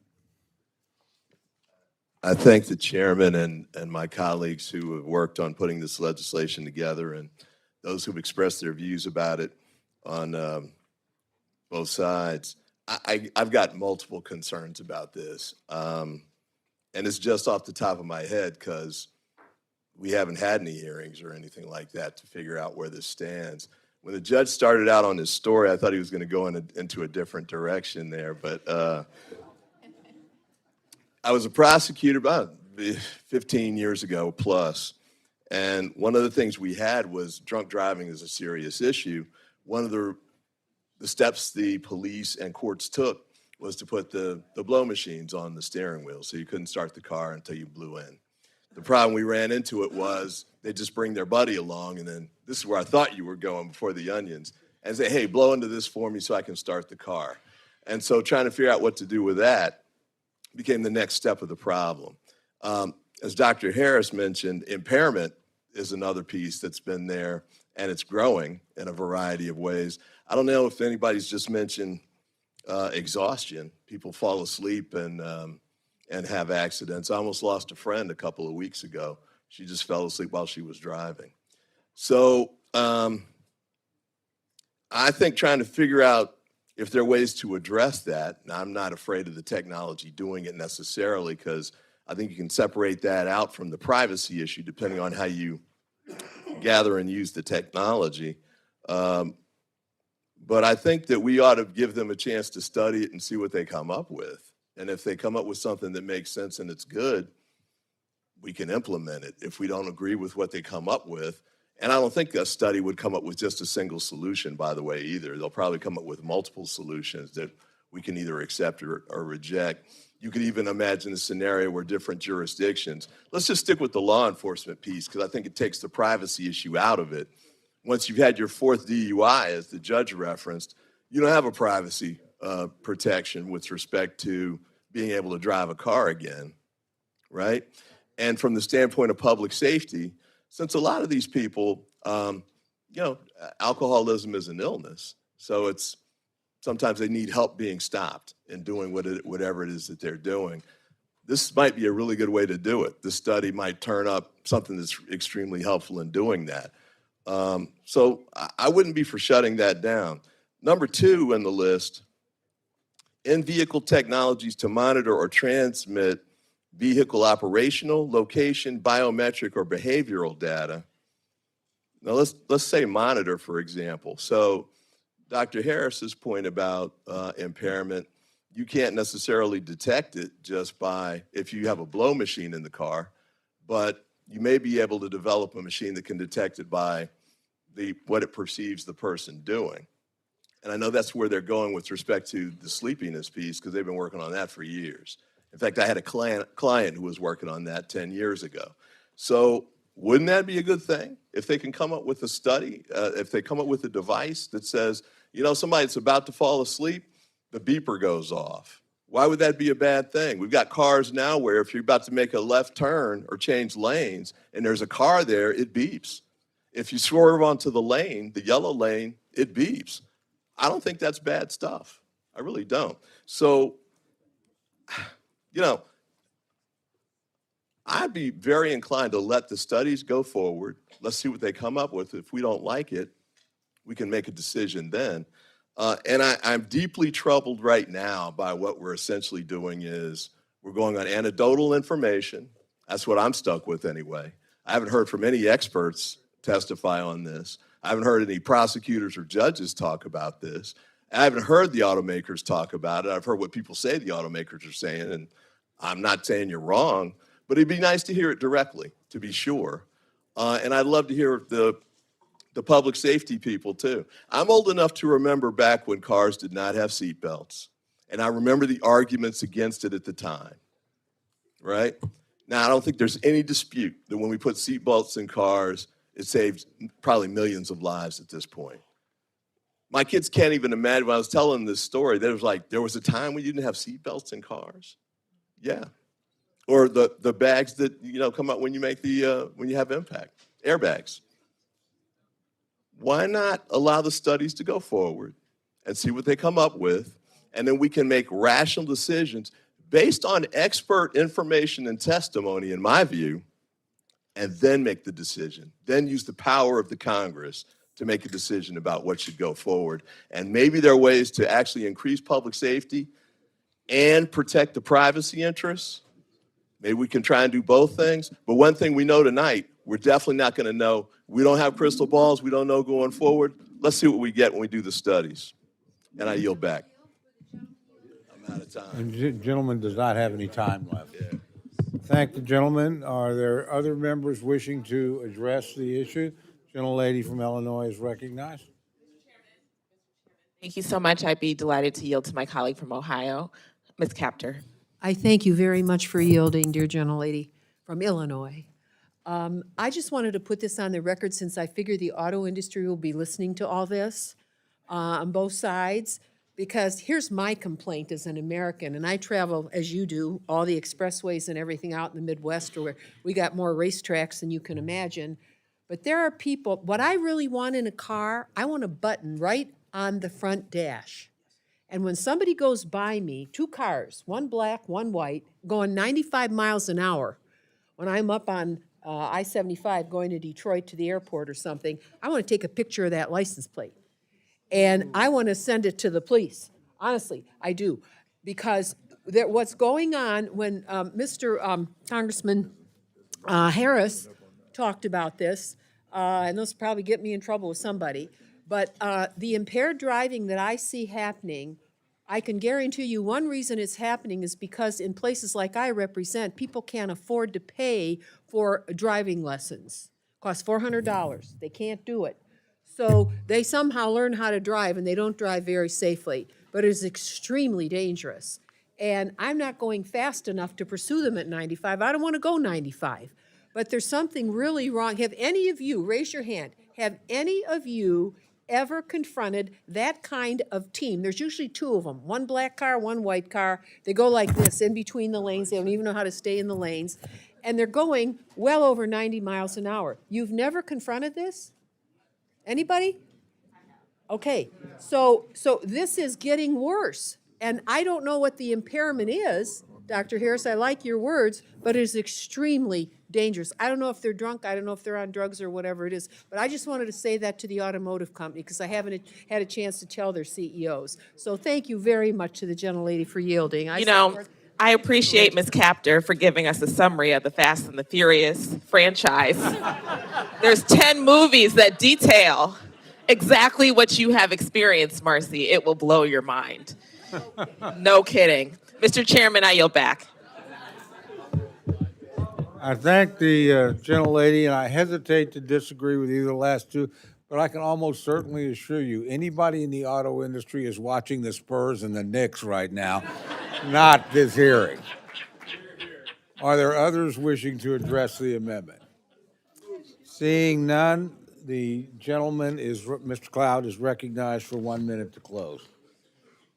Thank you, Mr. Chairman. There's been a lot of talk about this being a study that needs to continue, and I'll just read the IIJA language. The Secretary shall issue a final rule prescribing federal motor vehicle safety standards that requires passenger motor vehicles manufactured by the effective date, which is next year, to be equipped with advanced drunk and impaired driving prevention technology. And then it also defines what it means by drunk and impaired driving technology.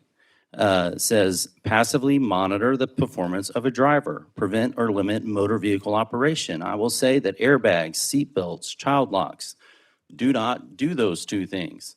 And so it's important for us to remember why we are here, why we are working to protect and make roads safer. For all the differences in this room, I do not think there's one individual in this room who would wish that the child of anyone be killed by a drunk driver.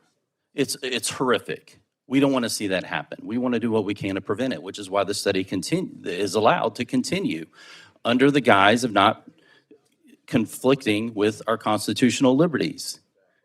But 2 Mondays ago, I stood on a field draped with flags, and we laid ribbons on hundreds of crosses of sons and daughters who also didn't come home from their kids to see their families.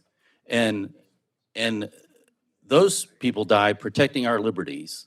And it's important that we remember that as well. While we're trying to save lives, there are people who paid the ultimate price so that we could be free. And while we want to do what we can to be safe, our first job as a government is to ensure that our citizens remain free. And we have to do what we can to make sure that we push back on this kind of encroachment. And so I urge the passage of this amendment. And now yield back. I thank the gentleman. The question's now on the amendment offered by the gentleman from Texas. All those in favor say aye. Aye. All those opposed say no. No. Opinion of the chair, the ayes have it. Roll call's been requested. Sufficient support has been demonstrated. Clerk will call the roll. Mr. Adderholt. Mr. Adderholt, aye. Mr. Aguilar. Mr. Aguilar, no. Mr. Alford. Mr. Alford, aye. Mr. Amade. Mr. Amade, aye. Mrs. Bice. Mrs. Bice, aye. Mr. Bishop. Mr. Bishop, no. Mr. Calvert. Mr. Calvert, aye. Mr. Carter. Mr. Carter, aye. Mr. Case. Mr. Case, no. Mr. Siscomani. Mr. Siscomani, aye. Mr. Klein. Mr. Klein, aye. Mr. Cloud. Mr. Cloud, aye. Mr. Clyburn.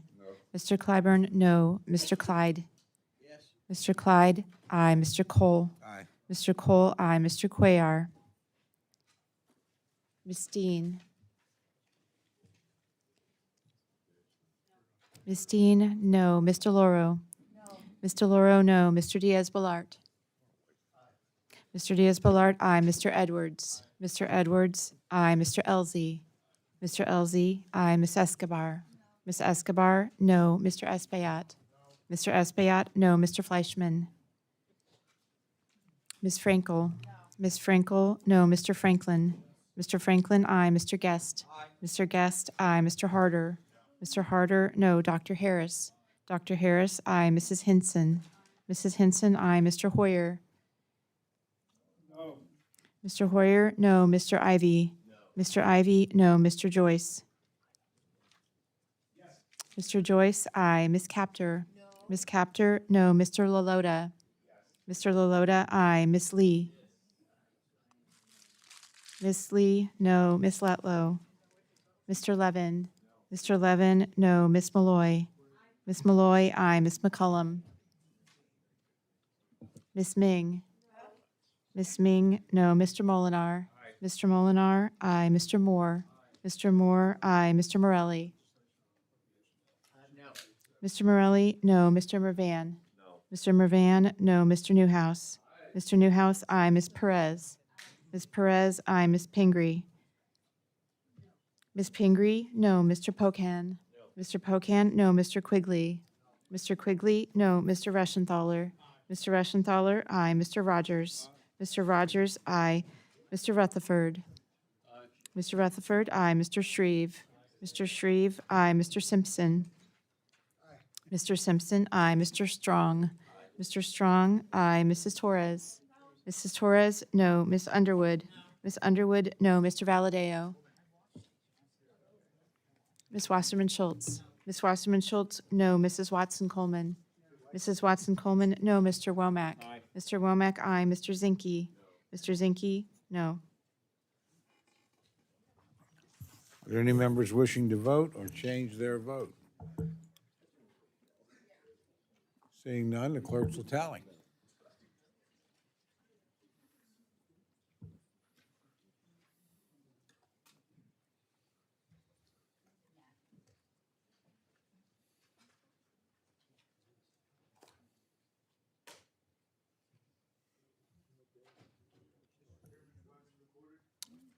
I do not believe the gentleman from Tennessee has been recorded. Mr. Fleischman, aye.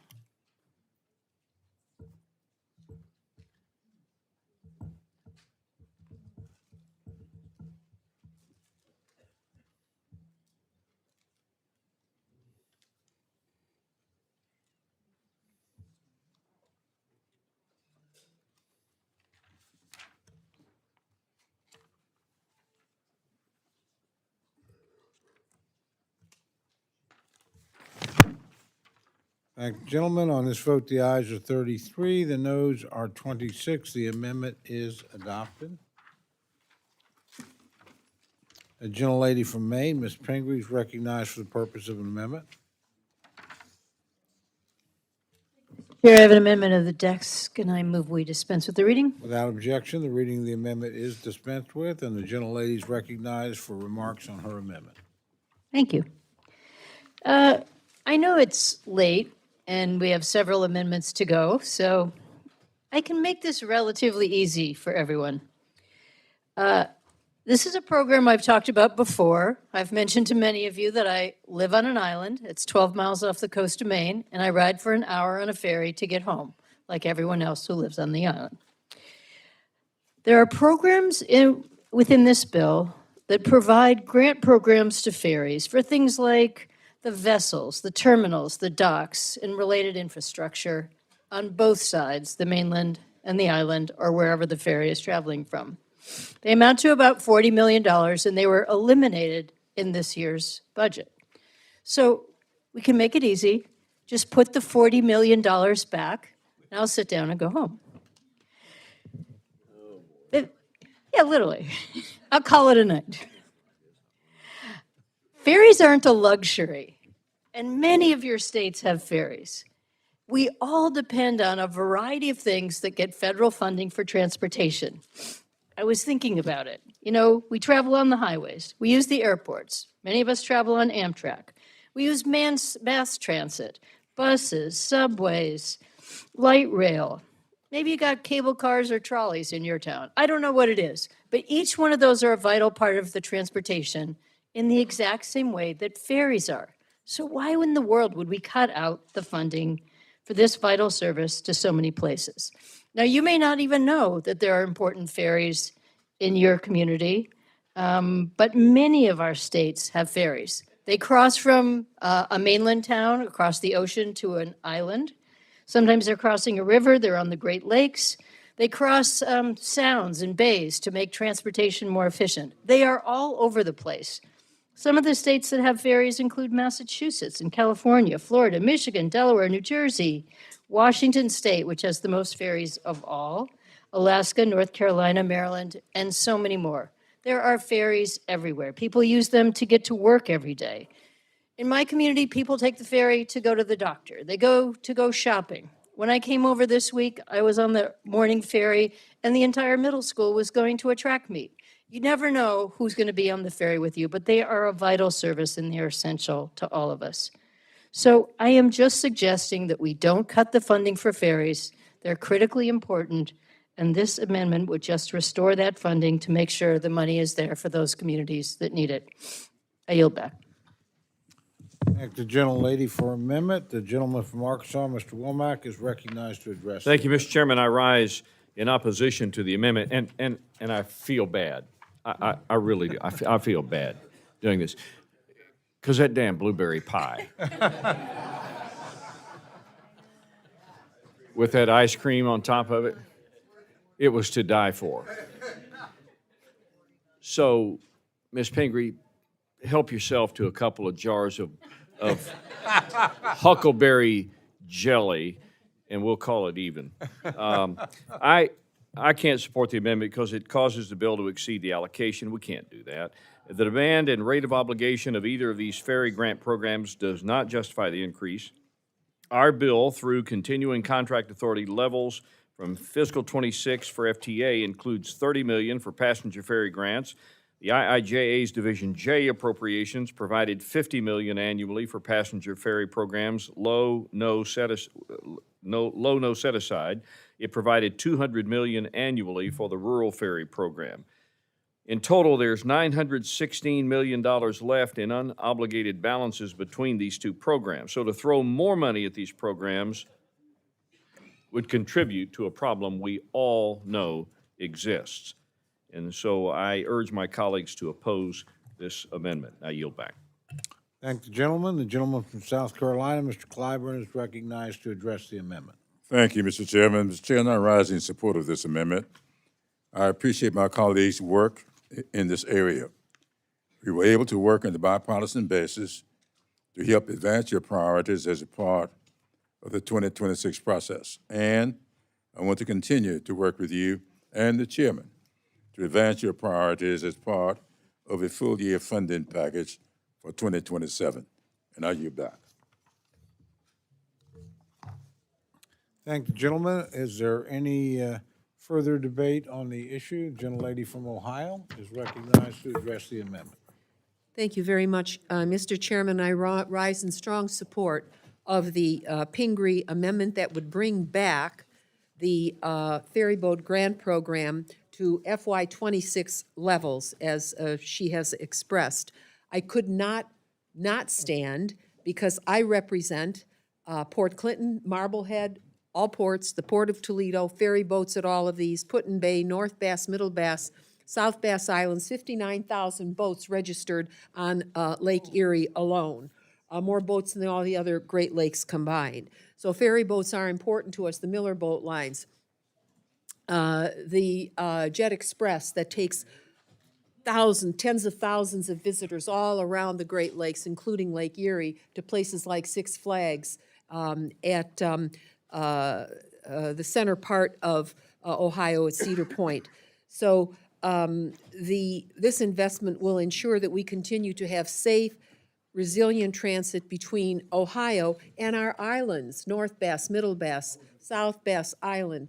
It's not like Kingston, Ontario, and some of the Gananoque, those parts of the northeastern part of our continent, but believe me, we're busy, and ferry boats are extremely important to us, and they have all kinds of problems that need attention, such as new power systems, such as the ability to power up at the dock. I won't go into all of that, but for some time, rising lake levels and severe weather have increasingly threatened ferry operations, so we need to have really modern boats. And without sustained investments, how will we safeguard vital routes for passengers, goods, and emergency services out to the islands in the winter? People don't leave the islands, they live on the islands. During the summer, we have thousands and thousands of visitors. In recent years, extreme weather events and record high water levels in Lake Erie have underscored the need for robust infrastructure to ensure uninterrupted access to the islands, including for emergency health issues. A small but important community in my district called Port Clinton is a hub for recreation and tourism. And a few years ago, some might remember, federal investment helped to repair the East Jetty that had been damaged during the Superstorm Sandy along Lake Erie's southern shore. So this important restoration project helped to protect the shoreline and ensure Port Clinton Harbor can continue to support the region's boating activity and tourism and jobs. Additionally, as many of my constituents know all too well, many who live on the beautiful Lake Erie Islands face missed doctors, dental, other appointments because of issues related to dock freezing for one of our main ferries from Port Clinton to the islands. And we used federal funds to help fix that problem. Now the Miller Boat Line ferry from our islands to Port Clinton is on path to running year-round regardless of the weather. Another project initiated by the Put-in-Bay Authority, one of our island's most popular summer destinations, created a designated maintenance berth. And this illustrates the types of forward-thinking projects involving ferry transportation which they can achieve. The project and others like it will help to ensure that our Lake Erie Island communities remain connected and thriving, and the improvements will also directly support the operations of Miller Boat Line, a primary ferry operator on Lake Erie. A ferry transportation is the primary affordable means of accessing South Best Island, Put-in-Bay, Kelly's Island, and so many other Lake Erie islands. The infrastructure enhancement will benefit over 850,000 annual visitors and the island's year-round residents. Finally, our Great Lakes region's economic strength depends on resilient infrastructure and diverse means of transportation because not all Ohioans can afford private charter flights. Affordable, year-round ferry service is imperative, and I really would urge my colleagues, as this bill moves forward, to support the Pingree Amendment and reaffirm our commitment to ferries and other creative and diverse modes of transportation, including on our Great Lakes waterway systems. I thank you all for listening and for your courtesy, and I yield back. Thank the gentlelady. Are there other members wishing to address the amendment? Before I recognize the gentlelady to close, I would just like to say we would just like one river or one body of water in Oklahoma worthy of a ferry. So, gentlelady is recognized for 1 minute to close. Chair, I'm proud to come from a state that has plenty of water, so come anytime. I thank the ranking member for offering to work with me, and I will continue to see if there are ways we can make sure that we restore the funding in this bill as this process moves along. And I encourage all of you, the ferry season, the summer season is coming up. If you want a real taste of a ferry, you just come visit us in Maine. We'll give you another blueberry pie and a lobster roll, and you'll get a ride on a ferry, and you'll come back convinced that you'll want to support this amendment, and I yield back. Thank the gentlelady. The question is now on the amendment offered by the gentlelady from Maine. All those in favor say aye. Aye. All those opposed say no. No. And the chair, the noes have it, and the amendment is not agreed to.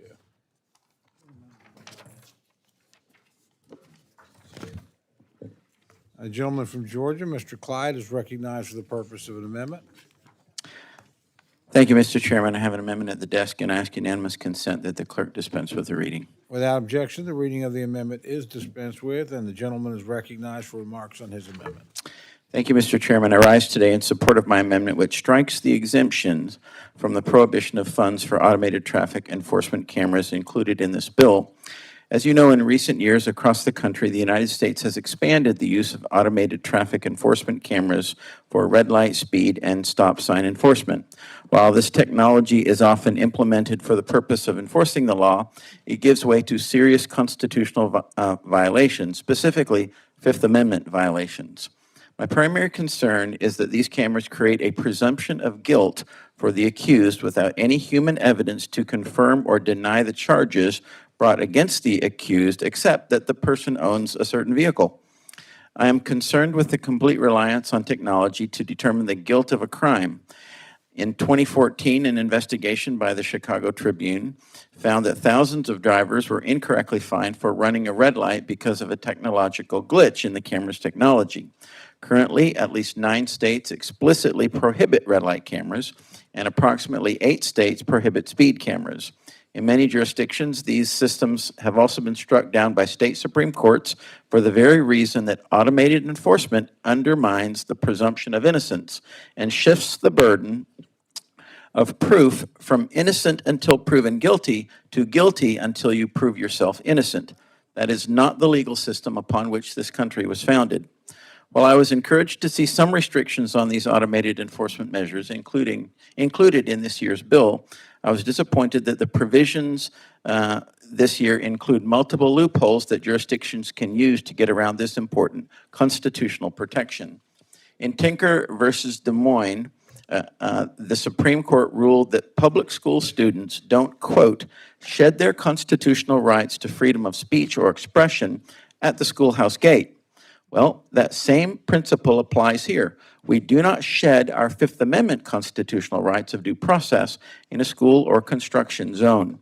With the exemptions to the prohibition in the bill, anyone driving through a school or construction zone would shed their Fifth Amendment rights to due process by being subject to those automated traffic enforcement measures that make you that make you guilty until you prove yourself innocent. The truth is that this practice shouldn't actually happen at all. Constitutional protections are not subject to exemptions.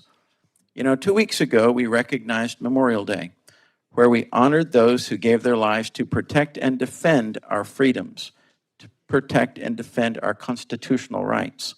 For these reasons, I urge my colleagues to support my amendment to prohibit the use of federal funds for the purchase, installation, or operation of these automated traffic enforcement devices. We must ensure that our constituents' constitutional rights do not depend on where they happen to be driving. I support increased law enforcement presence and stricter penalties in more sensitive traffic areas, but simply put, we should not be spending taxpayer dollars on systems that infringe upon our Fifth Amendment due process rights. Thank you, and I yield back. Thank the gentleman for his amendment. The gentleman from Arkansas, Mr. Womack, is recognized to address the amendment. Thank you, Mr. Chairman. I'll be brief. I rise to oppose the amendment respectfully of my colleague. At the request of several transportation stakeholders, after we included this language in last year's House bill, we added a couple of what I believe are common sense safety exceptions for this provision. School zones and construction zones. So I think they're common sense. I fully recognize his argument about Fifth Amendment protections and that they don't stop at the school gate and construction sites. But we have some real challenges right now around school zones. We have real challenges, particularly real challenges in a lot of these construction zones that we all drive through. Created in part because we appropriate money to help build better roads and bridges, and we have these construction zones everywhere. So I reluctantly oppose his amendment because I think what we have is common sense and should pass muster. So I recommend a no vote on this amendment. Thank the gentleman. The gentleman from South Carolina, Mr. Cliver, is recognized to address the amendment. Thank you very much, Mr. Chairman. Mr. Chairman, I rise to join my good friend, Mr. Womack, in opposition to this amendment. This is one of those blessed experiences that I spoke of earlier. Traffic enforcement cameras have been proven effective in reducing speeding and crashes, and state and local governments should have the autonomy to decide where or not, or whether or not they want to use them. They should also be able to decide where to use them. According to the National Highway Traffic Safety Administration, 11,775 people were killed in speeding-related crashes in 2023. Studies show that fixed speed camera sites have reduced speeding-related crashes by almost 20%. According to a study by the Insurance Institute for Highway Safety, cameras reduced the fatal red light running crash rate of large cities by 21%. And this amendment will specifically prohibit cameras in school zones. Even though studies of speed camera programs in school zones have found reductions in speeding of up to 60%. School zone safety cameras contributed to a 15% reduction in crashes and a 17% reduction in injuries. In 2024, nearly 100 roadway workers were killed in work zone incidents nationwide. These workers face daily risks from speeding, distracted driving, and other dangerous behaviors in active construction and maintenance zones. Speed enforcement and red light safety cameras are a way to identify people who break those rules, just like traditional enforcement. They reduce crashes, injuries, and fatalities. I oppose this amendment, and I urge my colleagues to vote no. And I yield back.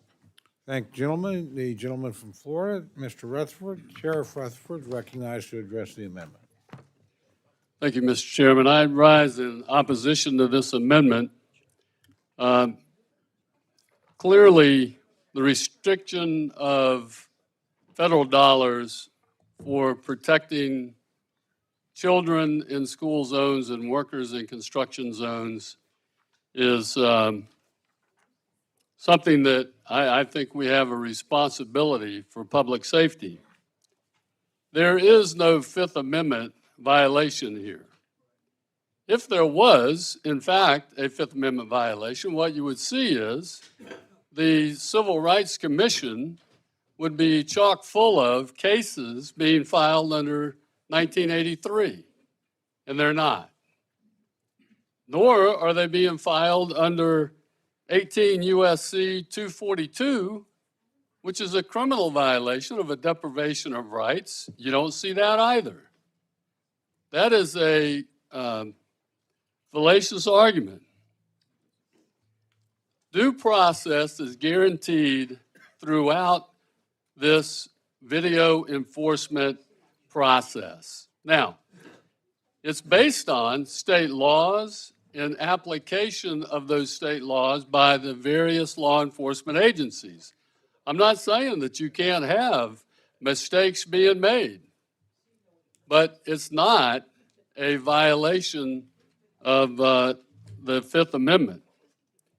Due process from the time that a police officer views that video and says that there was a violation to the time that a judge hears that case in court and convicts or no bills, that is the way the process is meant to work. And anytime you're arrested or cited, a case must be proven against you. And these cases are absolutely no different. In fact, safekids.org did a report. These numbers are shocking. 25,000 children are injured every year in school zone incidents. 25,000 yearly. NHTSA says on average 131 of those children die. I can't imagine a better use of federal dollars than reducing those injuries and those fatalities. And I'll say this as well. In many cases, the videos are actually used to not convict the alleged perpetrator, but actually to prove their innocence. Because a child darted out in front of them or whatever the case may be, but they had no personal liability for the accident. So it can actually help determine exactly what happened. And lastly, I would say the video enforcement program is totally voluntary. If you don't want a ticket, don't speed. It's pretty simple. So I want to urge my colleagues to vote no on this child endangering amendment. Vote no and help our children and our workers on the highways. With that, I yield back. Thank the gentleman. Are there others wishing to address the amendment? Seeing none, the gentleman's recognized for 1 minute to close. Thank you. I respectfully very much disagree with my colleague here because what you have is a picture of a vehicle and a picture of a license plate. You have no idea who the actual driver is, and that's the problem right there. And that's where the Fifth Amendment violation occurs, because you don't know who the driver is. You only know what the vehicle is. And therefore, you're ticketing the owner of the vehicle and not the actual driver. So you're accusing someone and providing a penalty to someone who may very well have done absolutely nothing wrong. That's the problem where someone is then accused of a crime and then has to prove themselves innocent. And that is guilty until proven innocent. And that is not the way our system, our legal system operates. We are innocent until proven guilty, not guilty until proven innocent. And that's what this amendment does. It restores that innocent until proven guilty and eliminates the Fifth Amendment violations. With that, I ask for a approval on this amendment, and I yield back. Thank the gentleman from Georgia. The question is now on the amendment offered by the gentleman from Georgia. All those in favor say aye. Aye. All opposed say no. No. The opinion of the chair, the noes have it. And the gentleman really want a roll call? All right, the chair will render in favor of the noes. So the amendment is not adopted. And since I brought it up, you should know it was 76-76 at the end of the third quarter between the Spurs and the Knicks. It is now 86-86 with about 7.5 minutes left. So I know you're having a good time. I just want you to know other people are having a much better time. No, we cannot put that on the screen. Was that? All right, I'm sorry. That was my fault. I got us down that rabbit hole all by myself. The gentleman from Illinois, Mr. Quigley, is recognized for the purpose of an amendment. Mr. Chairman, you did spur a thought that maybe I propose a rule change to give you a kill switch on debate after 10 o'clock at night. We will persevere and finish the bill. It's up to you guys how long it will be, and I mean everybody here collectively. Mr. Chairman, I have an amendment at the desk and ask unanimous consent to dispense of the reading. Without objection, the reading of the amendment is dispensed with, and the gentleman is recognized for remarks on his amendment. Thank you, Mr. Chairman. My amendment would simply restore funding for the Pathways to Removing Obstacles to Housing, or the Pro-Housing Program. Mr. Chairman, the Pro-Housing Program creates a competitive grant program to fund state and local governments who remove barriers to building housing. It incentivizes local governments to encourage building more housing. According to the National Association of Home Builders, regulations add 24% to the final price of a single-family home and closer to 40% for multifamily homes. While we have a shortage of 4 million homes across the U.S., which is driving up home prices and rents. In Chicago, we have a shortage of 100,000 affordable houses. We have to build or preserve more homes more cheaply to restore the American dream. As I travel across our city, families and young people trying to buy their first home and builders express at the frustration of lack of supply and how hard it is to build. When I got out of college, the average age for the first-time home buyer was 28. It is now 40. The cost per unit for affordable housing is around $800,000 in Chicago. That is higher than market rate.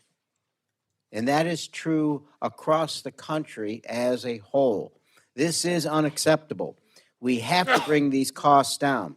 And the way to do that, as the federal government, is to offer incentives to local policymakers willing to cut the red tape.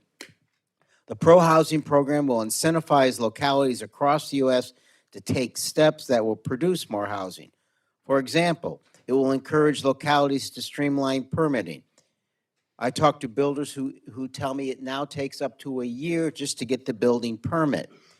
Time is money when it comes to housing, so we have to shorten the time frame. The Pro-Housing Program will also incentivize localities to update their zoning laws to allow more units, particularly near transportation. Let's be clear, the Pro-Housing Program does not force localities to allow giant apartment complexes in single-family neighborhoods. It does not even encourage this. The funding of this program does allow localities to design regulatory reforms that fit their communities and receive federal funding to help them make the case to the legislators. According to HUD, the grant program received 200 submissions from communities across 47 states, 11 times the amount of funding available. So the demand is high. That's why I'm requesting $100 million for this program, the amount included in this bill 2 years ago, with bipartisan support. I will also note that the program was cut from the House bill this year, but it was included again with bipartisan support at $50 million in last year's bill. I also want to thank my colleague across the aisle, Mr. Subcommittee, for working with me on the FAST Housing Act, which sets up similar program to incentivize localities to remove barriers. With today's housing crisis, the truth is Congress needs to use every tool in its toolbox. The American dream is built on the ability to own a home. Those of us who are baby boomers or even elder millennials were able to get into the housing market. But with the supply constricted and now interest rates up, we need creative solutions to buy more homes, build missing middle homes, homes for middle class and working families within reach. As appropriators, I believe we need to do our part, and that means allocating targeted resources to encourage states and localities to cut the red tape and lower the cost of construction. This program does just that, and I encourage my colleagues to support the American dream and this amendment. Thank the gentleman for his amendment. The gentleman from Arkansas, Mr. Womack, is recognized to address the amendment. Thank you, Mr. Chairman. Before I respond to the gentleman's amendment, let me just remind everybody in here that I'm told the over-under on the prediction market for us getting out of here tonight was midnight. So roll call votes, long-winded dissertations. If you're in that market, you could be accused of insider trading. I'm just... So let's speed this up. I rise to oppose the amendment. First and foremost, I don't support it because it's greater than the allocation. We've talked about that earlier tonight. My good friend knows we've not funded this program in the FY26 or 25 House bills. It's a creation of Senate THUD and something we accepted in FY24 conference that was a fact of life inclusion in the FY25 full year CR, a consequence of CRs rather than what we should be doing in good faith negotiations. I agree with the intent of the program. However, it's a nice to have when compared to the rental assistance and supportive set-asides we necessarily fund in this bill. As I've said, we had a tight allocation, but I maintain that this bill takes the right approach on funding the safety and essential HUD services necessary to care for our nation's most vulnerable. It trims the fat at HUD, and to bust our allocation for this increase would be, in my strong opinion, irresponsible. I urge a no vote, and I yield back. Thank you, gentlemen. The gentleman from South Carolina, Mr. Clyburn, is recognized to address the amendment. Thank you very much, Mr. Chairman. Mr. Chairman, I'm rising in support of this amendment. I am sure that all of us in here would like to have efficient and good government. Yet, this bill eliminates the pro-housing program, which helps communities build more affordable housing with incentives to cut red tape at the local level. We all know we are facing a housing crisis. The cost of housing is untenable, and the American people